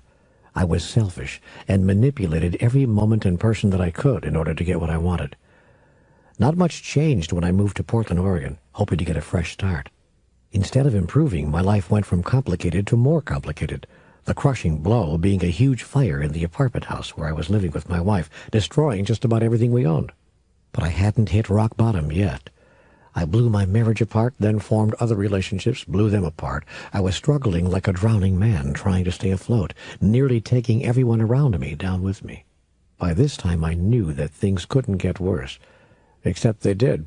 An 80-year-old man in a Studebaker hit the car I was driving head-on, leaving me with a broken neck. I wound up in a Philadelphia collar for over a year, undergoing intensive physical therapy daily for months, every other day for more months, finally dropping off to 2 visits a week, and then, at last, it was over. But so was everything else in my life. I'd lost my earning power, lost my latest relationship, and I walked outside one day to find that my car had been stolen. It was a classic case of when it rains, it pours, and I will remember that moment for the rest of my life. Still reeling from everything that was going wrong, I walked up and down the street in the vain hope that I'd simply forgotten where I'd parked. Then, with utter resignation and deep bitterness, I dropped to the sidewalk on my knees and wailed away my anger. A passing woman gave me a wide-eyed look and scurried to the other side of the street. 2 days later, I took the last few dollars I had and bought a bus ticket to Southern Oregon, where 3 of my children were living with their mother. I asked if she could give me some help, maybe let me stay in an empty room she had in the house for a few weeks until I could get on my feet. Understandably, she turned me down, and turned me out. I told her that I had no place to go, and she said, "You can have the tent and the camping gear."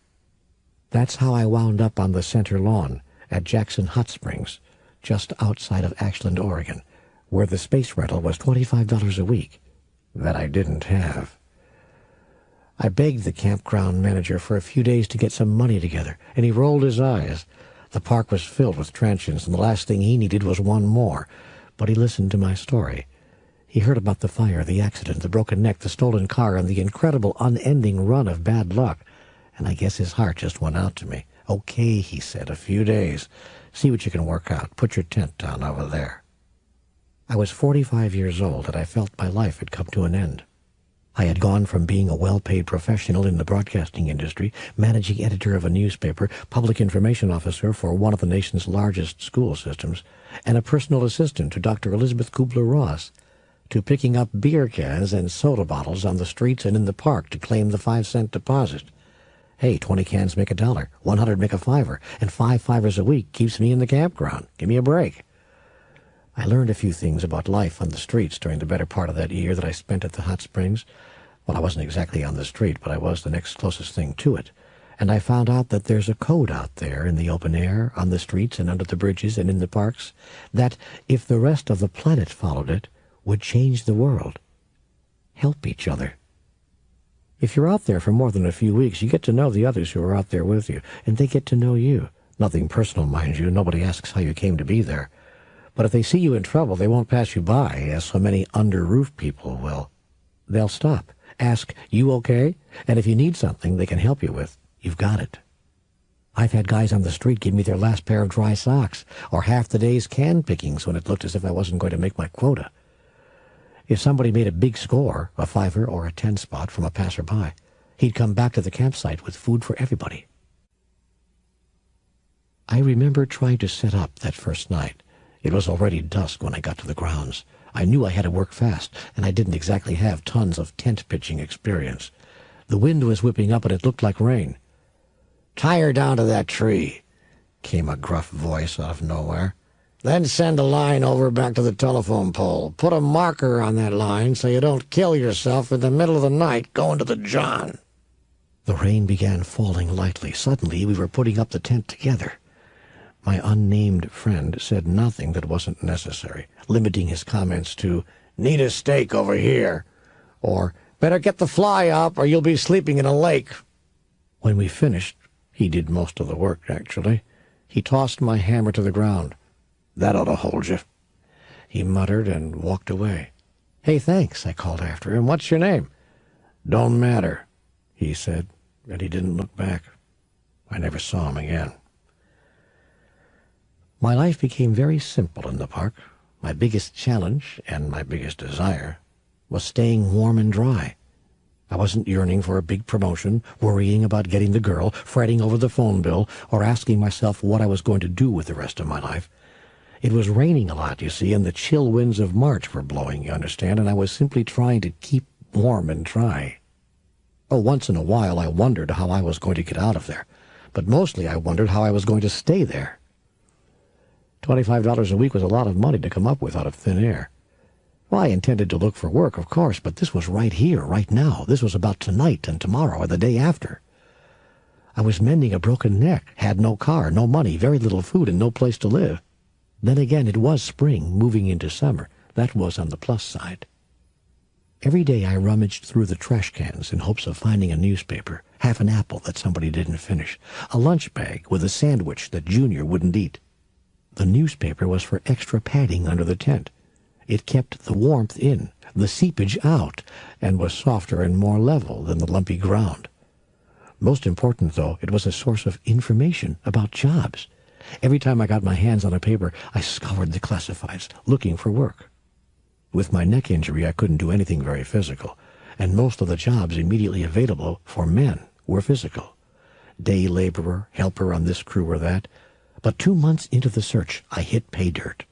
I found a classified ad that said, radio announcer, weekend fill-in, must have previous experience. My heart jumped. How many guys could there be in Medford, Oregon, with experience in broadcasting who weren't already working? I raced to the telephone booth, flipped the thank God they were there yellow pages to broadcast stations, dropped in one of my precious quarters, and called the number. The program director, who I knew would be doing the hiring, was not in. "Can he get back to you?" a lady's voice was asking. "Sure," I said casually, mentioning, in my best radio voice, that I was calling in reference to the Help Wanted ad. "I'll be here until 4 o'clock. I gave her the payphone number and hung up, then sat on the ground next to the booth for 3 hours, waiting for the call back that never came. The next morning I found a paperback romance novel in the trash, snatched it up, and headed back to the phone booth. I wanted to be prepared to wait out the day, if need be. Sitting down at 9 o'clock and cracking open my book, I told myself that if no call came before noon, I'd invest another quarter and call the station after lunch. The phone rang at 9:35. "Sorry I couldn't get back to you yesterday," the PD said. "Got tied up. Some told you saw the ad for a weekend jockey. Got experience?" Again I went into my lower register. "Well, I've done some work on the air here and there," I said nonchalantly, then added, "over the past 20 years. While this exchange was taking place, I prayed that a big RV didn't rumble into the park as I was standing there talking. I didn't want to have to explain why a huge vehicle was driving through my living room. "Why don't you come in?" the program director offered. "You got an air check?" An air check is a tape recording, edited to exclude the music, of a disc jockey's on-air work. I had definitely piqued his interest. "No, I left all my stuff in Portland," I fibbed. "But I can do a live read on any copy you give me, and I think you'll get an idea of what I can do." "All right," he agreed. "Drop in around 3. I go on at 4, so don't be late." "Got it." I actually jumped in the air and let out a whoop as I stepped out of that phone booth. A couple of the boys were walking by. "That good, eh?" one of them drawled. "Hey, I think I found a job," I crowed. They were genuinely happy for me. "Doing what?" one of them wanted to know. "Weekend disc jockey. I go in for an interview at 3. "Looking like that?" I hadn't thought about my appearance. There'd been no haircut for weeks, but I could get away with that. Half the disc jockeys in America had ponytails. But I would have to do something about my clothes. There was a laundry room on the grounds, but I didn't have the money to buy soap, get something washed and dried and ready to wear, plus pay the bus fare up to Medford and back. It hadn't hit me until now just how poor I was. I couldn't make a basic maneuver, like running into town for a quick job interview, without some sort of miracle happening. I got an experience right then and there of the obstacles people on the street face, just trying to get back on their feet and lead a regular life again. The 2 men looked at me as if they knew exactly what I was thinking. "You got no money, right?" one of them half snorted. "Oh, a couple of bucks maybe," I guessed, probably overestimating. "Okay, come on, kid." I followed them to a circle of tents where a number of other men were camped. "He's got a chance to work his way out of here," they explained to their friends, and mumbled something else I didn't hear. Then, turning to me, the older of the 2 men growled, "You got something decent to wear?" "Yeah, in a duffel bag, but nothing clean, nothing ready." "Bring it back over here." By the time I returned, a woman I'd seen around the springs had joined the men. She lived in one of the small traders that dotted the park. "You get those things washed and dried, and I'll iron them for you, honey," she announced. One of the men stepped forward and handed me a small brown paper bag, jingling with coins. "The fellas dipped in and pulled this together," he explained. "Go do your laundry." 5 hours later, I showed up at the radio station, bright-eyed and bushy-tailed, and looking like I'd stepped out of my uptown apartment. I got the job. "We're talking $6.25 an hour for 2 8-hour days," the program director said. "Sorry I can't offer you more. You're overqualified, and I'd understand if you decided you can't take it." $100 a week. I was going to make $100 a week. That's $400 a month. At that time in my life, a fortune. No, it's just what I was looking for right now," I offered offhandedly. "I've enjoyed my career in radio, and now that I've gone on to something else, I just want to find a way to keep my hand in. This'll be fun for me." I wasn't lying either, because fun it was, the fun of surviving. I lived in my tent for a couple more months, and I saved up enough to buy myself a '63 Nash Rambler for $300. I felt like a millionaire. I was the only one in our group at the campsite with wheels, and the only one with regular income, and I shared both freely with all the others, never forgetting what they had done for me. Nervous about the dropping temperature, I moved in November into one of the tiny one-room cabins at the park that rented for $75 a week. I felt guilty leaving my friends outside. None of them had that kind of money. So I'd invite one or two of them to share the space with me on the really cold or rainy nights. I tried to rotate the guys around so everyone had a chance to get out of the weather. Just when it looked like I'd be working part-time forever, I received a surprise offer from another radio station in town to come over and do their afternoon drive time show. They'd caught my weekend gig and liked what they heard, but Medford is not exactly a big radio market, so I was offered only $900 a month to start. Still, I was working full-time again and able to leave the campground. I'd lived there for over 9 months. It was a time I'll never forget.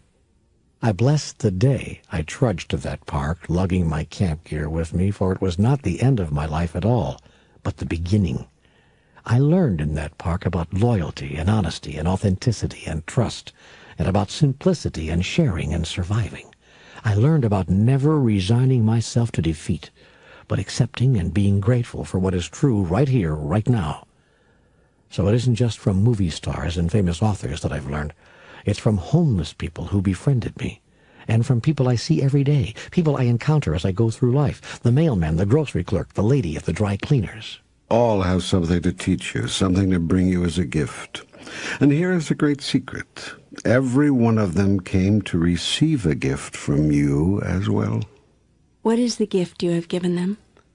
And if you have, in your confusion, done what you imagine to have hurt them, do not assume that this is not too a gift. It may have been a great treasure, as was your time in the park. Have you not learned from your greatest hurts, sometimes even more than from your greatest pleasures? Who then is the villain, and who is the victim in your life? You will have reached real mastery when you can come to clarity about this before, rather than after the outcome of an experience is known to you. Your time of destitution and desolation taught you that your life is never over. Never, ever, ever think that your life is over. But know always that each day, each hour, each moment is another beginning, another opportunity, another chance to recreate yourself anew. Even if you do this at the last possible moment, at the moment of your death, you will have justified your entire experience and glorified it before God. Even if you are a hardened criminal, a murderer living on death row, or walking to your execution, this will nonetheless be true. You must know this. You must trust it. I would not tell it to you were it not so. That's the most hopeful thing I ever heard. It means that all of us, even the worst of us, have a home in your heart if we'll just claim it. That must be what it means to have a friendship with God. And when I began this book, I said I hoped to focus on two things: how to turn a conversation with God into a real working friendship, and how to use that friendship to apply the wisdom of conversations with God to day-to-day life. And now you are learning what I said to you before, that your relationship with God is no different from your relationship with each other.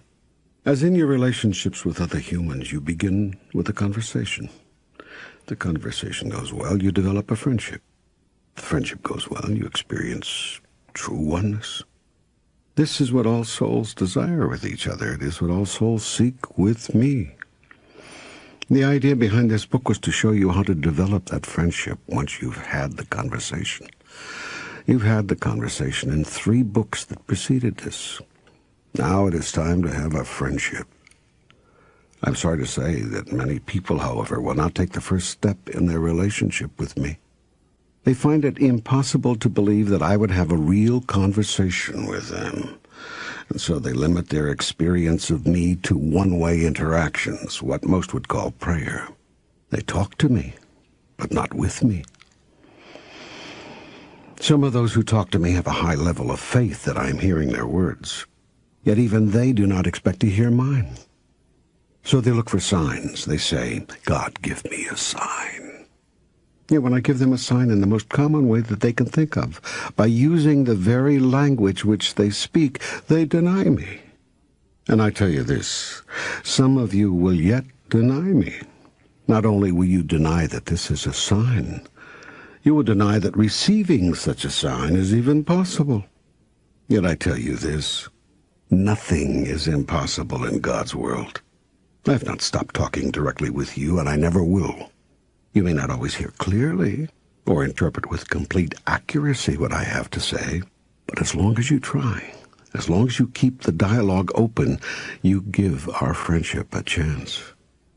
And as long as you give God a chance, you will never be alone, never face any important question by yourself, never be without an instant resource in a time of need, and yes, always have a home in my heart. This is what it means to have a friendship with God. And that friendship is open to everyone? Everyone. Regardless of their beliefs, regardless of their religion? Regardless of their beliefs, regardless of their religion. Or lack of religion? Or lack of religion. Anybody can have a friendship with God at any time, is that right? You all do have a friendship with God. Some of you just don't know it, as I have already said. Yes, I know. We're repeating ourselves. But I want to make sure, I really just want to make absolutely certain that I get this right. You see, you just talked about how we don't always interpret everything completely accurately, and this is one thing I want to get as accurately as I can. I want there to be no mistake about this. Now, you're saying that there's no right way to God? That is what I am saying exactly, precisely, unequivocally.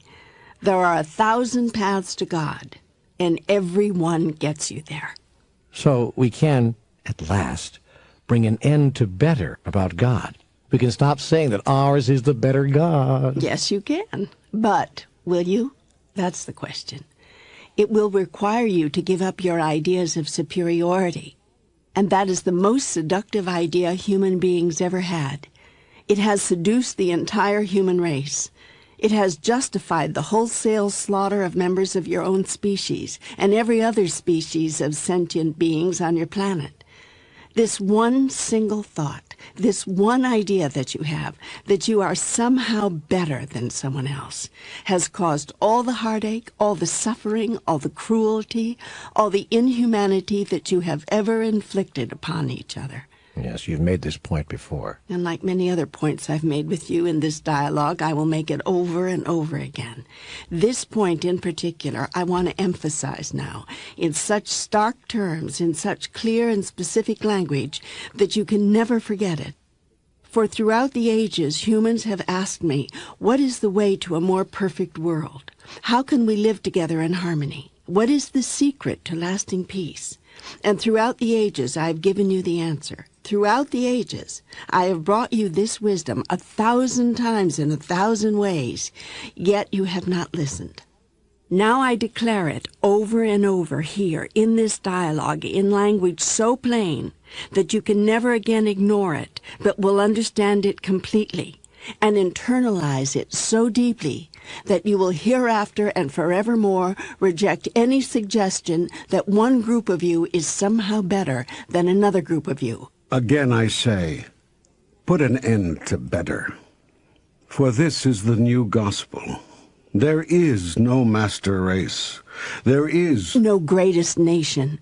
There is no one true religion. There is no inherently perfect philosophy.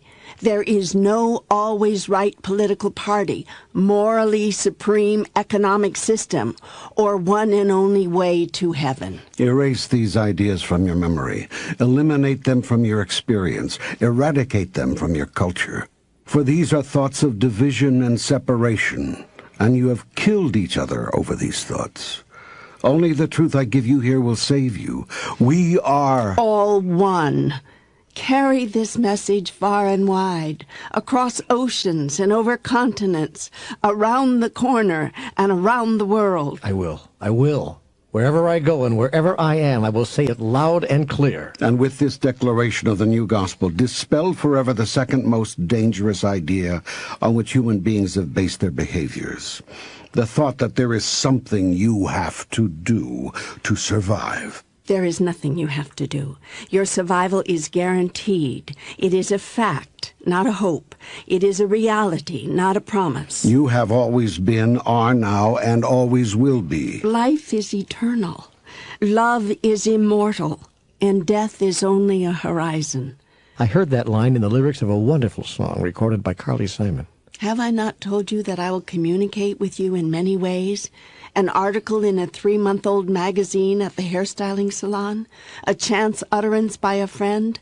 The lyrics to the next song you hear? It is through these kinds of continuing conversations with God that I send you my eternal message. Your survival is guaranteed.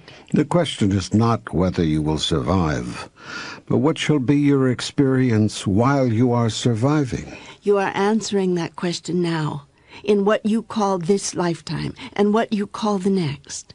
For what you experience in the next lifetime can only be a reflection of what you have created in this lifetime, because in truth, there is only one everlasting life, with each moment creating the next. And so we create our own heaven and our own hell. Yes, now and even forevermore.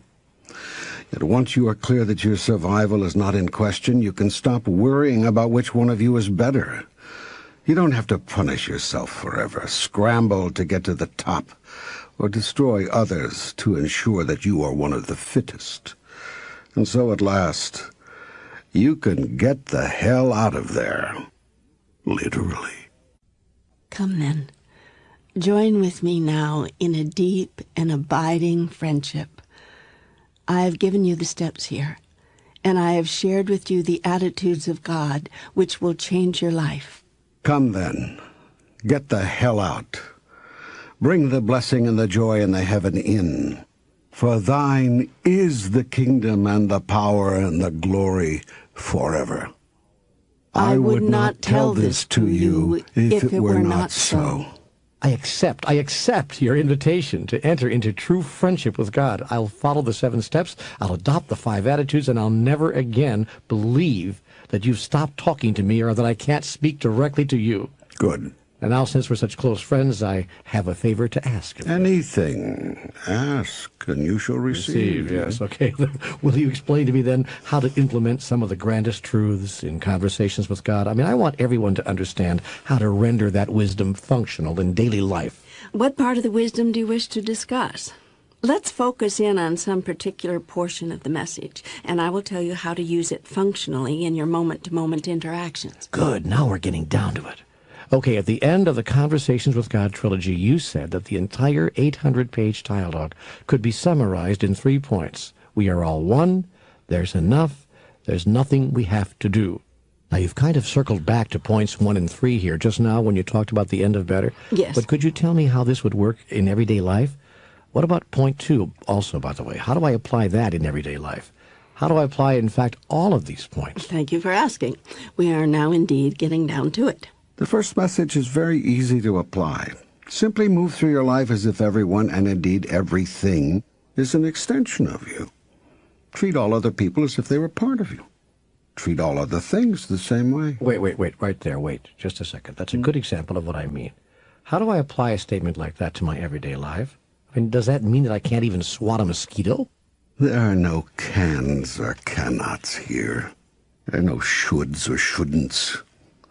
You may do as you wish. Every decision is a statement of who you are. Okay, who I am is a person who does not want a mosquito bite. Fine. Fine. Then do what it takes to experience yourself as that. It is simple, you see. Yes, but what if I'm one with everything? Because if I'm one with everything, am I not killing a part of myself when I swat the mosquito? Nothing dies, but only changes form. Yet let us use your definitions for the moment, for the purposes of this discussion. Okay. Yes, by your definition, you are killing a part of yourself when you swat the mosquito. You are doing the same thing when you cut down a tree, or pick a flower, or slaughter a cow and eat it. Well, then I can't touch anything. I have to leave everything exactly the way it is. I mean, if termites are destroying my house, I have to just move out and give them the house. Because after all, I don't want to murder them. How far can you take this? That is a good question. How far do you take this? Does the fact that you don't kill people mean that you don't kill termites?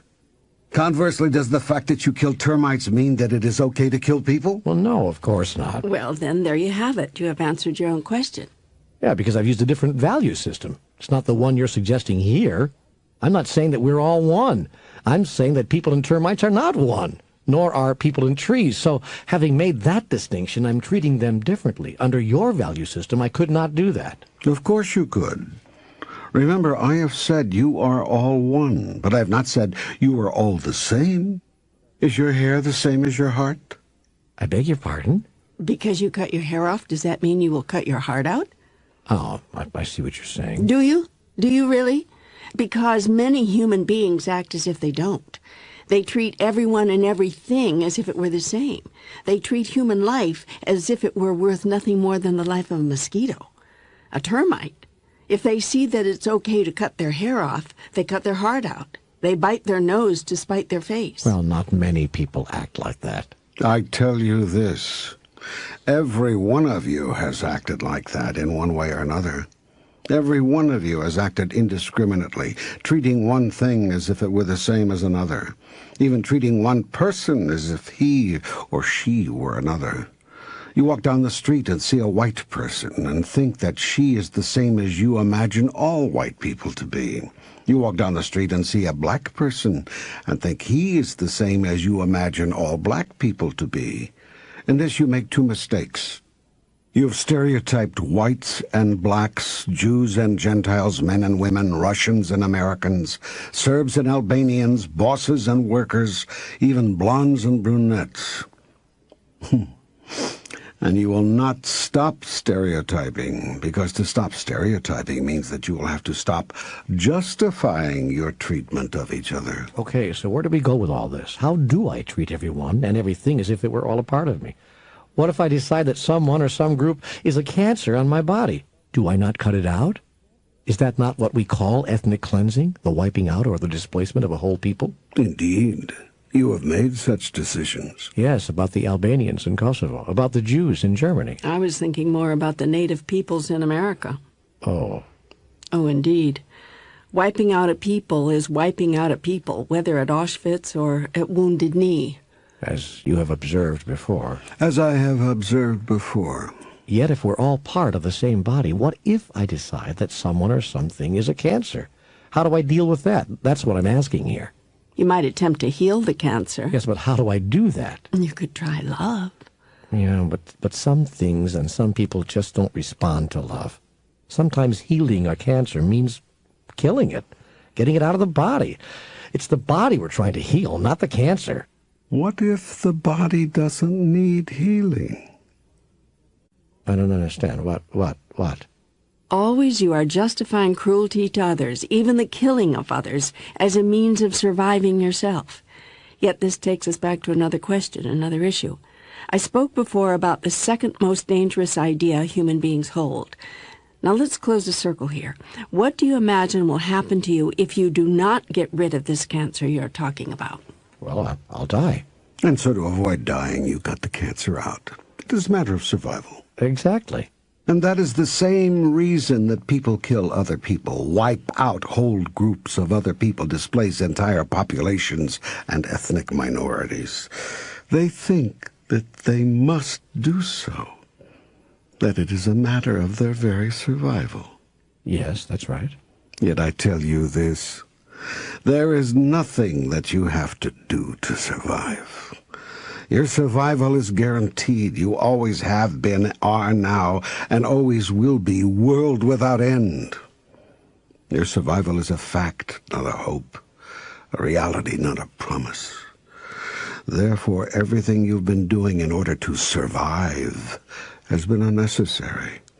You have been creating a living hell for yourself in order to avoid the hell that you imagine that you will avoid by creating the hell that you are creating. Well, you're talking about one form of surviving, eternal life, and I'm talking about another form, who we are right now, right here. What if we like who we are right here, right now, and we don't want to see anything or anybody change that? You do not know who you really are right here. And what is life? It is a process. And what is that process? It is evolution, or what you would call change. Everything in life changes. Everything. Life is change. That is what life is. When you put an end to change, you put an end to life. Yet that you cannot do. And so you create a living hell, trying to do something you cannot do, efforting and straining to remain unchanged, when who you are is change itself. You are that which changes. But some things change for the better and some things change for the worse. All I am doing is trying to stop the changes for the worse. There is no such thing as better or worse. You just made that all up.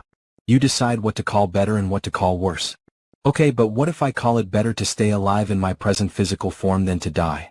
I call that a change for the worse.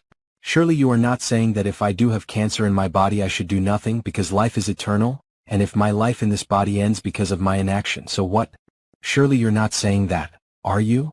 I'm saying that every act is an act of self-definition. That is all you are doing here. You are defining and creating, expressing and experiencing who you think you are. In short, you are evolving. How you evolve is your choice. That you evolve is not. If you are a being who chooses to cut out a cancer within you in order to preserve your larger life form, then you will demonstrate that. If you are a being who sees others of your species as a cancer because they are different from you or disagree with you, you will demonstrate that. Indeed, many of you already have demonstrated that. I am going to now invite you to see life in an entirely new way. I am going to invite you to view life as nothing more than a continuing process of change. Think of it this way, everything is changing all of the time. That includes you. You are both the changer and the changed. That is because, even as you are changing, you are causing the change in yourself and in the world around you. When you arise in the morning, I invite you to think of one thing. What is going to change today? Not, will there be a change today? That is a given. But what is that change going to be? And what part will you play in creating that change, in being the conscious cause of it? Every second of every minute of every hour of every day you are making decisions. These choices are about what will change and how. They are about nothing else. Even a choice as simple as combing your hair. Let's use that because it's an easy one. You imagine that you are combing your hair the same way every day and so you are changing nothing at all. Yet the very act of combing it is an act of change. You go to the mirror and look at your hair just after you wake up and you say, ugh, it's a mess. You can't go out like that. You've got to change it. You've got to change the way you look. So you wash your face, comb your hair, get ready for the day. All the while you are making decisions. Now some of these are decisions to change things back the way they were. And so you create the illusion of keeping things the way they are. Yet you are simply recreating yourself anew, in the grandest version of the greatest vision ever you held about who you are. All of life is a process of recreation. This is God's greatest joy. This is God's recreation. Now the implications this has on your life are phenomenal. When you think about it, this is an extraordinary revelation. You are doing nothing but changing. You are doing nothing but evolving. How you are changing is up to you. What you are evolving into is up to you. Yet the fact that you are is not something that is open to question. It is a given. That is just what is going on. That is what life is. It is what God is. It is what you are. Life, God, you equals that which changes. But you still haven't resolved the dilemma. If I am one with everything, what about swatting the mosquito? What kind of change do you choose to create in that part of yourself that you call the mosquito? That is the question you are asking, and that is the implication of the we are all one wisdom.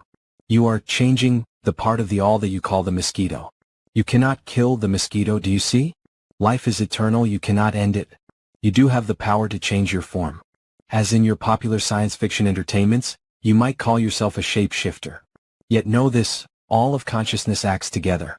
In the highest sense, it is impossible for one of you to have dominion or control over another. Every aspect of divinity has co-creative control over its destiny. Therefore you cannot kill a mosquito against its will. At some level the mosquito has chosen that. All of the change in the universe occurs with the consent of the universe itself, in its various forms. The universe cannot disagree with itself. That is impossible. This is dangerous talk. This is a dangerous teaching. People could use this to say, well, then I can do anything to anyone I want since they've given me their permission. After all, they're co-creating it with me. It would be behavioral anarchy. You already have that. Life is what you call behavioral anarchy. Do you not see? You are all doing what you want, when you want, how you want, and I am not stopping you. Are you not seeing that? The human race has done what it has called hideous things, and it has done them over and over again, and God is not stopping it from doing so. Have you not ever wondered why? Of course I have. We all have. We have cried out in our hearts, God, why are you allowing this? Of course we have asked. Well, do you not want the answer? Of course I want the answer. Good, because I have just given it to you. If that's true, I'm going to have to think about this. If that's true, it feels as though there is now nothing in place to stop us from doing incredible damage to each other, all under the guise of simply believing that everything in the universe agrees with what we are doing. I'm just deeply troubled by that. I don't know how to deal with it. The doctrine of right and wrong, of crime and punishment, good and evil, everlasting reward and everlasting damnation. All those things which control us, all those things which give hope to the oppressed, all of them are wiped out by this message. If we don't have a new message to replace it, I'm afraid for the human race, and the new depths of depravity to which it could go. But you do have a new message. It is, at last, the truth. And this message is the only message that can save the world. The old message has not done that. Do you not see this? Is this not clear to you? The old message, which you say has given humanity hope, has brought you none of the results you've hoped for. That old message of right and wrong, crime and punishment, good and evil, everlasting rewarding and everlasting damnation, has done nothing to end the suffering on your planet, to end the killing on your planet, to end the torture that you are inflicting upon yourselves. And that is because it is a message of separation. There is only one message that can change the course of human history forever, end the torture, and bring you back to God. That message is the new gospel. We are all one. From this new gospel emerges a new message of total responsibility, telling you that you are totally responsible for what you are choosing, that you are choosing it all together, and that the only way to change your choices is to change them all together. You will not end the torture of yourselves so long as you imagine yourselves to be merely torturing another. You will only end the torture when you are clear that you are, in fact, torturing yourself. This you can only see when you understand, completely, that it is impossible to do anything against the will of another. Only in that moment of clarity can you glimpse what you would have thought to be an impossible truth. You are doing all of this to yourselves. And this truth you cannot see unless you understand, embrace and live the new gospel. We are all one. Therefore, of course you cannot do anything to another that has not at some level been co-created with you. That would be possible only if we are not all one. Yet we are all one. There is only one of us. We are creating this reality together. Do you understand the implications of this? Do you see its awesome impact? Go now therefore and teach ye all nations. Teach that what you do for another, you do for yourself, and what you fail to do for another, you fail to do for yourself. Do unto others as you would have it done unto you, because it is being done unto you. That is the golden rule. And now you understand it completely. ####18. Why are these wonderful truths not taught to us in this way from the beginning? As beautiful as the golden rule was before, now it makes even more sense. It is perfectly symmetrical. The circle of logic is complete. We see the reason for it. We see why it is in our own best interest to apply this wisdom. It is no longer an act of altruism, but of practicality. It is simply what works, for us. Why is the golden rule not taught this way from the very beginning, to little children? The question is not, why hasn't this been done in the past? The question is, what do you intend to do in the future? Go therefore and teach ye all nations, spreading far and wide the new gospel. We are all one. Ours is not a better way, ours is merely another way. Speak it not only from your pulpits but from the halls of your governments as well, not only in your churches but in your schools, not only through your collective conscience but through your collective economies. Make your spirituality real, right here, right now, on the ground. It sounds like you're talking about politicizing our spirituality. Yet there are those who say that spirituality and politics should not mix. You cannot avoid politicizing your spirituality. Your political viewpoint is your spirituality demonstrated. Yet perhaps it is not a matter of politicizing your spirituality, but of spiritualizing your politics. But I thought that there was to be a separation of church and state. Don't we get into trouble when we try to marry religion and politics? Indeed you do, and I am not talking about that. You may decide that church and state are best left separate. Based on your results, you may decide that religion and politics do not mix. Spirituality, on the other hand, may be another matter. The reason you may decide that church and state should be separate is that church means a particular point of view, a particular religious belief. You may have observed that when such beliefs inform your politics, you create great controversy and political strife. This is because all people do not hold the same religious beliefs. And, in fact, not all people even participate in religion or church in any form. Spirituality, on the other hand, is universal. All people participate in it. All people agree with it. They do?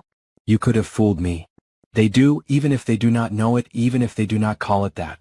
This is because spirituality is nothing more than life itself as it is. Spirituality says that all things are part of life, and that is a statement with which no one can disagree. You can argue all you want about whether there is a God and whether all things are part of God, but you cannot argue about whether there is life or whether all things are part of life. The only discussion left then is whether life and God are the same things. And I tell you they are. Even an agnostic, even an atheist, would agree that there is some force in the universe that is holding it all together. There is also something that started it all. And if there is something that started it all, there has to have been something existing before the universe as you now know it existed.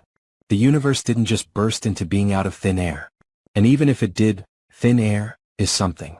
And even if you say that the universe burst into being out of nothing at all, still you must deal with the question of first cause. What caused something to arise out of nothing at all? This first cause is life itself, expressing in physical form. It is life in formation. No one can disagree with this because this is obviously what's so. You can, however, argue forever, and you have, over how to describe this process, what to call it, what to infer from it, what to conclude. Yet I have told you this is God. This is what you mean, what you have always meant by the word God. God is first cause. Unmoved mover. That which was before that which is, was. That which will be after that which now is no longer. The Alpha and the Omega. The beginning and the end. Again I tell you, the words life and God are interchangeable. If the process you are observing is the process of life and formation, then it is as I have said to you before. You are all God's information. That is, you are God's information. Okay, I suppose, but what does this have to do with anything, least of all politics? If spirituality is really another word for life, then that which is spiritual is life-affirming.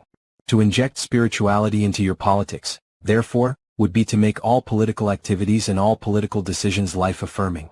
Indeed, this is what you are trying to do with your politics. That is why I have said that your political viewpoint is your spirituality demonstrated. The only reason you have created politics is to produce a system by which life may be lived harmoniously, happily, peacefully. That is, a system by which life itself may be affirmed. I have never thought of it quite that way. Those who founded your country have. The United States has a Declaration of Independence which says that all of you are created equal, with certain unalienable rights, among them life, liberty, and the pursuit of happiness. Your government was based on the notion that human beings could construct a system of self-governance that guaranteed these rights.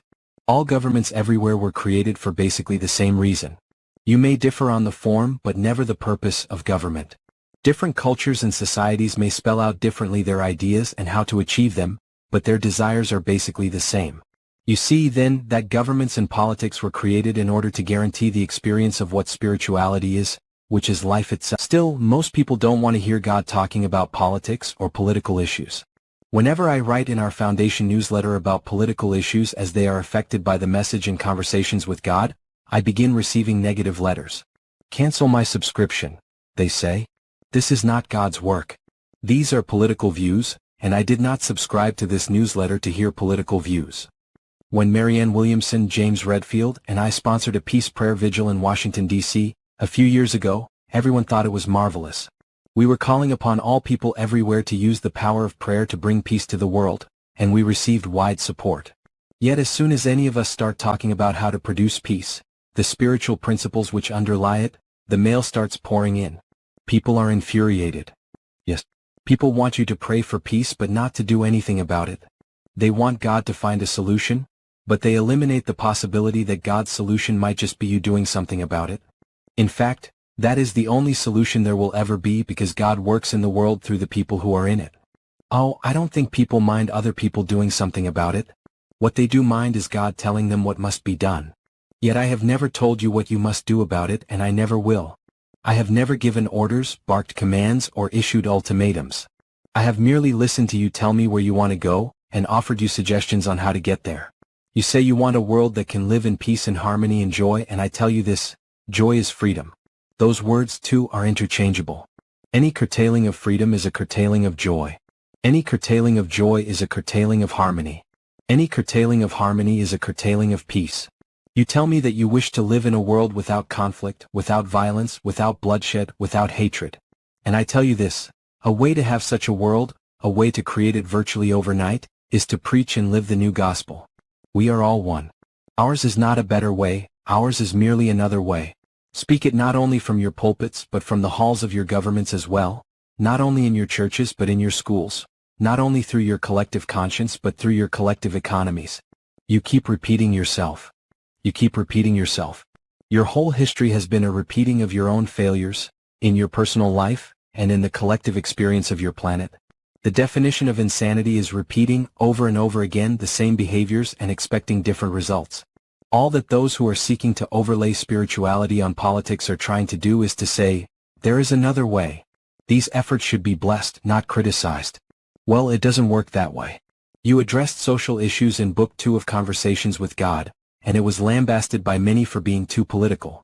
Marianne Williamson wrote an absolutely wonderful book called Healing the Soul of America, and has preached about social spirituality from her pulpit at the Church of Today near Detroit, and she was lambasted by some people within her own congregation for being too political. They said the same thing about Jesus. Too political, they said. When he was just teaching spirituality, he was safe. But now he's suggesting that people actually apply the spiritual truths they've learned. Now he's becoming dangerous. We've got to stop him. Yet if there is no better way, what is the point of spiritual activism? What is the point of politics? Or of anything? Why should I get involved if it's all just a toss-up? If it doesn't matter one way or the other, how am I to be inspired to participate? Out of your desire to make a statement of who you are. It may be a toss-up, whether you comb your hair this way or that, yet notice that you've been combing it the same way for years. Why do you not comb it another way? Could it be because that is not who you are? Why do you buy the car that you buy, wear the clothes that you wear? Everything you do makes a statement, produces an expression, of who you are. Every act is an act of self-definition. Does this matter? Is defining the self a thing that matters to you? Of course it is. It is the very reason you came here. Who you are is not a toss-up. Who you are is the most important decision you will ever make. The point of the new gospel is not that who you are doesn't matter, but just the opposite. Who you are matters so much that each of you is utterly magnificent. The new teaching is that each of you is so magnificent, that not one of you is more magnificent than the other, not in the eyes of God and not in your eyes either if you look with the eyes of God. Because it is impossible for you to better someone. Does that take away your reason for living? Because you can't have a better religion or a better political party or a better economic system, does not mean you should not have any at all? Must you know that yours will be the better picture before you pick up a brush and paint? Can it not be simply another picture? Another expression of beauty? Must a rose be better than an iris in order to justify its existence? I tell you this, you are all flowers in the garden of the gods. Shall we turn the garden under because one is no more beautiful than another? You have done exactly that. And then you lament, where have all the flowers gone? You are all notes in the celestial symphony. Shall we decline to play the music because one note is no more crucial than another? But what if one note is a sour note? Does the sour note not spoil the symphony? That depends on who is doing the listening. I don't understand. Have you ever heard children sing and experienced the song as beautiful, even though half the notes were off-key? Yes. I have had exactly that experience. And do you imagine that you are capable of an experience of which I am not? I never thought of it that way. And tell me this. If a child is singing off-key, do you tell her to shut up? Is that how you imagine you will encourage her to love music or to love herself? Or do you inspire her to even greater heights by telling her to keep singing? Of course. I have been listening to your songs for centuries. Your singing is music to my ears. Yet do you imagine that none of you has ever sung off-key? I'm sure one or two of us has. Here then is your answer. You are my children. I listen to you sing and I call it beautiful. There are no sour notes when you sing. There is only you, my child, singing your heart out. You are God's orchestra. It is through you that God orchestrates life itself. There are no sour notes when you play. There is only you, my child, playing your heart out, trying to get it right. If I failed to see the beauty in that, I would have no soul at all. Remember this always. The soul is that which beholds beauty even when the mind denies it. Oh, that's an extraordinary teaching. Oh my gosh, what a wonderful insight. Therefore, in life, always see with your soul. Listen with your soul. Even now, concerning the words on the paper right before you, see them with your soul, hear them in your soul. Only then can you begin to understand them. It is your soul which sees the beauty and the wonder and the truth of my words. Your mind will deny it forever. It is as I have told you, to understand God, you must be out of your mind. Do not stop the symphony in which you are playing because you think you hear a sour note. Simply change your tune. Effective political activism does not come from anger or hatred, and spiritual activism never does, but rather from love. It is not a question of making someone or something wrong. It is simply a decision to exchange the present reality for a new one, out of a new thought about who you are, and who you choose to be. Yes, this is what I have called the New Thought movement. Yet I still must ask my question, I guess I'm still in my mind about this, but does this, we are all one new gospel mean we may not harm a thing, may not swat a mosquito, may not trap a mouse, may not pick a weed, much less a flower? Does it mean that we may not lead a lamb to slaughter for those delicious, tender chops? Is it okay to cut off your hair? Is it okay to cut out your heart? Is there any difference? You're not answering my question. Why will you not make your will known to me? Just tell me your will, and it all becomes very simple for me. I have no will separate from your own on this or any other matter. I have no preference other than yours. This is what so many of you cannot understand. This is what so many of you cannot abide. For if I have no separate will or preference, what should you do? How can you know what is right and what is wrong? In this or any other matter? And now I've gone even further. Now I've even taken away your idea of better. So now what are you to do? What now is the basis of any choice or decision? I tell you, the purpose of life is for you to decide and declare, express and fulfill, who you really are. It is not for me to tell you what is right and wrong, what is better or worse, what to do and what not to do, and for you then to simply decide whether or not to obey me, and for me then to reward or punish. You have tried this system and it does not work. You have announced over and over again what you think my will to be, but this has not helped you. You have not obeyed it. Behold, you have declared that I am against killing, yet you continue to kill. Some of you even do it in my name. You have said I am against mistreatment and suppression of people of any classes, races or genders, yet you continue to allow it. You have said that I am against the dishonoring of your parents, abuse of your children, ill treatment of your very selves, yet you continue to commit it. You have said that I am against all manner of things that you continue to do. You have not managed to change your behaviors no matter what you claim that I prefer or command. You have said that I am against lying, yet you lie all the time. You have said that I am against stealing, yet you steal right and left. You have said that I am against adultery, yet you take each other's husbands and wives every day and every night. Even your governments, those institutions you have created to protect you and care for your needs, lie to you. Indeed, you have created an entire society based on lies. You call some of these lies secrets, yet they are lies nonetheless, for a withholding is a lie, plain and simple. It is a failure to reveal the whole truth, to let others know all that there is to know on a subject so that everyone can make choices based on all the data. You have said that I am against the breaking of promises and pledges, yet you break your promises and pledges all the time, and you seek to do so with impunity, using whatever rationale allows you to justify yourself in the moment. No, the human race has demonstrated quite clearly that my will, as you have understood and enunciated it, means nothing. The interesting thing is that, in the end, this is perfect. Because there are so many disagreements over what my will is, you would probably do even more killing in my name if you suddenly became fervent in your beliefs. I am reminded of that bumper sticker, God, save me from your people. Yes, there is some irony in that. And so, to your question, is it okay to swat a mosquito? Trap a mouse? Pull a weed? Slaughter a lamb and eat it? That is for you to decide.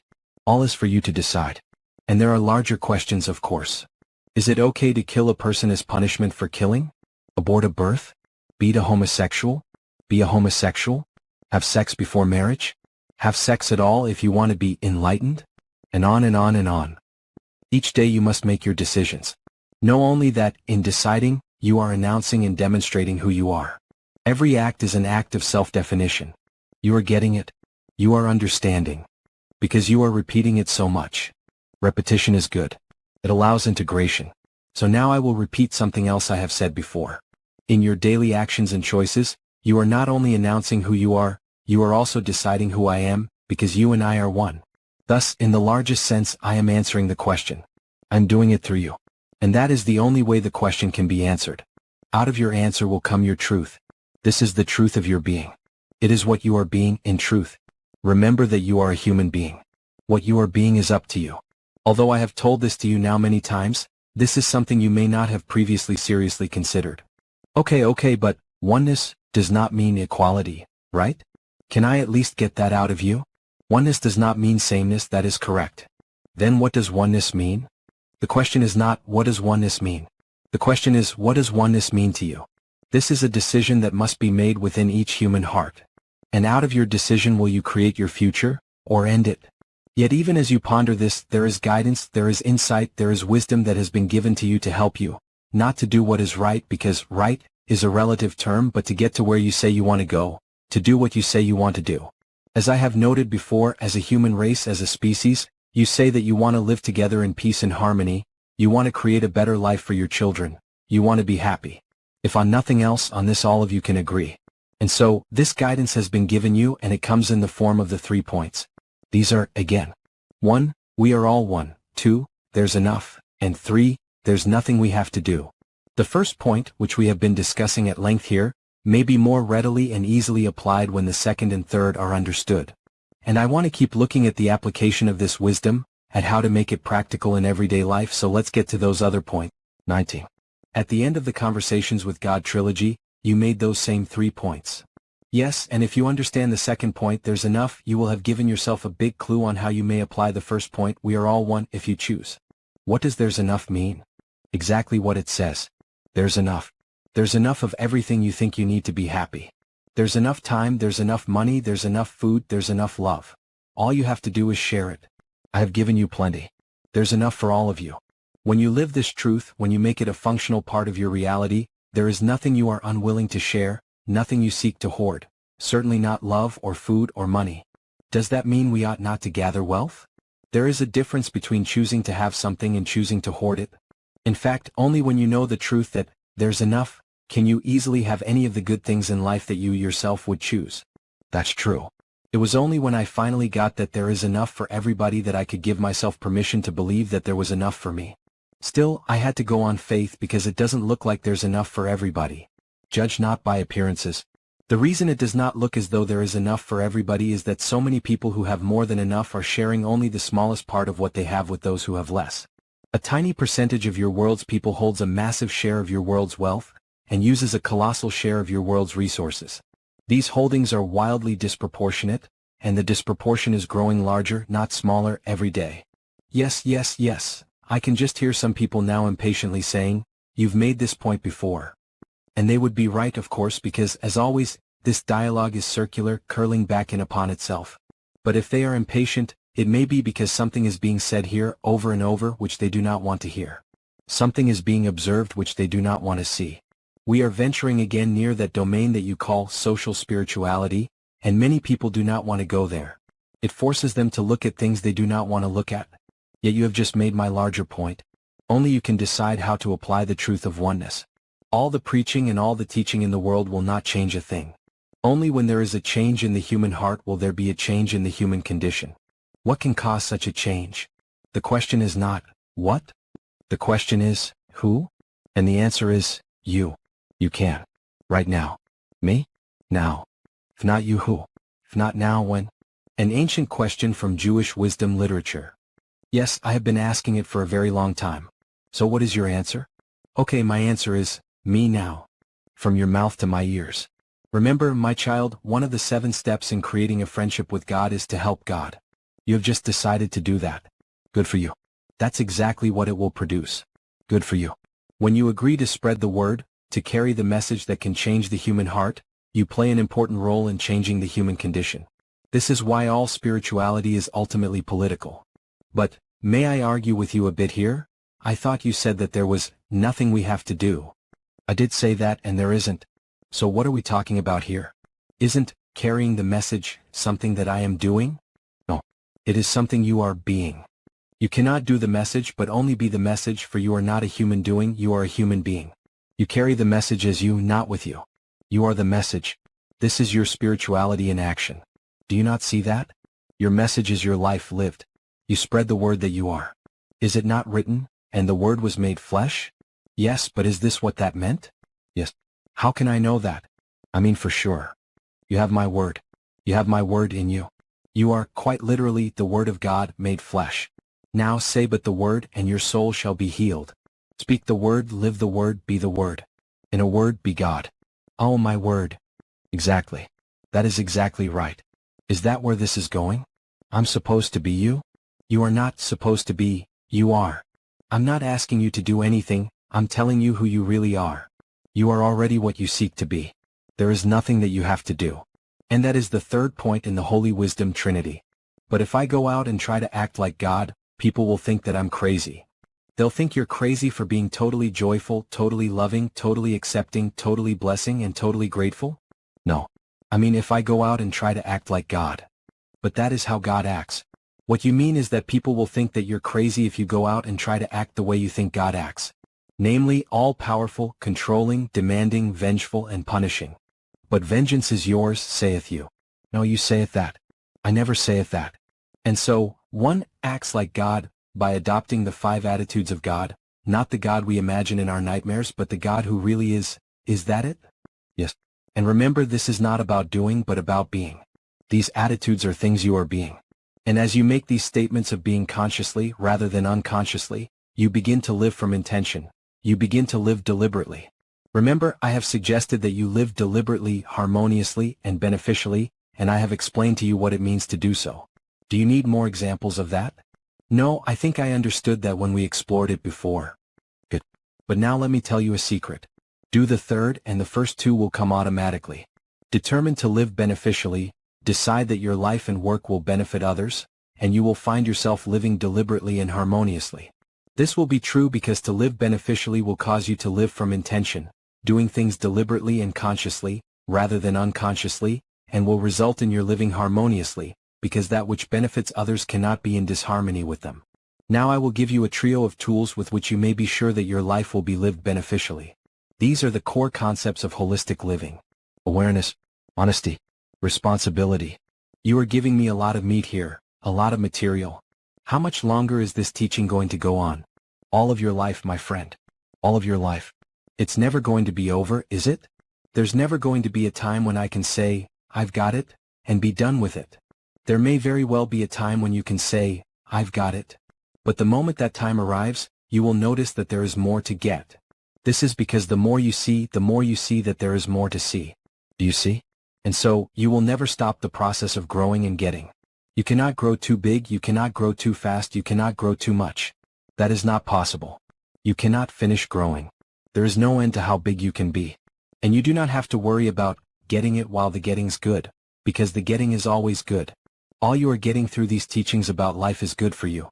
And yet you have said that I have nothing to. Teaching is not a process by which you learn, but by which you are caused to remember. There is nothing here that is new to you. Your soul is being startled by none of this. True teaching is never a process of putting knowledge in, but of drawing knowledge out. The real master knows he has no greater knowledge than the student, only greater memory. You said you wanted to know how to apply, in the real world and everyday life as practical, functioning truth, what you have found in our conversations to be of value. I am suggesting ways in which you may accomplish that. I am helping you get what you want. This is what it means to have a friendship with God. Thank you. Tell me then about the core concepts. Awareness is a state of being in which you may choose to live. It means to be awake to the moment. It is about being keenly observant about what is so and why, about what is occurring and why, about what can cause it not to occur and why, about all the possible, and the most probable, outcomes of any choice or action, and what makes them possible and probable. To live in awareness is to not pretend that you do not know. Remember, I told you that there appear to be those who know but who pretend that they do not know. Awareness is about being aware and being aware that you are aware. It is about being aware that you are aware that you are aware, and about being aware that you are aware that you are aware that you are aware. Awareness has many levels. Awareness is about being aware of the level of awareness of which you are aware, and it is about being aware that there is no level of awareness of which you cannot be aware, if you are aware of that. When you live a life of awareness, you no longer do things unconsciously. You cannot, because you are aware that you are doing something unconsciously, and that, of course, means you are doing it consciously. It is not difficult living a life of awareness when you are aware that it is not difficult. Awareness feeds on itself. When you are unaware of awareness, then you cannot know what it is like. You do not even know that you do not know. You have forgotten. You really do know, but you have forgotten that you know, and so you might as well not know at all. That is why remembering is so important. This is what I am here to do. I am here to help you remember. That is what friends are for. It is what you are doing too in the life of another. In the life of all others. You are here to help others remember. This is something you may have forgotten. Once you have been made to remember, you are brought back to awareness. Once you come back to awareness, you begin to become aware of your awareness, and you are aware that you are aware. Awareness is about noticing the moment. It is about stopping, looking, listening, feeling, experiencing fully what is happening. It is a meditation. Awareness turns everything into a meditation. Washing dishes, making love, cutting the grass, saying a word out loud to another. All becomes a meditation. What am I doing? How am I doing this? Why am I doing this? What am I being while I am doing this? Why am I being this while I am doing this? What am I experiencing right now? How am I experiencing it? Why am I experiencing it the way I am experiencing it? What am I being while I am experiencing it? Why am I being this while I am experiencing it? What does any of this have to do with what I am experiencing? What does any of this have to do with what other people are experiencing of me? Awareness is moving to the level of the unobserved observer. You are watching yourself. And then you are watching yourself watch yourself. And then you are watching yourself watch yourself watching yourself. Finally, there is no one watching you watch yourself. You have become the unobserved observer. That is full awareness. It is easy. It is not as difficult or as complicated as it sounds. It is about stopping, looking, listening, feeling. It is about knowing and knowing that you know. It is about ending the pretending. Now you are really tending to business. You are tending to yourself.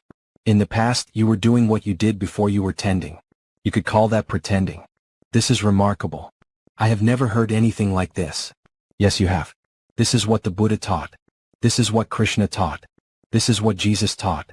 This is what every master who ever lived and who lives now has taught. There is nothing new here. There is nothing that is startling your soul. When you stop pretending, you become totally honest. Honesty is the second tool. Honesty is about saying, first to yourself, then to others, what it is of which you are aware. Honesty is what you stand for.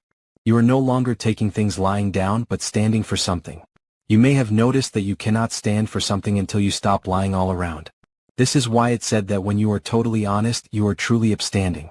In Conversations with God, Book 2, the 5 levels of truth-telling are listed, and it is explained how those 5 levels can result in a life of total visibility, or what is also called transparency. These 2 words stand in interesting juxtaposition to each other. To be totally visible is to be utterly transparent. That is, people can see right through you. There are no hidden agendas. The more visible you become, the more transparent you are. Use the tool of honesty consistently and watch your life change. Use it in relationships. Use it in business interactions. Use it in your politics. Use it in school. Use it everywhere all the time. Be aware of what you have done and then be honest about it. Be honest about the outcomes you know very well that you have produced. Then choose to take responsibility for them. This is the third tool. It is a sign of great maturity, great spiritual growth. You will never want to do this, however, as long as your society equates responsibility with punishment. Too often in the past, taking responsibility has meant taking a fall. But responsibility does not mean guilt. Rather, it means a willingness to do whatever you can to make the outcomes you produce the best they can possibly be, and to do what it takes to remedy whatever can be remedied, should others choose to experience the outcomes as damaging in any way. Some people have chosen to walk a path that says, each person is responsible for his own outcomes. Since we are all creating our own reality, therefore I am not responsible for what happens to you, even though I may have caused it. This is what I call a New Age bypass. It is an attempt to twist the logic of the New Thought movement, which proclaims that every human being is a creator. Yet I tell you this, you are each responsible for each other. You are truly your brother's keeper. And when you understand this, all the misery, all the sorrow, all the pain of the human experience will disappear. You will then create a new society based on the new gospel. We are all one, and supported by the core concepts: awareness, honesty, responsibility. There will be no other laws, no other rules or regulations. There will be no legislation and no need for legislation. For you will have learned at last that you cannot legislate morality. Your schools will teach these core concepts. The entire curriculum will be built around them. Subjects such as reading, writing, and arithmetic will be taught through them. Your worldwide economy will reflect these core concepts. The entire infrastructure will be built around them. Activities such as buying, trading, and selling will be guided by them. Your self-governance will support these core concepts. The entire bureaucracy will be built around them. Departments such as public service, justice, and resource management and distribution will be administered according to them. Your religions will support these core concepts. The entire spiritual belief system will be built around them. Experiences such as unconditional love, unlimited sharing, and emotional and physical healing will be possible because of them. You will have come to know at last that it is impossible to avoid responsibility for the experience of another, for there is no other. There is only you, expressing in a multiplicity of forms. Because of this knowingness, everything will change. The shift will be so dramatic, so pervasive, and so complete that the world as you now experience it will seem like a nightmare that has finally ended.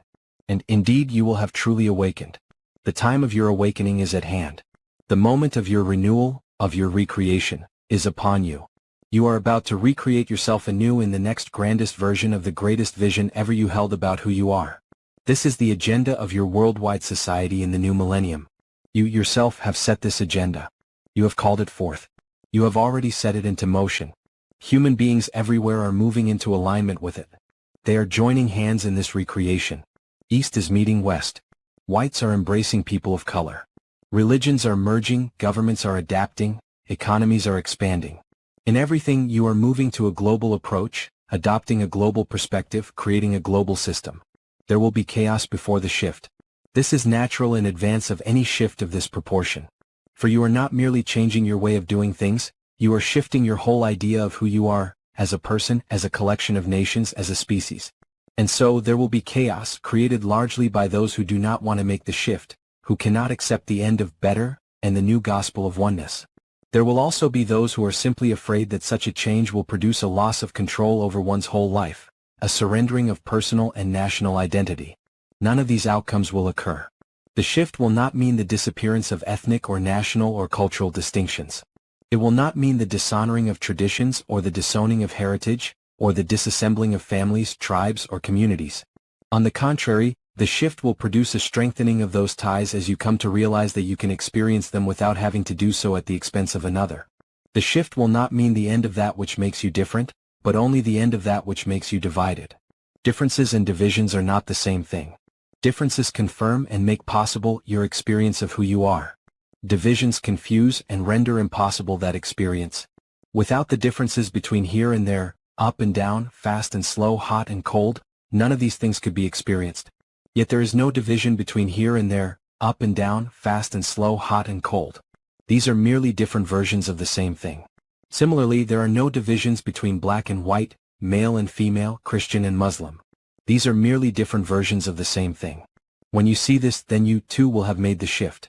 You will have become part of the new society, in which you honor diversity but not division. You do not have to disappear as an individual in order to experience oneness. That is the great fear, of course. The great fear is that oneness will mean sameness, and that which separates you from the whole will disappear. Thus you will disappear. And so, the struggle against oneness is a struggle for survival. Yet oneness will not put an end to your survival as an individual expression of the whole. Rather, it will allow it. Right now, you are killing each other out of your love for yourself and your beliefs, and your hatred of others and theirs. You have it constructed that in order to survive as an individual person, race, religion, or nation, you have to make sure that no one else survives. This is your myth, called survival of the fittest. Living the new gospel of oneness, you will not have to fight for survival, but will guarantee it by not fighting for it. This simple solution, which has so long evaded you, will change everything. You will stop fighting for survival the day you realize that you cannot fail to survive. You will stop killing each other the day you realize that there is no other. Life is eternal and there is only one of us. These two truths render pointless virtually everything you have done in your life. When understood, they will transform your life, turning it into a glorious expression of the grandest version of the greatest vision ever you held about who you are. Life is eternal and there is only one of us. These two truths summarize everything and change everything. Life is eternal and there is only one of us. These two truths are all you will ever need to know. 20. What does it mean to have a friendship with God? It means having wisdom such as this at your fingertips. Anytime, any place, anywhere. It means never wondering ever again what to do, how to be, where to go, when to act, or why to love. All the questions disappear when you have a friendship with God because I will bring you all the answers. In truth, I will not bring you any answers at all, but simply show you that you have brought them with you when you came into this life, that you have had them all along. I will show you how to call them forth, how to have them radiate from your being in the space of any problem, any challenge, any difficulty, so that, in fact, problems, challenges, and difficulties are no longer part of your life, but will be replaced by simple experiences. To the outer world it may very well appear as if nothing, in fact, has changed. And, in actual fact, nothing may have changed. You may continue to be confronted with the same conditions. Only you will sense the difference. Only you will notice the shift. It will be an experience of your inner world, yet it will begin to affect your outer world as well. And while others may not see a change in your conditions, they will see a change in you. They will wonder about this change. They will marvel at it. And eventually they will inquire about it. What will I tell them? Tell them the truth. The truth shall set them free. Tell them that nothing has changed in your outer world. You still have toothaches. You still have bills to pay. You still put your pants on one leg at a time. Tell them that you still face conditions you once described as less than perfect. You still confront all the rough and tumble encounters of life. Tell them that nothing has changed but your experience. What does that mean? I don't know what that means. What do you understand the word experienced? Well, the Random House Dictionary of the English Language defines experience as the totality of the cognitions given by perception, all that is perceived, understood, and remembered. Good. And so, when you know life's great truths, what changes is the totality of your cognitions. Your experience includes all that is perceived, understood, and remembered. That is the important word, remembered. In short, your experience changes when you remember totally who you really are. I am here to help you remember. You are here to help others remember. As you remember, that is, become a member once again of the body of God. You become one with all that is, though the part of you that expresses the whole in a specific individuation does not disappear, but, quite to the contrary, appears more gloriously than ever before. When your individual expression is that glorious, others may call you God, or the Son of God, or the Buddha, the Enlightened One, the Master, the Holy One, or even the Savior. And you will be a Savior, come to save everyone else from forgetfulness, from not remembering their oneness, from acting as if they were separate from one another. You will spend your life working to end this illusion of separateness. And you will join with others who are doing so also. You have been waiting for these others. You have been waiting for them to show up in your life, to make themselves known to you. Now you have found each other and you are no longer alone in this work. This is what it means to have a friendship with God. It means to no longer be alone. So now, as you go about your day-to-day life, know and understand that nothing is ever going to be the same. Your friendship with me has changed everything. It has brought you my partnership and my love, my wisdom and my awareness. You will now be aware and you will be aware that you are aware. You will walk in wakefulness. You will grok in fullness. Except when you do not. There may be times when you will slip back into forgetfulness, when you imagine yourself to be other than who you really are. At those times in particular, use our new friendship. Call on my name and I will be there. I will show you to your answers, I will lead you to your wisdom, I will give you back to yourself. This then do for all others. Give people back to themselves. This is your assignment, this is your mission, this is your purpose. And through their friendship with you will they come to know that they have a friendship with God. 21. My story ends here for now. It is June 29, 1999, at 6:25 in the morning. I have been up since 2:30 a.m., in my cozy office in my wonderful home in the rolling hills outside of Ashland, Oregon, finishing this book. I have been looking to see what would come through to bring it to an end. That last chapter did it for me. There is nothing more to say. All of it is here. All of it is clear. When you are aware, and when you are aware that you are aware, there is nothing more to ask. I'll leave my personal narrative where I began it in Conversations with God, Book 1. From the campground near Ashland, I went back to real life. But I wanted to make a life this time rather than just a living. This was the source of much of my sadness during the years before writing the first Conversations with God book, before writing my angry letter to God. This was the source of much of my unhappiness in relationships. I have since learned two important questions to ask in life. Where am I going? Who is going with me? I have also learned never to transpose those questions again, never to ask the second one first and then change the first to suit the second. Now I have a wonderful life. I am blessed with my wonderful wife, Nancy, and with wonderful friends. And my most wonderful friend of all is God. I do have a friendship with God and I use it every day. That's what friends are for, to be used. That's what God loves us to do. God says, use me. Those are the two magic words. Those are the words that will change your life. When you hear God say those words, your life will change.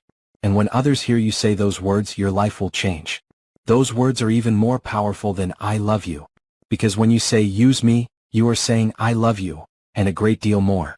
You're saying I love you, and I'm going to show you right now. This is what God says. This is what God says all the time. I am sure that this statement is difficult to accept for people who have suffered trauma and injury and deep wounds in their lives. Yet I promise you it's true. Even our darkest moments are gifts. That is what every master has taught us, and either it is so or every master has been lying to us. I don't think the Buddha was a liar. I don't think Jesus was into fibbing. I don't think Muhammad was pulling our leg. I think that salvation from the slings and arrows of outrageous fortune lies in our beingness. To be or not to be, that is the question. To be who we really are or to be something less than that. That is the choice. What God has given us in this dialogue will change our lives and can change the world. This is powerful stuff. So share it. Give it away. Go out and preach the new gospel.